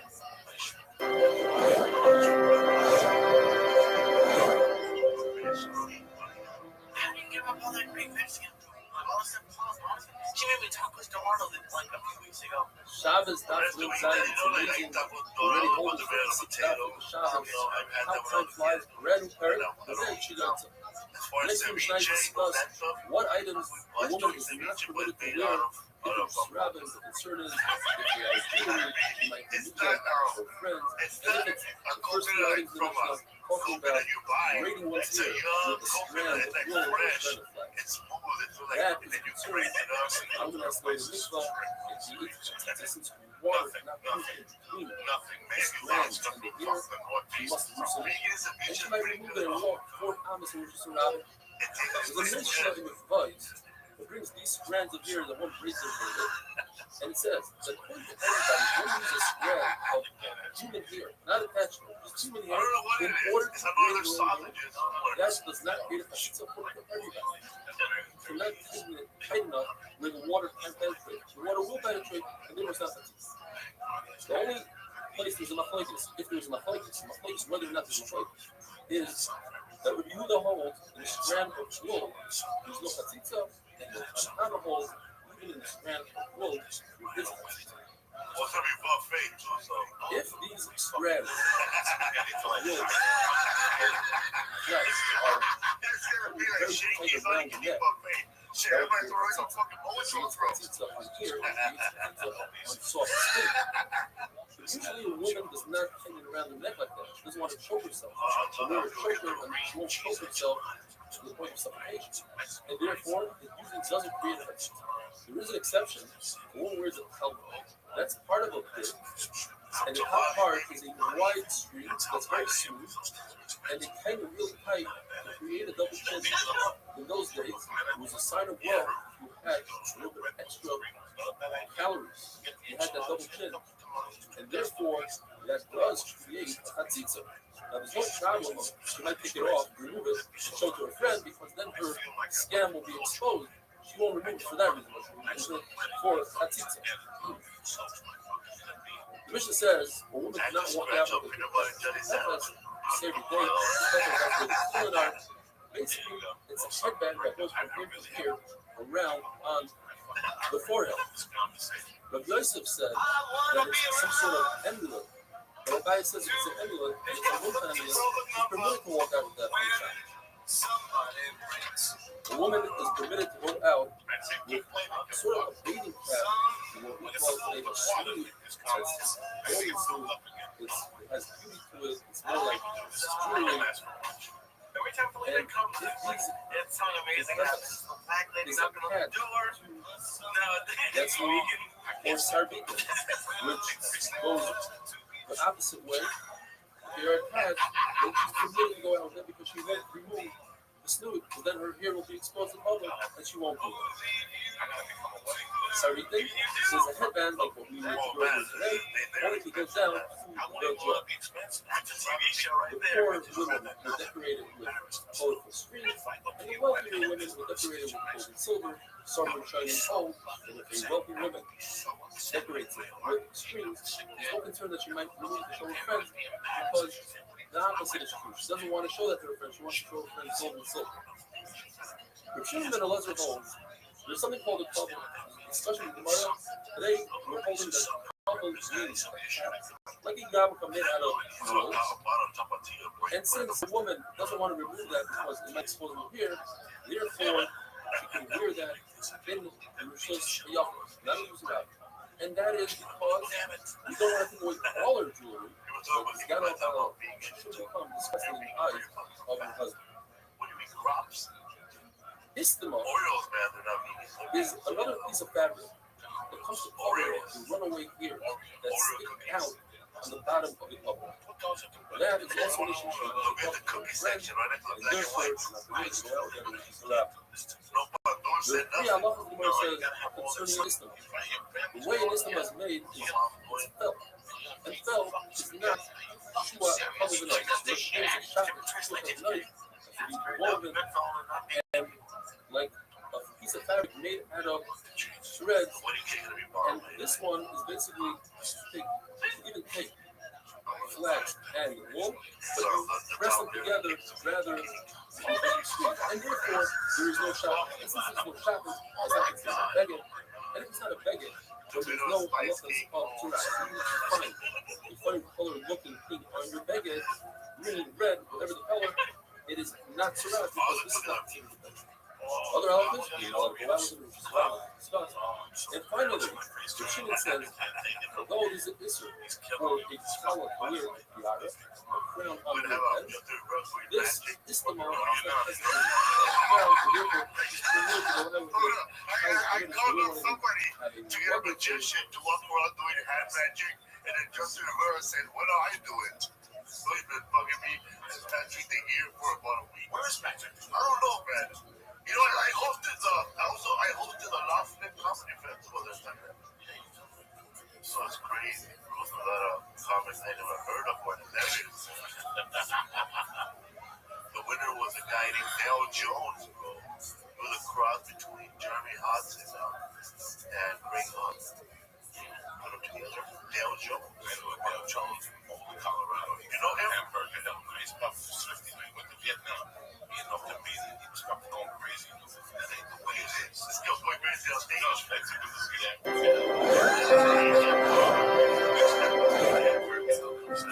This guy brought his medals in. He brought his fucking pictures in. Marine at the top of him, you know? And they made him literally close. Shabbos Daf Nefes. We learned in the mission that a woman is not permitted to go out with a couple. What is a couple? We had the other day, Rome says couple is a willing catch. Today we're learning about who says it's referring to a slave. A slave show alliance to her master, who wears an emblem that says slave. These are the types of emblems. Some are made out of clay, some are made out of metal. Sometimes they're worn on the neck, sometimes they're clothing. Sometimes they are made by the master. Sometimes they're made by the slave himself. So we're talking about a slave who made her own emblem, and therefore the concern is, since she wasn't forced to wear it by the master, she might take it off in order to fit in with everybody else. If the owner, the master, made the emblem, and it's on the neck, it's made out of clay, there's no concern. She can go out with it on Shabbos. She won't remove it because she's fearful of the master. And even if it falls off and breaks, it has no value. She won't pick it up. She'll bring it back home. If it's on clothing, then it's also to walk out with the Shabbos. Perhaps she'll pretend that she was trying to clothing the coat, folded it up. Holding up a coat and carrying it on Shabbos Dalaramas is an issue de rights. For the same reason, in those days, those who were couples had to show alliance to the Rosh Chodesh, they would wear an emblem stating that they're part of the Rosh Chodesh priest. If they didn't wear one, they could get into trouble from the Rosh Chodesh. Therefore, it's also to go out with it on Shabbos. Perhaps you may pick it off, hold it up, etc. If the emblem is made out of metal, it's always awesome to go out with it, because if it falls off, you might come to pick it up because it has value and carries valid ambitions around. A bell that's made for a slave is attached to, it's an ornament, and therefore it's also to go out with it on Shabbos, perhaps and fall off and come to carry it. Unless it is woven into the clothing by a professional. And we had a statement yesterday regarding anything that's woven, there's no zero. And today, that statement is said on something that's completely regarding a bell woven into the clothing. There's no concern that it'll fall off the clothing, and therefore, you're allowed to carry it. An animal is also built out with a bell because it is bring it to the market. In order to sell something in the market, you want it to look good and dress it up, Bells, everybody's got it. It's for an animal to bring out. It's for an emblem as well. An emblem for a slave is not Mikabel Suma. In order to be Mikabel Suma, it has to be either coded, or it has to be important. And the emblem is neither of these things. It's made to raid the slaves, and it's not made to unify. A bell is Mikabel Suma even without a flapper inbuilt inside, and that is a bell for a slave, because it's for a caption, it's for an ornament, it's jewelry, and therefore it's Mikabel. For an animal, on the other hand, it's only there for the name. So without the flapper, it's not Mikabel Suma, it's no longer a cleat. With the clapper, it's a designed to service the owner. We know where the animal is, and therefore it's Mikabel. A bell will be born, it's not a if you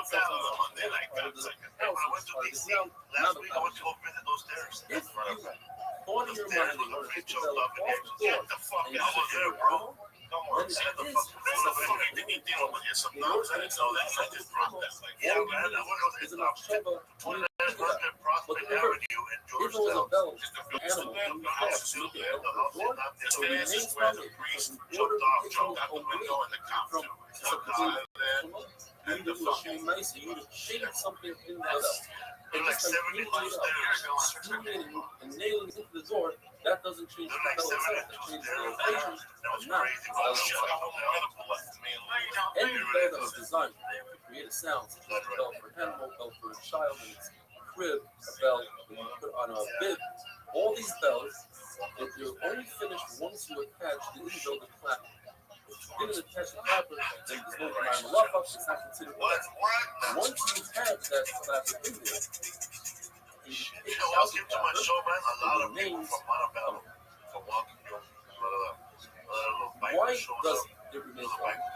Abaya says it remains coming because anybody can take the clapper and reattach it to the bell. You don't need a professional. The question is, you learn that if you have scissors that come apart, then they are only Mikabel Suma one part to the other. In other words, if you touch part A with a sheriff, part B becomes coming only while you're using the scissors. The same thing for part B. Only while you're using the metal does the wood become coming with vice versa. But to put it aside, even if they are attached, one part does not make the other part come. Certainly, by a bell, if the clapper is attached to the bell itself, it should be considered one.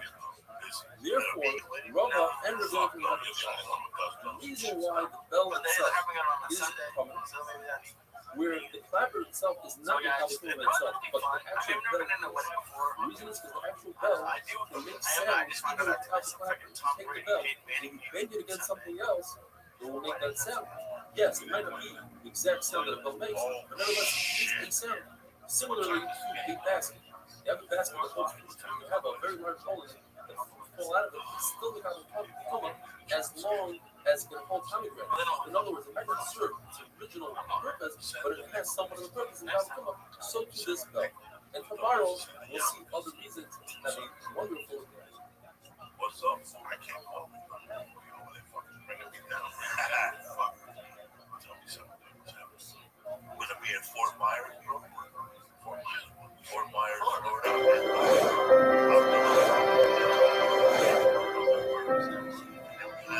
Tommy G's, I'm bringing Armando Cosio. Oh shit, you're Z, bro. I'm gonna be all the savages over there. How's everybody doing? Fucking read on the I think yesterday the bell becomes right. Come on. Even if you the clapper, The underground comedy you don't consider the bell as a will be person. the The main part. The question is why. So yesterday, Abaya says, since any single person I'll be walking around with Hollywood on shrooms. it's as if it's equal.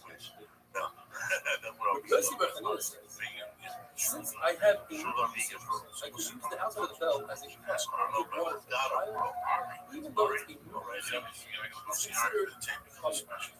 However, Rava and Rabbi Yochanan both hold in order for something to remain common, you have to be able to use it with its original use, its original designation.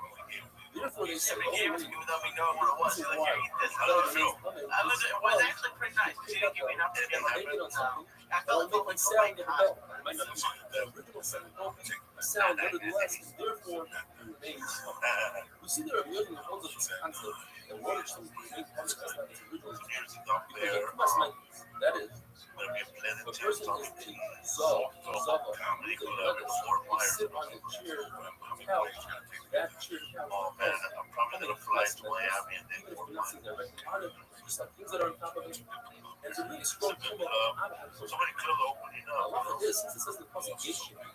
And the Over future, it has to be something that's there, designated as like a bucket that was meant to measure something, or to knock the floor, to hold on, sit on it, say, now it's a chair. That's not enough to make it those measures because someone will come over and say, I'm loyal to the national state, stand up, let me do my job, let me knock the floor. Therefore, this is what it goes to. That's the point. That by mass mates, we don't see this concept of awakeness. Therefore, whereas by too much measures, I'm looking at something there's one, in order to be susceptible to trauma, you need to designate that item as a chair or we as have a a live podcast next week. and the second thing is, once it does become something, in order to remove the trauma, what you need to do is, let's say you have a mat.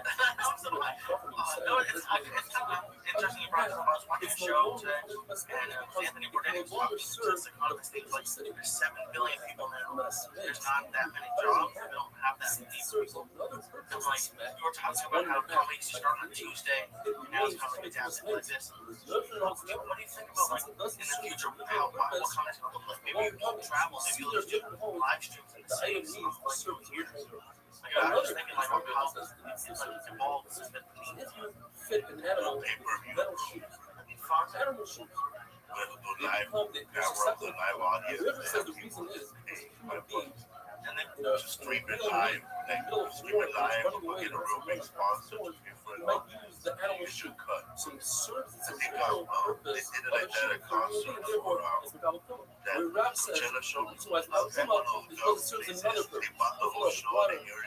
According to Canino, you can fill it up with oil. the only issue is that now you go on the road every week to different cities. If you had a TV, like an online pay-per-view thing, they won't use it for running. everyone would watch it at once. And So for you oil. couldn't do it every week.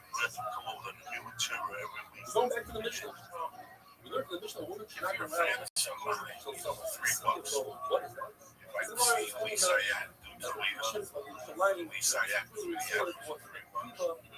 made his own wife, story, promised his wife, one day when he has money, he will make her a fearful dove, and so he did.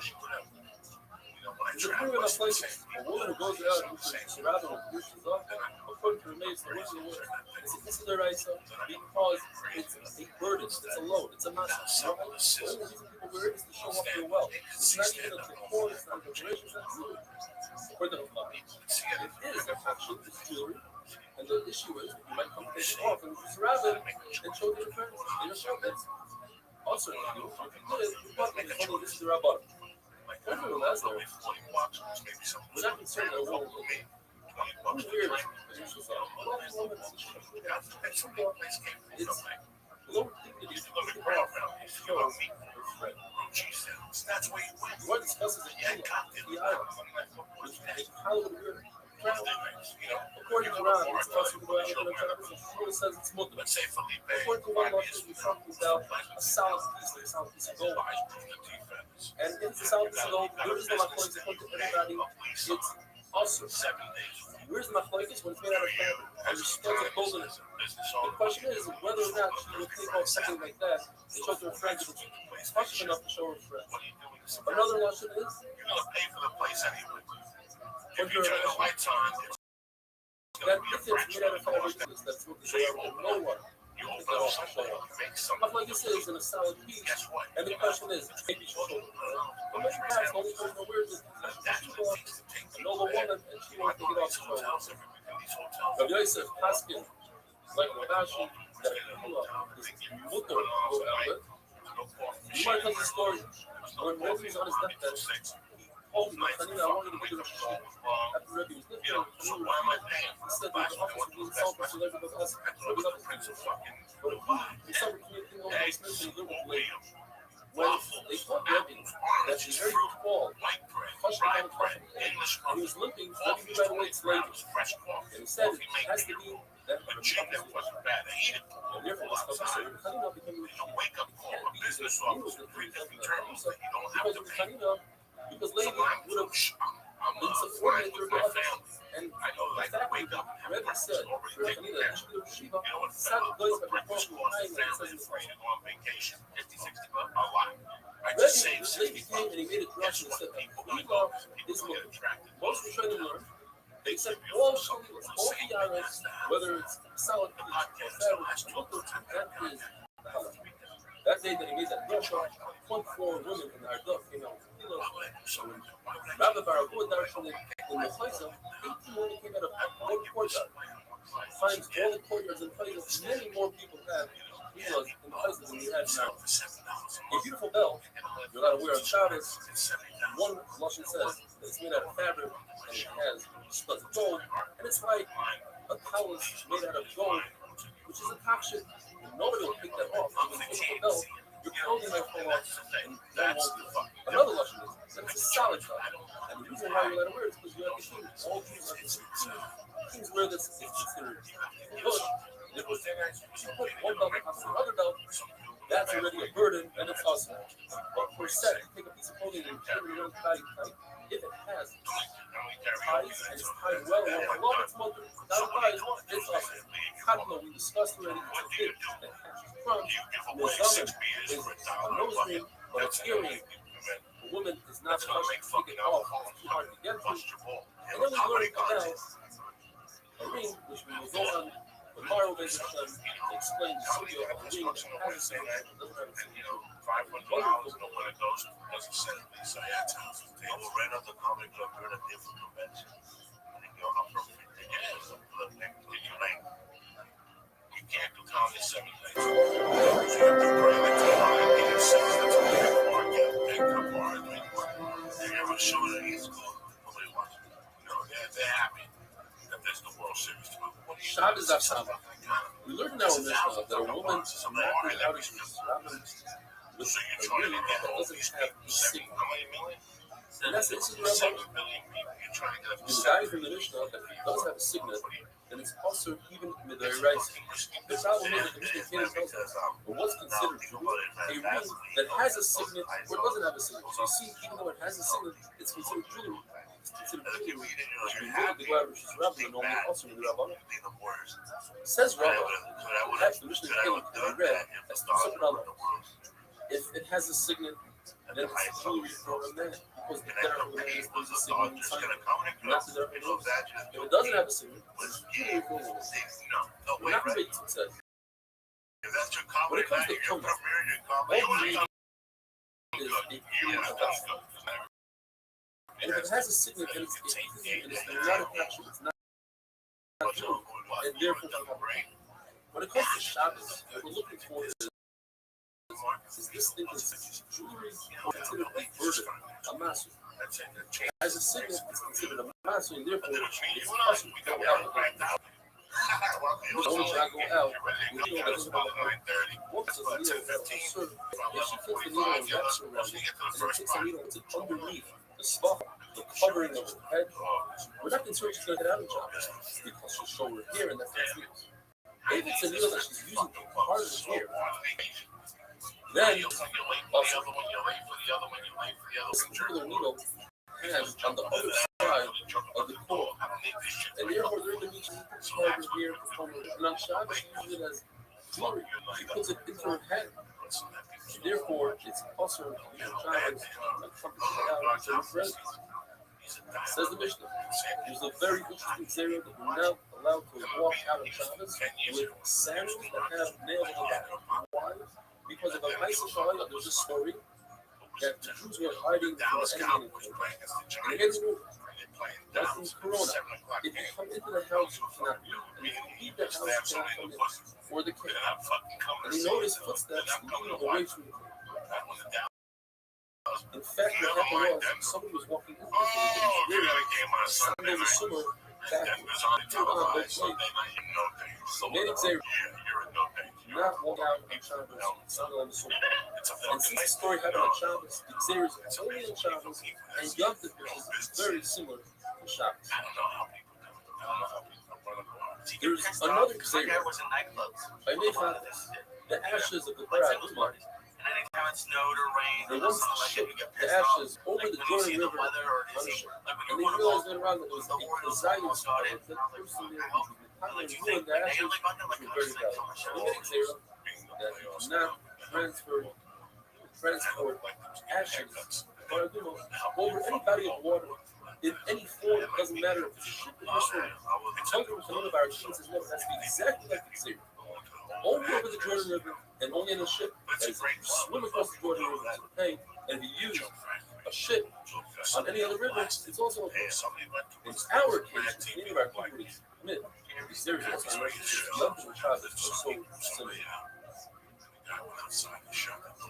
The Xera is only exactly like what happened.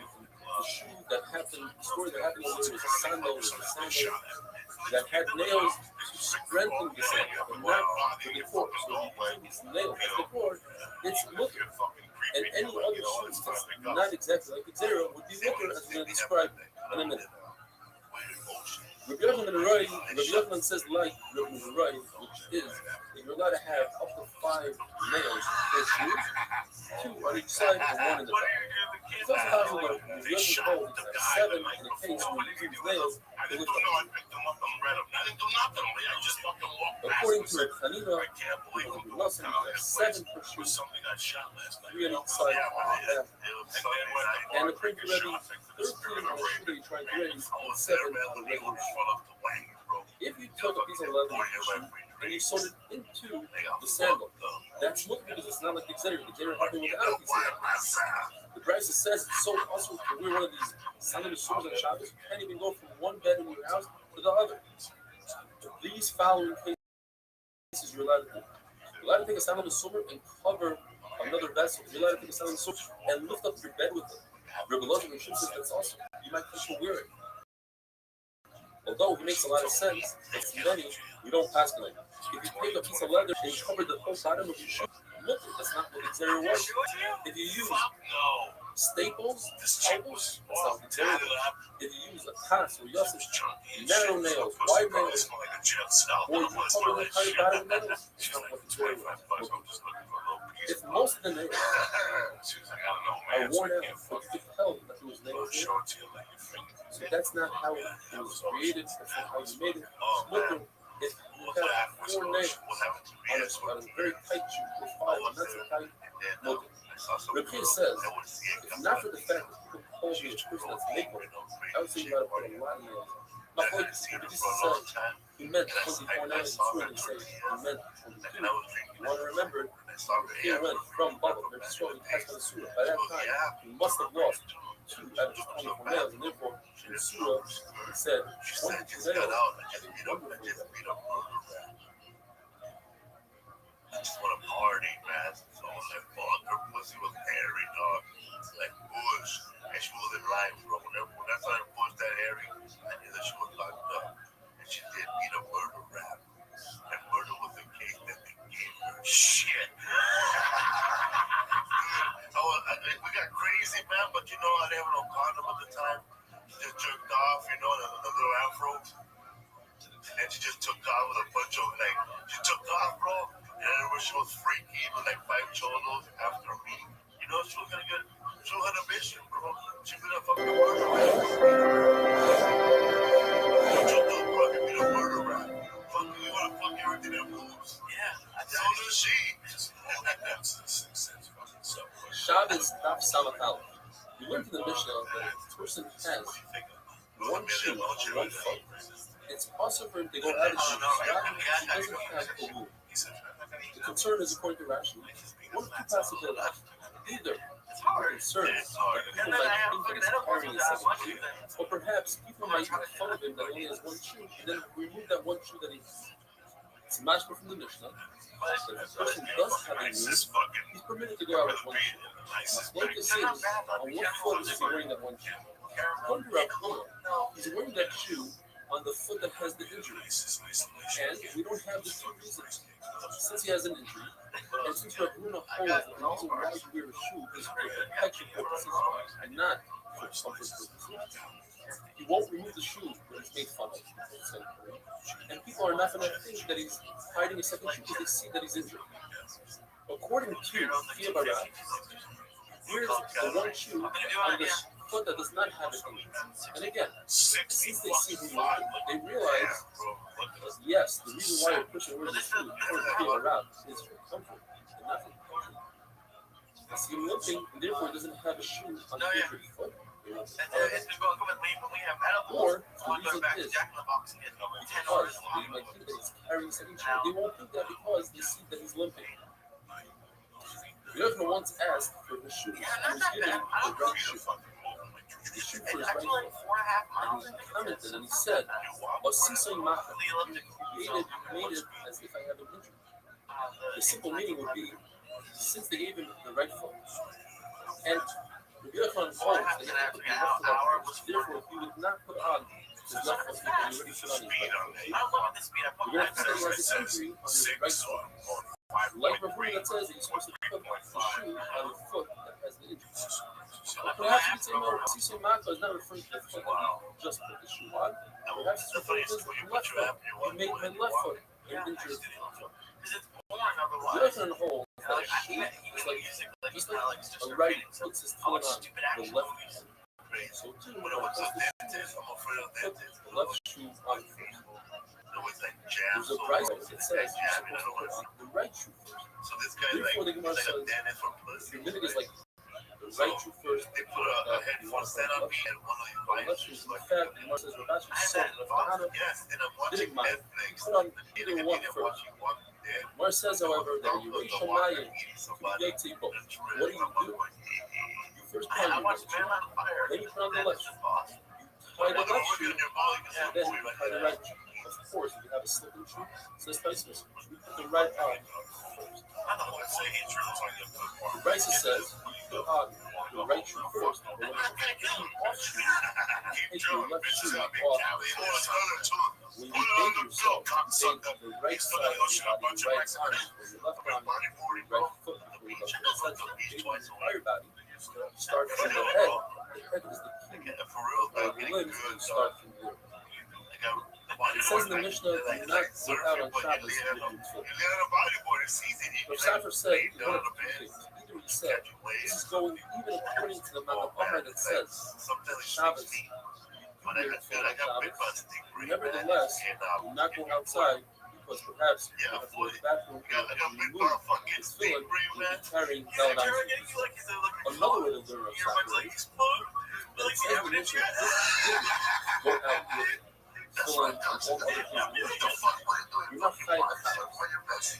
Shabbos says, even if you hold like Mama said, Shabbos is not a fight. You're still not fighting a Shabbos. Filling is like a little bit.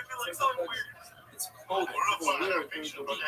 That's clothing. It says in the Mishnah, a person should not go out and do Surabim with a Kamea that's not a Mokah, with an amulet that wasn't written by a professional. If it's written by a professional, you could go out with the Restream. You're a Kedila. Even if it's a professional Kamea, meaning that the person that wrote it is a professional. Certainly, if the Kamea itself, the emulet itself, already heals people, you can go out with the Restream. It doesn't make a difference if the emulet is words written or it's grasses and different herbs. Even if the person doesn't have a disease that's dangerous,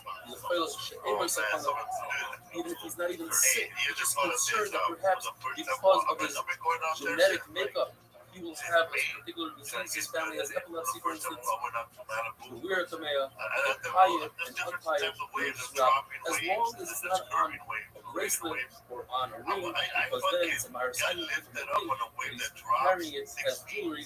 That's what exactly is the commandment? There seems to be some confusion in the sugya between the Shoni and Rashi himself. There seems to be a contradiction.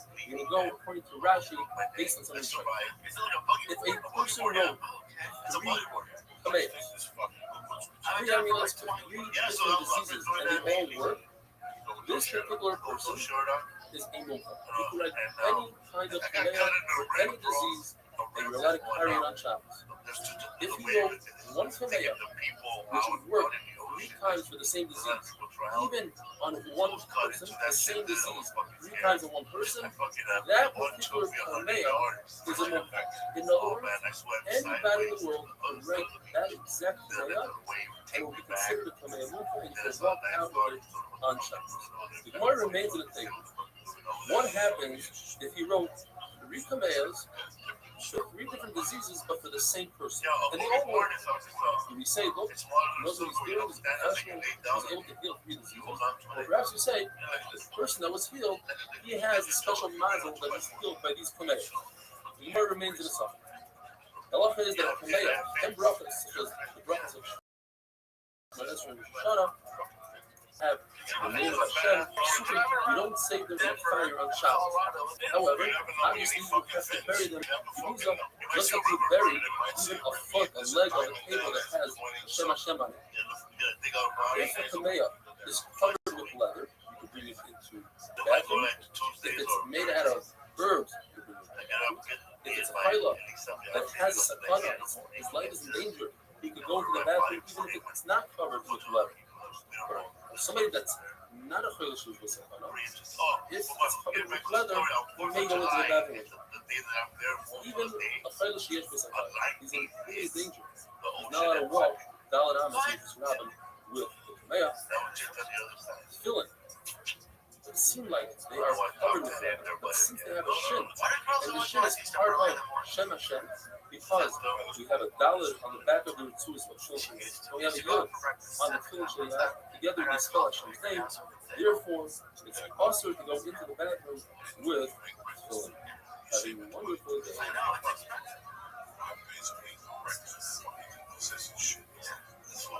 Better fucking eggs with some salsa, buckets of flying Jew better bread. Because let me tell you something. To me,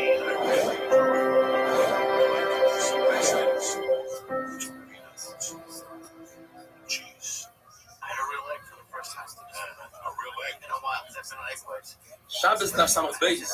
The Mishnah brings a list of things that is also for one to go outside with on Shabbos. The Isser Doraisa, starting with a needle that has an eye that has a hole in it that's averted, a ring that has a signet for a woman since she typically doesn't go out with a signet. That's Isser Doraisa.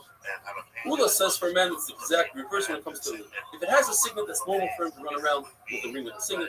But a ring without a signet, it's not the derech for a man in those days, and therefore that would be Isser Doraisa. Ula holds that women are a nation themselves. What's considered a beggar, clothing for a man, not clothing for a woman. For instance, if some men wear sacks, such as shepherds, then all men are permitted to go with sacks, but not women. When it comes to saving tefillin from danger of being destroyed on Shabbos, the way to save them is you put on a pair of tefillin, you go out for safety, and you remove them, and you come back and try to save another pair. Women should also save them in the same fashion. But what about the fact that women are not the same nation as men? We must say that Tzfandam holds that tefillin is not a mitzvah asation as my drum, and therefore women are mechuyev. He'll hold that Shabbos is a time to wear tefillin, and night is a time to wear tefillin. Therefore, women are in the same nation, so to speak, when it comes to tefillin. Rabbi Yirmiyah holds that a typical woman, when she takes out on Shabbos, when she carries a ring that has a signet, that's considered kalach hariyah. That's not the derech. That's a weird way of carrying a ring. You don't carry something that has a signet on your finger. Rav argues. He says, since there are situations where a woman will carry her husband's signet ring, for instance, when he tells her, "You please put this away in a bag," she doesn't want to lose it. She puts it on her finger. Or when a woman asks her husband to please bring the ring to her repair shop, he doesn't want to lose it, so he puts her ring on his finger. Then it becomes the derech for a man and a woman to wear all rings. The Mishnah continues. One is not permitted to go out with a kuya. It's a brooch. It's a pin that closes a blouse. If you were to wear it to close a blouse, that would be mutter. But we're discussing a case where the woman wears it in her clothing, and that's considered a bird. A woman should not walk out with spice bags or spice bottles attached to her neck. And the Gemara says, that if a woman did walk out with these things, or with a key on her finger, the mayor holds, she's chayav b'chatos. This is the right. Chacham say the whole issue is the rabbanon issue that she might take it off to show friends when it comes to spices, with their night in beautiful battle. Therefore, this is the rabbanon, and she's not chayav b'chatos. According to Eliezer, it's mutter for her to go out with chatila. Why? Because only women that don't have very good smell wear these battles, and such a woman won't dare take off the spice that masks the smell. And now we go to Amid Beis. According to everybody, there's no machlokes that if the bottle is empty, it's considered carried. Even though the bottle might have some remnant of the perfume and it smells good, it's still carried. In other words, the bottle is not bottled to the smell that's not there. So the Gemara wants to say, perhaps, according to other that the same would apply if you have a vessel that contains food that's less than a gregaris, less than the sheep. In that case, also, we won't say that he's carrying food. Rather, he's carrying a vessel and he's chayv mid'oraisa. Rav Ashi argues, he says, no, when it comes to perfume, there's physically nothing there. It might smell good, but there's nothing there. When it comes to food, although it's less than the shear, but there's something there, and therefore, perhaps the kli is bottled to whatever's left over of the food. Lahalacha, Chachamim made zeros, but we should remember the Churban Habayis. And they said, if you have a combination of joy and pleasure, tainug and simcha, those two things combined, you shouldn't do them after Zaykel approach. Therefore, to anoint yourself with oil, that's pleasurable, but it doesn't bring sin. To drink wine, two people out of one cup with straws, or to juggle wine and drink it, that brings pleasure, but not sin. And therefore, it's no. The Gemara, we're going to Agadah now. The Gemara brings Psukim. I showed you Amita Shem. It's referring to Klal Yisrael, Yerushalayim, that they put their beds together, and they were over on Znos and Eshesish. They were switching couples, and they left the Shechva Zera there. And the Gemara tells us that three things cause a person to lose his money. A person who urinates in front of his bed undressed, that doesn't mean dafka in front of his bed and undressed. It just means if he does it in a disgusting way, in a place where he typically doesn't do it, it could be in front of his table. He doesn't bother to go to the bathroom. There's a malach, Rashi explains, that loves disgust, and he goes there, and that malach, which is in charge of poor people, will create a situation where you lose your life. If a person has zilzul and tilas yadayim, he doesn't care about the tilas yadayim, he doesn't wash his hands at all. Not the shot that he washes with reveals and doesn't wash his hands carefully. But Rav Chizah says he became wealthy because he used extra water. And finally, the person's wife curses him because he has the means to buy her jewelry and he doesn't buy her, and she's upset about that. That will bring him to lose his money. In Yeshaya, the Navi tells them because the women who are married women would try to entice the men and go between the skufa with their heads up in the sky. And Rashi says since their heads were in the sky, it was hard for them to see where they were walking, so they walk small steps, their toe to their ankle.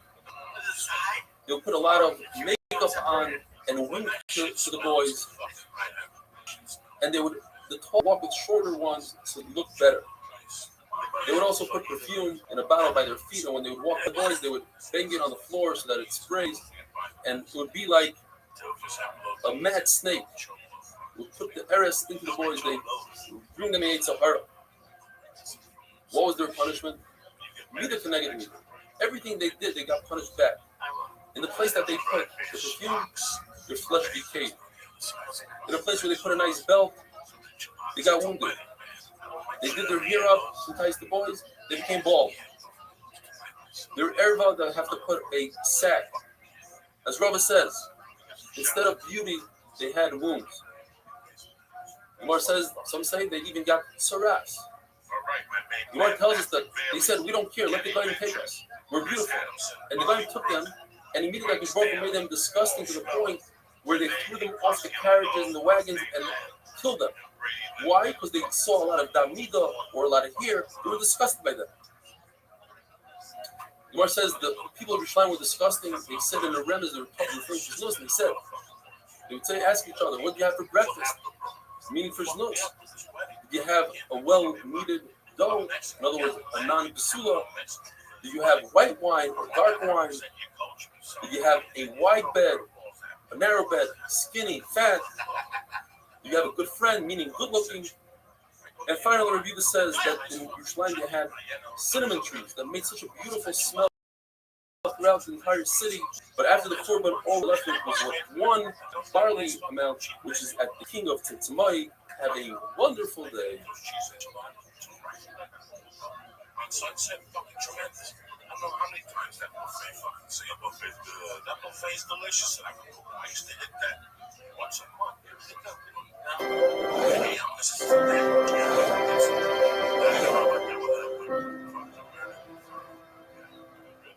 it's still there, man. It's really not bad. Shabbos Daf Samech Gimel. The Mishnah tells us that according to the Chachamim, is that this would be a right of one kind of rabbin with war gear, such as armor, a sword, an arrow, a spear, even a club that has a nice ball out there with spikes, a bolo. It's not considered jewelry, nobody shows off with it. It's disgusting, actually. According to Blazer, people like to show off with it, and therefore it's considered jewelry. It's only also when I want to go out. According to one Lashon of Blazer, when Mashiach comes, we're no longer going to need these tools, and therefore nobody's going to use them as the jewelry. He argues with this Shita on Shmuel, who holds that when Mashiach comes, nothing's going to change. The only thing that's going to change is that Klal Yisrael is not going to be adults anymore. We're all going to be in Eretz Yisrael. But there are going to be wars to buy, and these tools will be necessary. According to another Lashon, according to Blazer, these tools, in fact, won't be buckled for Klal Yisrael, and he holds like Shmuel. In other words, he argues on it.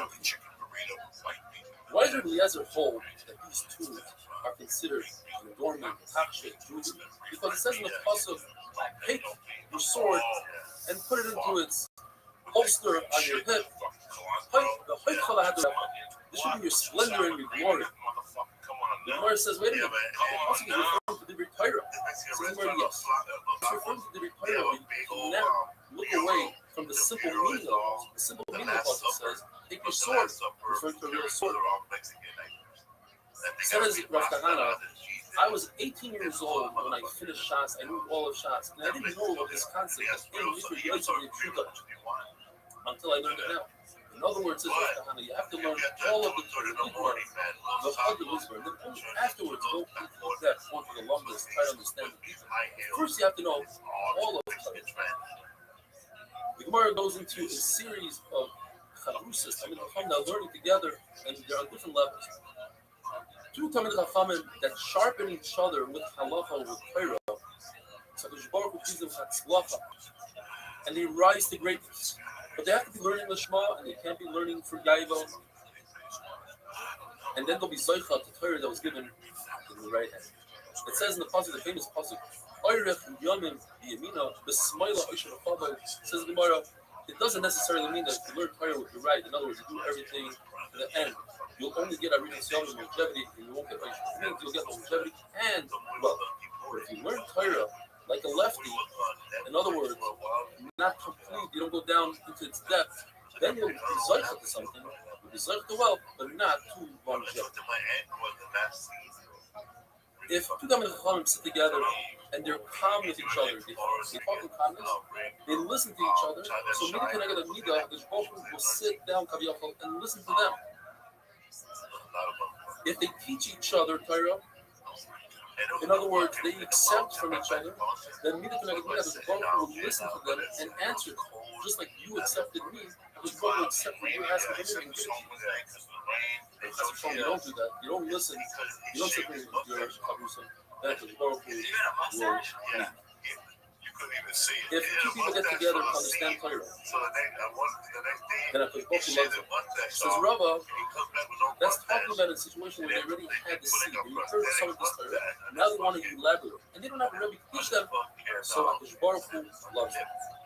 If a person thought about doing a mitzvah, but he had an item, he couldn't do it, the Baruch Hu considers it as if he did a mitzvah, if you do a mitzvah as you're supposed to, with all the halachas and everything around it, then you won't hear a bad surah ra. And even if there's Baruch Hu makes a zera, the Lord tells us, what's better, to give a poor person alone or to give him a gift? The answer is to give him alone. Because a gift, he'll be embarrassed. Alone, he'll be happy, he thinks he can pay back. So the Gemara is something better than both of those things. And that is doing business. Giving somebody money to invest, and you share the investment. That person feels good. He feels like he's doing something, he's accomplishing. The Marshal says maybe he'll get even more money because of that, and therefore it's good. A Talmud Chacham who has bad midas, he takes revenge, he's making the money like a snake. He's better to be his friend because you learn something from the Torah rather than to be an Amaret's friend, Miran's his friend, who could steer you wrongly in the Torah, even though he has beautiful midas, he's the highest person in the Pasuk. Pasuk says,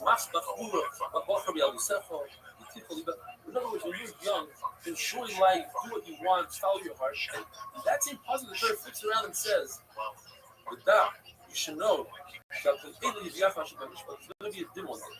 What's going on? One side is the Torah is talking about the Yetzer Hara, and then the Pasuk goes to the Yetzer Hara, or vice versa. The Torah starts with the Yetzer Hara, and then moves on to the Yetzer Hara. What the Torah is telling us, learn as much Torah as you can. But when you learn, you do the Daf Yomi, do the minute, apply it to yourself. Don't just learn it. You have to apply it. You should know it. Because Baruch Hu knows that you know this stuff now. You better apply it to your life. There's a beautiful mashal, the Dubbe Maggid, who says that there's a poor person who didn't have a penny to his name, and he went to Shul to look for a meal. And the guy said, "You know what? Why do you need another meal? Come with me to a hotel. There's a special hotel here that gives free room and board. Stay as long as you want." He goes to the hotel. The guy checks him into the Ritz-Carlton, and he stays there for a week. And he's about to check out. The person at the front desk says, $7,700, $1,100 a night. He says, but the guy told me it's free. The guy lied to you. He didn't know what to do. This guy in the lobby, the guy tells him, listen, he told you to check out. Stay there. Stay for a month. Stay for a year. Who cares? You don't have money. Stay for as long as you want. Says the Bible. A person wakes up at midlife and says, what did I do? I did all these activities. Let's do truth. Says the HR, don't do truth. It's not a good idea. Stay in. Go check out. Keep on doing your activities. That doesn't make sense. Because every day costs you $1,100 versus earning who knows how much the currency if you learn. Says the Gemara, there's a woman who, the Gemara is discussing dogs, and it shouldn't be a gadol kavra. If you have a dog that chases away the poor people, you want to fuck her. It says the Gemara, a woman walked into somebody's house to bake bread, and he had a dog, and it barked and it scared her, and she lost her pregnancy. And he says, why are you so scared of the dog? I took out his teeth, he doesn't have claws. She said, it's too late. My pregnancy is over. In other words, be careful with a bad dog. We had in the Mishnah, Biris is a belt that goes around the sock, make sure the sock doesn't fall off. According to Ravin, it's a Biris is one belt, and a Chavel is it's two belts. And according to Ravin, it's two belts with a chain between them. Why do you need this chain? So that there were certain families that had very large steps, in order to prevent them from having large steps and losing their psuah. And Rav Yirmiyah agreed to that shot, and he said, he woke up from sleep, he heard it, and he said, you will have it to rejoice. With that, have a wonderful day. It's tremendous. We got $1, $6, $9. You can't fucking beat this. You go to the store, wait online, and fucking hang out with a bunch of zombos, and you don't pay too much. Fucking, that's what it's all about. The same way you try to get shit right. No questions asked. Raises, double edged with Diablo strip. Go to Dollar Shave Club right now and press in. Church. Shabbos now, some of that. Get that set right to your fucking house. Get the deal. I love the ways that you take the Look at my main man. I love these people with all my heart. The product is fucking even though it's not ridiculous how good it is. Woven. E6, tremendous, longer lasting, better flavor. Hold up against anybody who's out there in the market. Don't blow your fucking wigs off. You understand me? The beautiful thing is about them. The new year is coming. So I quit smoking, jokes, how the fuck do I quit smoking? Quit taking pills, quit fucking smacking my leg, all the way in motherfucker. Fuck no. E6 not only has that, but they have a program of flavor. 16, 8 milligrams, and 0. You fucking decrease it at your own pace. It says, It's a beautiful fucking product. Go to 86.com right now. Press in Joey's Church. Oh shit! And what do they get? Therefore, Not anything 10% that's off, not not 15, 20% off. You understand? Long the lasting, better tasting. The cigar, the wall smoke of people's faces don't get this story. by Mason says, 86. that a Quebec bikini are What's up? straps, they strap on a horse on the saddle down. What's up, fool? For your best rock of man on my podcast. On Even SoundCloud. though these are made What's up, specifically fool for an podcast? animal, nevertheless, they probably utterly might see these On the road, shirts. And the same halacha for the product for shirts, because we learn it buy a shirt, it says Isaac. You learn from Isaac that's not only gold, but any every once in a while, I don't know. cow, any kind of hair that's how it come up with the color. When it comes to zero Yeah, shuttle, man. I booked if you learn zero shuttle, we can answer it easily. The only way you can ask a question on zero shuttle is to have extra work. You need extra work by one of the two cases, or by both cases. But by us, by sheriffs and mates, we have extra words. That is are completely extra. Why? Because both sheriffs and mates have an extra shipazar. And by shipazar it says there's no need to say big art by mates and by sheriffs. Therefore, it's complete. So you can't ask any questions. What question would you ask? You'd say, well, you cannot learn out mates and sheriffs, and you can't learn out sheriffs. Why is one has so full? Sheriffs is so powerful. Even a small piece of the shell the size of a lentil is coma. Whereas by a mace, you need a lot more, you need an olive sword, so it's more power. On the other hand, mace is so powerful that once it doesn't rise, it lasts for 7 days. Whereas by the shell, it only lasts for 1 day. But lucky us, we have an extra word, better fire, and gives the zero shot, so you cannot ask this question. It says what also. But not being when Kleistra came back from the war, one year ago, he went to get all the jewelry, gold jewelry that they found. He didn't say the husband got the jewelry. Ashimosa, Zahas, and Saldo, ankle bracelets, and some is regular bracelets, the kabas, rings, and it says, Obvious, what's obvious, the says with a laser, jewelry that goes in private. Obvious is the form of a chest, and Kumar goes by the base of reference. Says, the verse says that humans are emotional. Every son and light is says the Gemara. Rabbi says, I can learn from the actual word in the Bible. Humans, what's called humans is rich things. Hoping to. This is a place of Arabians. It says in the Bible that Moshe Rabbeinu was very upset at the commanders of the army. He went to war. They were fighting for the same Apera they were fighting before and in the other war. Don't worry about it. Not a single one of us is missing. In other words, not a single one of us didn't sin. Didn't sin in our minds. We thought about this, and therefore we're it's just with the Shesha says, is the heck, the Torah says 5 kinds of jewels. 3 of them are out in the open. 2 of them are private. He's a package between the private one and the exposed. But there's an instant to look at a woman's pinky the same way there's an instant to look at the bucket. Says the following things that a woman is permitted to go out on Shabbos. She raised her ear. Some of the others seen it before. Not braid her hair with a regular string to go out with. She might take it. If that string is made out of human, her own friends, or even animal hair, that's permitted to go out with Shabbos. She's not going to remove that. Why? Because it's disgusting. Her friends hair is disgusting. Animal hair certainly is a living species. When he was 9 years old, he was going to a little league game. However, an older woman who has white hair, gray hair, it's certainly not weird. A younger woman's dark hair, then people make fun of her and she couldn't figure it out. A young girl never wears white hair. That's not considered. As you learn in the first mission, happens in second one. Hit that. One goes over the head from ear to ear. Another one goes on the forehead from ear to ear. This mission tells us that it's sewn into the head. It's not controlled. How does she take it off the shoulders? By removing her entire head. that will expose her here. That's not a concern. She won't do that. You have to go to the bank. However, Do this something says to get couple and that men money. they will So the fucking and in shape all this house, I have money. one is permitted to go to their own private domain. I have my money. So I'm gonna make an exception to his wife. that a woman Listen, should I don't not know be how done it with knows, should be what disgusting probably in the happened eyes of her husband. She should he was remain getting respectful a of her nap husband. An exception between the couple and the paid off. Never done money. They're holding it. Rav Kahana says that anything in the Mishnah that it's also to go out into Rosh Hashanah with, it would be also to go out into her own chutzner, private domain. Seirah, she might forget and go from her chutzner into Rosh Hashanah. The exception is couple and paid off. Another says that you get a person to go to Rosh Hashanah with, that's it. But if you go to the chutzner, all the things that you go to the chutzner.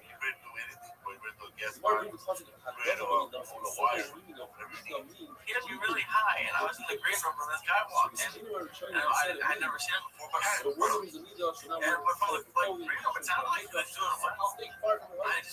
He had to be really fucking high, and then He's a soldier, bro. That one time, bro, that nobody's taking to San Diego to do that fucking shit.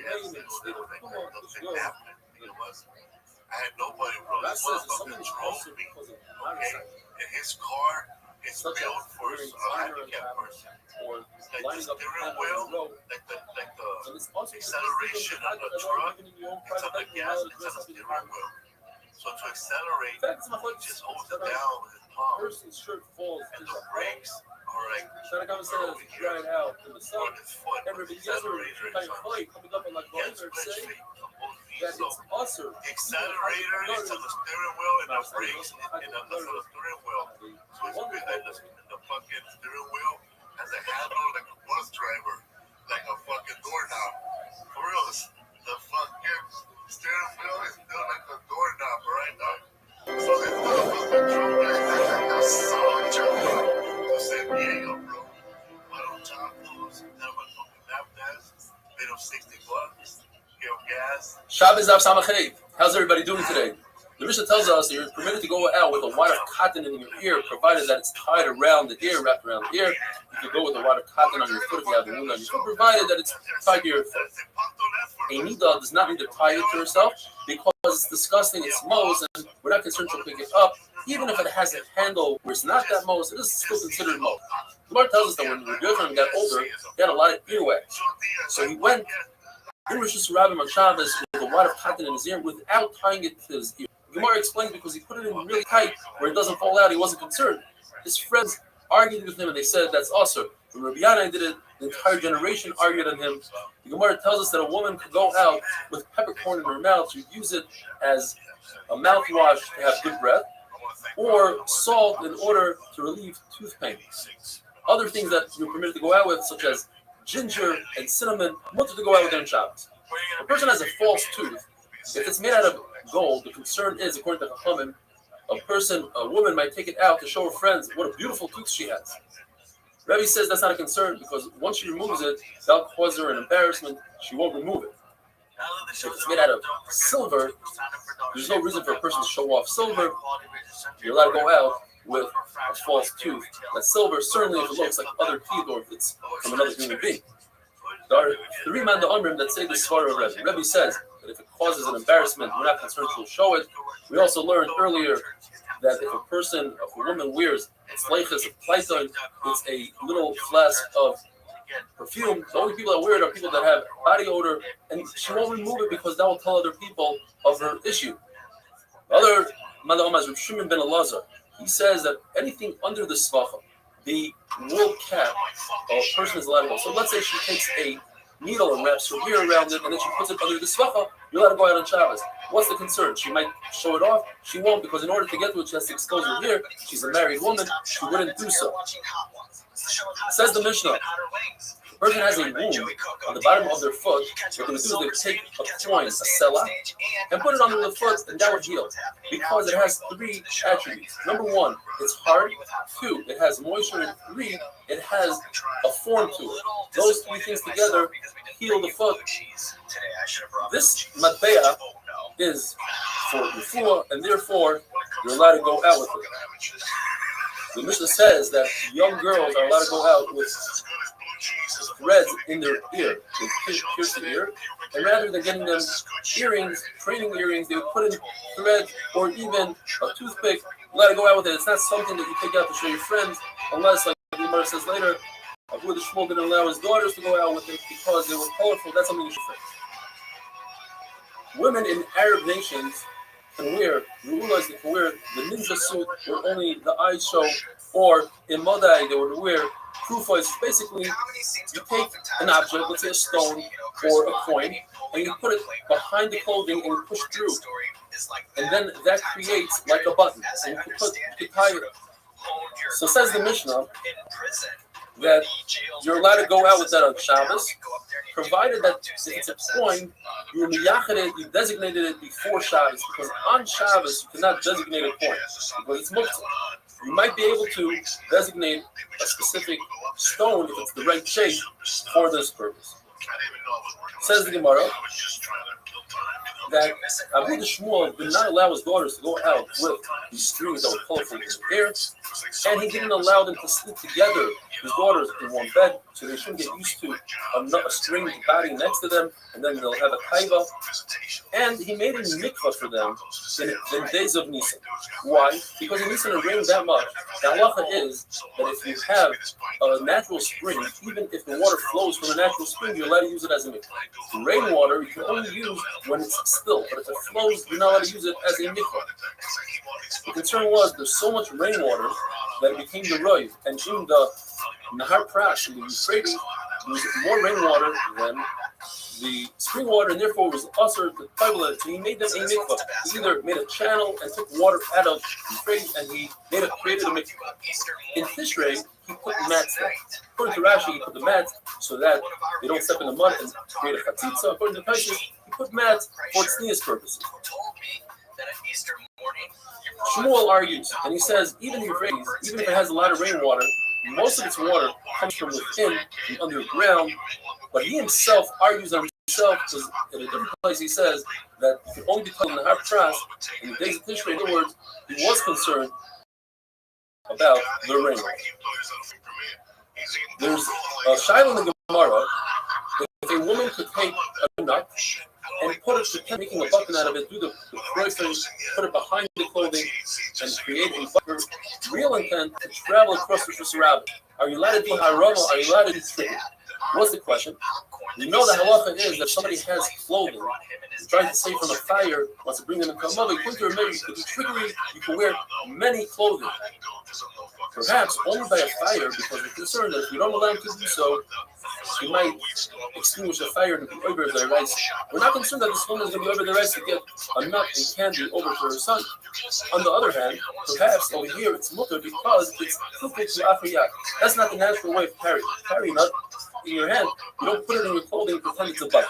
So grab this mutter. Have a wonderful day. That's on you. That's on you, Joey. That's my fuck up. That's on you, Joey. That's my fuck up. So I don't need to check your Wikipedia page to know that you grew up in New Jersey. It's very much in the way you walk. It's very much in the way you talk. It's very much in the stand-up. So what I want to do is show you some pop cultural byproducts of New Jersey and just get your snap reactions to it. Okay, I want to know what you think, all right? Laptop, please. Shabbos Daf Samach Vav. Happy Lag Ba'omer. There's a wedding going on right outside the door here, a Corona wedding. You perhaps might hear the music. Says the Mishnah, if a person has a prosthetic leg, Islam, according to a mayor, if it's designed only for aesthetic purposes, then he can go out with it on Shabbos, even though it's made out of wood. You can make a shoe out of wood. According to Rabbi, shoes are made out of leather, therefore it's considered a burden. You cannot go out with it on Shabbos. Smartphones are these pieces of leather that go on a person that is an amputee, and it goes on his shins, and that's how he drags his feet through the street. They are tied on really well, so it's not a concern that he might fall off on Shabbos, and they are not shoes, so therefore you can even go into the Beis Hamikdash with them, because you cannot go into the Beis Hamikdash with shoes.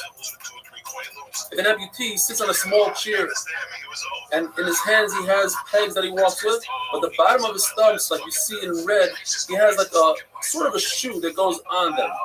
Those are real shoes. La halacha, you can't take those into the Beis Hamikdash, but we're also concerned that they might fall off. They're not on him properly, and therefore you cannot go out with them on Shabbos. looked them in. 3 shots in the Gemara. One shot is these are masks like Purim to scare the children. Another shot is it's like a donkey that you dress up in, or they are stilts. All 3 of them, they are not kalim. They don't serve a purpose, and therefore they're not vessels, and therefore they're not mikabel tuma, and you cannot go out with them on Shabbos. The maskana, the way we learn our Mishnah is like we said. Remeir is the one that says you can go out with prosthetics. Rabbi Yossi says it's asur. In order to remember it, Rabbi Yossi's name has a samach in it, and the word asur has a samach in it. Rav, when he heard one of his talmidim say that Remeir is the one that says it's asur, and Rabbi Yossi is the one that says it's mutter, he went like this with his hand. He wasn't able to talk. He said, "You got to flip it around."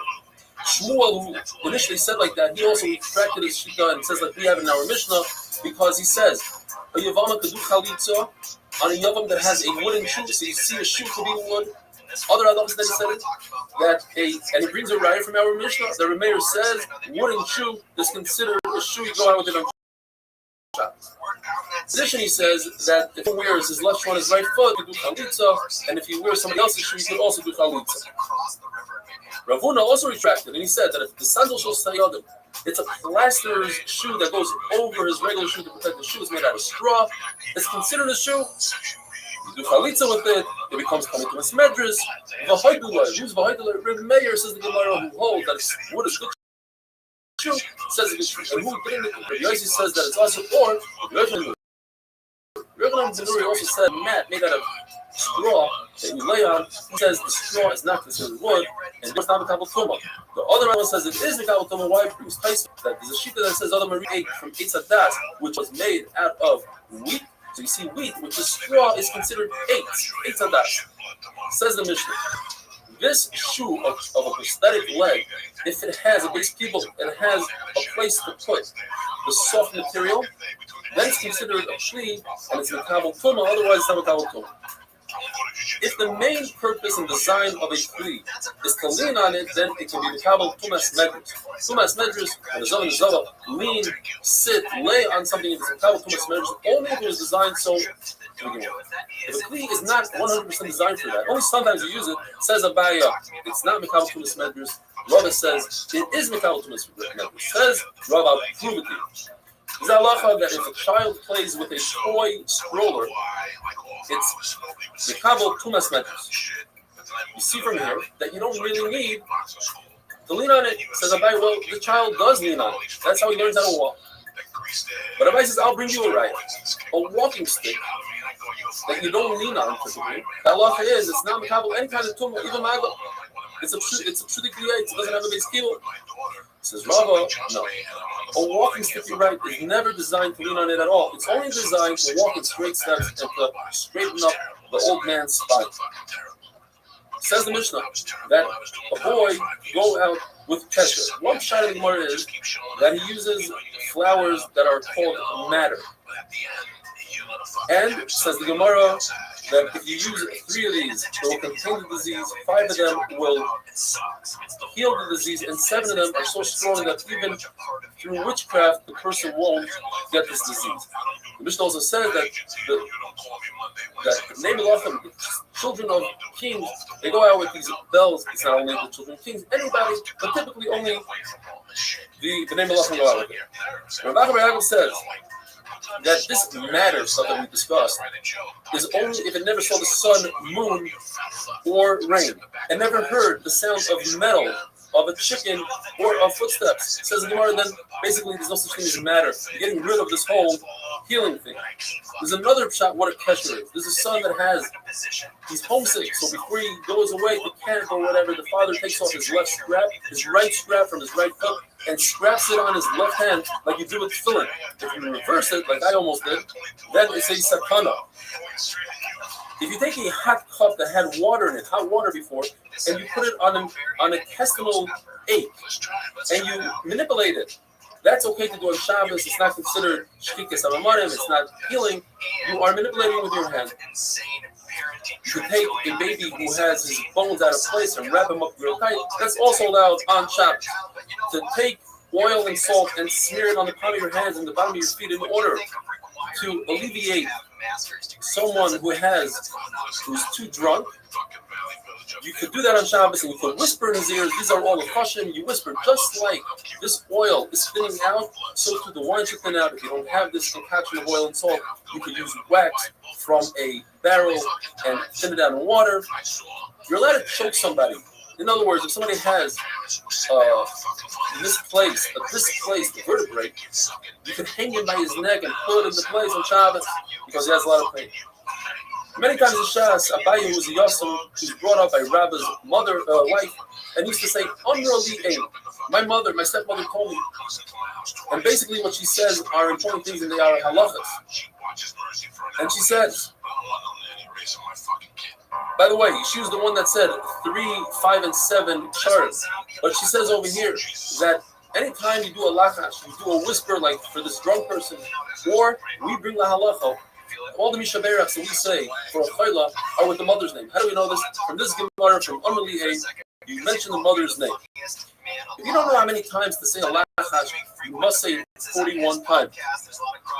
If a woman has reason to believe she has some sort of genetic disposition to miscarry, she may wear an kuma, which is a stone within a stone. The mayor says if you take that same stone and you weigh it, it's another stone, you could use the stone that weighs exactly the same amount, not a tad less or more. The Gemara has a question, can you take the second stone and weigh a third stone? Only if a person has fear, you take a brand new coin and you measure salt from a salt factory and you hang it on your neck with a piece of hair. If not, take a very large ant that's carrying something and you put it into a copper tube and you seal it with lead, 60 seals. You take it, you shake it, you say to the ant, take my disease and take your disease. If not, you take a brand new earthenware pot, you go to the river and you say, river, lend me some water. You take the water and you go around your head 7 times, and then you pour it into the river backwards while you say, river, take my water back with the disease. The way the disease came, the disease should leave. Have a wonderful day. Thank God I got a bidet because my balls are sweating right now. You have a bidet? Oh, fuck you. A portable bidet. You gotta get one, dog. Do you have like a remote? Do you have different settings? How does it all work? Sit there, press the button, let the cold water hit your asshole. That's it. The bathroom lotion water hits it. That's a connect that phone. That's when you just tell the girlfriend your services are not needed. I do my own laundry. I got some of the Shabbos Daf Samach Zayin. Happy Lag BaOmer. We're back to the sugi of supernatural healing powers. This is a very interesting one. A person has fever every 3 days. He has to do things with the number 7. He takes 7 branches from 7 different date trees, 7 splinters from 7 different beans, 7 pegs from 7 different bridges, 7 ashes from 7 different ovens, 7 dirt from 7 different door sockets, 7 pits from 7 different ships, and 7 kernels of cumin from cumin. And here's a very interesting one. 7 beard hairs of an old dog. You tie it all together, put it in a strand of hair, wrap it around your neck. That's a school of 4. If a person has really high fever, you take a knife that's completely metal, no handle, and you go over to a thorn bush, snap, and you tie your hair around it, and you say the pasuk, Vayera Malach Hashem Elav, Vayomer Moshe, the second pasuk. These are psukim referring to that the sneh wasn't eaten up, so the disease shouldn't eat up the body. And on the second day, you go over to, you make another notch in the sneh like you did on the first day, and you say, Vayar Hashem Kisar Liru, as Hashem saw. The word sar means go away. On the third day, you notch out the sneh again, and you say the pasuk, don't come close to me. Go away, disease. Can you tell the sneh? We know that the reason why Baruch was mashing Restream on you is not because he's such a great treat, the opposite. It's because you're so humble, and that will increase a person's humility, which will overcome the disease. And you bend down to it, and you cut down the sneh. And you say, just like the fire ran away from Hanani, Mishael, and Azariah by Kishon Age, so too my fever, my fire should run away from me. If a person has a shchin, or a very painful blisters, or he has a shade, demons, or the shade of the Mesa Kisei, Gemara gives a series of different words that a person will say. Restream by Lag BaOmer says, Klal Yisrael is royalty, and royalty wears golden bells and go out on Shabbos. Unlike a slave, like we said, you cannot go out with a bell until no fall. He's royalty. Rabbi says that's provided that it's tied tightly to his clothing. Says the Mishnah, continuing with supernatural things, a person can go out with the egg of a grasshopper if he's concerned of earache. Machlekes is whether you can go out or not. We'll see in a second. The tooth of a fox. Well, if it's a live fox, wakes a person up. If he's dead, it's good for the samia. If the person has problems falling asleep, he uses this tooth. The nail of a person that was hung is good for a wound. According to our mayor, you're allowed to use this stuff. It's refuah. According to the Chaman, that's darkei amori. Same way Seleichud is an Isidore Raisa to act like a guy with superstition. Abayim Rava said anything that it's obvious that it creates refuah. You drink a potion, you put herbs on a wound, and you know that it's going to work. There's no darkei amori. The issue is when you know that it's not going to work. It's darkei amori. It looks like you're acting like a guy. When a person has a tree that is really strong and the fruit fall off the tree prematurely, there are two things you can do. You load it up with stones. That's a natural scientific way of weakening the tree and therefore prolonging the fruit of the tree. Second way is to paint the tree red. Why is that not supernatural? Because what you're trying to do is to invoke other people that see this and get them to daven for you. It says by the Mitzvah, Tommy Yikra, when the Mitzvah calls out, I am Tommy, to have people have compassion for him and daven for him. The Malama that says you take a cluster of dates and you put it on a date tree for the same reason you want people to daven for you. The Pir Barovin said all the halachas of a murder, that's the Tosefta, Perek Zayin Ches, to discuss the murder, they're all false. You're not allowed to do that. There are only two, and in fact, the Maharil brings these two are the only two refuahs in the entire Shabbos, not some Zayin, which are other ones who said they work even in our day. That is, if a person has a bone stuck in his throat, he takes a bone from the same type of bone. Let's say it's a chicken bone, take another chicken bone, put it on top of your head, and you say a couple of words. And if you have a bone of a fish, you put it. You do the same thing. You say these words, and it works. Now the Gemara brings at least 14 different things that are considered darkei amori. The person says my mazel should get greater, or he says I shouldn't get tired. He uses a lashon of god yagud. The Buddha says that lashon is worse than darkei amori. That's actually a sorrow. The person switches his name with his wife at nighttime. He calls himself his wife's name, and she calls him her name, his name. That's also darkei amori. If you say my barrel should be stronger, he uses the lashon of dan yagud. That is darkei amori. It says once again, dan is the lashon of zara, completely also.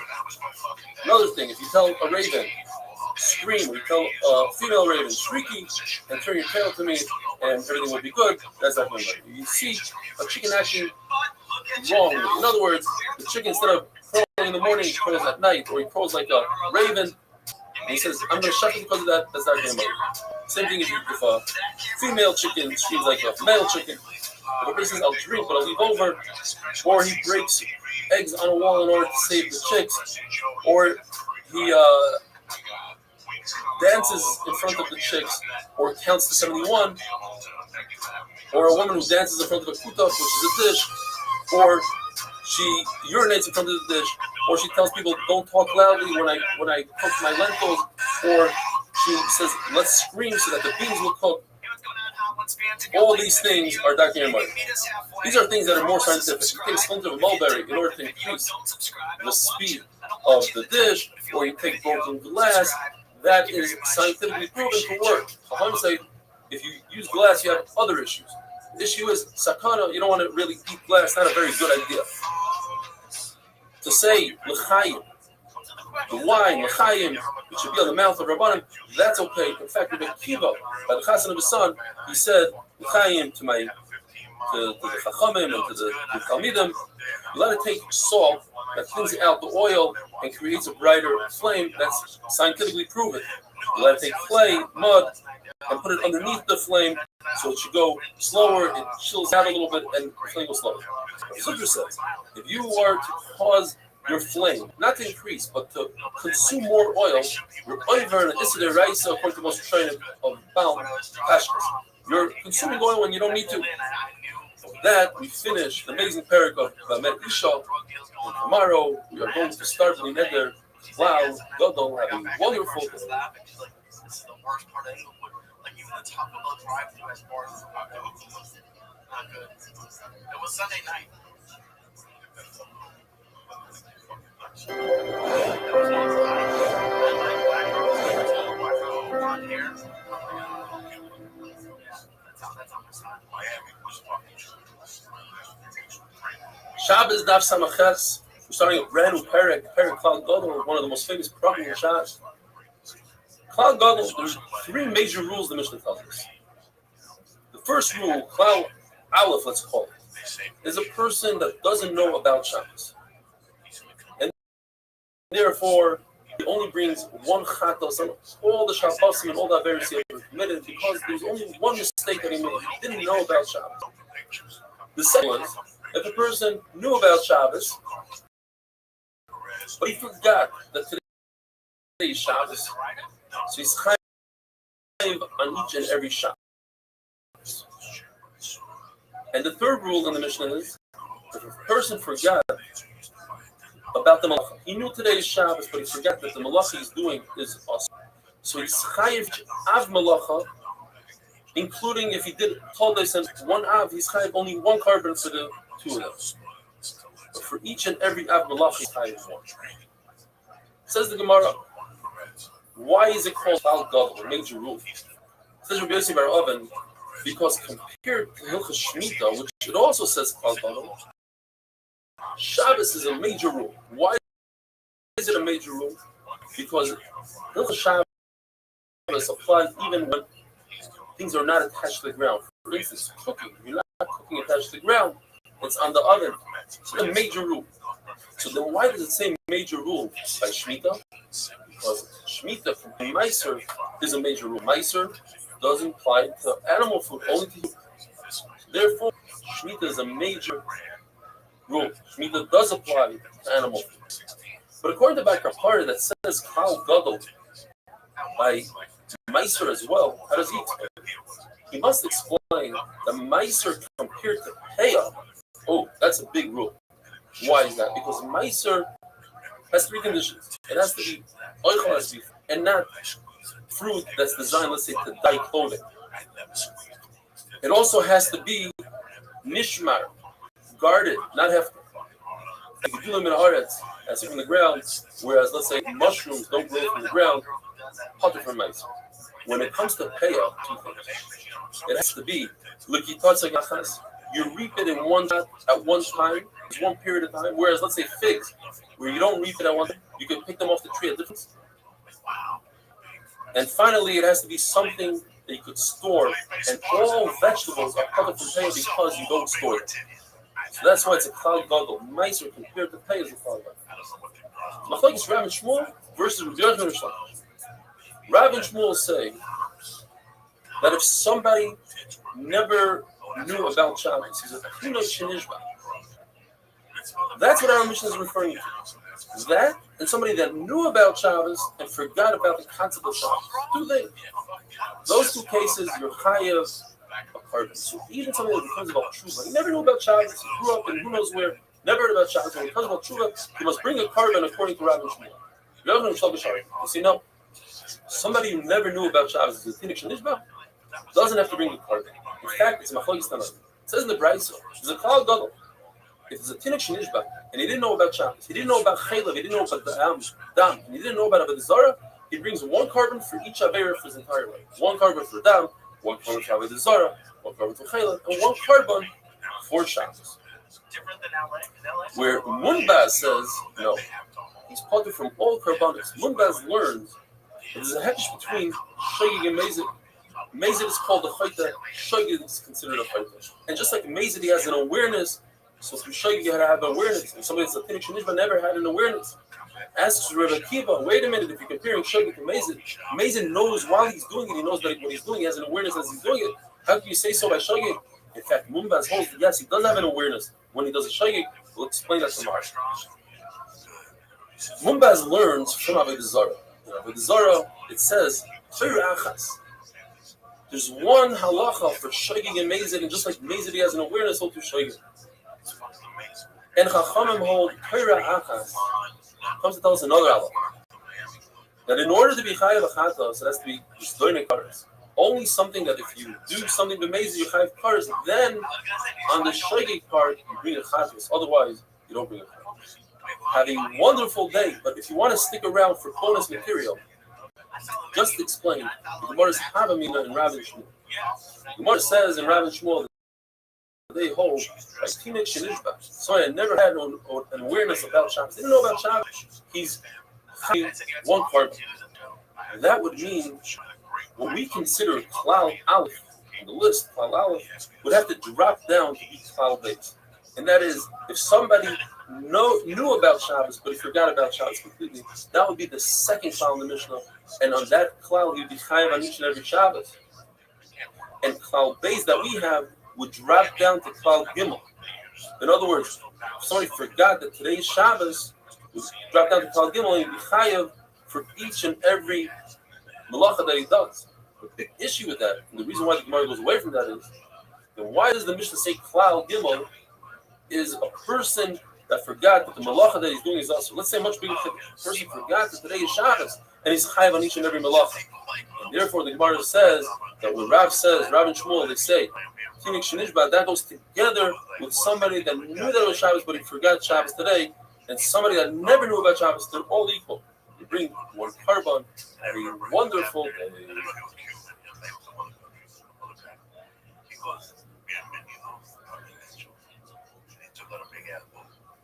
Then he gave me his card, right? And I still have the card. And the card says he does grocery, he does fancy, but the thing he put in the back. But what I'm reading to is, and he wrote it like this: PAR-T. Shabbos Daf Samach Tes. If someone were to ask you to define the word shogeg, you'd probably say shogeg means a person who doesn't know that the sever is also. Well, there's a three-way machlokes. Mumbaz has an incredible shita that shogeg means person knows that what he's doing is wrong, he just doesn't know he has to bring a carbon. That's considered a shogeg. In fact, there's a brayso that says exactly like Mumbaz. The brayso says, how do you define the perfect shogeg? Somebody that doesn't know it's Shabbos and doesn't know the malach is also. And how do you define the perfect mezid? Somebody that knows it's Shabbos and somebody that knows that the malach is also. And what if somebody knows one out of the two? He knows it's Shabbos, he doesn't know the malach is also. He knows the malach is also, he doesn't know it's Shabbos. Or what if he doesn't know you have to bring a carbon, which is exactly Mumbaz's case. And the Brisa says in all three of these things, you bring a carbon, he's considered a shogeg. Perfect proof for Mumbaz. Chachamim argue, they say no. Somebody that doesn't know that you have to bring a carbon is not considered a shogeg. So what is considered a shogeg according to Chachamim? Machlokes Rabbi Yochanan and Rish Lakish. According to Rabbi Yochanan, doesn't know about kares, forgets about the kares. According to Rish Lakish, you have to forget about the lav and the kares, two things. And he brings a pasuk. It says in the pasuk, Asher lo yiseh asenu b'shgaga ve'ashem. Pasuk is referring to lav and kares. He doesn't know both. That's considered a shogeg. So no. That pasuk is talking about a mumar, somebody that's off the derech, that does an avera b'shogeg. He doesn't bring a carbon. Why? Because even if he knew that what he was doing is wrong, he wouldn't refrain from doing the avera. So now that it's a shogeg, he shouldn't bring a carbon. Asher lo yiseh asenu b'shgaga ve'ashem. There's the Mishnah that says there's 39 melachas, and the famous question, why tell us the number? And Rabbi Yochanan goes on to explain, to tell us that if somebody did 39 melachas, he's chayav 39 korbanos. The big question is, how in the world is it possible for somebody to be over on all 39 melachas? The minute he doesn't know that there's 39 melachas, if he got all 39 melachas, then there's no Shabbos for him. He wouldn't be a shogeg. According to Rabbi Yochanan, it's understood. As long as a person forgets the Isser Kares, that's considered shogeg. So here's the case that he's chayav all 39. But according to Rish Lakish, that he has to forget the Kares and the lav. So in what is he exactly a shogeg? How does he know the Shabbos? The answer is that according to Rabbi Kiva, there's a 40th avera, the Iraisa, and that's Tchumim, to walk 2,000 amos out of Tchum. The only difference between Tchum and all the other ones is that Tchum doesn't bring a carbon. And he knew about Tchum, but he didn't know about the other 39. Shvuas Bituy, when somebody swears falsely about the past or about the future, he says, I ate this and that, or I didn't eat this and that, or he says, I am going to eat, or I'm not going to eat. There's a big chiddush in Shvuas Bituy. They have to bring a carbon, even though it's only a lab, you bring a carbon on a lab. Huge chiddush. According to Abaya, even Rabbi Yochanan, who typically says that to forget kares is considered a shogeg, but here, since there's no kares, to forget that you have to bring a carbon is not considered a shogeg, even though the carbon is a big chiddush. Now, what is the shogeg? Now, it's very easy to find the shogeg in Shvuas Bituy when it comes to the future. He swears he's not going to eat, and then he ate by mistake. So that's a shogeg. But what about the past? How is it possible to get a Shvuas Bituy in the past? When you swear, you have to be aware. And he wasn't aware that he didn't eat. He wasn't aware that he did eat. So what exactly is he swearing falsely by mistake? So one pshat is that goes according to Mumbaz, that he forgot that there's a carbon. But another pshat is that it goes according to Chachamim, that typically Chachamim hold that forgetting a carbon is not considered a shayk. Over here, by Shvus HaBitui, since that's the only thing you have is a carbon, that is the shayk. He forgot because the carbon here is a chiddush.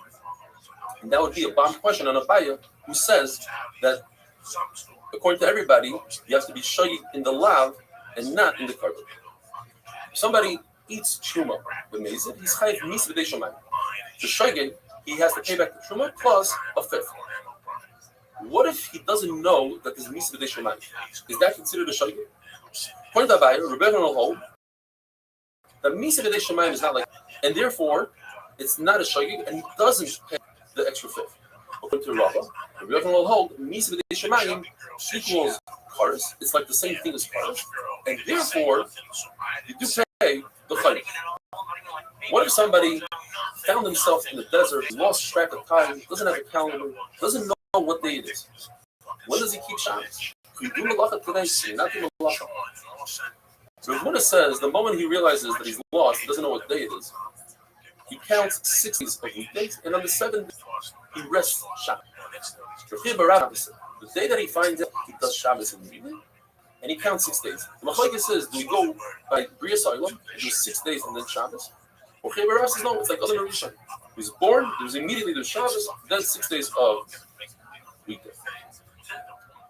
From the Brisa, there's a question on Chia Barab, because the Brisa seems like it says, you keep, for every 6 days that you keep one Shabbos.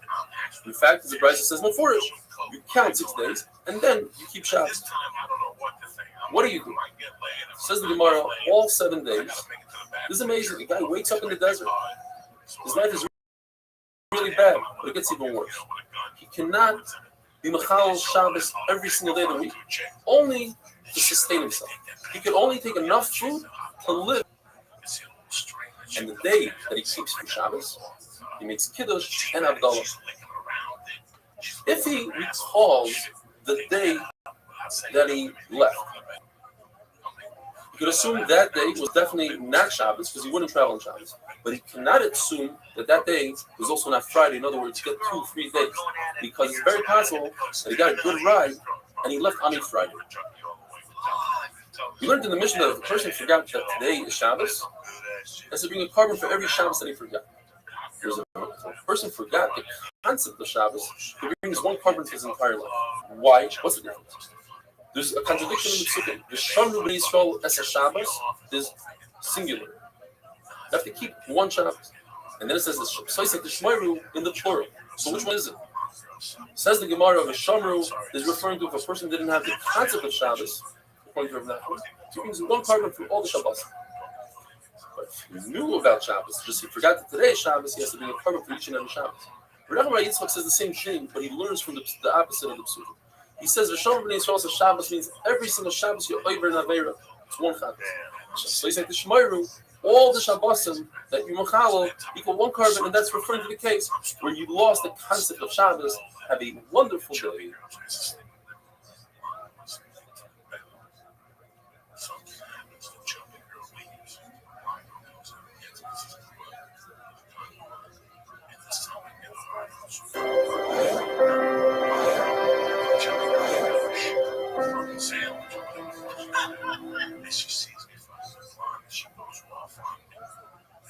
Shabbos Daf Ayin. I think it's incredible. We're already holding 69 daf into Masechta Shabbos. Unbelievable. We learned 3 rules in our Mishnah. Rule number 2 was that if a person knows about the concept of Shabbos, he just lost track of time and he forgot that today's Shabbos, even though he did many malachas that were usher, he only brings one carbon chatos. Every Shabbos he brings another carbon chatos. But if a person knows that today's Shabbos, he just forgot that the malacha of Koitzer is usher, that the malacha of Zereya is usher. He forgot that it's usher. So he brings on each and every malacha a carbon. The question is why? It says we're not very simple. If a person forgot that today's Shabbos and he did a few malachas, then he only had one forgetfulness. His mistake was one that he got to today's Shabbos. He brings one carbon. But if a person forgets different malachas, he forgot different things. So he has to bring a carbon on each forgetfulness. But how do we know that you're chayiv on each and every malacha? Perhaps all the malachas of Shabbos are included in one aveira, Chil Shabbos. How do we know to differentiate between malacha and malacha? Says Shmuel because it says Kol Oisa Melacha Yumas. If you do a Melacha b'mezid, you die, you get the death penalty. So then why does the Torah repeat itself and say Mois Yumas? The answer is because the Torah is not talking about mezid. If you can't be talking about mezid, you must be talking about shogeg. And the Torah says you shall die. What does it mean die? Not literally, but you take out of your pocket. For some people, that's like death. To spend money on a carbon oil. Torah says, Mois Yumas, you bring many karbanas on one Shabbos. There's a very famous machlokes in Shas. The Torah says, you shall not light a fire in Shabbos. But why did the Torah pick that melacha from all the melachas? It says, Rabbi Yossi Lilav Yotzos. All the 39 melachas, the other 38 melachas, if one does it, you get skila. Amazing. If you do b'mezid without Eidim and Asra, you get kares. And if you do b'shagi, you get a chata. Lighting a fire is different. All you get is a lab. There's no kares, no skila, no karba. Comes Rav Nassim and says no. The reason why the Torah points out Eish is to tell us l'chalik. Every single malacha, you bring it to your own carbon if you're over it, just like Shmuel says. It says Eila Hadvarim. Eila, Aleph, Lamed, Hey is 36. Hadvarim is 3. Why? Because Dvar 2. Hadvarim with Hey Yediyah is the third one. 3 plus 36, 39 melachas. If you do them, you're chayiv a carbon for each and every one. According to Rabbi Yossi, he learns this concept of dividing the melachas, and for each one you have to bring a carbon from the pasuk of the asa me achas mehe. He learns 4 dishes from those 3 words. Me achas, which is extra, mehena is extra, and he learns. Me achas means that if a person intended to write on Shabbos the word Shimon, the name Shimon, and he ended up writing just the first 2 letters, Shem, he's also over because that's all you need is 2 ICIs, and if you did Shem, Mishimon is chayiv. The mem of Mena teaches us not only always chayiv, but even for the Talmud. Then he goes on to learn Achas mehena means Achas shihi hena. In other words, if a person knew that it's Shabbos but he forgot about the melachas, he's chayiv for each and every melacha. This is what Shmuel was saying. Or hena shi achas teaches us that if a person forgot that it's Shabbos but he knew about the melachas, he's chayiv for Shabbos. Now the reason why Shmuel didn't learn from Rabbi Yossi's limud of 4 limudim from the Asam Me'achas Mehena is because he doesn't want to learn 4. He could learn 2 things. He learns the concept of Taldos, and he learns Shem Mishimon, but doesn't learn Achas Shihena Vehena Shiachas. Says Rabbi, what happens if a person did 2 things? He forgot 2 things. First of all, he forgot that it's Shabbos, and he forgot that a few of the malachas that he's doing are awesome. What comes first? If you say that a person that forgot Shabbos only has to bring 1 carbon, so even though that he forgot a bunch of malachas, he only has to have 1 carbon. Perhaps no. You should bring a carbon for each one of the malachas that he forgot. Rav Nachman wanted to say, since he forgot Shabbos, that's it. It's all over. All he has to do is bring 1 carbon. The fact that he forgot different malachas, he doesn't have to bring another carbon. Rav Ashi says, depends why he's retreating. If you tell him, hey, it's Shabbos, and he stops doing what he does, then he only brings 1 carbon. If you say, hey, you're doing a malacha and he stops, then he has to bring a carbon for each and every one. Says Ravina, that doesn't make sense. The reason why a person stops doing malacha is because he realizes that Shabbos. And Shabbos means that you can't do malachas. They're one and the same. So therefore, he says there's no difference, and you only bring 1 carbon. As we had yesterday, the Mishnah in this paragraph later on says there are 39 malachas, and the Gemara asks the question, why does it say a number? We know how to count. It says Rabbi Yochanan to tell us that if you do 39 malachas, it's possible up until 39 malachas. You're chayav up to 39 karbanos in 1 helam, in 1 awareness, 1 Shabbos. Now, if we hold like Rabbi Yochanan, that knowing that what you're doing is wrong, just you forgot that there's an Isser Kares, and that's considered. That's an awareness. You're aware that there's a Shabbos. You know that it's Shabbos today because you know there's an Isser. But according to your Shlokish, that in order to be over Shogeg, in order to be over 39 malachas, you can't know that it's Asur B'chlal. You don't know that there's a Lav, and you don't know that there's a Kares. So then, he's not aware that it's Shabbos. And we said if he's not aware that it's Shabbos, he only brings 1 carbon. So how is it possible that he's chayav 39 karbanos? The answer is because Rish Lakish is going to hold, like we said yesterday, like Rabbi Kiva. Rabbi Kiva holds that in the Raisa there's an Isser Tchumen. You can't go out of 2,000 amas from your domain. So that's number 40. You just not have a carbon. He's aware of Shabbos in the fact that you can't walk more than 2,000 amas. But he forgot about the 39 malachas. That's how he's chayiv 39 karbanos. Have a wonderful day. When I closed the door to the green room, I realized who she was. Oh my God, that was a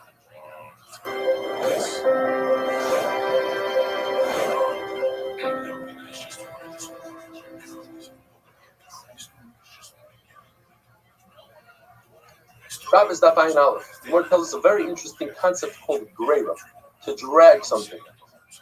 If somebody did tzira and china, he reaped and he ground two separate malachas, but not knowing this. You bring one for those two malachas. And then in one awareness, he continued doing those two malachas. He did tzira and china again. However, this time he didn't realize that tzira and china are asr, they're malachas. The halacha is you bring one carbon, and that's enough for all four malachas. Why? You bring the carbon on the first tzira. Tzira and the tzira below it are all the same. They all happen in one awareness. If a person has 10 malachas, the same malacha, all in one awareness, you bring one carbon. The top box, tzira and china, they are goyer each other. Tzira pulls the china to it. So one carbon is enough for the tzira and the china on the top box, because they all happen in one Shabbos, and forgetting that it's Shabbos. And once the carbon works for china, it works for the china below it. Machlokes is in another case, the same exact case, but his yediyah, his knowledge of what happened, occurred first to the tzira that he forgot that the malach is also the bottom box. Now, the bottom box is not connected to china. They're separate boxes because the two malachas are individual. Therefore, Abaye says, you go upwards. Tzira and tzira, we said, happen in one awareness, one carbon for both. Then it turns left. It goes from tzira to china. That even rubber. The question is, now that china is involved, do I go downwards to the china below it? According to Abaye, you do two grades. You go from tzira to china, and from china to china, two grades.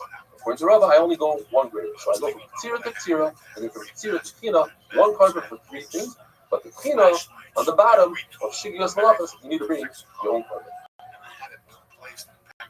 If a person ate two zeisei chela, 2 olives worth of chela, 1 and 2, and then he had a knowledge that he ate zayis number 1, and then he continued eating a third zayis.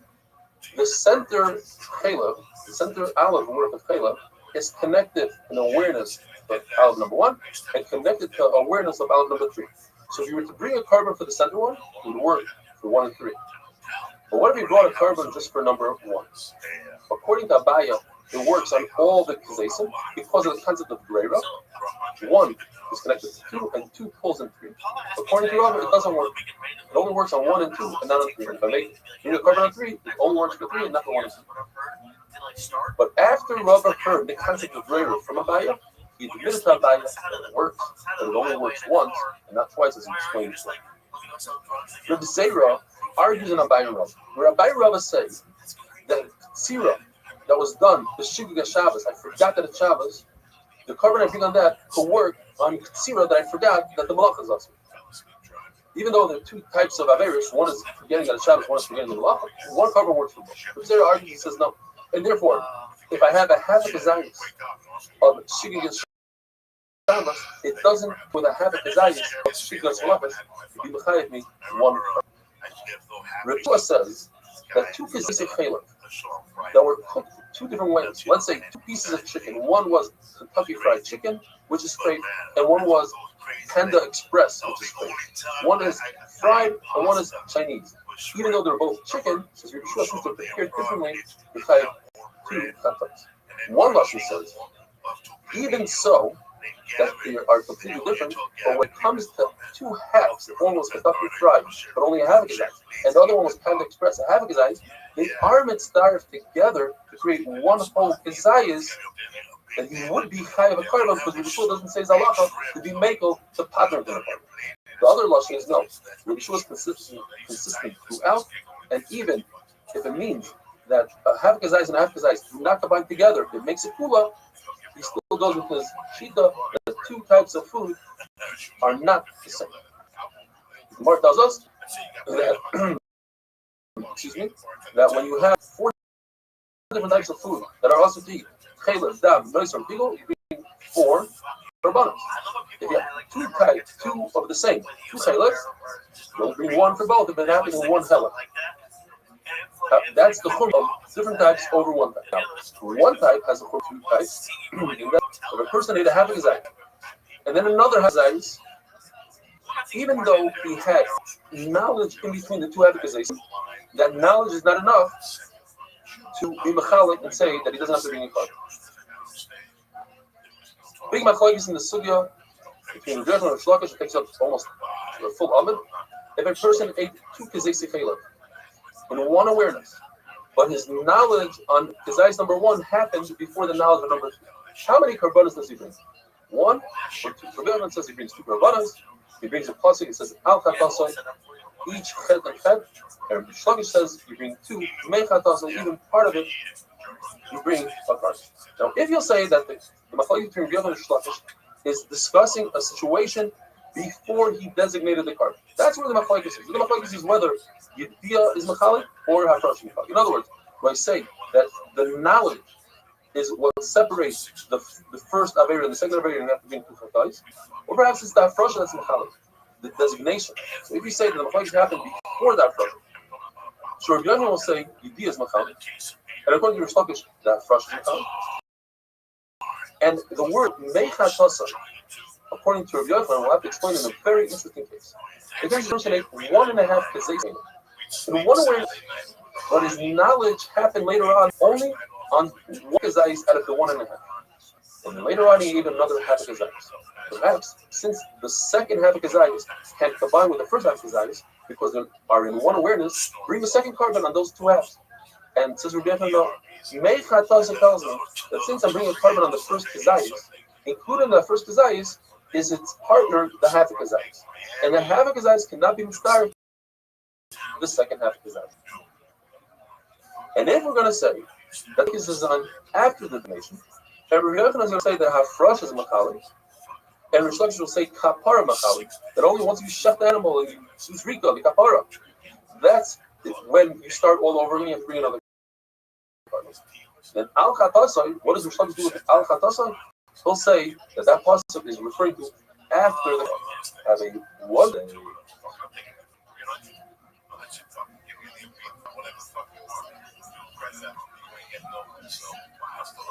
I thought about doing that for those $99 flights to Hawaii.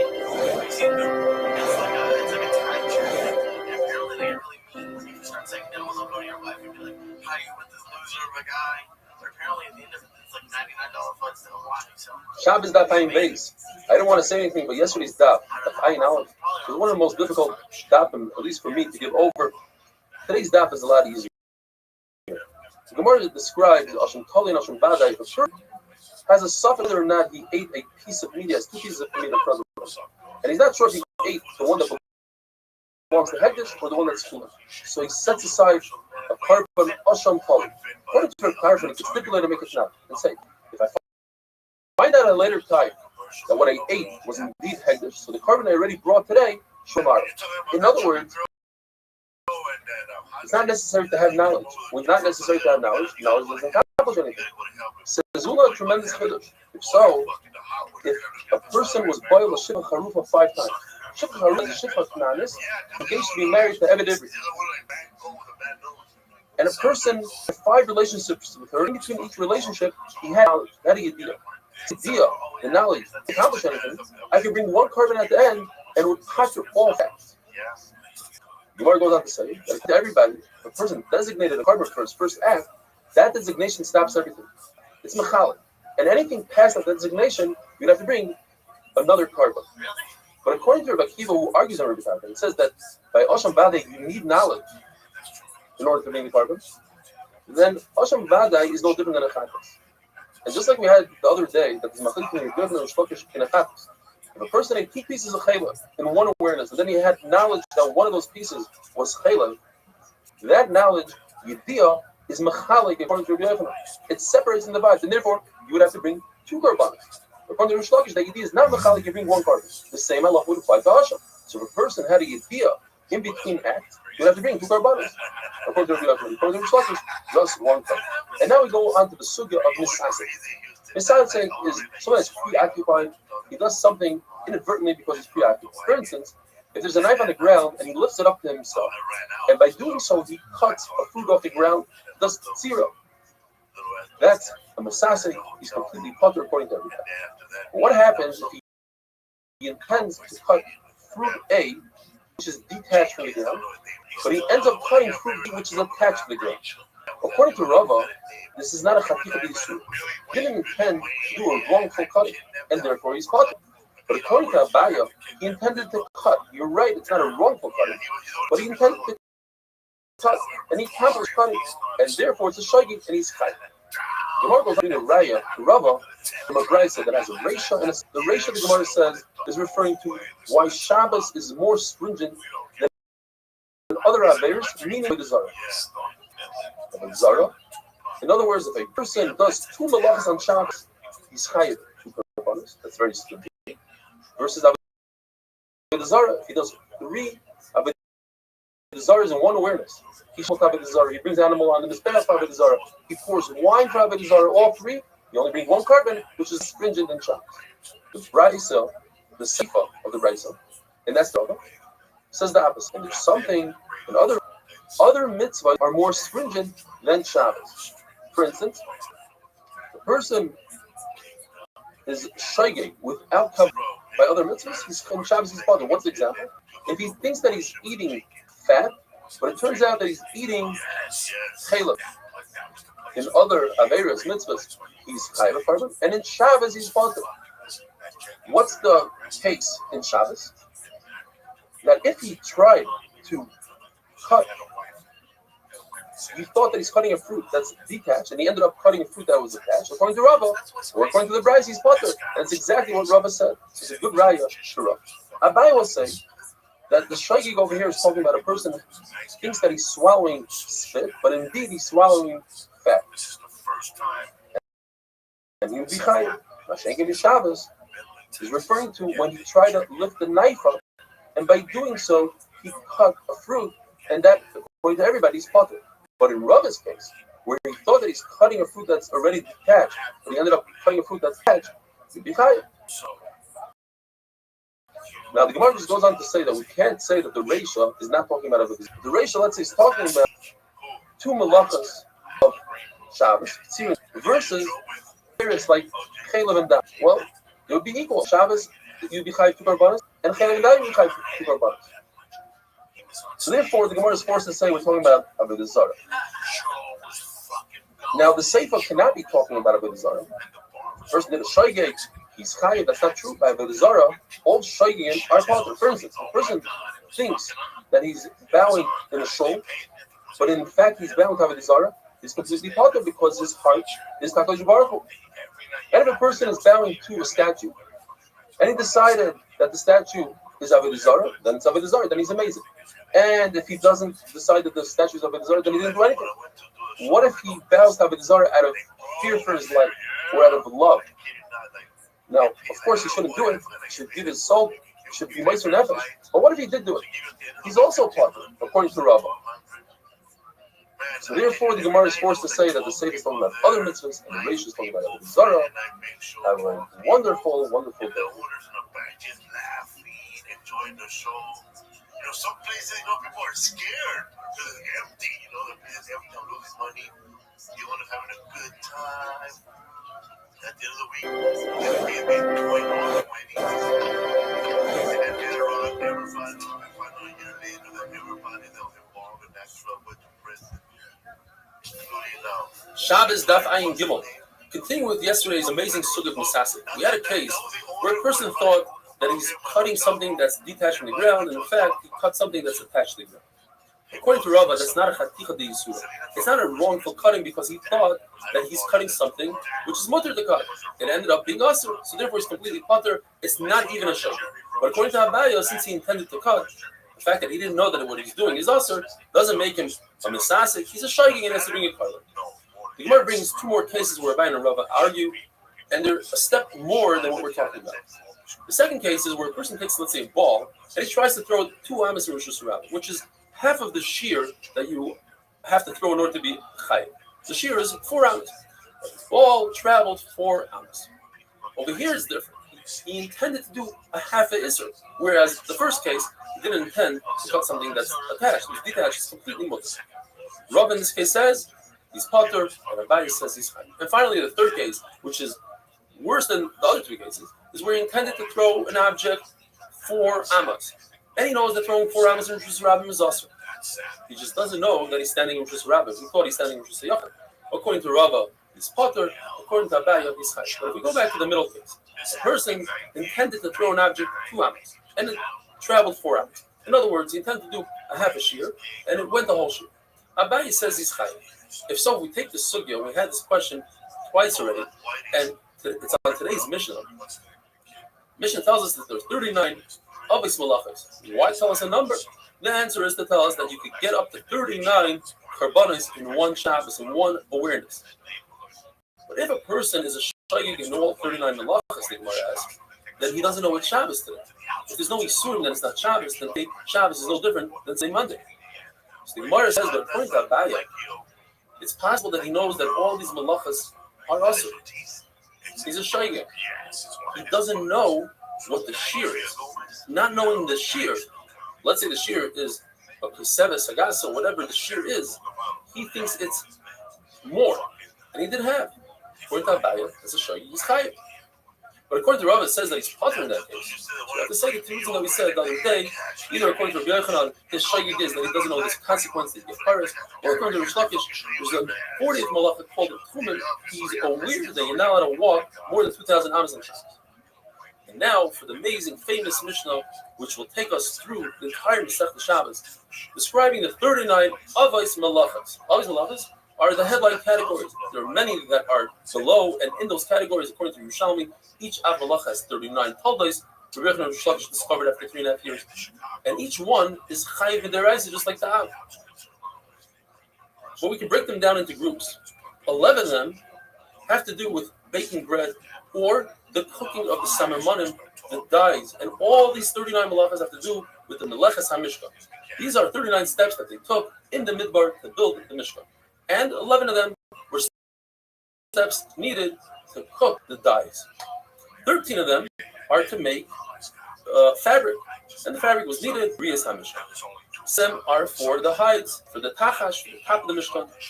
2 of them are for the kairos. The kairos had words on them. There's the ksiva and there's the mechiko. And then there's another 6 that have to do with nets, with tying and untying, lighting a fire, and mechaba to take out into another rishos makom package. And let's start with lechem, with the bread. The first step is you have to sow the field, you have to plant, and then you plow the field. We're talking about in Eretz Yisrael, they plow first to soften up the ground, then they sow the seeds, then they plow it again. And the chiddush is that even the second charisha plowing is considered av malacha. The next one is, well, we discussed zereya, sowing, and the Gemara tells us that that includes also zoymer, which is pruning trees. When you cut down a branch, the branch grows even more, so that's lighter planting. Noiteya is when you plant a sapling of a tree. Maverick is when you take a vine and you put it into the ground. Market is to graft. All these are all under one umbrella of Av Malacha. If you do all of them, you only chayav one carbon. Chayrish, as we discussed, is the plow, but that includes also chayfer to dig and chayretz to make a furrow, and they're all considered one malacha. You do all 3 of them, you chayav one carbon. Chaytzer, to harvest the wheat, and that includes boitzer, anavim, grapes, boider tmarim, dates, masik zaysim, olives, and figs. They're all considered one malachi. Do all of them in one Shabbos, one awareness, and 5 one carbon. Ma'amer means to gather and to make a pile. Rava says that it includes things that are not Gidulei Karka, like gathering salt in a factory, piling it up in a pile. Abai says it's only Gidulei Karka, something that grows in the ground. Dash, to thresh, to separate the kernel from the chaff. That includes menafes and menafes, that's the beet flax and cotton. It's considered one melacha. If you do all three of those, you have one karka. If somebody is zomer, he prunes a tree, cuts a branch, and he has two intents. One is he wants the wood, and the other intent is he wants to grow more. So he's over on two malachas. And the same would apply to aspasta. If you have straw for an animal, you cut it and it grows more. You want it for your animal, you want it to grow more. And the same thing with beets. You chayiv for chaitzer and noitaya. You're planting. In other words, you want it to grow more, and you want the actual item. If you have a small pile of dirt, it depends where you are. So it's all in the intent. If it's in your house, you want your floor to be flat and straight. That's boina. And if you are in a field, that's chayrish because you're softening up the dirt for seeding. If you have a small hole in the ground and you fill it up, if it's your house, that's boina. You're fixing the floor. And if it's in the field, it's chayrish. An amazing shaila. You dig a hole in the ground, not because you want the hole, but because of dirt.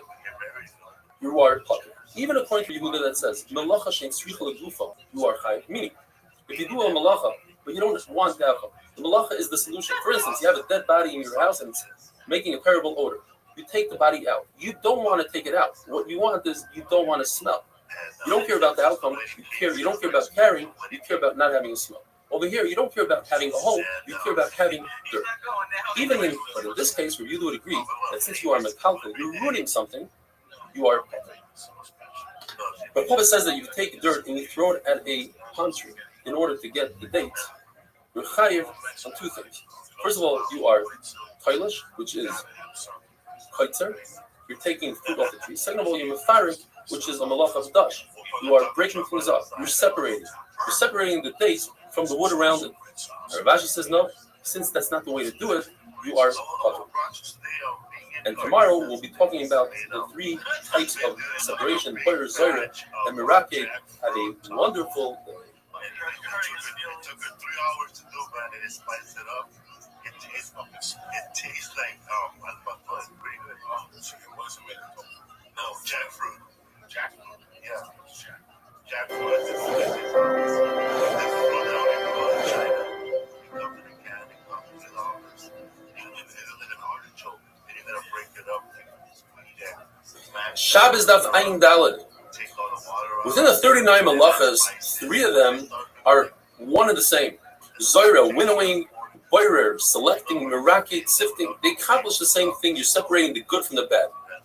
Yet, since they are 3 necessary processes in the making of bread, the Mishnah brings them down to tell us that if one were to do all 3 in one awareness, you were to bring 3 separate korbanos. Kaitish, pounding, should be another malacha. It's something that is necessary to make bread. It says abaya, but since poor people skip that process, the Mishnah skips it as well. It's not one of them. Don't tell me that it's because there are only 39 malachas and Kodesh will be the 40th, because since we have 3 separating malachas, you can take one of those 3, take it out of the Mishnah, put Kodesh in instead. The Gemara brings a brisa that's a riddle. And there are 5 attempts to solve the riddle. But what we could take out from those 5 attempts are 3 major halachas regarding boirer on Shabbos. You could do boirer on Shabbos if it's if it's food from within the waste and not the waste from the food. And if you do it biyad with your hand and not a kli, and if you do it la'alter for immediate consumption and not for even that day Shabbos, but later on. What are the 5 attempts? The first attempt was, the brisa says that if you have food in front of you and you could do boirer and eat it, you could do boirer and give it to your friend, and then the brisa does a 180. You cannot do boirer, and if you do boirer, you have to bring chatas.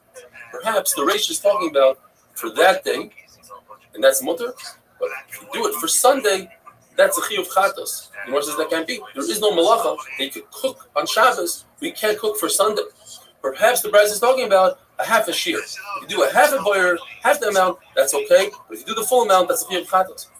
Chatzi shear also in Torah, the Gemara says it's impossible. There is no melacha that you could do a half of it. Even a half would be awesome in Torah. You just don't get a punishment. Perhaps The Bryce is saying that you're allowed to do it with your hand, but if you do it with kanan v'tamchoy, that's only Issur D'Rabbanan with a funnel or with a plate. That's kilachar yad. That's not the real way of doing fire. But if you do it the real way with the real sifter, a napol kvara, that's the Issur D'Oraisa. Gemara says, but it doesn't say anything, any mention of kalim in that brayso.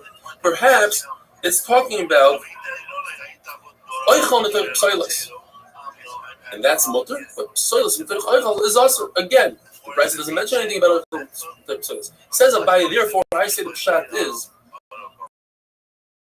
la'alter. It says in the brayso that you eat it, meaning immediately. If you eat it immediately, that's okay. But if you do it for later on during the day, that's Issur Boyer D'Oraisa. The Sharm explained that Abaye agrees to the concept of biyad and oichal psoilos. He just adds that you need also miyad.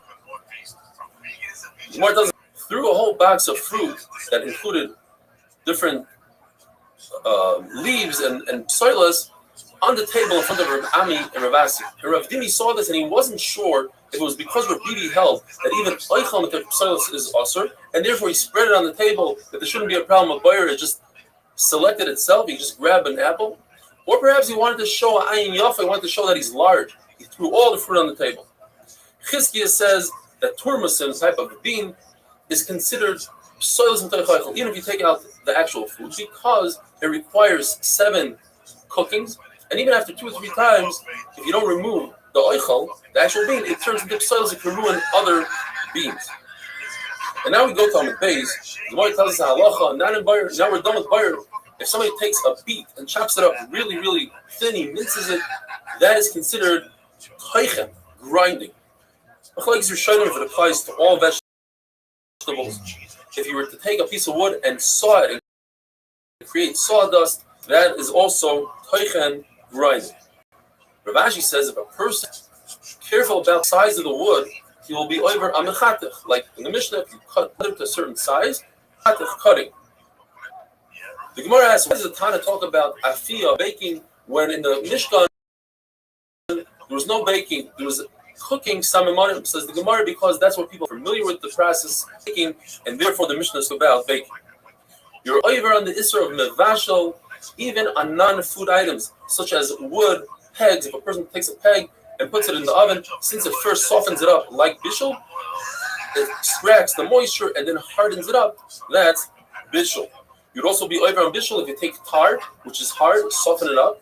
Even though later on it becomes just as hard as it started out with, it's still considered bishul because you softened it up.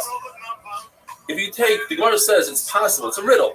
How do I get to 7 different malachas if I make a barrel made out of earthenware? Says Gemara, it's possible to be over on teichen, the dirt, boyer the dirt, merakid, you sift out the dirt, lush, you knead the dirt, memached, you smooth it all out, you light the fire of the oven, and then you're mevashel it. If you were to make a real oven out of earthenware, you'd be over on one more called makeh b'patish, whereas a barrel doesn't have makeh b'patish because it happens by itself in the oven. There is no bonus, says Rashi, because there's no binyan b'stira when it comes to kelim.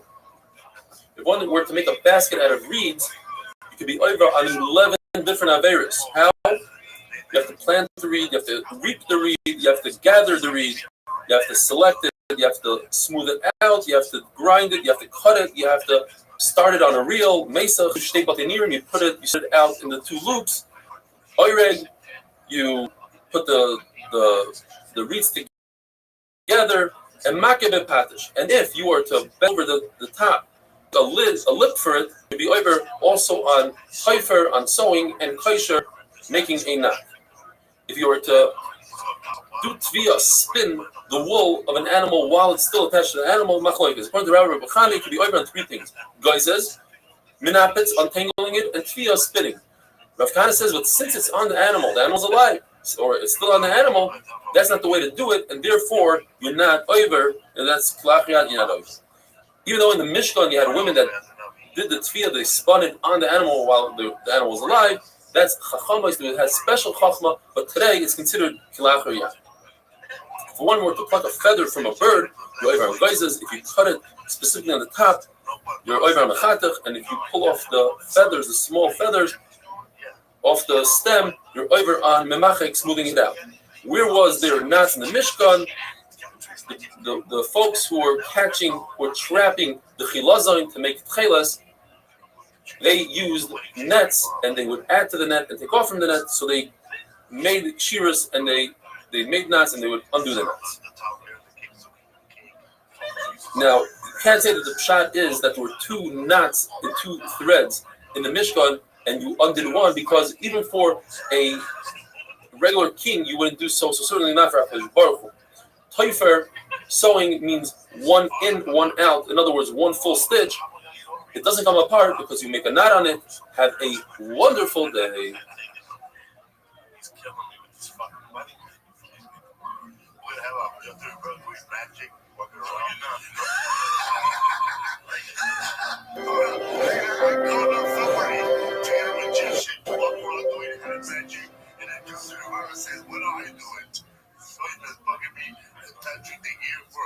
Shabbos Daf Ayin Hey. One of the Lamatas in the Mishnah is Kireya al Manas Litvar, tearing in order to sew. Where in the Mishnah do we find this? If a worm, for instance, made a hole in one of the panels, we don't just leave it as is and sew it. We tear it even more in order to make a proper stick. Rav Zutra heard three things from Rav at the same exact time, and they are seemingly connected. If a person takes a thread and tightens the thread in order to pull two pieces of garment together, that is considered sewing. If a person learns Torah from a Magash, what is a Magash? Machlokes, he's Chayev Misa. Rav says a Magash is a Megader, somebody that constantly talks about it with Zara, and the concern is to influence you. Zara. We see that Rav says that a person one thing is Chayev Misa. I'm not talking about a Machashev, a sorcerer, because it's not also to learn from a sorcerer in order to understand what you do and how to prevent it. But it is also to learn Zara. Shmuel, on the other hand, says a Magash is, another thing he said is that if a person knows how to calculate mazalois and kufais, the constellations and those sort of things, and he doesn't do so, he's over on the pasuk the beautiful creations of HaKadosh Baruch Hu. They don't see when they don't see his handiwork, and therefore it's also to talk to such a person. Rabbi Yochanan says, in fact, it's a mitzvah to calculate kufais and mazalois, as it says in the pasuk Shmad Masisim Ki Chochmaschem Uvinaschem. This is your chachma. Towards the nations, explains Rashi that you will know through the mazalois when it will start raining, when it will be hot, etc. One of the malachas in the Mishnah is hatzot tzvi, capturing an animal, a deer. Included in that is trapping a fish, a chilazoin, the snail that you make the tailors from. If you squeeze the dye out of the chilazoin, you're not over on dash, according to the Tanakama, which is threshing. Dash is only in the Gidule Karka, something that grows from the ground. The argument and says you can do dash even on an animal. You're not over on the Tilas Neshama, although you killed this snail, you're not over on the Tilas Neshama. Even Reb Shimon admits by Resha that if you were to chop an animal's head off and said, I didn't mean to kill it, you know that obviously he's going to die.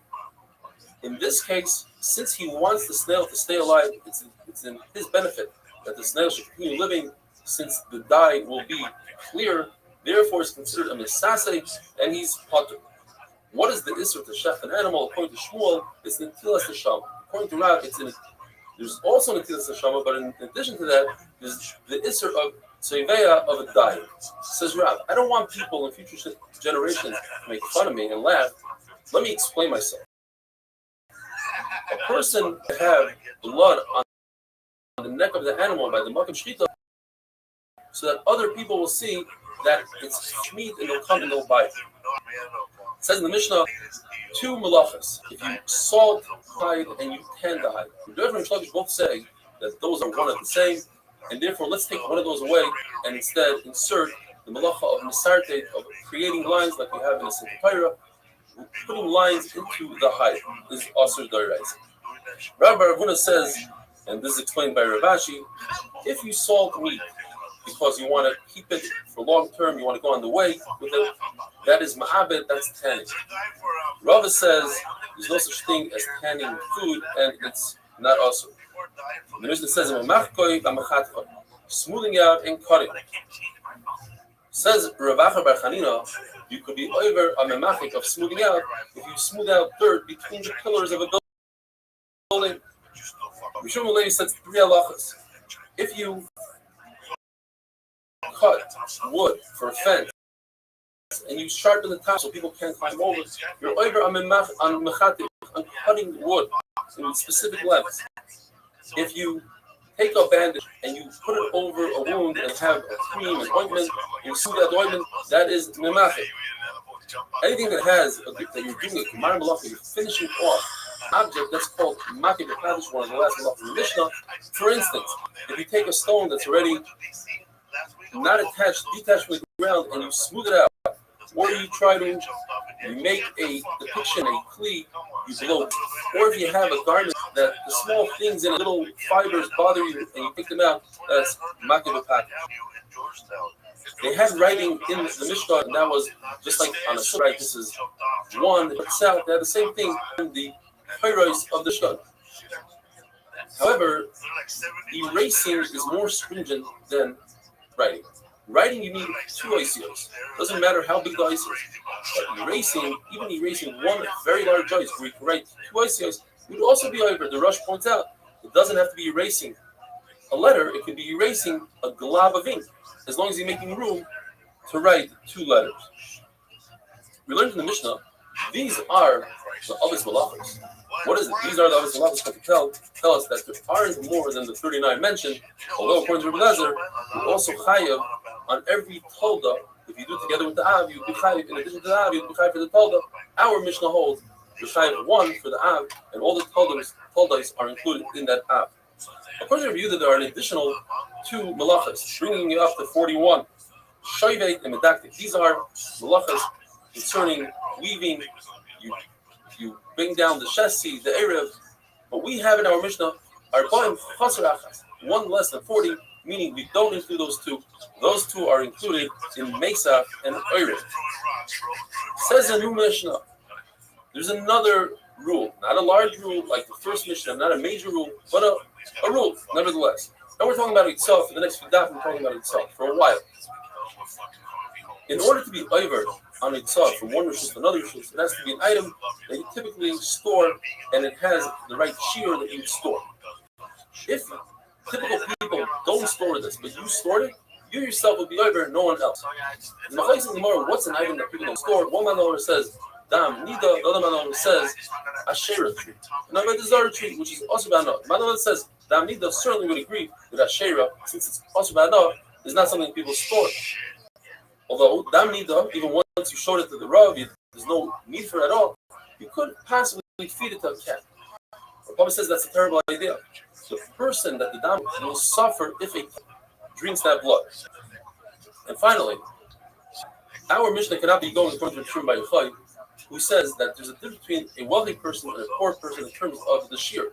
Different people need different amounts, and our Mishnah argues and says everybody has the same shear. Have a wonderful day.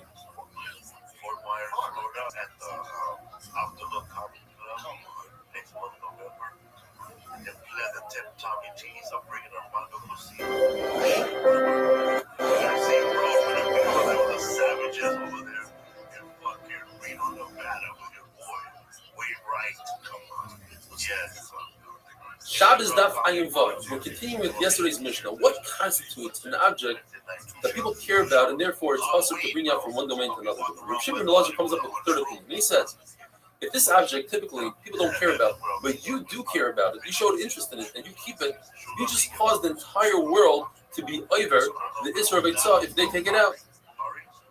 Says the Mishnah, when it comes to animal food, what's the shear? Says the Mishnah, well, it depends on every type of food and who eats this food. For instance, if you're talking about teven, which is the top part of the straw which cows eat, then it all depends on the cow.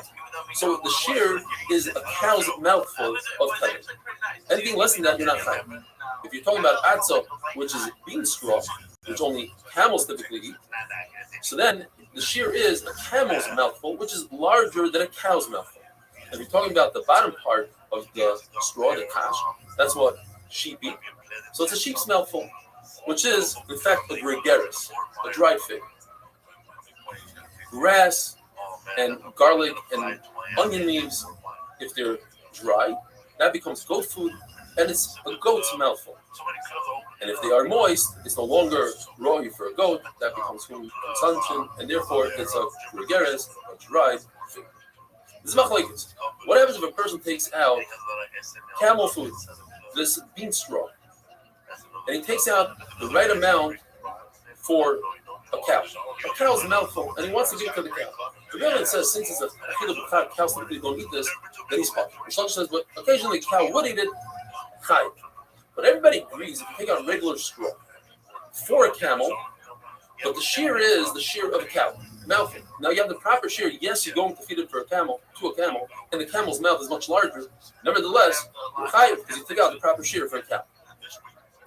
All these different foods in the Mishnah do not combine one with another, unless you're taking the more chomer to combine it with the less chomer. For instance, if you're dealing with camel food, and the shear is a camel's mouthful, it's a lot, but you're missing a half a dried fig, and you take sheep food, which all you need is a dried fig, you take a half of that and add it to the camel food, then you have a full shear. But if you do the reverse, you're missing a half a gregaris for sheep food, and you try to take a half a gregaris of camel food of bean straw, that's not going to work.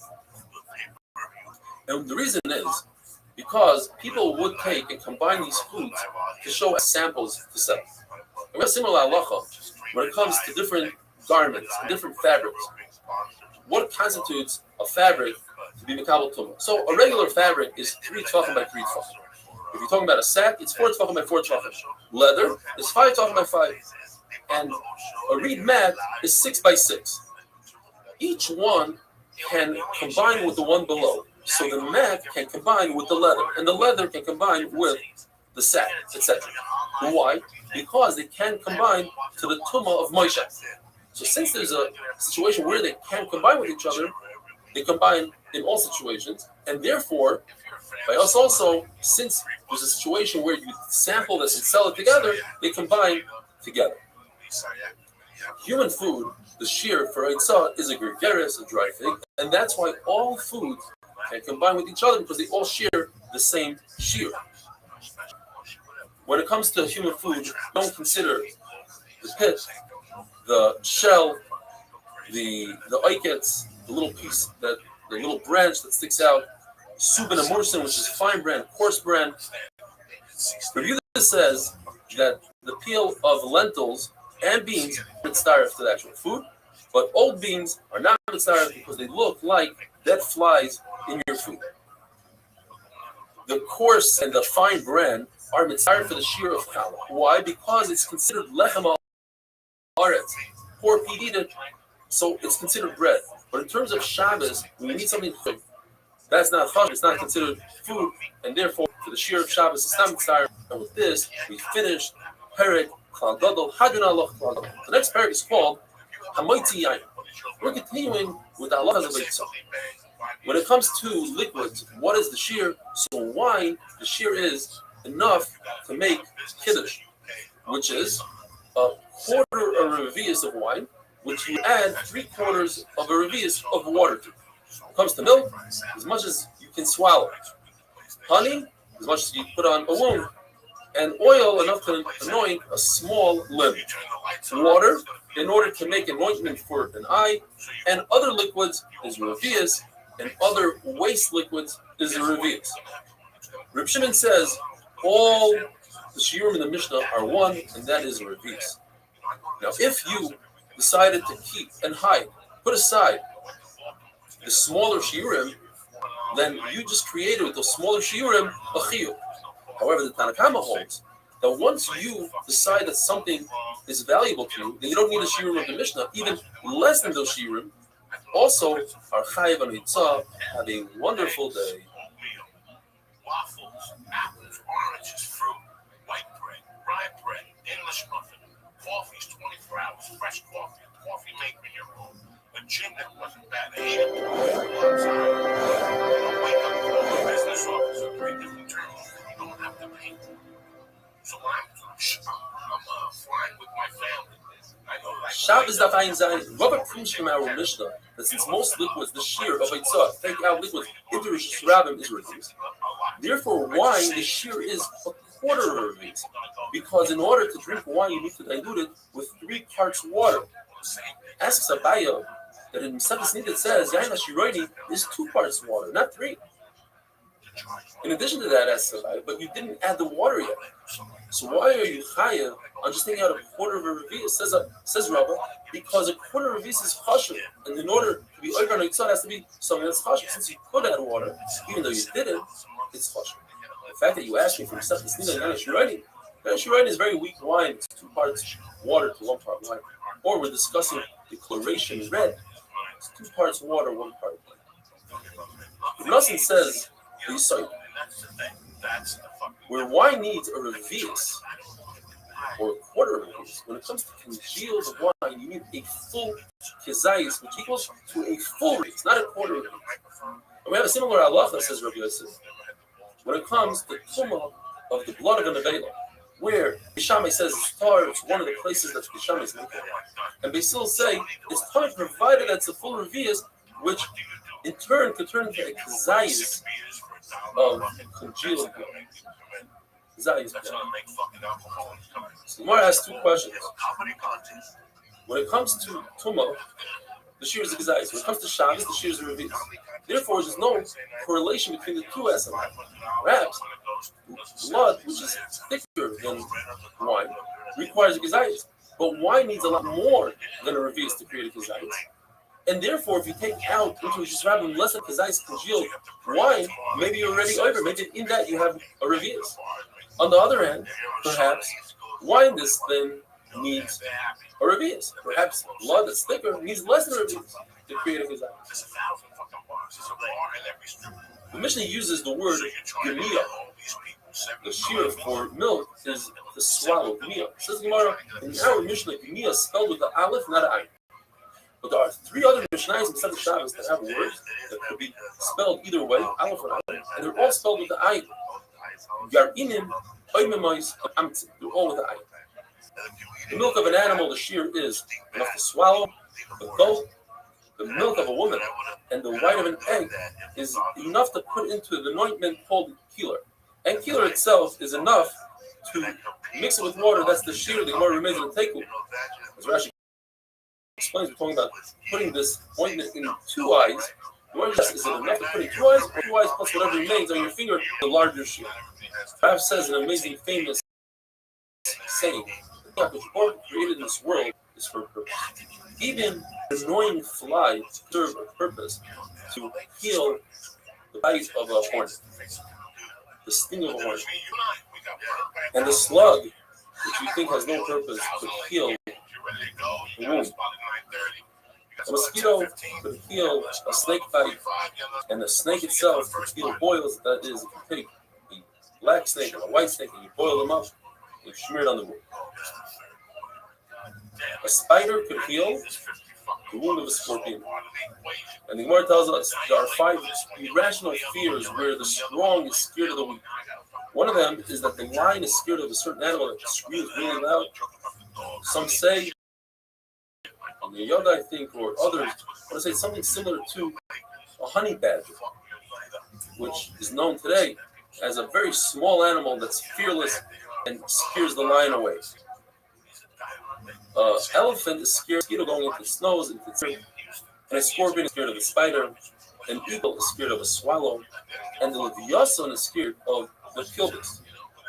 There are 3 animals that, as they age, they get stronger. A snake, a fish, as we know, gets larger as it grows, as it gets older, and a pig. The Zera bumped into Rabbi Hugo, and he looked like Rabbi Hugo was in a very good mood. And he figured now is a great time for him to ask all the questions in Yonei D'Alma, things that seem mundane. And he started off asking him, why do the goats go in front of the sheep? He said that's a clear sign. Goats that are dark are like the fish of the darkness, then came the light. Why do sheep have a tail that covers their rear where goats don't? He tells them because we use the sheep's wool for clothing, we cover ourselves, therefore the sheep covers themselves. Why does a camel have a very short tail? Because he eats the thorns. His dwarf doesn't want his tail to get stuck in the thorns. Why do cows, bulls have long tails? to swat away the flies in the swamps. Why do grasshoppers have very flexible antennas? Because they jump around in tough trees. If they were harder, they would break off. If someone wants to blind a poor grasshopper or an ant, he can remove his antennas. Why did HaKadosh Baruch Hu create the eyelids of a chicken and they go from the bottom up? Look at all these questions that he's asking him. He noticed all these things in the Bria, and he wanted to hear an answer. And if you look at the Marsha and others, explain the deeper meaning behind these questions and answers. It says HaKadosh Baruch Hu didn't want the chickens to be blinded by the smoke that comes up, and chickens roost on higher places. And then he asked him the meaning and the significance of somewhere around 15 words in Aramaic. For instance, he asked him, what does Dasha mean? What's the meaning of Dasha, door? And he says, Derech Sham. You go through there. And why is it called a Darga, step? Derech God, you go to the rooftop. And in the mission we learned that Shem and oil, the shear is anoint a limb, says the Gemara. It's a small limb of a small child, says Rashi. One part of a child's finger, that's a small limb. Have a wonderful day.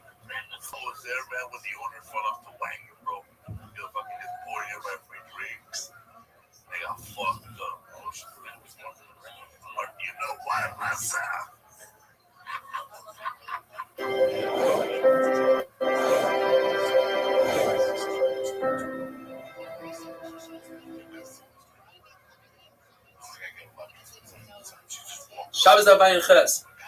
Different items have different shiurim for taking out, being over and Eitzah, and Shabbos taking from one rishus to another rishus. So if there's a common use for one item, but a not so common use for the same item. For instance, milk and wine have the common use of drinking. The not so common use is adding it to medicine. So we go with the common use, even though that means it's a kula. You'd have to take out a lot more in order to be over the serve Eitzah. What if one item has two common uses, but one is a larger share, one is a smaller share? We go with the smaller share, l'chumra. For instance, honey. You could use it for eating, you could use it for medicine. We'll go with the smaller share of medicine, you're over right away if you do the smaller share. So the question is, why is it water, which is common use is to drink, not so common use is to add it to medicine? Why do we go with the not so common use? It says Abayim, because we're talking about in Gulf, they're very poor, they use water for medicine, so it's common for them to use the medicine. Rabbi says it goes anywhere. We're not just talking about Gulf. And since most people don't use wine and milk for medicine, since it leaves some sort of film on the eye, they all use water. Therefore, it's common. We see from here a very important concept. Obviously, many more people drink water than adding water to medicine. Yet, since in medicine it's common, it's considered two common things, and we put them more chomer. Blood is also revius. It says if you're using blood to heal and call it birkis, you use wild chicken. Also in Hebrew, it's known as a gififat. In English, shakupi, or something like that. You use it for enough blood for one eye. If a person has a cataract, they use enough blood from a mole for one eye. Moles are found inside the house. Cataracts are inside the house. Birkis is a protrusion in the eye. The gififat is outside. That's how you remember which blood goes to what. If a Rebbe tells a Talmud, hey, to make me some room, takes some of these items out, and he takes a common item that people keep and are interested in, and he takes it into Rishis Rabbim, of course, he's chayav. What if he takes an item that nobody, he's chayav? According to Rashi, because this goes according to Rishim Elazar, who holds that once one makes an item important, it becomes important. Tosis says it can go important. But once a Rebbe makes it up, his Talmud automatically thinks it's important as well. Agreed to Rishim Elazar when it comes to wastewater, the shear is a revius. What can you do with wastewater? You use it to knead clay. Now we do find that the shear for kneading clay is a lot less. The size of the opening of a hole where you put the bellows into an oven. That's if you already have ready-made clay. Then the shear is much smaller. But no one is going to go through the tircha and the burden to start making clay from scratch unless it's a much larger shear of a revius. And we find that concept later on tomorrow's daf as well. Says the Mishnah, when it comes to rope, the shear is enough rope that you can make a handle for a basket. When it comes to gemi reed, it's enough to make a loop on a sifter to hang up. Now, nobody uses rope on a sifter because that could scratch the sifter. According to Rabbi Yehuda, enough reed to take a measurement of the kid's foot. So you can go to the shoemaker to make him a shoe. paper, enough for a receipt that you paid your taxes. Once you show the tax collector that you paid your taxes, the receipt has no value. According to Rabbi Yehuda, it does have a value. Why? A number of pshatim. According to Rava, we're dealing with the main tax guy and a smaller tax guy. The main tax guy gives you a code, so you can use that code. You don't really need a receipt. According to Abaya, the tax guy, the main guy, has runners. And if the runners catch you, you want to produce a receipt. According to Rabbi Yehuda, according to Tanakama, you don't really need to produce a receipt. You just go back to the main tax guy, he'll recognize you. And Rav Ashi says people want to keep tax receipts according to Rabbi Yehuda, so you can show them to other tax collectors, and they'll see that you're a trustworthy person who pays taxes. Once you erase a paper, it has no purpose. You can't write on it again. So what could you do with it? You could cover a small flask, so the shear is the size of a small flask. When it comes to leather, if it's semi-tan, you can write a kameh on it, so it's the size of a kameh. Chlaf, which we write tefillin and secretaries on, enough to write the smallest part of tefillin, Shema Yisrael Hashem Elokeinu Hashem Echad. Ink, enough to write 2 large letters. Chol, which is makeup for the eye, enough to do 1 eye. Glue, enough to catch birds. Sulfur and tar is enough to make a hole in a jar so the sulfur can come out, and then you plug it up with that sulfur and tar. Wax, enough to plug up a hole. Small hole. Crushed brick, enough to put on the opening of the oven that makes gold. And Rita says, in order to make the feet, the tripod on the cord, which is also called in Aramaic sid, lime, which girls use to remove hair, enough to put on 1 small joint of a girl. Rita says enough to put on the hair to make the hair lay flat. And according to Nehemiah, enough to remove the hair in this area. The hutzim, which are lulav leaves, that you make, let's say, choshelat, is enough to make a handle for a basket. Suvim or sieve are the strings that go around the country. People will put them in a funnel, and that would catch the sediments of the wine. Oil and grease, enough to put on the back of bread when you put it in the oven so it doesn't stick to the side of the oven. The size of a cellar, which is a gerres. Cotton to fill a ball, which is the size of a walnut. If you take out a shtar that says, "Oh, somebody owes me money," it has value. But once it's already paid, according to Rabbi Yehuda, you still chayiv. According to Tanakam, you're called similar to the machlokes we had before. Rabbi Yehuda says you're allowed to keep a shtar chayiv. There's no way to say, so it has value for you. According to Tanakam, you're not allowed to keep a shtar chayiv around. It could bring problems later on, so it has 0 value. According to Abaya, everybody admits if the shtar was paid off, you're not allowed to keep it in your possession. The machlokes says, what happens in a case where the loiva admits that he wrote a shtar? Does he have to be mekayim that shtar? Does he have to make a new document stating that the original shtar is a good shtar? According to Rabbi Yehuda, since he does not have to produce such a document, so the original shtar has value. And that's why if you take out the original shtar, you are chayav. Rava says everybody admits you have to be mekayim it. Machlokes says, what happens if the loiva doesn't want to pay? And meanwhile, the loiva produces the shtar. And he takes it out into his surab. Since that shtar has value now, because he could use it to collect, and without it he cannot. Therefore, he's chayav. Rav Ashi says we're talking about the loiva, not the malva. We're talking about a special document that the loiva has in his possession that says he paid off already. And he uses that document to show other lenders that he's a trustworthy borrower, that he pays off his debt. And therefore, it has shavios, it has chashivos, and you're chayiv, you take that out, and you're surrounded. Have a wonderful day. I got caught in the rent, bro. The rent is going up. That's just the way it's taking the people out. So I was caught into that shit that I was fucking scared. I fucking the one took me 100 yards. Oh man, I sweat sideways. Shabbos daf ayin tes. When it comes to hide leather, the shear is the size of a kameya in order to be over mitzvah. From going from one domain to another domain, you have to take out the size of an emulet. Not only that, says Rav Nachman, this size of an emulet applies to everything. Whether this piece of hide is tan untanned, you want to tan it, you don't want to tan it. Not only that, if you're tanning hide, what's the shear to be high for tanning? The size of an emule, of a kameh.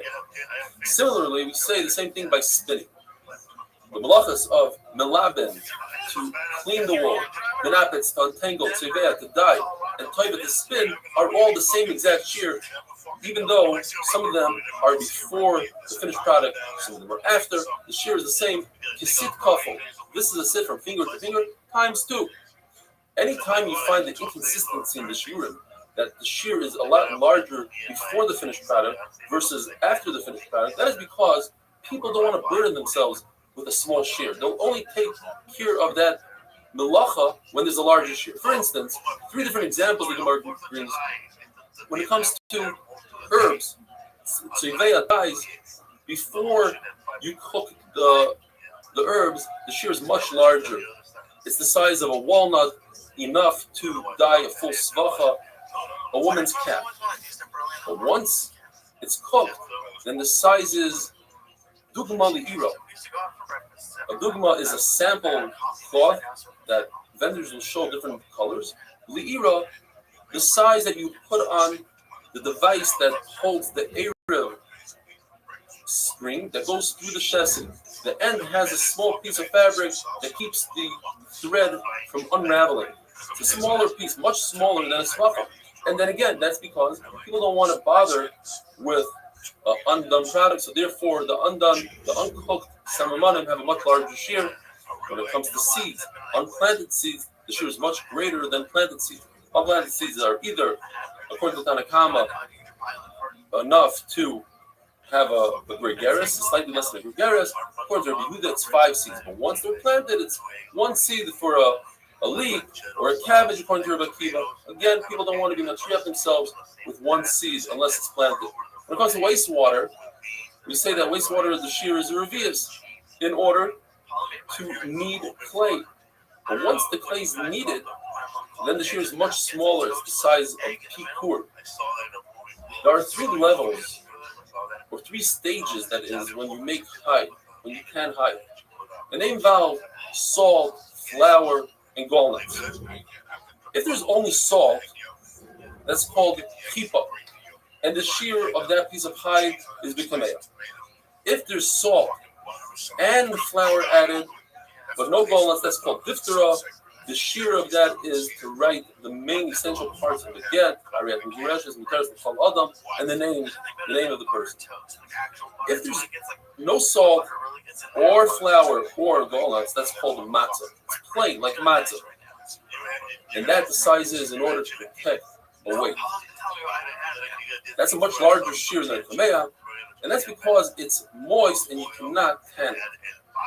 The tumah of medrus, when a zavanida sit or stand on a piece of fabric, leather, as we had the other day, maybe a week ago or so, is 3 by 3 tefachim for a piece of cloth, 4 by 4 tefachim for a sack, 5 by 5 for a piece of leather. All of a sudden now it's 5 by 5 tefachim for leather, and not the size of a kameya.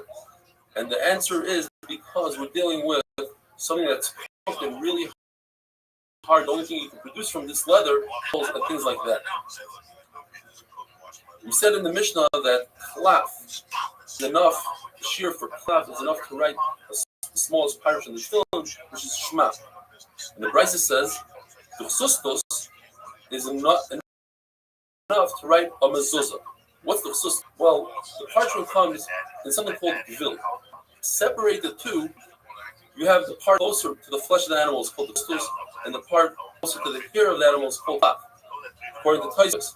And according to Taisvus, we write on the part that's further away, on the opposite side of the hair and the opposite side of the flesh. Tefillin are only written on klaf. Mezuzah, the maskan of the Gemara, is written on klaf, but also on the sustos. And the Sefer Torah is written on klaf, the sustos, and on gvil when they're still connected.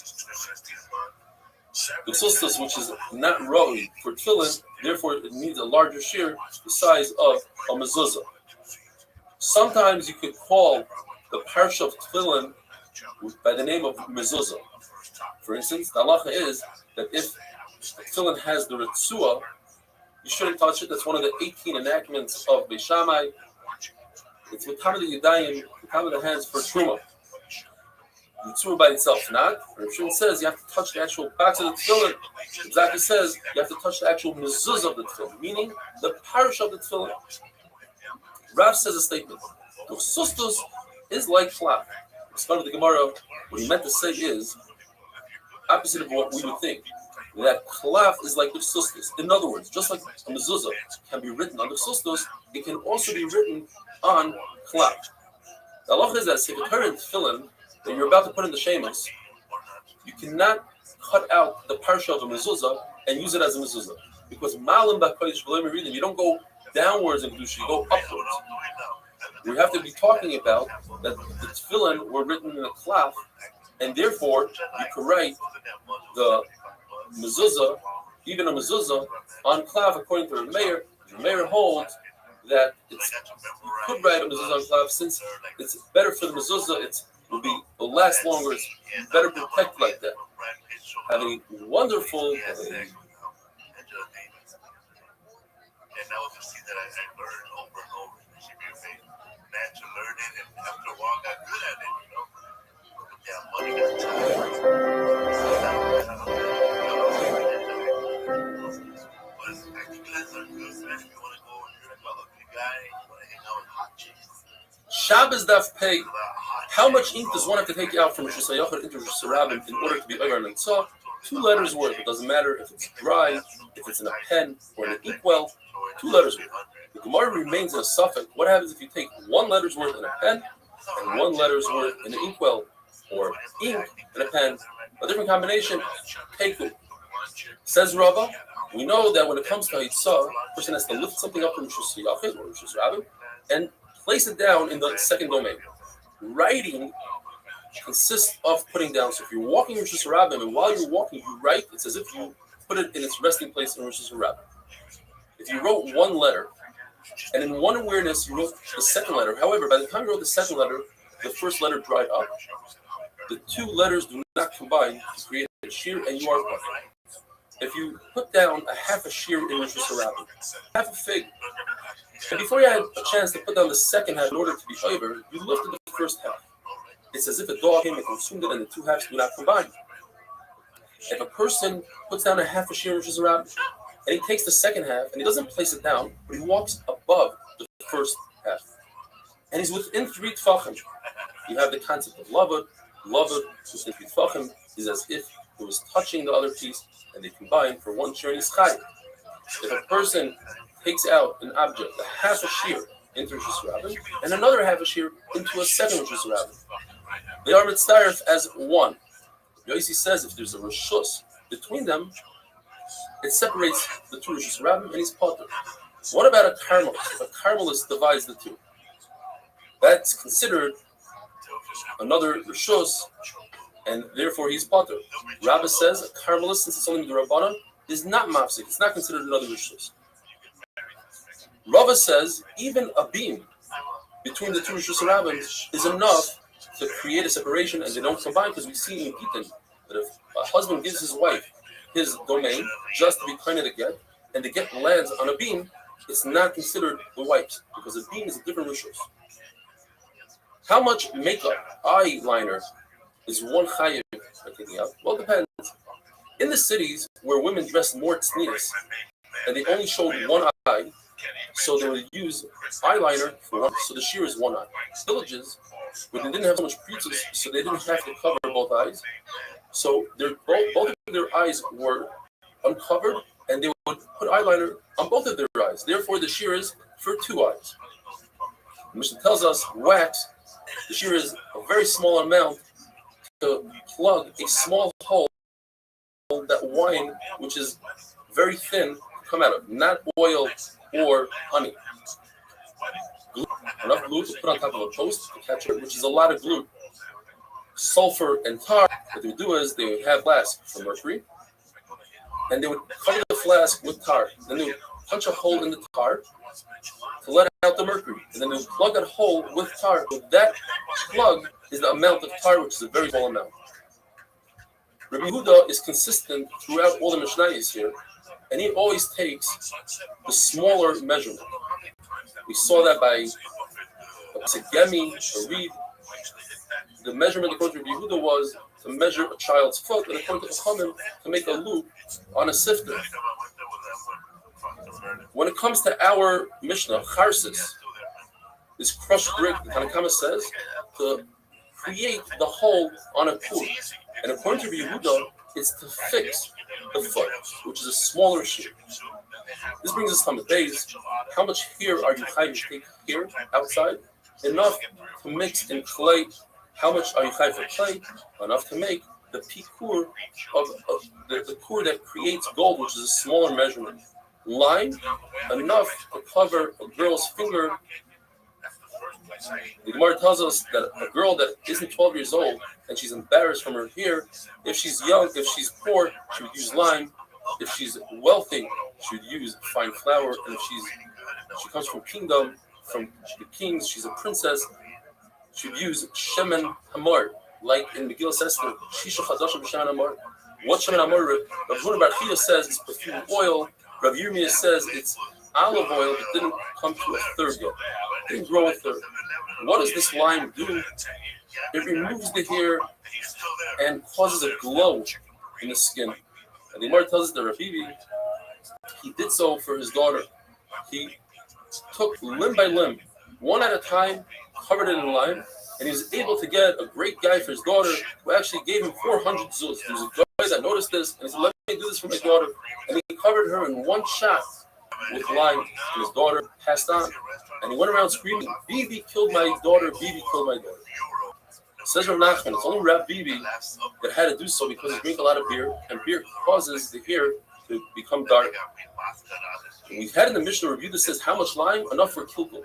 And Rav Nechemi says Amdipi. What does this mean? According to Rav, the review is talking about to smooth the side of the hair down. And according to Rav Nechemi, it means to shave right over here, this area. The Ritzvot says we're talking about a barrel. We're not talking about a head of a human being. And the barrel has two spigots. And in order to plug the spigot to fill up the barrel, he would put some lime in there, says the Gemara.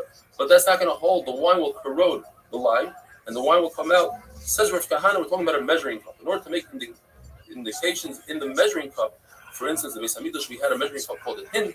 The hin, halfway was for the par, a third was for the ayil, a quarter was for the keves. Or the pshat is a forehead. You put on the forehead, says the Gemara a story about a forehead. In Galil, they asked the Galil, somebody that came from Galil, who came to Bavel, they asked him to darshan a Maisim Merkava, like we're going to have Bezer Hashem now in Shavuos, the Maisim Merkava. And he said, no, I can't. Because one shot is, he said, Reb Nechemia, darshan in Maisim Merkava, and came a hornet and bit him.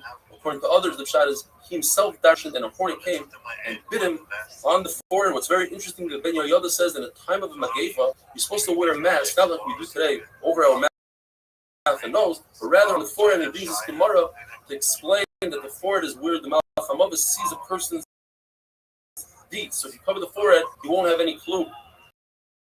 It says in the Mishnah, how about red clay? Rabbi Akiva says enough to seal a cargo sack on a ship. Chachamim say enough to seal a letter, which is much less. Fertilizer and very thin sand. Akiva, enough to fertilize one cabbage or another sheet, enough to fertilize a leaf. You have a reed, a piece of reed. What can you do with it? You can make a pen. And up to the joints in the fingers, machlekes, the Shailing Gemara Teku is that the joint, the reed is too thick and you can't make a pen out of it, where it's broken enough to use it as fuel to cook the fastest cooking egg, which is a chicken egg mixed with oil on the stove, the size of a gregaris. Not an egg, the size of a gregaris. Thick sand, enough to have a trowel full. In other words, sand is good for lime. That goes according to Rabbi Yehuda that says that for Ben Abayis you cannot use lime. Or according to Rava, it goes according to everybody. In other words, sand is really bad for lime. And the sand, since you can't use lime by adding sand in our days, it makes the lime darker, and therefore you could use it. Have a wonderful day. The ones I did, the first 4 or 3 come like one director wasn't bad. I like and they got something that comes from the editing. So we shoot everything. So let's say right now we shoot something. So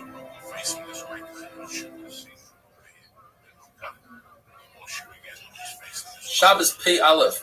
How much bone do you have to take out from one rishus to another rishus in order to be chayiv? Tanakama holds enough to make a small spoon, according to Yehuda, enough to make the teeth of a lock. Before you put those teeth into the lock, they don't serve any purpose, so they are tahar, they're not makabel tuma.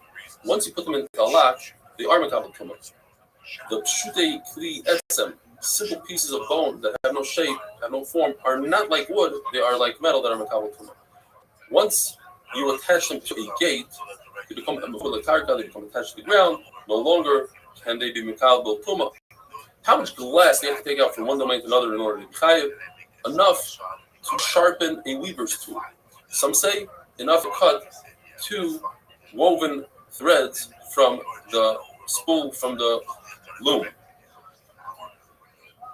A stone. How large of a stone are you chayiv on? Enough that has enough mass that you can throw it at a bird. From the blessed Ben Yitzchak, it's enough to throw it at a animal, and it has to be significant. The animal feels it. How much? It weighs 10 zuz. Usually, stones are muktzah. However, when it comes to kavod habriyos, human dignity, Chachamim relaxed that restriction. Zunin came into the base measure and he asked, how many stones is one permitted to bring into the bathroom to use as toilet paper? So they told him 3, and it's the same achloikis. The mayor of Yehuda when it comes to esrog. The mayor says that esrog has to be a minimal of a walnut. The Yehuda says a minimal of an egg, and the same thing applies here when it comes to the stones. The mayor says 3 stones that are the size of a walnut. The Yehuda says 3 stones that are the size of an egg. However, the Chacham in the Yisrael told Zaynim that it's 3 different sizes. One is the size of an olive, the other is the size of a walnut, and the other one is the size of an egg, and you use them consecutively. Says Zaynim, wait a minute, does that mean I have to carry around a scale? I have to get the exact measurements? So he said, you're right.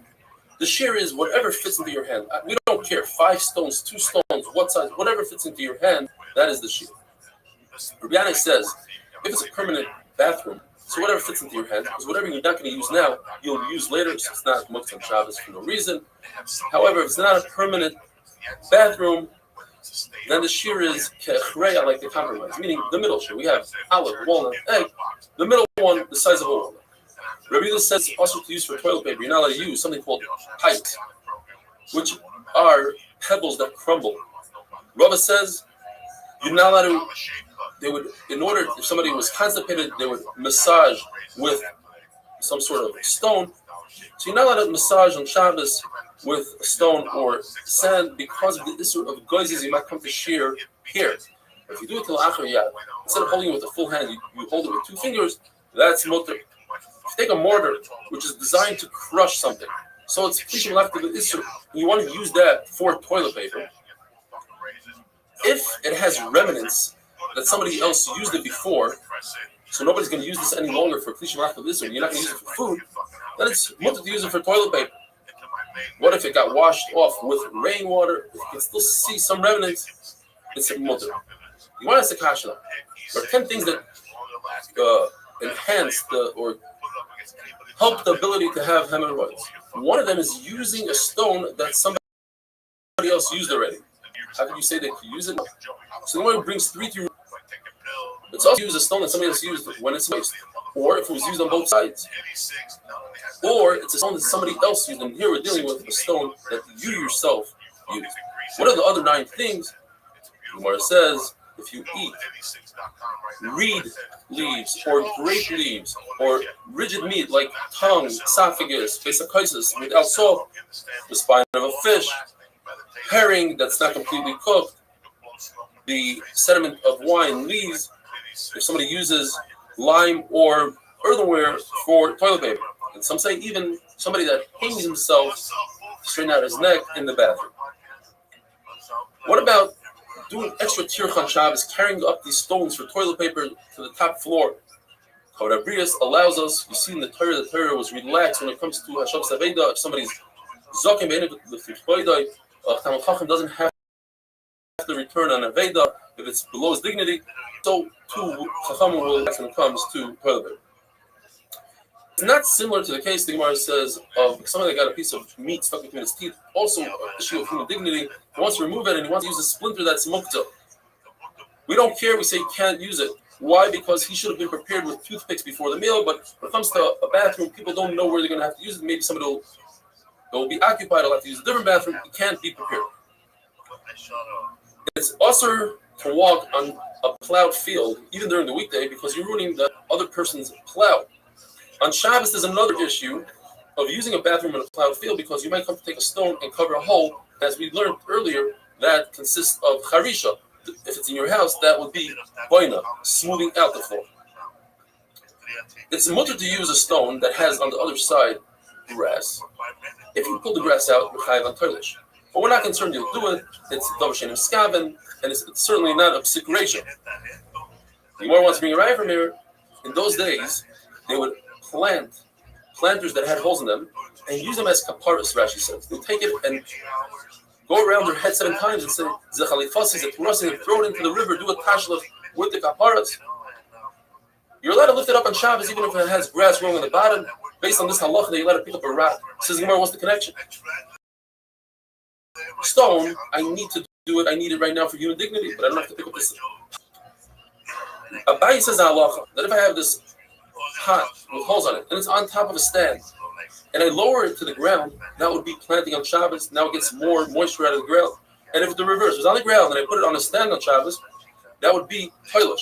Both these surim would be only midrabanan. Rabbi Yochanan says, not only is it usher to use earthenware during the weekday because of kishuf, even on Shabbos it's usher to use. You'd rather use a stone than earthenware, even though the earthenware is less muktzah than a stone because of kishuf.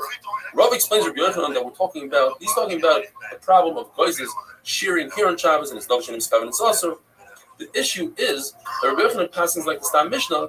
The Stam Mishnah holds that a nazir could shampoo his head even though he might tear out some hair by mistake. Dovshin and skaven is mutter, and now we're saying it's also. Rav Chizda and Rav Huna were on a boat. And Goya wanted to go onto the boat, and they said no. So she said, if you don't let me go on, I'm going to stop the boat with Kishuf. And she did. She didn't let the boat go, and they said something, and it started moving. She didn't realize, and she thought that her Kishuf didn't work, and she said, the reason why it's not working is because you don't use earthenware as toilet paper, and you don't kill a louse on your clothing, and you don't take out vegetables from a bundle before you untie it. In other words, the Gemara, it seems like from the Gemara that Rabbi Chana and his were over on these things, and that's why it did work, but she didn't realize it. Have a wonderful day. Last week we had MMA fighter Mariano Mendoza. He's a big motherfucker. Like a Mexican people. Pretty much most of my guests on my podcast are people I run into. You know, like if I see somebody on my podcast, we're doing podcast big time. We don't do it big time, so whatever. Shabbos Daf Pei Beis, the famous Rav Huna asks Rabbi, his son, I don't understand, why don't you take advantage of the Rav Chizda, who's extremely smart and sharp? Says Rabbi, because every time I go to him, I don't learn Torah. He teaches us how to use the bathroom, don't sit down quickly, don't strain yourself. The body has 3 shini karkashta, you might blow one out, you'll ruin the whole system. Says Rav Huna, Rabbi, you need to learn how to save yourself, how to keep your body intact. If a person has 2 options of toilet paper, one is a stone and one is a shard of earthenware, which one should you use? Earthenware is dangerous, it can cut you, this kishuf. A stone is muktzah. Says Rav Huna, use the stone rather than put yourself in sakana. Says Rav Chizda, no, it's better to use the shard than to use muktzah. In fact, the Brisa says just like Rav Chizda, you should use the earthenware. So what's Rav Huna going to do? Rav Huna will say that Brisa is talking about earthenware that's not dangerous at all. It's nice and smooth. What if a person has 2 options? Grass and a stone, and according to the second Shana Rashi, we're talking about Shabbos. Grass is also slightly abrasive and dangerous. Machlokes, Rav Chizda and Rav Amnuna. The big problem is there's a concept when it comes to toilet paper that you're not allowed to use toilet paper that's flammable. Why we do so today is a different problem. When Ram talks about it, the Ramah says that's what people do. Some say, how do we use grass as the Gemara? Because this grass is moist, and therefore it's not flammable. A person needs to go to the bathroom. He needs to relieve himself, and he holds himself back. Machlokes, what happens between Rav Chizda and Ravina? Either he'll have bad breath, Rashi explains the decaying food will rise, or he'll simply have bad body odor from the Brice's mashma that is bad body odor. If a person physically can't relieve himself, constipated, number of tricks, According to Rav Chizdi, you should stand up and sit down, stand up and sit down. In fact, Rav Yirmiyah says, I saw with my own eyes an Arab that did so, and it spilled out like a pot that spills over. Rav Chanan says, a person not only should stand up and sit down, that's great, but he also has to walk a little bit. Find another place.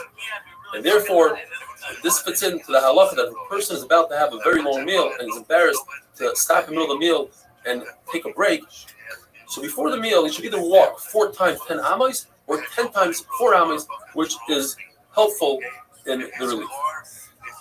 The Mishnah tells us if a person has a piece of earthenware, shard of earthenware, what is the shear that would be chayiv for itself taking out from one rishus to another rishus? The way machlokes. Rabbi says enough that you can put between beams. You stack up beams. Rabbi Meir says enough to hold a coal, fire. And Rabbi Yossi says enough to hold a revius of water.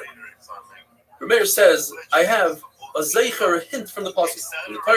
When the Navi talks about the churban, the Akash Baruch Hu is going to destroy things to the point where you can't even hold a coal in a piece of earthenware. So you see, earthenware, in order to be chashav, has to hold a coal. Says Rabbi Yossi, but if you just continue to the end of the pasuk, it says, and Akash Baruch Hu will destroy to a point where you can't hold water in the earthenware. Rabbi Meir will explain that what the pasuk is saying is, first Baruch Hu will destroy everything that has value, such as things that hold fire, and then he'll destroy things that, even things that don't have value. From the pasuk itself, you can understand that Rameir's shear of holding fire is greater than the shear of a revius, because it just makes sense. The pasuk starts off with a large item. I will destroy the larger items. Then Akash Baruch Hu will destroy the smaller items. Says Abai, and that's how you have to explain it in our Mishnah as well. We're dealing with a very large bonfire. You cannot walk over to a large bonfire with a small piece of shard earthenware and pick up a coal. You will get burned. We're dealing with a very large piece of earthenware, so that from a distance you could grab a coal. And with that, we finish the perek Hamoitzi Yayin, and we begin the perek Omer Rebbe Kiva. We're dealing with a bunch of mishnayos that teach us where do we learn different halachas. Not necessarily have to do with Hilchos Shabbos. Eventually, we're going to get to Hilchos Shabbos of Mila. And the first halacha is about Avodah Zarah. Rebbe Kiva says, I know that Avodah Zarah, ba'asmachta, not a mafurish pasuk, but some hint from a pasuk. Avodah Zarah is mitame b'masa. Maga is if you touch something. Masa, if you lift up the Avodah Zarah, even though you're not physically touching it, it's in fact you become tamei, just like a nida. If a nida picks something up, or you pick up a nida, you become tamei, as the pasuk says. Tizrein kemoi davar. You should throw out the Avodah Zarah like a nida. Say to him, get out of here, tell the Avodah Zarah. The Brayso says that if a Jew built a wall, and then a non-Jew built 3 walls around his wall and made that wall that the Jew built into Avodah Zarah, and the wall fell down, the Jew can no longer rebuild that wall because he's helping Avodah Zarah. What does he do with the broken? First of all, he has to distance himself 4 amos from that wall and build another wall. But what does he do with the leftover stones?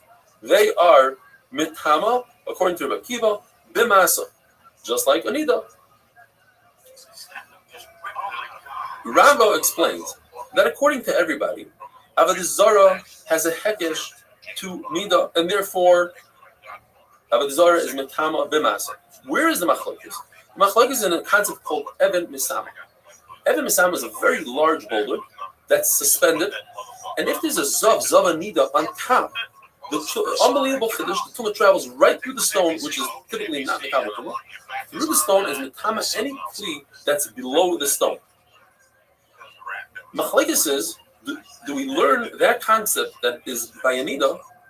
Do we learn that concept to Avodah Zarah? Rabbi Kiva says yes, and Chachamim say no, because we learn from a sheretz, and the sheretz does not have that tumah.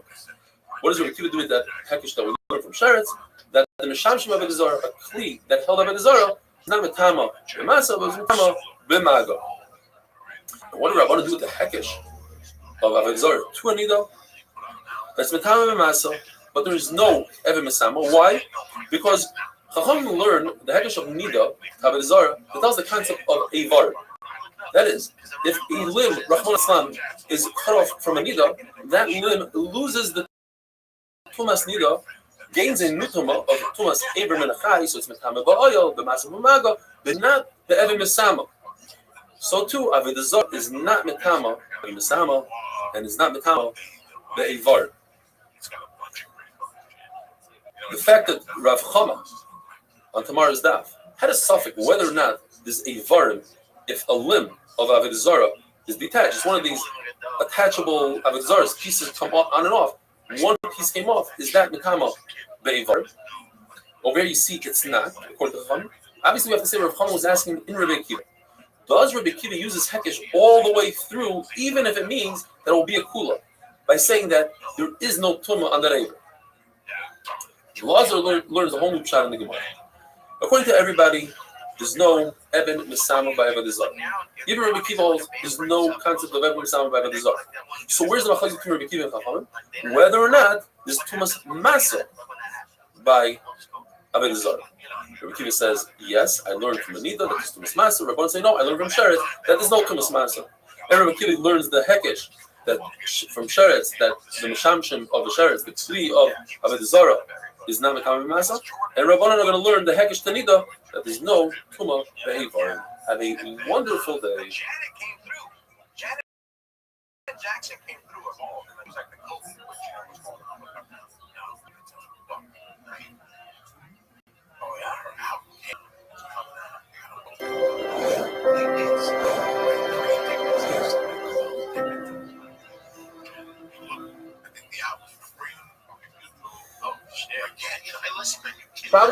We're continuing with Mishnayos for the theme. How do you learn certain halachas that are not necessarily connected to the Second Shabbos?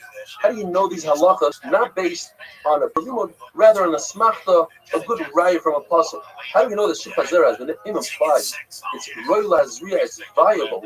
How do you know that it's a kama woman 3 days after relations? Because it says in the pasuk,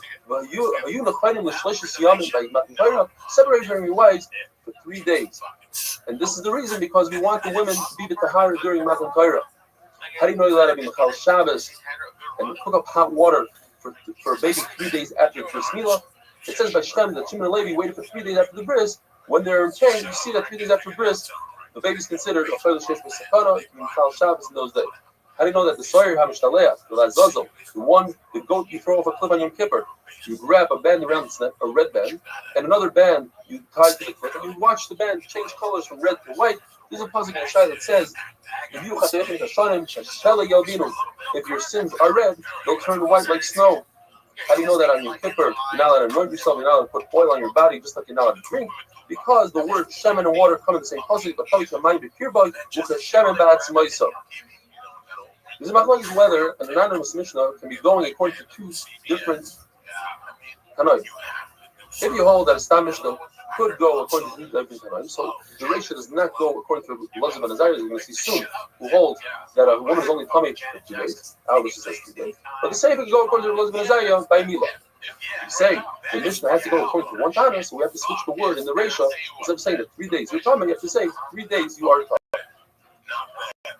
Lazar ben Azariah, as we said, says that a woman who's let the Zera is played on for 2 days. In other words, minimum 2 ayos, maximum 4 ayos. So ayos is night and day, 12 hours. If the relations were at the tail end of the first day, that leaves this person with 2 ayos only from the second day. If it was all the way in the beginning of the day, the relation, then she has 4 ayos. 2 from the first day, and 2 12-hour periods from the second day. Rabbi Shmuel says no, it's 3 days that she's coming. 3 days could maximum have 3 24-hour periods of 3 times 12, which is 6 aynos, and 5 aynos if the relations were midday on the first day, or 4 aynos if the relation was all the way at the tail end of the first day. Now you're left with only 2 24-hour periods of 4 times 12. The beginner says there's always 5 aynos, regardless. It's exactly 60 hours from the time of the relationship until the time she's no longer tummy. So even if she had a relationship a few hours into the first ayna, we go a few hours into the last ayna. It's always exactly 60 hours. According to Chachamim, it's exactly 72 hours, 3 full days. According to Rabbi Akiva, where do you get this 5 aynos from? 5 times 12. Rabbi Akiva holds that Moshe Rabbeinu always ascended, went up to Shemayim at daybreak, and always came down at daybreak. Therefore, if Moshe Rabbeinu came down on the 4th day at daybreak, that's 12 hours into the 4th day, into Wednesday, because Wednesday starts at Shkia. Therefore, he's only left with 12 hours for Wednesday, plus another 48 hours for Thursday and Friday, a total of 60 hours. If these women went to the mikvah on Friday night, they are not completely tired. They're considered fully young. A woman has to wait until the sun goes down, but she went to the mikvah after sun goes down, and therefore she has to wait until the following night, sundown. The problem is that Kabbalah Zakara was Shabbos morning. They were in a state of Tumah. Says the Gemara, that's not a problem. You could be Kabbalah Zakara in a state of Tfuliyah. However, that never happened. There's not a single woman in Klal Yisrael that was in a state of Tfuliyah. They all went to the mikvah. They were able to go before sundown on Friday, and therefore once sundown on Friday came, they were no longer Tfuliyah. They were completely caught. According to Rabbi Akiva, why couldn't Hakadosh Baruch Hu give the Torah on Friday night? There's already a 60-hour period from Wednesday morning until Friday night. The 60 hours. The answer is because the Torah cannot be given at night, as it says in the puzzle. Lo Yimor will say to the Barti, the Prophet didn't talk in secrecy, didn't give over the Torah in secrecy. He wanted all the nations to see Matan Torah in broad daylight. So why couldn't Klal Yisrael go to the mikvah on Shabbos morning? Why do they have to go Friday night? The answer is, it doesn't make sense for some people to be going to the mikvah while others are going to Matan Torah. Explains Tosfos that if we would wait for these women to go to the mikvah, let's say it only took 5 minutes for them to go to the mikvah, that's 5 minutes of Biktul Torah for all Klal Yisrael that can never be replaced. The machlokes of how long Tumah lasts by a woman, that's only by a woman, but by a man, everybody agrees that if the zera on clothing that's moist, it's mekama forever as long as it's moist. The water remains in a sucker. Is this halacha that zera only remains for 3 days in a state of Tumah? Is that only because this woman is Jewish and she has mitzvahs that she is stressed out about, and therefore her body destroys the zera within 3 days? But let's say a Goya who doesn't have these mitzvahs, maybe the last one, or perhaps a Goya who eats shkatzim or mushroom, her body is also able to destroy the zera in 3 days. Another question the Gemara asks, what about an animal? The zera, is it an animal? Perhaps it's only a human being that traps the zera and doesn't introduce oxygen to it, and therefore it's destroyed. But an animal that doesn't have a pleasure, doesn't have a canal, perhaps the zera lasts longer. Take it. According to everybody, Klal Yisrael arrived in Sinai on Rosh Chodesh. And everybody holds that Matan Torah was given on Shabbos. Machlokes says Rabbi Yosi holds that Rosh Chodesh happened on Sunday, and Rabban hold that Rosh Chodesh was on Monday. According to everybody, the day they arrived in Sinai, Moshe Rabbeinu didn't say anything to Klal Yisrael. All he said perhaps was paranoid, but he didn't relay anything that Hakadosh Baruch Hu told him to relate to Klal Yisrael because of the strenuous situation that Klal Yisrael was from the way. They were too tired. The following day, he told them, according to Rabbi Yosi, that happened on a Monday. According to Rabbanan, that happened on Tuesday. The following day, he told him the mitzvah of Hagbalah, don't come next to Har Sinai. According to Rabbi Yosi, that happened on Tuesday. According to Chachamim, that happened on Wednesday. And on the following day, he taught them about Hafrasha, separate from the wife. According to Rabbi Yosi, that happened on Wednesday. According to Rabbanan, that happened on Thursday. So that is the machlokes, which we're going to discuss tomorrow, whether the pre-shah, the separation, was on Wednesday or given on Thursday. Have a wonderful day.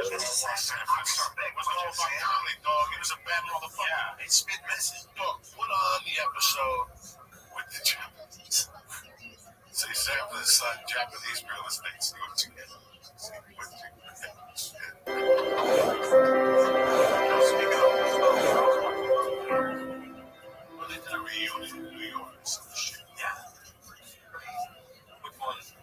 Shabbos Daf Pei Zayin. According to Rabbi Yosi, Rosh Chodesh was on a Sunday. Hakadosh Baruch Hu commanded Klal Yisrael to separate from the wives on Wednesday, and Matan Torah happened on Shabbos. The issue is that the pasuk says "V'kidashtem hayoim u'machar," only 2 days separation. If so, Wednesday and Friday, Matan Torah should have been on Friday, not on Shabbos. The same issue is with the pasuk on the third day, you were good to go for Matan Torah. Rabbi Yosi must explain that Moshe Rabbeinu added an additional day on his own. He said, tomorrow, when Hakadosh Baruch Hu says, tomorrow, he meant a full day, 24 hours. So therefore, if it's 2 days, it's 2 times 24 hours. I have to add another day, and Hakadosh Baruch Hu agreed with him, because in fact, Hakadosh Baruch Hu gave the Torah on Shabbos. This is one of the 3 things that Moshe Rabbeinu did on his own. Hakadosh Baruch Hu agreed with him. Baruch Hu agreed with Moshe Rabbeinu when Moshe Rabbeinu separated from his wife If Klal Yisrael have a date with Hakadosh Baruch Hu, they know exactly when you're going to receive the Torah. Hakadosh Baruch Hu said you have to separate from the wives 3 days earlier. So I, Moshe Rabbeinu, who Hakadosh Baruch Hu speaks to me all the time, and I don't know exactly when he'll speak to me, I certainly should separate from my wife, and Hakadosh Baruch Hu agree with him. You see that or Hel Daber Boy. The Baruch said, I commanded Moshe Rabbeinu to do so. If Moshe Rabbeinu wouldn't have came up with this own idea by himself, Hakadosh Baruch Hu was mitzvah himself. Hakadosh Baruch Hu agreed with Moshe Rabbeinu when Moshe Rabbeinu broke the luchos. Moshe Rabbeinu made a cheshbon. If the Korban Pesach cannot be done by a mumar, somebody that's off the derech, certainly Klal Yisrael or mumarim that did the egel, they shouldn't receive the Torah, and he broke the luchos, and Hakadosh Baruch Hu agreed, like it says, Asher Shibarto, Yasher Shibarto. I agree the fact that you broke the luchos. It says in the Brayso that on the Shlishi, the third day, and the Gemara explains, it's the third day from when Moshe Rabbeinu started talking to Klal Yisrael about Matan Torah, about the Schar and Oynash. It was the third day of the month and the third day of the week. According to Chachamim, that Rosh Chodesh occurred on Monday. So it happened actually, the third day that we're talking about was on Wednesday. We must say this goes according to Rabbi Yossi. But Yashav Moshe Divrei Hashem, there's two psukim. One says Moshe returned to HaKadosh Baruch Hu with Klal Yisrael. So then it says Vayagid Moshe Divrei Hashem. Remember Pshat here. Rabbi Yossi Re'ida says that on the third day, HaKadosh Baruch Hu commanded Klal Yisrael and Hagbolah, don't touch the mountain. Rebbe says that first Moshe about the Oynet. Vayashav is Lashon Shibo Shoivavim, distance, keep away. And afterwards, Moshe Rabbeinu told him about the Sechar, about the award, like Vayaged is Lashon about Gada, things that pull people in. We teach them Agada till people come close. And some say the opposite. First, Moshe Rabbeinu told him about the Sechar, about the award. Vayashav is Lashon of Mashivim. And then afterwards, he taught them about the Oynash, about a punishment.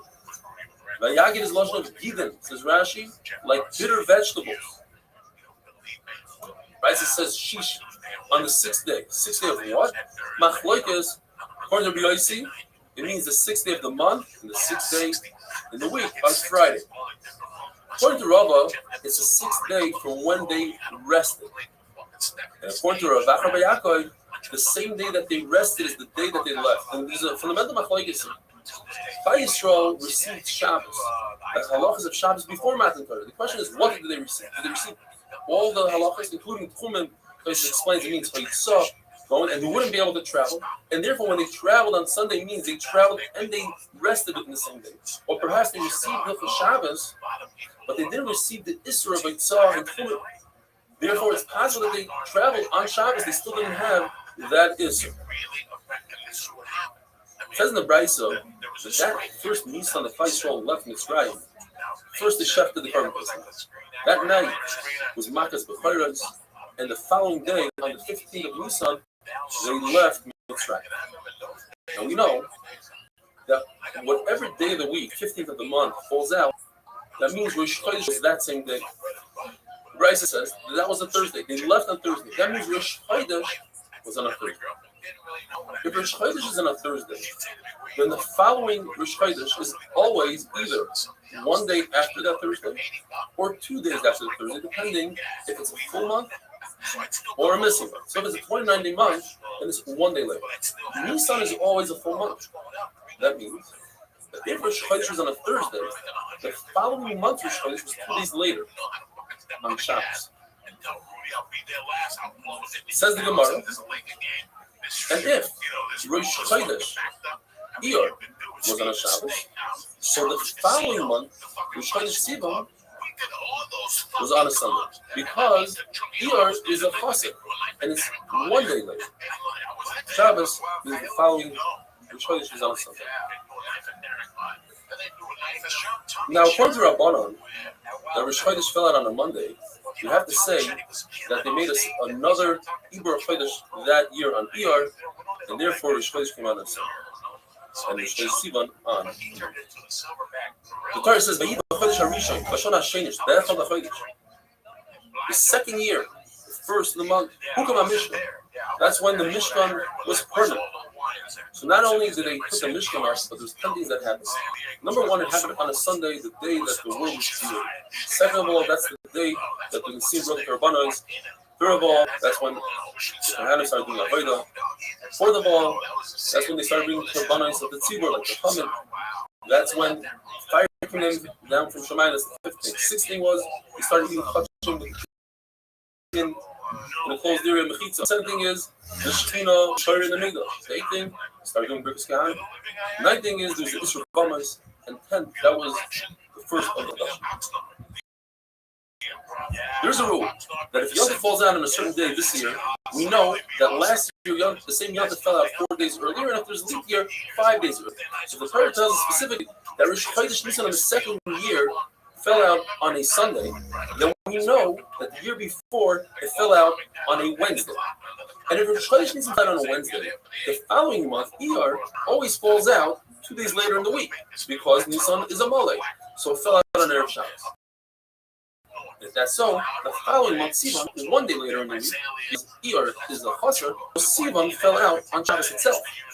That is not with Rabbi Yossi, not Chacham. Rabbi Yossi answers. Rabbi Yossi is going to say that year happened to have 7 missing months, and if Chacham are going to say that there was 8 months, and that fills in the gap. Have a wonderful day. There's something about Roscoe. I was talking to leave that now. You ever go do comedy somewhere? Yeah, you leave there, you forget about it. You go to second line. There's something wrong with you going. Shabbos Daf Piches. Today's Daf is one of the classic Dafim in Shabbos with many valuable life lessons. But first, we need to take care of the sugya that we started yesterday. It says in Seder Olam, which coincidentally was written by Rabbi Yossi himself, and that's the machlokes we have right now between Rabbi Yossi and Rabbanan. It says Yetzias Mitzrayim happened on the 15th of Nisan, which occurred on a Friday. And as we know, if the 15th of the month is on a particular day of the week, that means Rosh Chodesh is on the same day. So that means that Rosh Chodesh Nisan that year was on Erev Shabbos. We also know that since the Nisan is a full month of 30 days, the following month must come out 2 days later in the week, which would be on Sunday. That's Rosh Chodesh Iyar is on Sunday. Therefore, the following month, Rosh Chodesh Sivan, since Iyar is a chaser, 29 days, that means the following month is going to come out 1 day later, not 2 days, 1 day later in the week, which puts Rosh Chodesh Sivan on a Monday. And that goes according to Rabbanan. Although Rabbi Yossi wrote this goes according to Rabbanan. This is a verse that says, when Rabbeinu went up Shemayim on Monday, he came back down. He went up on Tuesday, and came back down, told us about the mitzvahs Hagbala like we had. He went up on Wednesday, told us about Afrasha, separated from your wives, and came down. And on Thursday, he built the Mizbeach. That's the day that the Pasuk said Na'aseh, and he was not going to say. Right, so continues and says that on Friday he didn't have time. It doesn't mean that that's when Matan Torah was saying anymore. It means a concept of preparing for Shabbos. Here, even Moshe Rabbeinu had servants, he himself prepared for Shabbos, didn't have time. And now, the beginning of a sugya of Agadita, with Lilah, somebody can tell, came and stood over at Chizda, and he darshan and said, look at how beautiful there's things given in threes. Tanakh, Torah Nevi'im Sugim is 3. Klal Yisrael, Kohen, Kehanim, Levim, Yisraelim. Moshe Rabbeinu was born 3rd after Aaron and Miriam. The Torah was given on the 3rd after Afrasha. This goes according to Chachamim. That's 2 days of separation. And on the 3rd day, Matayra, in the 3rd month, Nisan here, Sivan, the 3rd month. Vayisiatz Mitach Sahar, the famous Gemara. Baruch Hu's Chafa Aleim Har Kigish. He picked up Har Sinai and put it over them and threatened them. If you recall the Torah, great, not Shom Yet Rastam, that's where your burial will be. Rabbi Yaakov says, this is a great excuse for Klal Yisrael. Klal Yisrael was forced into the mitzvahs. Therefore, you can't come to them with any complaints. Yet, later on, 950 years later, approximately, in the time of Purim, Klal Yisrael re-accepted the Torah out of love and not out of fear. It says, we say it in Kiddush Yom Hashishi. What's the hay? That the 6th day of creation corresponds to the 6th day of Torah was given. Meaning, God made a deal with nature, with earth, and said, if Israel accepts the Torah, which that is the reason why I created this world, then I will keep you in place. But if they don't accept the Torah, I'll put you right back to tell you the advice. When Israel said, Na'aseh v'nishma, 600,000 Malachim, corresponding to the 600,000 men of Israel, came down and put on each Jew 2 crowns, one for Na'aseh and one for Nishma, and then by the Seta Egel, 1.2 million Malachim came down and took away those crowns. And Har Sinai is where they got the crowns, and Har Sinai is where they took the crowns. And Moshe Rabbeinu was Zoichet to take all the crowns, but Las Lavai, the Baruch Hu will return the crowns to Klal Yisrael. The Baruch Hu told Klal Yisrael, he gave you the secret, and you say, Nasa, we will do, and then understand what you have to do. You learn this from the Malachim, and the Malachim also, they do before they understand what they need to do. Like the Pasuk says, like an apple, because it explains referring to an esrog. An esrog to live on a tree from year to year, you don't have to pick it off. So the fruit comes before the leaves. Like Israel said, Nasa before Nishma.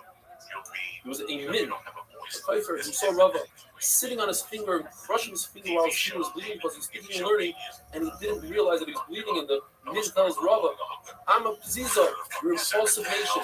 You say, you will do before you know. And here also, you sit down on your finger before you think. And Rava said, we're a nation that goes after the Baruch with out of love. We know that the Baruch is not going to steer us wrong. He wants our best interests, and therefore we didn't need to know what it says in the Torah. We know that it's a gift for us. You, on the other hand, you will go to mine. You have teeny bachas meinayach. The Baruch says, I fell in love with because of one of your eyes, but after you did Torah, after you kept the Torah, it's b'shteinai in both of your eyes. Ashamel ben Siboner, these are so many Hashirim. The Gemara tells us that Klal Yisrael acted like one of the worst things possibly imaginable is a kala to do a zana under a chuppah. In other words, Klal Yisrael, as they received the Torah, they were getting married to the Torah, they went and had an affair with Avodah Zarah, with the Egel Azar. It's like Hakadosh Baruch was sitting here by his chuppah, and we come and we give our perfume somewhere else. Yet Hakadosh Baruch didn't write in the pasuk his sriyach. He gave us a nice lashon called nasa. And this is one of the most famous, amazing Gemaras. How does a Jew act when somebody insults him? Well, there's 3 levels. There's people that are insulted and they don't respond. That's a tremendous level. There's people that hear their shame, which is even worse, and they don't respond. And the 3rd level is even greater than the first 2. And that is, you hear your shame and you take it with love. You take that shame and you say, I deserve it. And on that, the Torah says, the first creation that was insulted was the sun, insulted by the moon, and the sun didn't respond. And what happened? The moon was reduced, and only gets its light from the sun that didn't respond. The reference says every word, every one of the sentences that came out of his mouth, split into 70 languages for the nations. The great Torah have a mashal, the nimshal to a prince to kill at will and let people live. And so too, if a person learns Torah, my meaning, which is right, in other words, with all his might, he tries to understand Pshat in Torah and to understand the secrets, then it's the gift of life. On the other hand, if people learn with the left, they learn in order to outdo somebody else and to show them up, that will cause death. So Hamar Doidili Ben Chodayolan, even though God was upset at us because of the Egel, nevertheless he commanded us to make a Mishkan which resembles Shodayim. Every word, every Dibur of the Search that Hakadosh Baruch Hu said, the entire world filled up with perfume, and Klal Yisrael's Neshama left them, and they were backed up 12 mil to the end of the encampment. What happened was, Hakadosh Baruch Hu brought a wind, got rid of the perfume, and then the next word brought in more perfume. Hakadosh Baruch Hu was Machayim Mason with the dew, and then he again said another Dibur, and then they died. And the Malachim, they encouraged Klal Yisrael to walk back like a mother encourages her child to walk. When Moshe Rabbeinu went up to Shemayim to receive the Torah, the Malachim said, "Why would a human being get this Torah? You waited Hakadosh Baruch Hu 974 generations. Why would you give it now to Bas V'Dam?" And Hakadosh Baruch Hu Moshe Rabbeinu answered them. Moshe Rabbeinu was fearful to answer them. So the Rebbe told him, hold on to the piece of covet. And Moshe Rabbeinu said, look at the Torah. Nothing in the Torah really is appropriate for Malachim. You don't have parents, you don't have Tzitcha Kina, you don't have a Tzahara, you don't have Shabbos, you don't work. And they agreed to him, and they all gave him secrets of their own, including the Malach HaMavis, taught Moshe Rabbeinu how to use Kairos to save Klal Yisrael from the pandemic and tell him exactly where to stand between the alive and the dead. And that had a wonderful You get a good job, and they get you off. And then the second time I did a county year in English. After that, they give you that little gang enhancement. You know what I'm saying? You get a badge.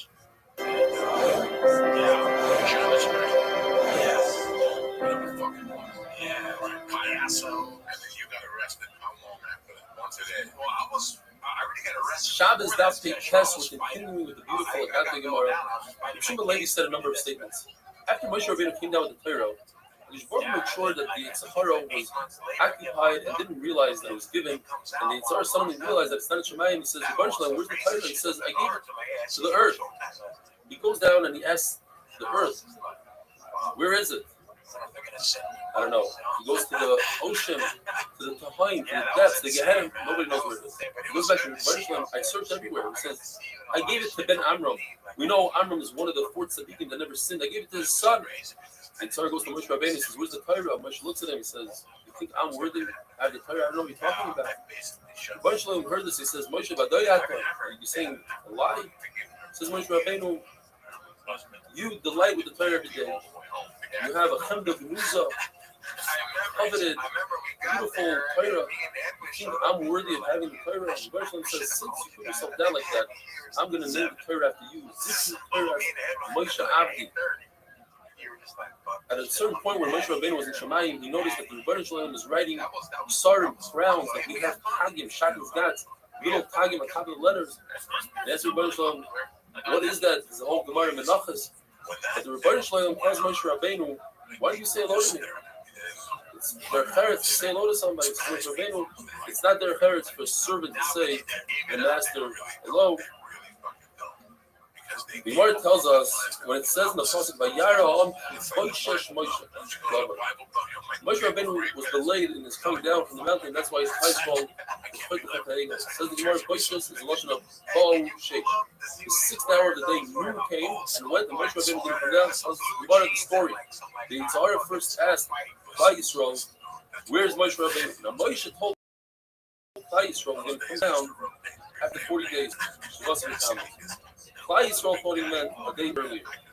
And the Tzahara made an evil in the world dark, like a cloud. And he confused Klal Yisrael. He says, where's your Rebbe? They didn't listen to him. He's dead. They didn't listen to him. And finally he showed them a depiction of Moshe as if he's dead. And then they realized that perhaps he's not coming back.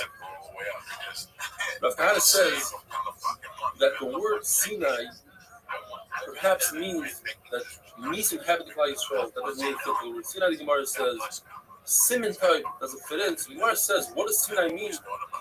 That's the mountain that caused Sinai in the nation.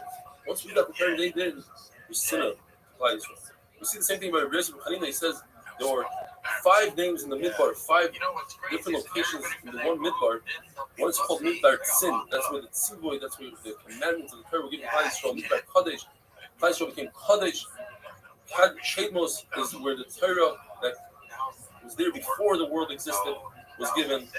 Number 4 is Para. After they separated from their wives, go back.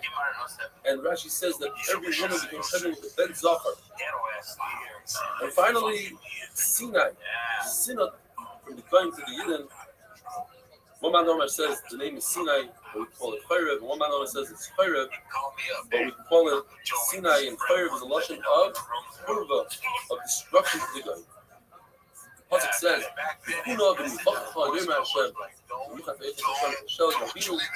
what's the lashon? God is telling Klal Yisrael, go and be rebuked. Maybe it should be come and be rebuked. Explains the Gemara, if God is telling Klal Yisrael, go to Avram, your forefathers, and get rebuked, get your father. Klal Yisrael does revenge. Why should we go to Avram? Avram heard that we're going to be in slavery for 400 years and he didn't daven for us.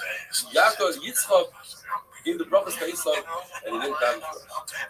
Yaakov knew about before Goliath and he didn't daven for us. We want you, we want to repeat from you. Baruch Hu said, if you want to repeat from me, if your sins will be red, then I'll whiten them like snow. You know, this is an amazing thing. Baruch Hu went on Avram and said, what should I do with these sins? And Avram said something incredible, hard to understand. Wipe them off the face of it. They deserve to die. People should know that to do that. That's what happened. Baruch Hu didn't like that. So maybe I'll get a better answer from Yaakov. I'm going to repeat the same. Yitzchak was our best defense lawyer, and he told the Rebbe, says, if a person lives for 70 years, the first 20 years, you can't give him an einish, and it's brought down, this is the side of, until 20, you don't get an einish. You see it in different places in the Torah. 25 years out of the 50 people are sleeping. So now we're left with 25 years. Out of the 25 years, 12 and a half, you have to do your personal things like davening and eating and going to the bathroom. So you have 12 and a half years. Either you or Bunny on the responsibility of 12 and a half, or split it 50-50. But even if we split it 50-50, I Yitzchak, I was mocking myself by that. I deserve a little bit of credit. And that credit should go towards Klal Yisrael. Says Gemara, Klal Yisrael started calling Yitzchak Avinu Ata. You're our father. Yitzchak says no. I want to show you, point out, it's the Rebbeinu Shloila. Ki Ata Avinu. Ata Hashem Avinu. Ve'aleinu Me'elim Shema. You are Baruch Hu. You are Hashem. Says Rabbi Yochanan, Yaakov Avinu, when he went down to Mitzrayim, he should have gone down with Barzel, like a prisoner in metal chains. But because of his schos, saved him, he didn't have to. And now we are back to Masechta Shabbos. Says the Mishnah, what is the amount of wood that one takes out into Rishus Harabim to another domain in Yitzchayev? When it comes to wood, we had it already when it comes to reed.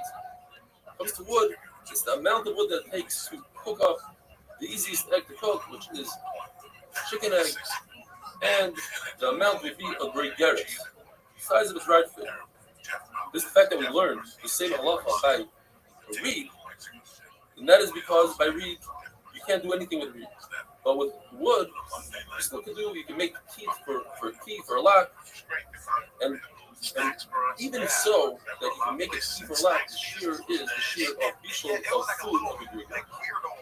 Once the shear of spices enough, the spice, this easy egg, this chicken egg, two different spices can combine with each other as long as they are all from the same category. They're all there to sweeten or to salt the food and have a wonderful, wonderful day.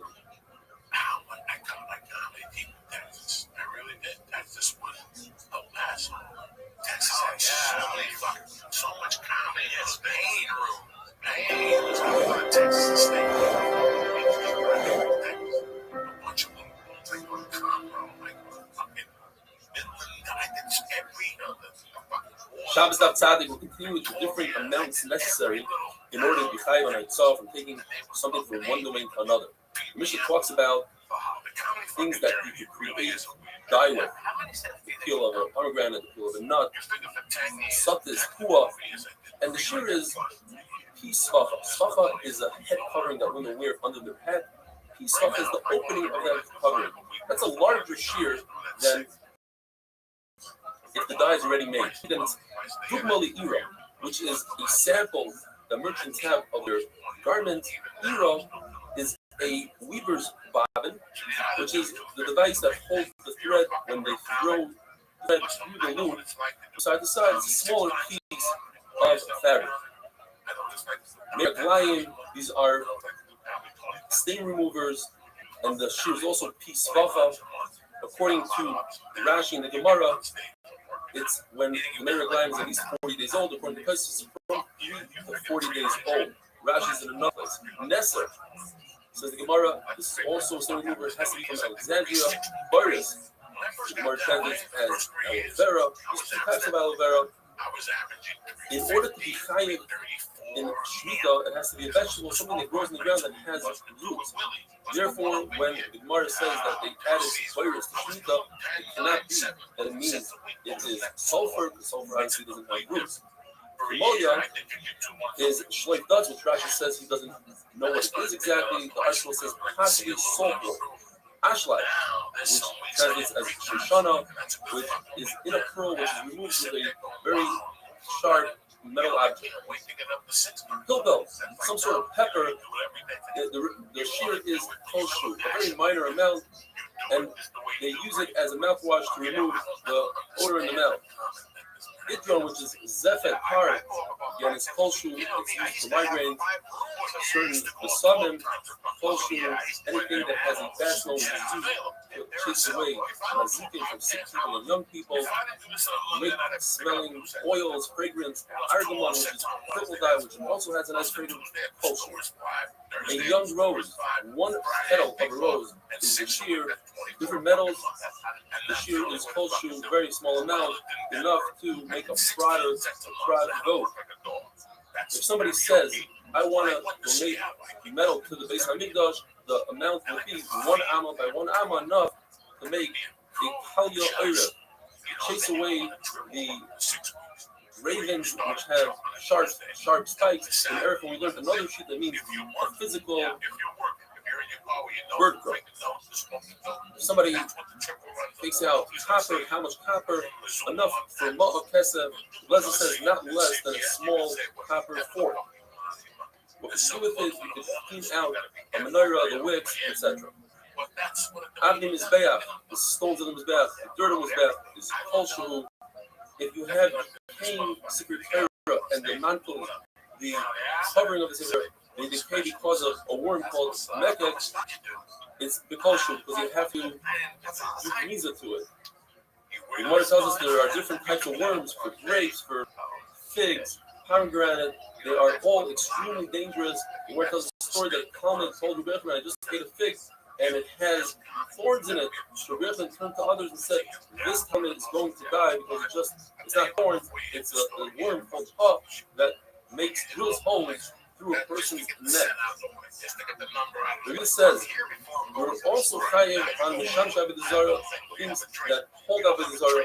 He argues with what we learned earlier in the Yosef that Misham Shabbat Zara has no value at all. He also knows since it says possibly the Yot Hamuruma, you have the key to get rid of it, so it has a purpose. Says the Mishnah, if a person takes out a box full of samples, you only chayiv one chavis for all the samples. The big thing is in places, as places explain, is that even if you have an awareness between sample and sample, you do the carbon on one sample, and then you realize if you got the second sample, you're still putter. Whereas if it wasn't in the box and you had an awareness in between two different items, you'd be chayiv two types. Different seeds.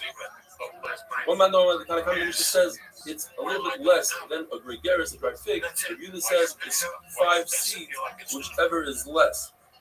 If you have seeds of a cucumber which have a lot of value, and they are royal in other words, you could plant them. Not that you are going to plant them.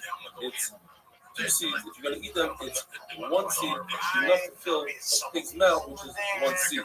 If you're using the seeds for, and these are seeds of dates, you're using it for fuel, then it's enough to cook this easy egg, which is a chicken egg. If you're using it for math, to keep count of something, it's either 2, or according to Acher and Remeir, it's 5, because you don't need 2 seeds to count. You start losing count after right around 5. If it's a seed of a pumpkin or a plumetry, it's 2. This, that fertilizer and thin dirt, you learn whether it's enough to fertilize 1 seed of a cabbage or 1 seed of a leek. That's because you already planted it, and as we said earlier, once it's done, then this year is much less. You're going to plant, and you need at least 5 seeds or more. If one takes out around 2 hairs of a horse or a cow, you're chayiv. Why? You can make traps for birds with it. The very hard bristle on a back of a pig is 1. Palm tree leaves or palm tree vines, the leaves are two, the vines are one. A live grasshopper, if it's kosher, you can eat it. It's kosher because you give it to your child to play with as a toy. Once it's dead, now it's food. The shear of all food is very good. There was a grasshopper called Tsiperis Brahmin. Whether it's alive or dead, the shear is kosher, a small amount, because you use it for refuah. Abaye says you can find it in a very young palm tree that has a single vine. What you do is you use it for a memory. You cut it in half, you eat half, the right half, the left half you put in a small copper tube, you seal it many, many times. Gemara says 60, Rashi says many times. You put it on your left arm, and then you learn as much as you want. All that learning you are going to remember forever, provided that you eat the left side. If you don't eat the left side, you will lose everything that you try to learn. Kalkama says, you don't give a non-kosher grasshopper to a youngster because it might die and the child might eat it. The Rebbe says, since it's a toy for the child, instead of eating the grasshopper, will utilize the grasshopper, give the grasshopper a hesped. Therefore, there is no concern. Have a wonderful day. See some people play it. Crack some jokes, in the worst case scenario, I better check. Fucking live like that. It's the crack joke and mingle.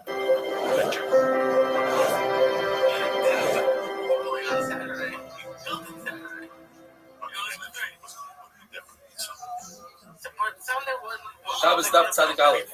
As I do every day before the shir, I read some emails. I'd like to start reading a synopsis of an email. So send me in your name, where you live, how the 8 minute has inspired you, or whatever. I'll try to get to it. We're starting a brand new curriculum at Tzniya. Up until now, we learned different foods, different items have different shiurim for what it is that you have to take out from one rishus to another. So it says the Mishnah, that's all good for regular people. If you yourself decide that a certain item is valuable, you put it aside, you store it, and no matter what size it is, you pick it outside into the Sarabim, you are chayiv. For instance, you set aside seeds for planting, or for a sample, something for a sample, or for medicine, then it's valuable to you. You are chayiv. Your friend, on the other hand, that same item that you think is chashuv, for him, he is not chayiv. What if you take something out, let's say to plant, and then you change your mind, you want to bring it back home? And now it's no longer chashuv, you're not planting. The shear goes back to the original shear. Let's say by seeds, 5 seeds, the size of almost a gregaris. Abaye explains that we're talking about where he took the seed and he threw it back into his house and landed. It has its own specific place. And that is the chiddush that nevertheless the shear reverts to everybody else's shear. Abaye explains the Mishnah that we are talking about a case, the beginning of the Mishnah, where a person set aside, let's say, a seed to plant before Shabbos. And on Shabbos he forgot why he set it aside and he brought it outside. Nevertheless, he is chayiv because his original machshava remains. A person always does based on his original machshava unless he has an opposing machshava. He undoes his machshava with another machshava. Let's say a person, since his intent is so important, and he can create an object just by thinking that this object is important, what if a person does the reverse? He says, for me, the entire contents of my house is important. Anything less is not important. We're talking about somebody, Bill Gates, a billionaire. Says Gemara, since it's very rare to find somebody who would say that you need an enormous amount of things to take out, and only then it's chashuv, that's batal daita. But to say that one seed is chashuv versus 5 seeds, that we can find plenty of people. Remeir says, and Remeir is the author of our Mishnah, he says even one kernel of wheat, you are chayiv if you're taking it out, the plant, in order to tell us a chiddush that it's not anything less than a gregaris, meaning you need at least an hour's worth, but even a kernel's worth is what could be mechayiv. The Blessed Azariah says the shita, we had this earlier in the Sefta. If a person decides that this kernel is chashuv to him, he wants to take it out and plant it, then this kernel becomes also for the entire world to take out and plant. As we learned in the first daf of the Sefta Shabbos, in order to be over hitzah, whether it's taking out from one domain to another domain, or even walking Dalet Amos into the Shroud, you have to do 2 things. Akira and Anapha. You have to lift it up, walk the Dalet Amos into the next Rishos, and put it down, or walk into the next Rosh and put it down. Rav Nachman tells us that even if you have two different intents, one by the akira and one by the anata, when you did the akira, you think to yourself, you want to eat this item, and it was the proper size of gregaris, it has the right juice. You took it outside, and then before you put it down, you switched your intent to plant it. That doesn't ruin anything. You are chayiv. Gemara has a shayla. What happens if he takes out a half a shear, a half a gregaris, with the intent to plant? So far, you would be chayiv. This half a gregaris blew up to a full gregaris, and then he switched his intent to eat it. Gemara's suffix is, when he took it out, he didn't have enough of a shear. It was only half a shear. Later on, he did. So perhaps in that case, we're not going to agree that the two machshavas, the two intents, are not going to start this. Perhaps they give you two.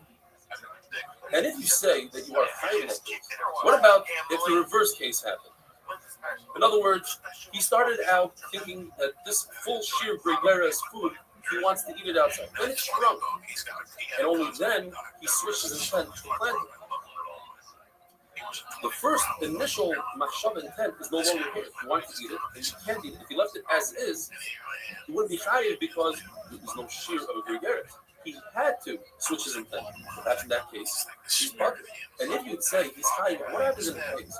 When you started out with a full shear, as he was walking, he shrunk a half a shear, and then afterwards it grew back to the full shear. You say, Yesh Dikah Shabbos, that Shabbos is pushed off for the time being. When it shrunk the shear, it pushed off, like we say, Yesh Dikah, like Karbanas and Mitzvah sometimes. What remains in the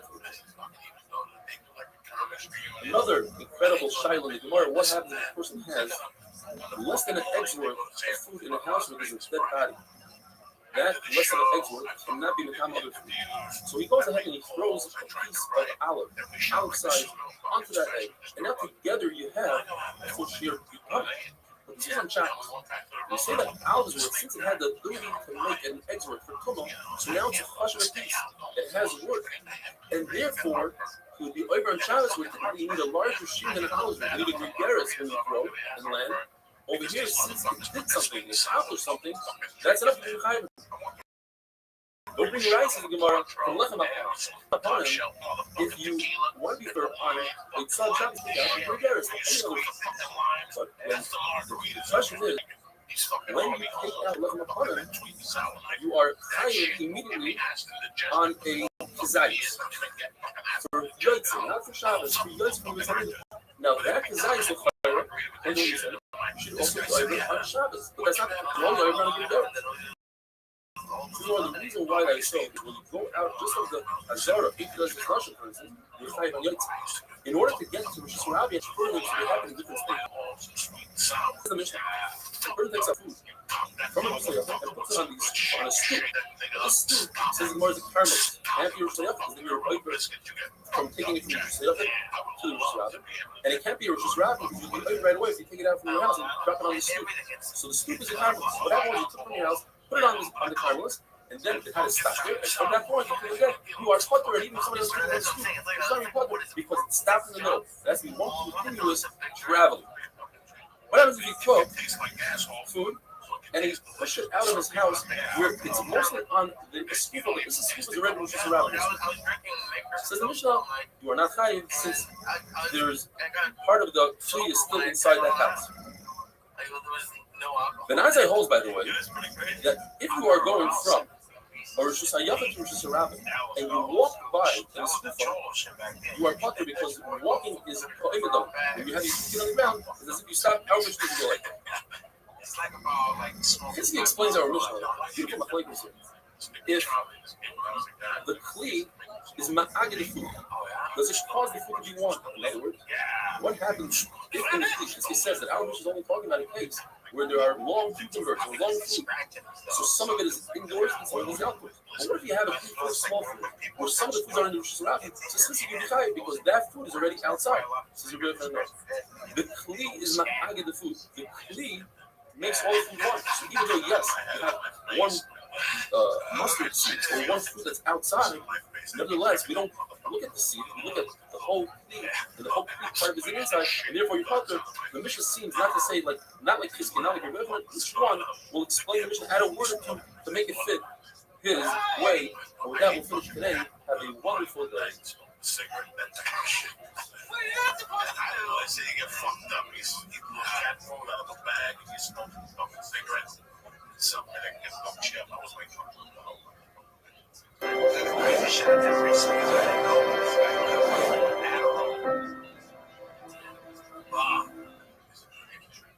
it's like, I don't know. Shabbos Daf Tzadik Beis. Please send me in some emails with pictures, or even without pictures, telling me where you learned David Daf, how it inspired you, your name, where you live. I'll try to read it out. We learned the amazing halacha about a person who steals a pouch of money. As he lifts it up, he's over on Geneva. When he takes it out from Rosh Hashanah to Rosh Hashanah, he's over on Eitzah. Those two things happen at two different times. However, if he dragged the pouch out from Rosh Hashanah to Rosh Hashanah, stealing the money and the Isser Shabbos come simultaneously, and then we say Kamlei b'the Rabbi Menei, he's only chayav on the greater Isser, which is Isser Shabbos, which is a chiyuv misa versus the money. The other one holds everything that's in this pouch goes by the pouch, and not what's in the pouch. So all the money is in the pouch, and you're only chayav once the entire pouch comes out of the Rosh Hashanah into the Rosh Hashanah. However, if the opening of the pouch faces the Rosh Hashanah and he has access to the money, he's chayav on neva before the pouch comes out completely because he can access the money. So they don't happen simultaneously. However, if the pouch is flipped over, although he has access from the back, but we're dealing with larger pieces of silver, says the Gemara, and therefore we go by the money. Since some of the silver is in the Shayachin, he's not chayav until everything comes out. The Gemara says, what about the shnutzim, these drawstrings that close the pouch? If part of the shnutzim were inside Rosh Hashanah, that would mean Eged Klishmi Eged, and the entire pouch is considered Rosh Hashanah. You have to say the shnutzim were folded over, or there are no shnutzim at all. Abaye and Rava reversed their shittas later on in life, and Rava holds that Eged Kli, and Abaye says Eged Loishme Eged. Therefore, we have to flip a memra of a machik between Abaye and Rava. Rava holds that if you have something in your hand and you go from Rosh Hashanah to Rosh Hashanah, since Eged Guf, Loishme Eged, your hand doesn't go by your body, so you're chayiv right away by putting it into Rosh Hashanah. We're talking about that your hand is within 3 tefachim of Rosh Hashanah, so it's as if you did Hanacha. And Abaye says the reverse. Now we're going to be dealing with the halacha of La'achar Yad. We all know the halacha, if you touch muktzah with your elbow, perhaps you're not chayiv. It comes from this mission. You are chayiv on Eitzah when you do it in the typical manner. You carry it with your right hand, with your left hand, you carry it in your chest like you carry a baby, you carry it on your shoulders like B'nai Hasidim in the midbar.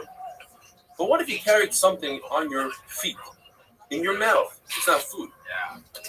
In your marpeg, according to Taisvus, armpit, or in your elbow, you carry something in your ear, or in your hair, or you have an upside down money cup.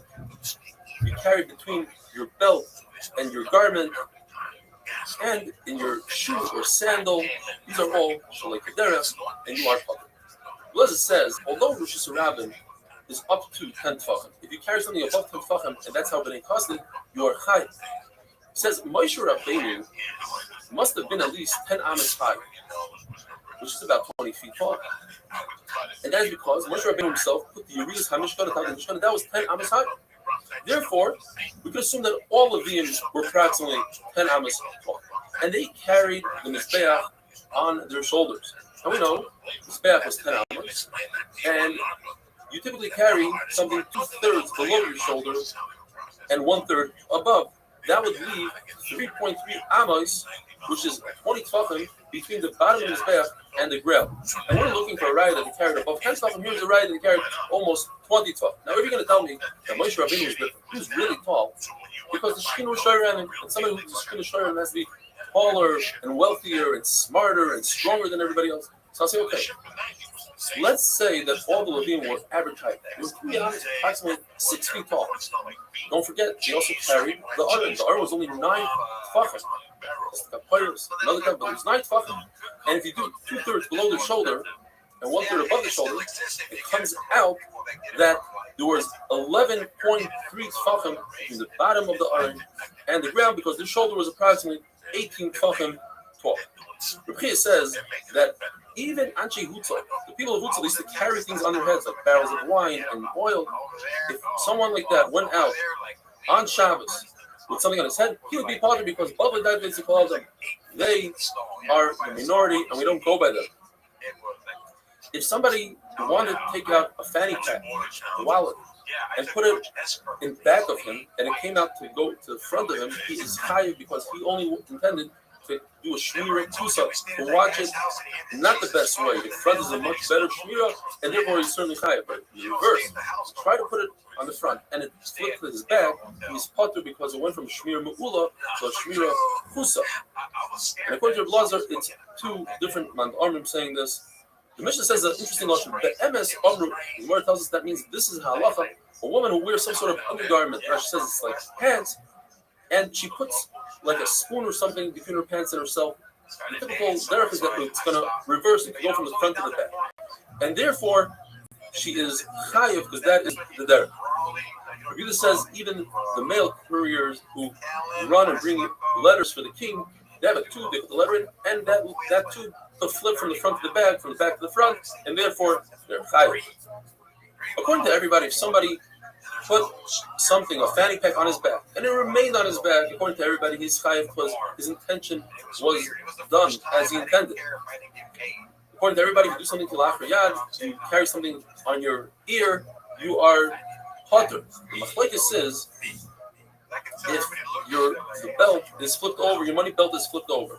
According to Rabbi Yehuda, that's similar to somebody who went out with Chatchila putting his money belt on his back and it stayed on his back and he's chayav. According to the Chachamim, that's still considered lachar yad. That's not the normal way to wear a money belt because the money can fall out if it's upside down. Therefore, you are potter. The Mishnah tells us two people done a malacha who carried it, and they both get carried by themselves. It's very strange for two people to carry something really light. Therefore, according to the Tana of our Mishnah, Rabbi Yehuda, they are potter as well. Potter because it's very unusual to carry like that. However, if it's an extremely heavy item, like a beam, like Yikuli Tvela, where one person by himself can't carry it, you need a second person. So that's the normal way to carry it with two people. So according to Reb Shimon, you're potter. He has a special limit, as we're going to see tomorrow. And according to Yehuda and Remeir, you're chayiv.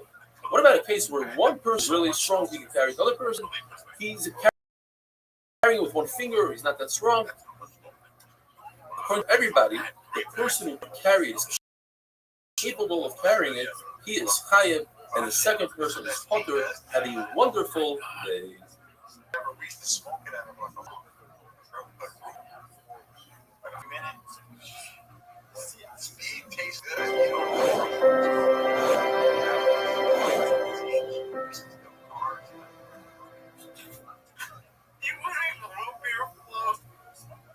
Shabbos Daf Tzadik Gimel. How's everybody doing?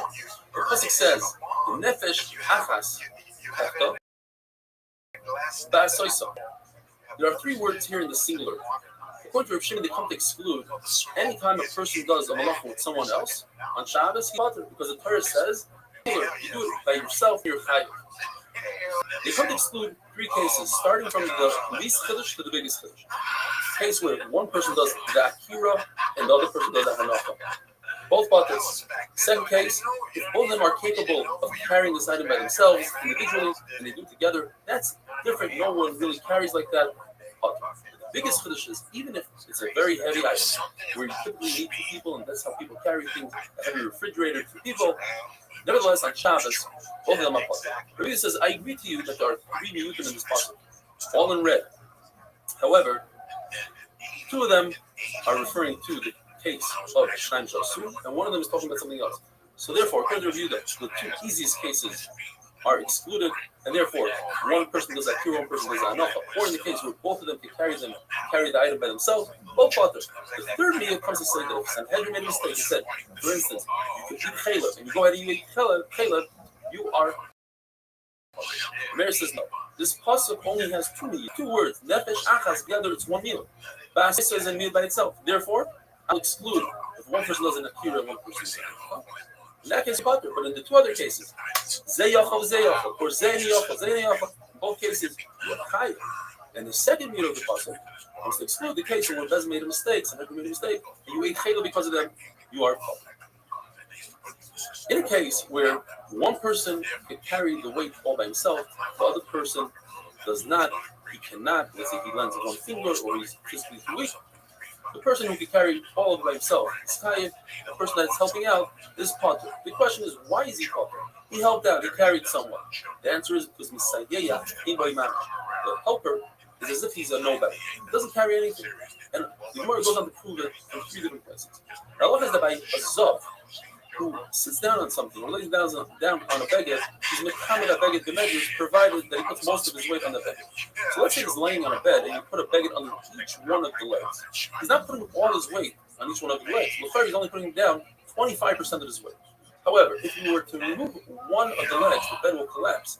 Therefore, we view each leg as if it's carrying all of the weight, and all four begadim are tummy. However, when it comes to an animal, since an animal can balance himself on three legs, all four begadim are tummy. The question is why? Why don't we view each leg as a helper, as a messiah? The answer is messiah. And therefore, we're all tummy. Perhaps you'll say, I'll tell you why they're all tummy. Because it's a suffix. Maybe he lifted up his leg. The one that you think the beggar is coming, that leg he lifted up. The answer is, when it comes to a zav, when we have a suffix, we say everything is coming. For instance, if a zav lays lengthwise on a table, like in the blue arrow, the table is coming. Because all his weight is on the table. If he lays on the width of the tables, all five tables, they're all covered because each one is only carrying a fifth of his weight, and that's fair. But let's say he fell asleep and you don't know which direction he went. He started out lengthwise. But perhaps, or he started out to the width, but perhaps he went to the length. We don't know which way he went, and therefore, all the tables are covered.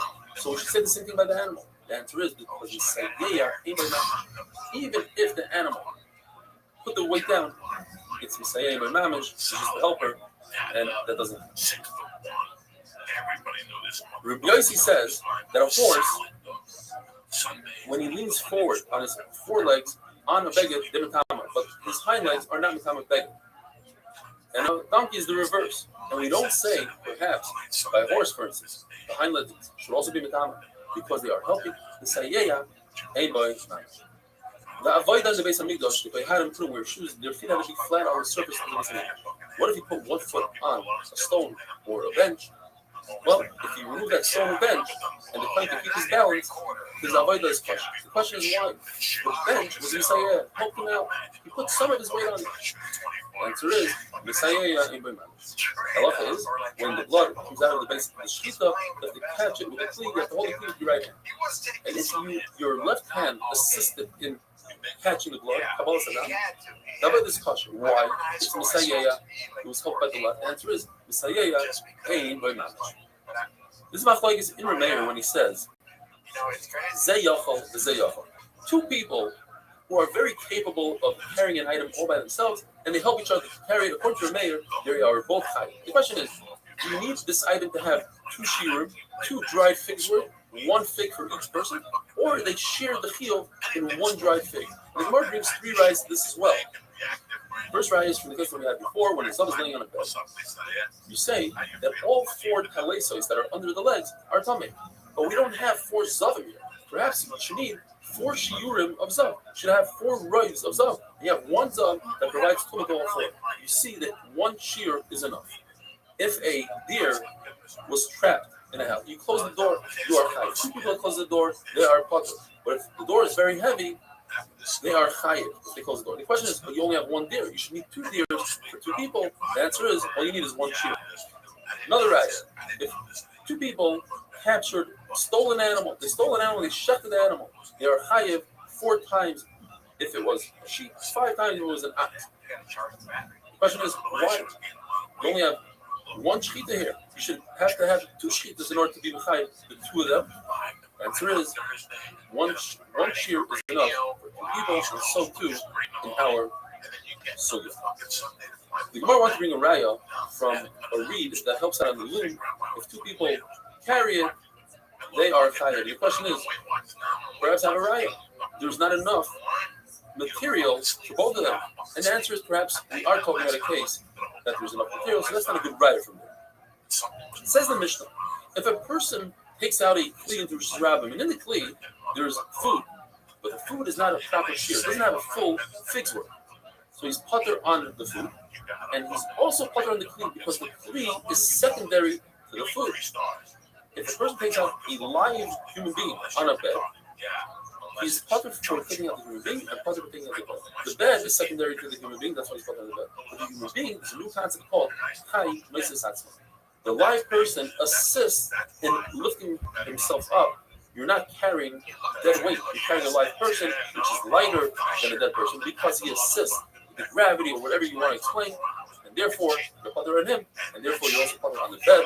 However, if you carry a dead person, you are chayiv on the dead person. If you take out a kazais of a dead person, or a kazais of a nevela, or a kadash of a sheretz, you're also chayiv on Shabbos. Have a wonderful day.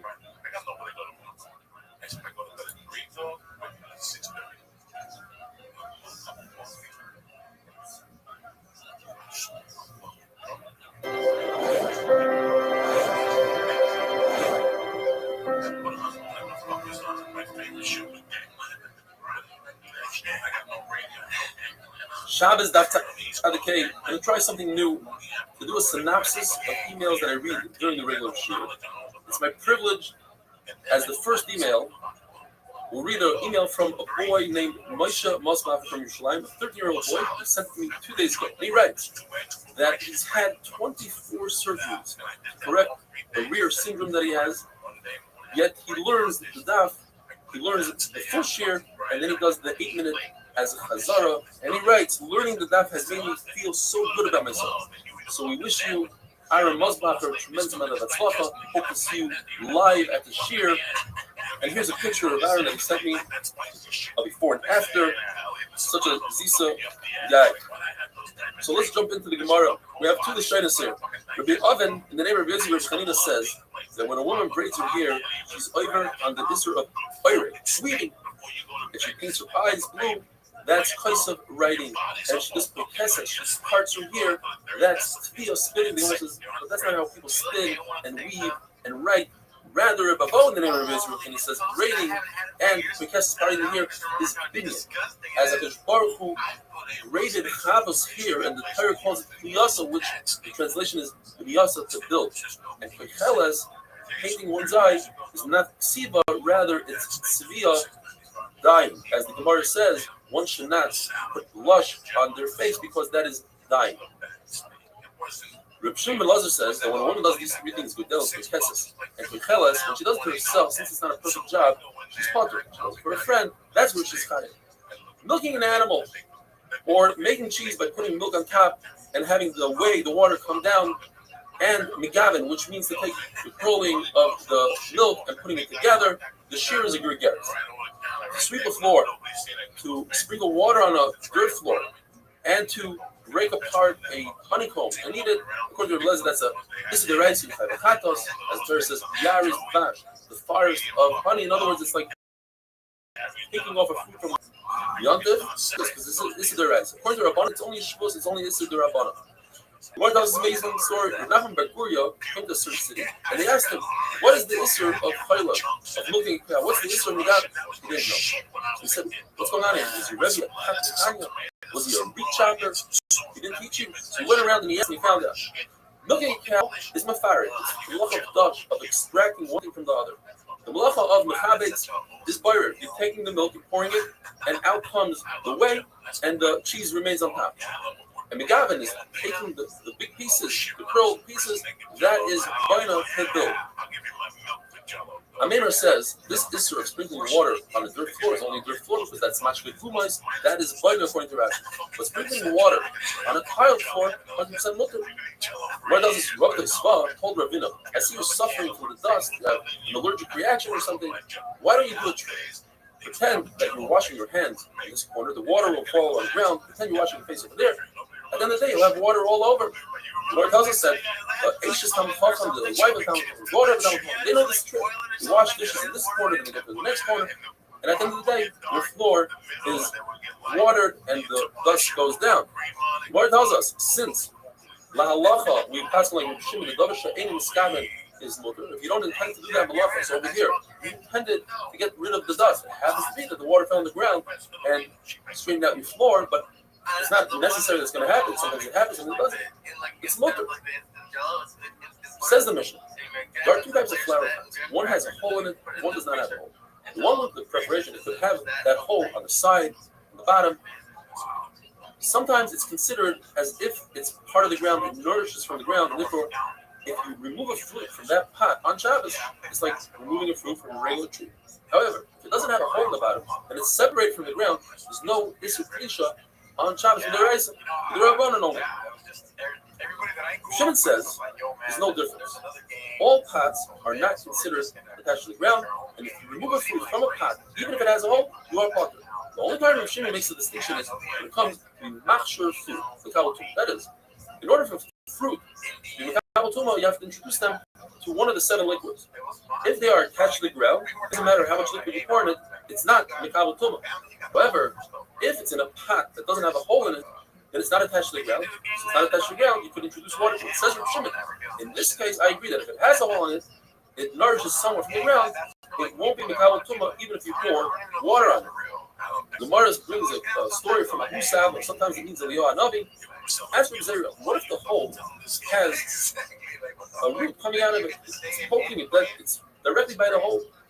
Does that nourish from the ground? And therefore, Reb Shimon would agree that's considered attached to the ground. Reb Zera didn't have an answer. Later on, Abu Sab heard Reb Zera saying that if this pot has a hole of an olive's worth, then it's considered completely not a pot, and it's nourishing from the ground. He says, I don't understand.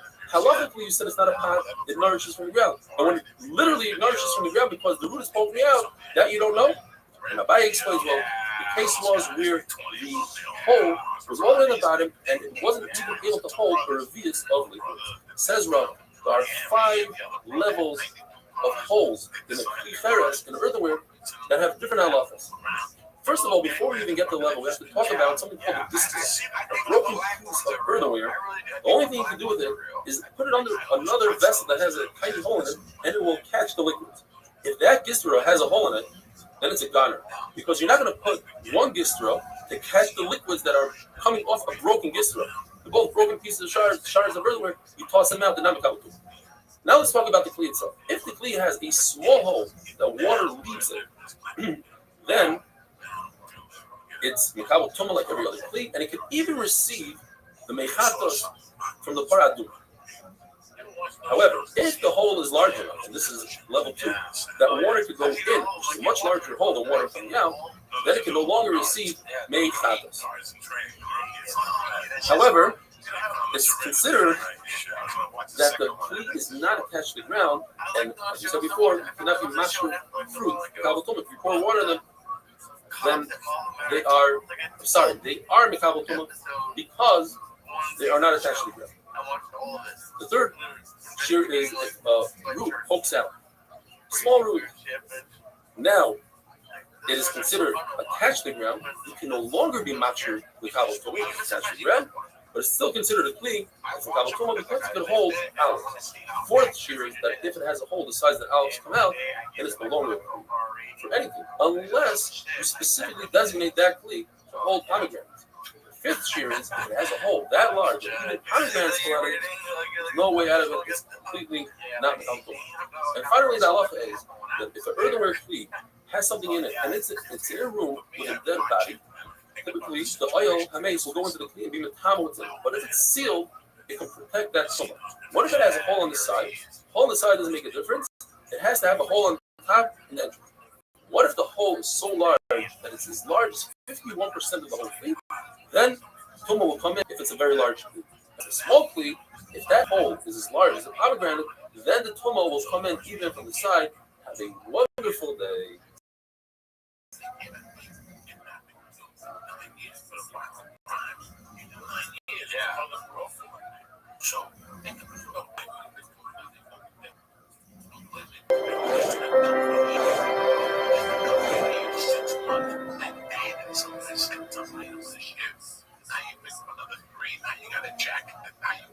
Shabbos Daf Tzadik Vav. Today's synopsis email comes from David Mushulam Weiss from Muncie, and he writes, My highest compliments to you on this wonderful shir that you share with me and thousands of others daily. It really enhances my learning. It's an excellent review of the daf. Thank you, David Meshulam. Also, a quick shout out to our great friend Shlomi Klein from Crown Heights. The Gemara tells us that in order for a kli, a flower pot, to be considered attached to the ground, it must nourish from the ground. What size hole does this flower pot must have in order to be considered attached to the ground? Machlokes, Rav Yossi bar Avin and Rav Yossi bar Zavda. The Gemara is not sure exactly who says what. It's either one says the size of a pomegranate, which is very large, and the other one says the size of a small root. It's mikatzel katzel from side to side of two very different shiurim. And the way to remember these two very interesting shiurim is the famous line, Echad HaMarba, Echad HaMamid, Baruch Hu doesn't care whether you buy an expensive carbon or a cheap bowl of flour, as long as you have the right intent. Eliezer holds that when it comes to earthenware, once the kli has a hole the size of an olive, it's no longer mekabel tum. It's not considered a kli, even if you designate it and say, I want it to remain a kli, I want it to hold pomegranates. Unlike Rava yesterday, who says that typically the kli is bottle, but if you have the right designation for pomegranates, it will remain a kli. And with that, we finish Perek Hamatzniya, unbelievable, one more Perek down, and many more to go. Perek Hazorik, dealing with throwing items, continuing with the theme of Mitzvah, taking items out from one Rishus to another. If you throw from Rishus HaYachid to Rishus HaRabin, or from Rishus HaRabin to Rishus HaYachid, you are. If you go from Rishus HaYachid to Rishus HaYachid, and there's a Rishus HaRabin between, pretend you're thrown from one side of the street, from your house to your neighbor's house across the street, you are potter according to everybody. Why? Because in the Mishkan they never through or passed from one side of Rishus HaYachid. The way it worked is they pull up with 4 wagons. 2 wagons were attached to each other, and the other 2 attached to each other, and they would pull up to the Mishkan. Let's call set number 1 northbound and set number 2 on another lane going southbound. They would pass the beams onto the first wagon and to the back of the wagon. We go from the front to the back, but never from the wagon on the northbound to the wagon to the southbound. Therefore, if you're going to pass from a porch to another porch on the same side of the street, you are chayav, because that's how they did it in the Mishnah. But if you're going to pass from one side of the street across the other side of the street, you are potter. According to Chachamim, they never threw in the Mishnah. It would be very difficult to throw these beams, which might have weighed anywhere between a ton to 4 tons, according to Rebbe Galinsky, extremely heavy. And it wasn't coveted, according to another Pshat Rashi. Daladam and Beis Rashi says they broke because they were concerned to ruin these beams that were covered in gold. So there's no throne going on. According to Rekiva, it's also to go on Shabbos. Moshe Rabbeinu advised to stop bringing from the dear Rishus HaYachid, where they lived was Rishus HaYachid, to his camp, which was considered Rishus HaRabin. And his Exer Shava from what Moshe Rabbeinu said, Yom Kippur, just like Yom Kippur, the actual day is also to do malacha. So too, that day Shabbos was also to bring the items, not because he had too much, but it was also to bring. And logically, we say, since it's also to go in this direction, from Rishus HaYachid to Rishus HaRabin, it's also to go from Rishus HaRabin back to Rishus HaYachid. However, that's called a kolma. The Av, the main halacha, the main isser, is going from Rishus HaYachid to Rishus HaRabin. So, if a person committed these 2 acts in one awareness, he did it. He went from Rishus HaYachid to Rishus HaRabin, he did achnasa from Rishus HaRabin to Rishus HaYachid. He's only chayav 1 carbon, because they're both in the same category. One is the Av, the category, and one is the Tolda, the subcategory. If you do an Av and a Tolda, you only bring 1 carbon. If you were to do 2 separate malachas, like Haitzah, bringing wood in to Rishus HaRabin, and then Boirer, you would be chayav 2 karbanas, even if it was in 1 awareness. However, according to Rabbi Eliezer, who says, if you do an Av and a Tolda, you chayav 2 karbanas. So if you do Haitzah and Achnasa, you chayav 2 karbanas. The difference between and Tolda is that the Av was what they did in the Mishkan, and it was an important malacha, versus the Tolda, which wasn't done in the Mishkan. That's why it's called Tolda. If somebody throws an item in Rishus HaRabin and it sticks to the wall, like wet toilet paper or a juicy fig, If the wall where it's stuck to is above 10 tefachim, it's no longer Rosh Hashanah, and it's not Rosh Hashanah because Rosh Hashanah has to have 8 plates. It has to have square tefachim, and this is on the vertical. If it landed on top of the wall, that would be a different story. So therefore, it's as if it landed in mid-ear, and he's potter. However, if he threw it and it landed below 10 tefachim is considered part of Rosh Hashanah. Therefore, he is chayv. Where do we see the concept of throwing in the Mishnah? There wasn't any throwing in the Mishnah, says the Gemara. Therefore, we must say that the throwing from Rosh Hashanah to Rosh Hashanah is halacha l'Moshe Messina. You might say, well, they did throw in the Mishnah. They threw the buchir. That's the device, the barber's, the weaver's bob, or the shuttle that goes. It has the Erev thread, and it goes through the chassis, back and forth, and they would throw it. But you would hold on to the thread. But perhaps it was the end of the thread. So you threw it 4 hours. Well, the actual loom is considered a muck fruit, not a Rosh Hashanah. Therefore, there's no rag from it. Perhaps you'll say that as they were using the loom, one would borrow from the other and say, hey, pass me the hook here, pass me a needle. And they would toss each other. So you see, there was tossing. That can't be either because everyone in the Mishnah had their own hook here, a needle. Everybody had their own kalim, as the pasuk says. There's machlekes. In this week's parsha, we're going to be learning about the Mekoshesh Eitzim.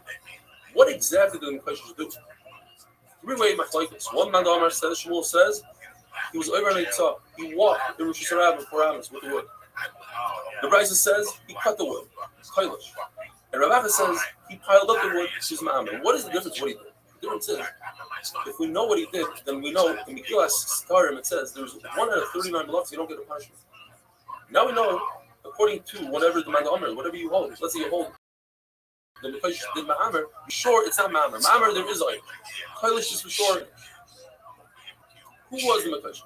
Rabbi Akiva says the Mekoshesh was Slavcha. Rabbi Yehuda ben Tzira did not like that. He said, if HaKadosh Baruch Hu didn't put in the Torah, he wanted it hidden. Why are you telling people that? And if you are wrong, then you're going to get Einish for being Mitzi Laz on Slavcha. Similarly, we see by Aaron and Miriam. It says in the Pasuk, Bob. It says Rabbi Akiva, they both got Tzaras. It says Rabbi Yehuda ben Tzira, you have no right telling Israel that Aaron and Chaim got Tzaras. HaKadosh Baruch Hu wanted it hidden. And if you're wrong, you're Mitzi Laz. So what does he do with the word Bob? HaKadosh Baruch Hu gave him the Nazifa, gave Aaron Musar. He never got Tzaras. Wonderful day.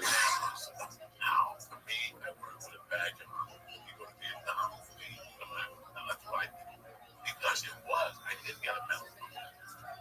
No, I got a medal. I did something. And I did something. I was doing a talking lab. About success. Shabbos Daf Tzadik Ches. Today's email comes from David Gladstone from Cedarhurst. After giving his own Var Torah, he writes, just want to say how much I love the shir and helps me start my day off with Torah. I do sometimes join the regular Zoom shir in the middle of my day, but recently everyone has been booking meetings at 2 p.m. May you continue with this great shir, David from Cedarhurst. If somebody takes an object, throws it from one Rosh Hashanah through Rosh Hashanah into the second Rosh Hashanah. The trick here in this brisa is that in the first Rosh Hashanah, it only traveled 2 amas, traveled through the Rosh Hashanah, and finally in the second Rosh Hashanah, travels an additional 2 amas. According to this brisa, the 2 amas plus 2 amas and the 2 Rosh Hashanah combine together to make a shir of Israel. But we don't say that since it went from Rosh Hashanah into Rosh Hashanah, it's chayv right away on Achnasa.